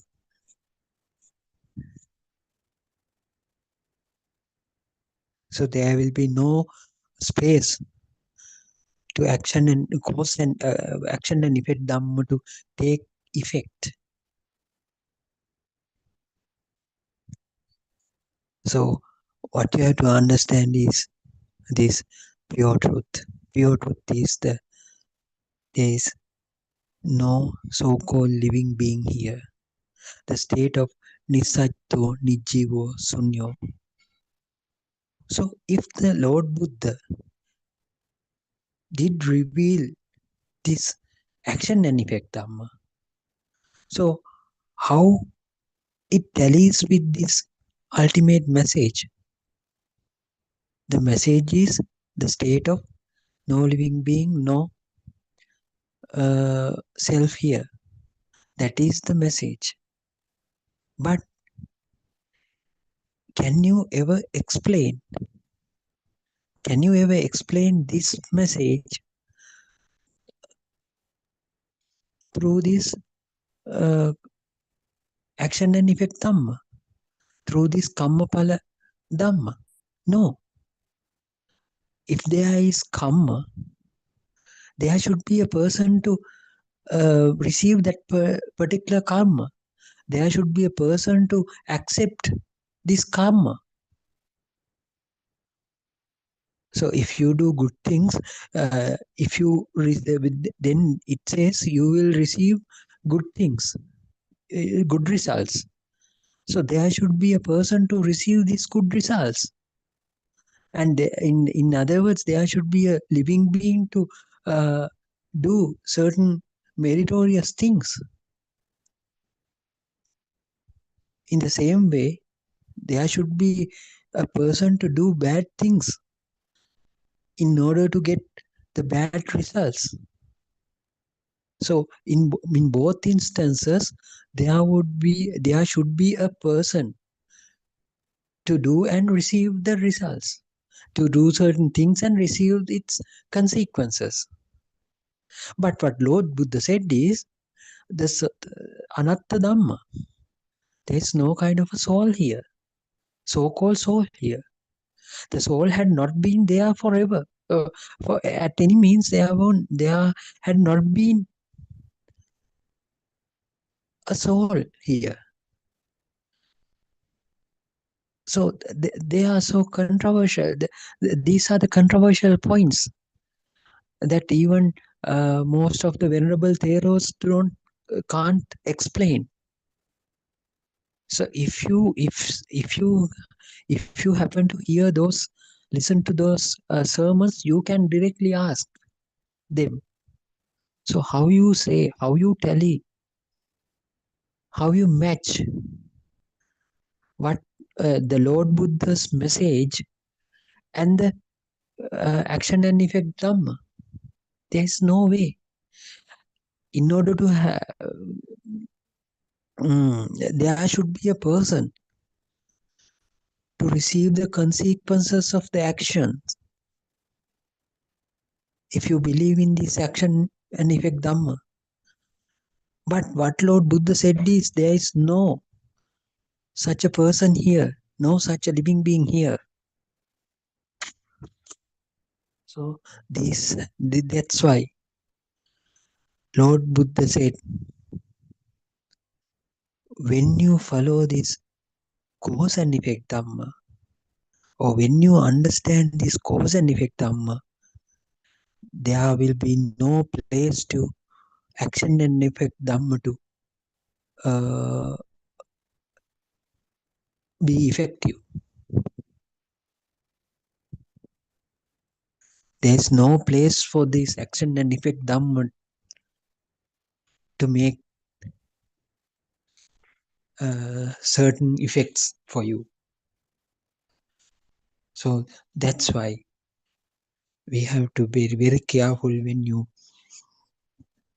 are trying to figure out this different concepts. But through this Buddothpada sermons, we are only focusing most of the time, 99% instances, we are referring to the absolute message that that was delivered by Lord Buddha. So we are focusing, we are trying to always explain this cause and effect Dhamma. From today onwards, if you happen to listen the sermons, you can categorize them according to this particular understanding. So whether it talks about the action and effect Dhamma, whether it is talking about the cause and effect Dhamma. So if someone is talking about even the Venerable Theros,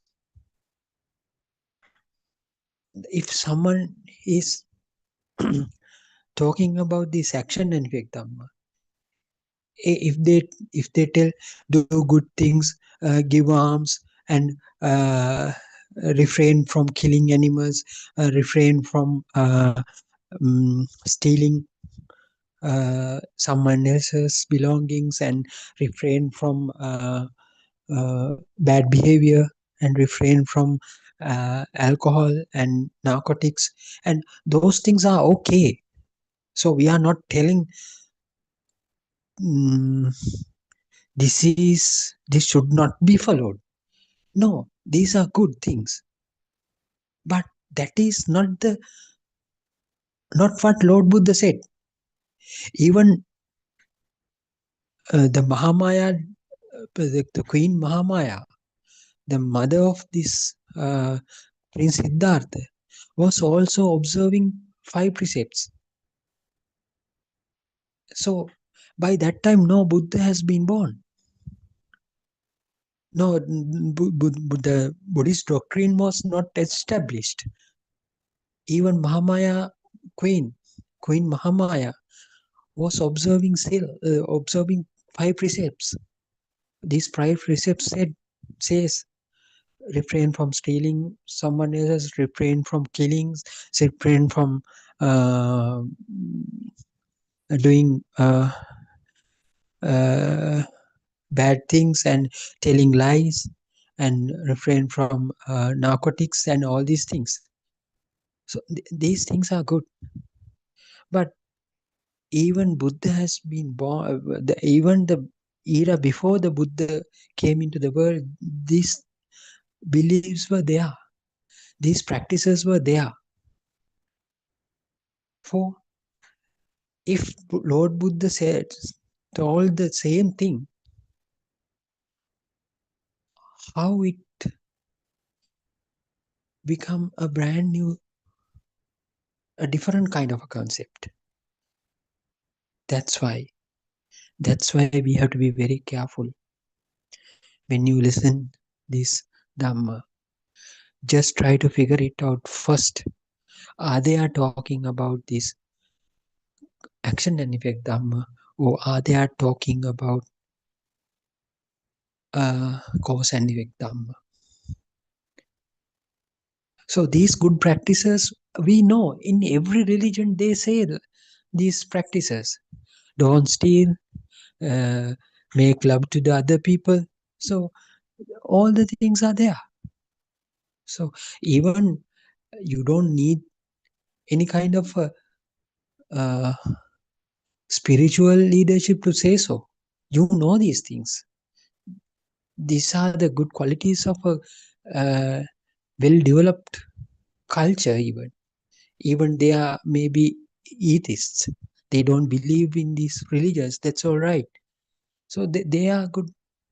So there are certain people, they are doing good always.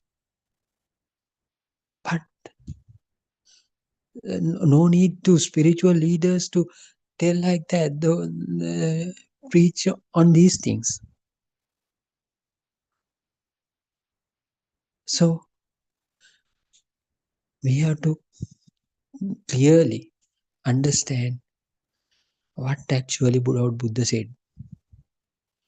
Lord Buddha, not only this, uh, uh, Gautam Lord Buddha, uh, even the previous Buddhas, the only message that they wanted to give to the world is the cause and effect Dhamma, or the Paticcasamuppada. So if you don't know this, what the Paticcasamuppada is, then you will be in trouble, because you don't know what actually Lord Buddha said. So then you tend to believe whatever the Reverend Theros say. So most of the time we hear they say this action and effect Dhamma or Karma Phala Dhamma. This is not the thing that has been preached by Lord Buddha.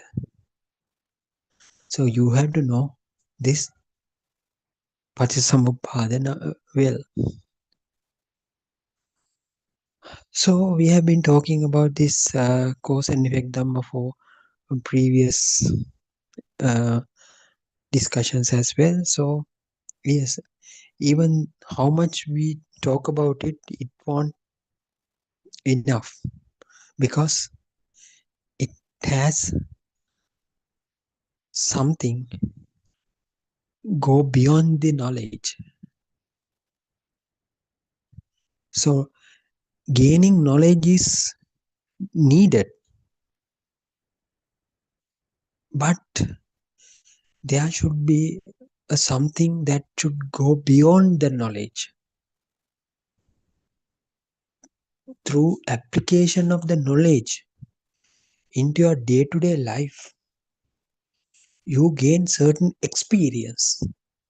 That experience is very much important to feel the exact message. So what does that mean? What does that mean? So you have been feeling, so you may be a person who is in 30s, 40s or 50s. That doesn't matter. During this period of lifetime, you have been feeling that you are a so-called a living being. You are a live man, or you are a live person. And that's why you feel anger, hatred, craving, all these things. But you haven't, so you are experiencing those things. That is why you are telling that you are a live person, because you are experiencing those things. But what Lord Buddha said is, whatever you experience as a living being is not true. Wow. What is that? Lord Buddha said, what you are experiencing is not true. There is certain kind of a true kind of experience that you should experience, but you have not been experiencing it so far. There's a certain true kind of experience, but unfortunately you are not experiencing it so far. You have been deceived by a certain experience which is not true. You are thinking that this world that you are dealing with is true, and you are a living being, and you are the one who is experiencing this anger, ill will, hatred, and happiness, all these things, all these feelings. Altogether, these kind of feelings will establish a self, a living kind of self within you. But Lord Buddha says, these all the experience are not real kind of experiences, because of you don't know the truth. You are thinking that those experiences are as real things.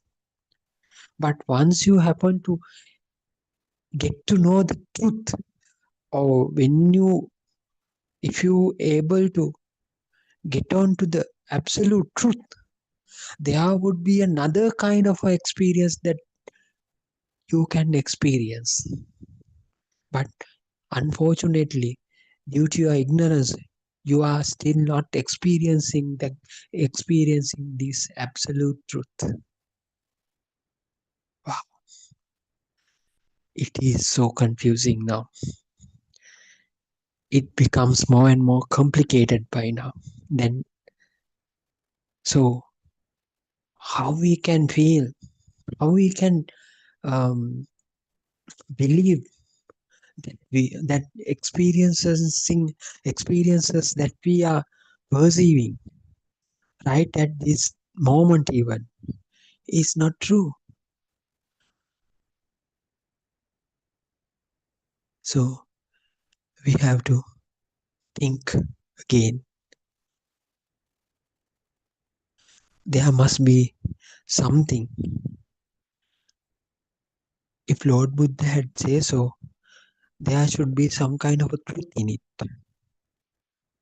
We have to do a certain experiment and see whether what Lord Buddha's message is true or not. Yes, the exact thing has been told by Lord Buddha also. Don't believe what I say. Don't believe even it is said by Venerable Theras. Don't believe this Dhamma if it is said by your parents. Don't believe this Dhamma if it is said by a certain kind of a spiritual leader. Don't believe even it is said by I myself. Then what you have to do? You just try to experience, and you just put some effort and try to understand and try to experience and see whether I'm telling it the thing, whether the thing I said is true or not. Until then, don't believe. That is why this Buddha's doctrine is not known as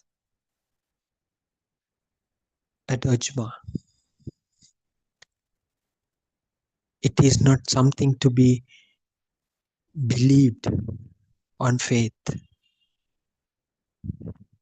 There is something to be experienced. Unless you experience this truth, you should never believe. So just leave it aside and do whatever you want. But Lord Buddha gives a certain guarantee. If you able to understand this truth, then it will automatically tends to apply into your day-to-day life, and that will enable you to experience the truth. Wow, he said, there are two paths. One is getting the getting the knowledge, acquiring the knowledge, what the truth is, then putting this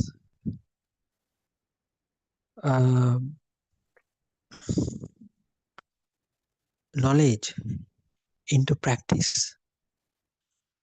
So Buddha explained these things in as two things. First half is the Purvabhaga Pratipadava. Second half is the Aparabhaga Pratipadava. Post and pre and post practices. So first practice is the knowledge half. The second half is the actual practice. So incorporating the knowledge into the practical in day-to-day practice, in day-to-day activities. So it is very clearly explained. So what is the first half? The acquiring the knowledge of this Paticcasamuppada or the cause and effect Dhamma. So in order to understand that thing, so what is the message here? What Lord Buddha wanted to highlight is the fact that there had not been a self in any time, even it has not been in the past, in the future, and at the present even. So you can't find a so-called a self in anywhere. So it had not been even there, even in the past. So in simpler terms, you have never been born. Because you are not knowing this truth, you are thinking that you have been born in this world. And you are believing that some other day you have to face your own death. But what Lord Buddha said is, you have never been born. So if you are not born, will there be a death for you? No. Will there be a person so-called you? No.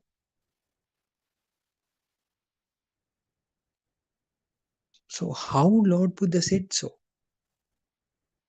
That comes to that understanding should be acquired in the first half of this practice. In the first half, in the Purvabhaga Pratipadava, totally discussing through this Purvabhaga Pratipadava, the acquiring the prior knowledge of this cause and effect Dhamma. In order to understand this cause and effect Dhamma, another thing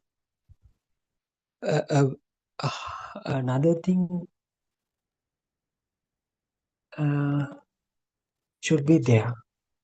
So this is also said by Lord Buddha. So if you want to understand this non-self Dhamma, you have to choose the correct angle to look at this Dhamma. So you have been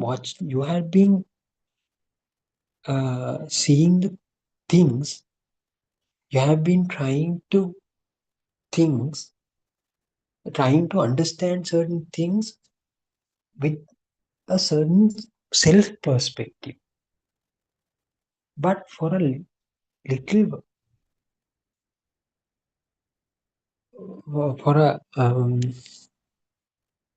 in order to see this Dhamma properly, you have to set aside this self angle for a little while. So you have to begin this realization without the self angle.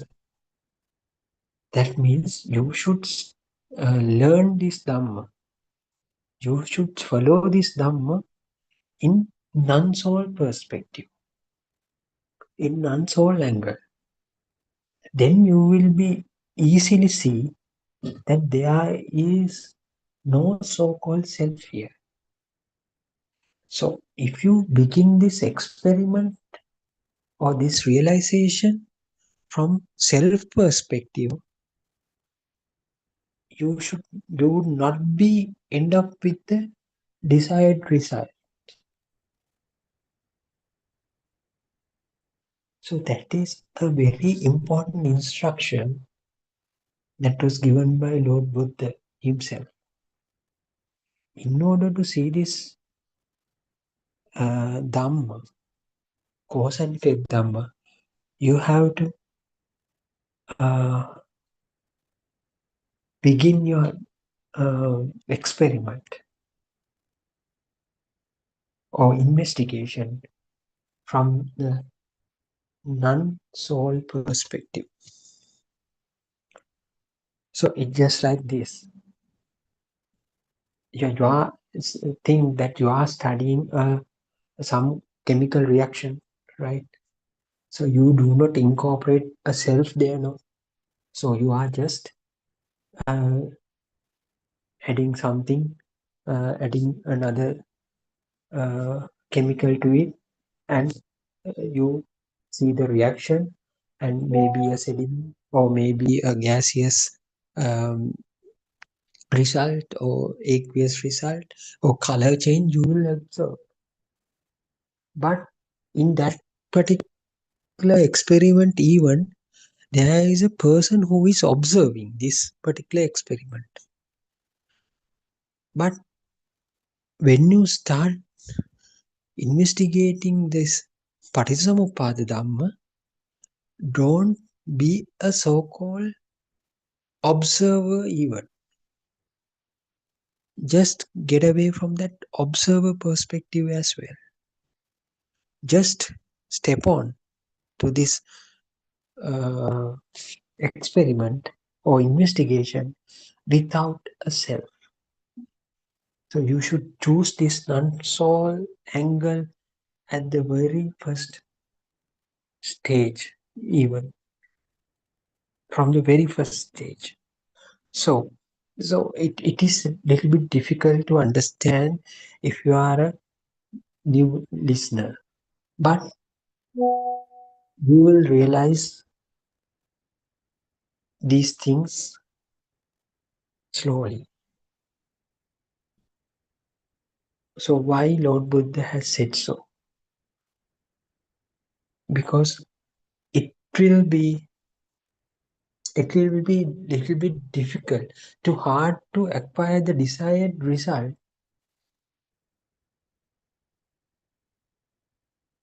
if you do this self, incorporate the self into this particular experiment. So anyway, first half is the acquiring the adequate knowledge about this Paticcasamuppada.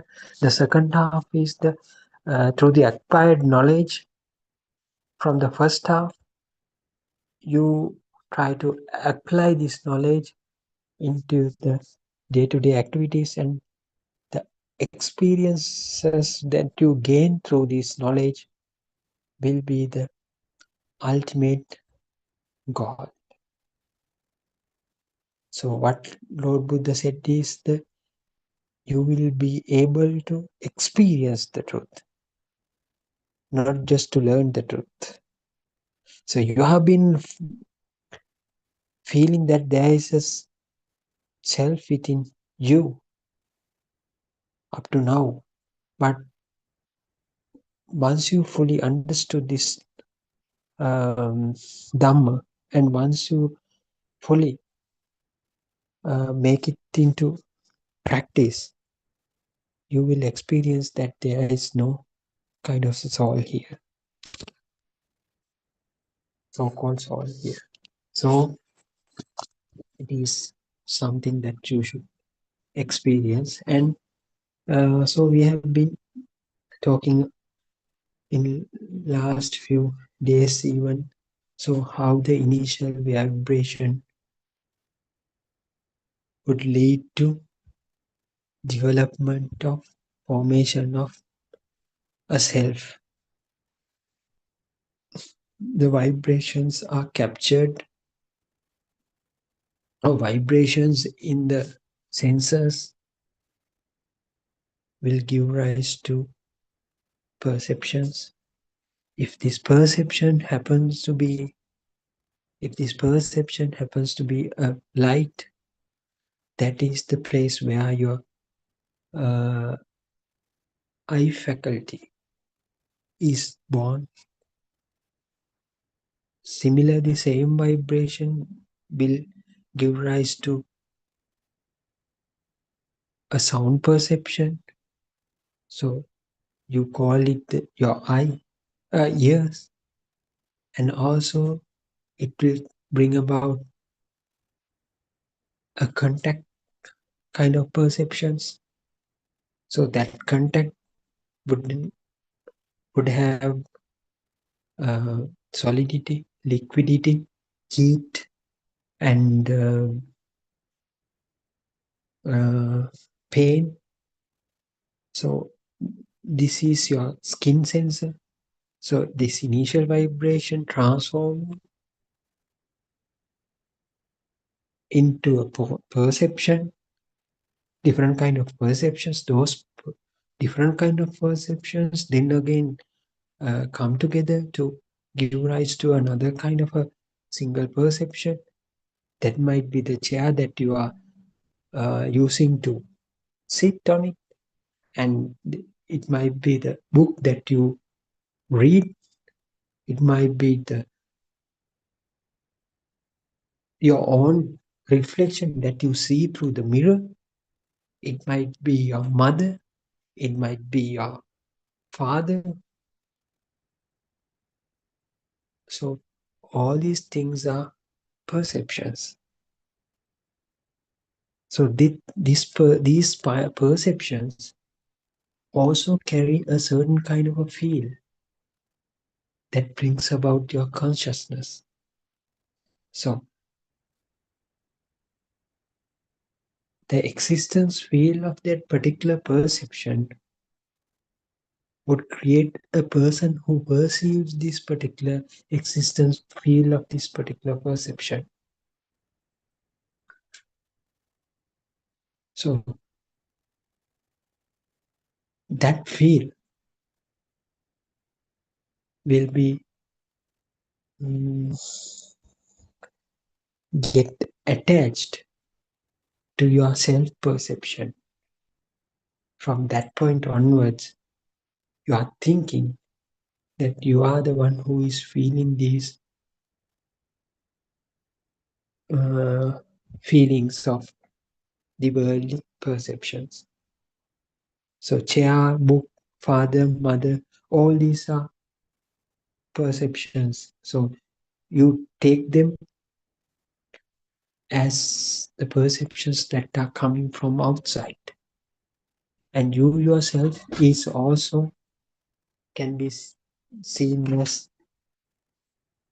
the outside perceptions. So this is the total ignorance that you have. Because you are having such a ignorance, you don't know that these perceptions have been created as a result of the initial vibrations. So vibrations are there. That is your initial vibration that had been brought from the zygote. When a zygote when after the conception, the zygote had certain kind of frequency. So that frequency get telepathized with some other kind of a frequency. That is the place where the initial telepathization happens. So that zygote will then starts to grow gradually within the womb of the mother. So according to the initial vibration that got telepathized with this zygote, it starts to grow up. In that particular way, similar to that particular vibration,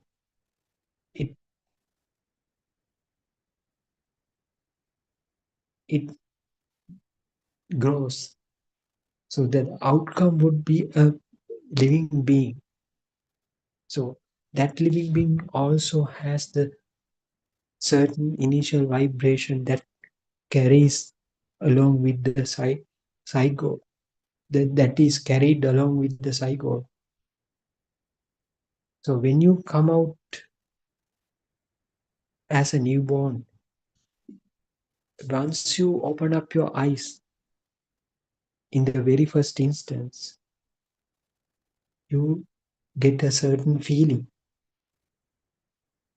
So because this feeling, that first feeling makes this little newborn a certain kind of a feel. So that feel will lead to make his first sensor. It tends to give a certain kind of an internal feel. How does this feeling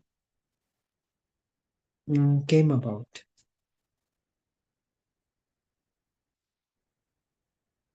Because of the initial vibration.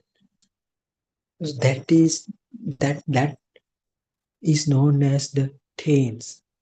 So taints are there from the beginning of your life.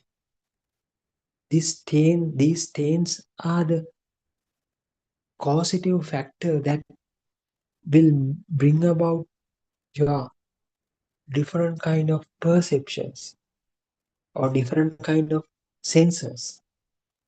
So taints are the main causative things. So then through the formed senses, you begin to perceive certain perceptions. These perceptions unknowingly combine each other to give rise to worldly perceptions. That is the way how your mother perception, father perception, and your toys and surroundings, all the things come as perceptions.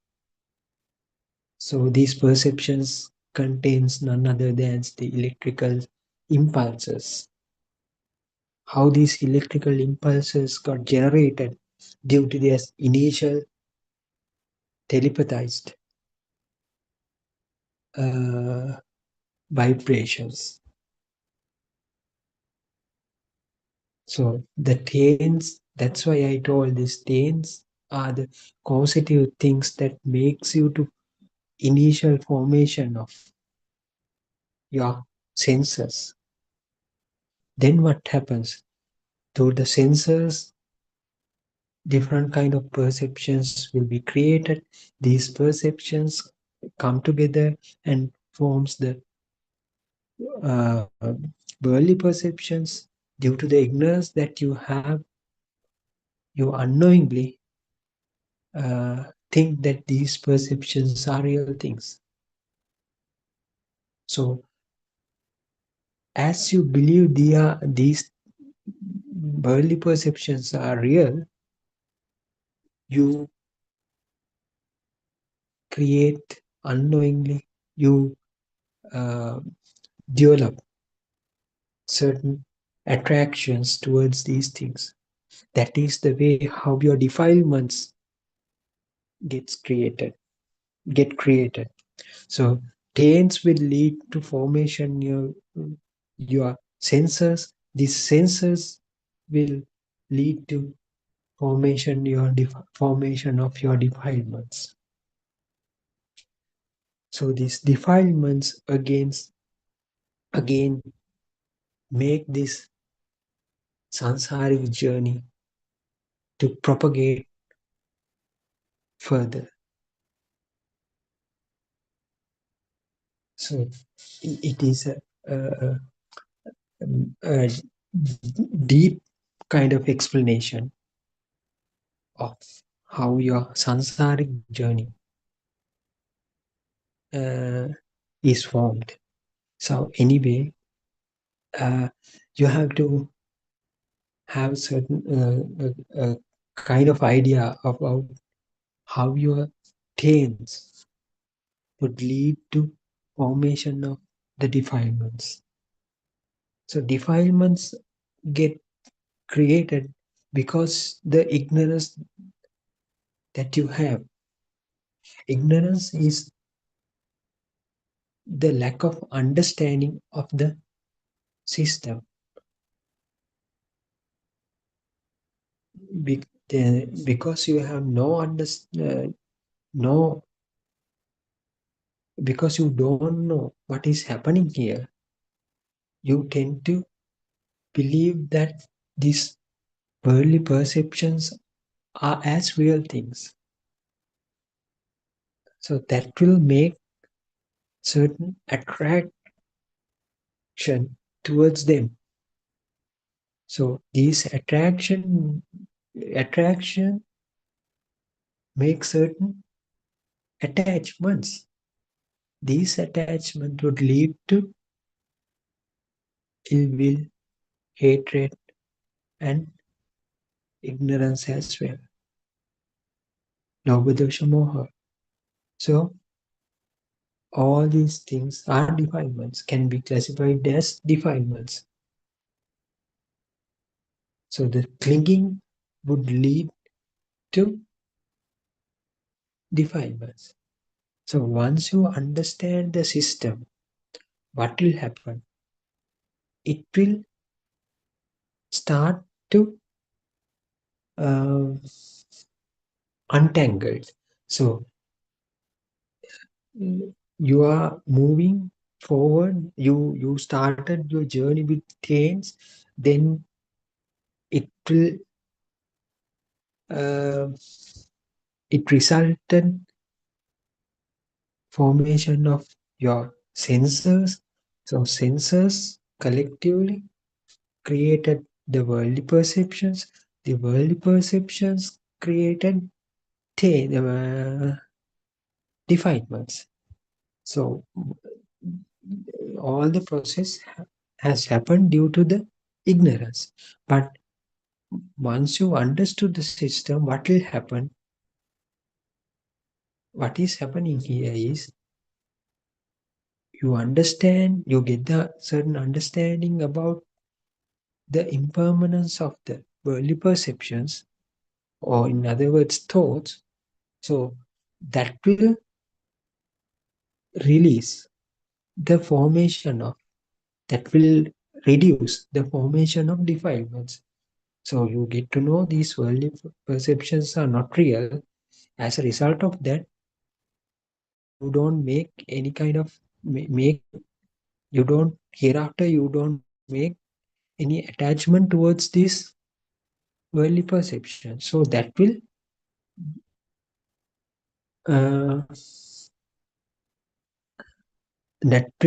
reduce the accumulation of defilements. So then you will realize the impermanence nature of your senses as well. So you get to know that these senses are not real as well. The perception you received as light, you get to know that this light is not real. And also you will understand this sound that you hear is not real. Then of course what will happen? Your senses, the formation of senses will be broken down as a result of the understanding or the realization. So then what will happen? The taints that developed over the samsara, over the years, thousands and millions of years, that will also will reduce. So then there is no way of there would be no energy to make your samsaric journey propagate further. So that will end.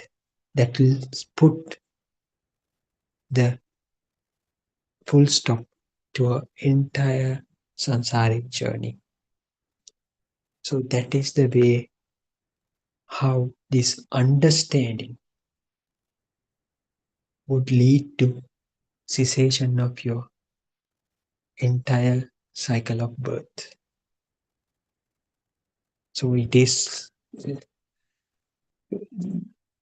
very difficult to explain with this limited kind of vocabulary that I'm having. But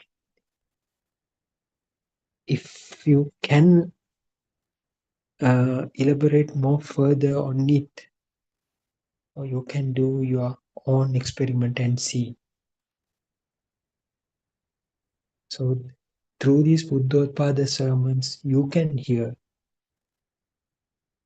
the absolute truth. You can listen to the absolute truth. So come join with us, and if you realize this Dhamma, you will be self-convinced that you are about to stop your own circle of birth. So anyway, now time is up, so we can stop here and we can continue discussing tomorrow as well. So thank you for listening, and please try to contemplate more and try to do some kind of homework, what we have been telling so far. Anyway, good night, and we'll catch up tomorrow as well. Thiruvan Saranai to all of you. Good night.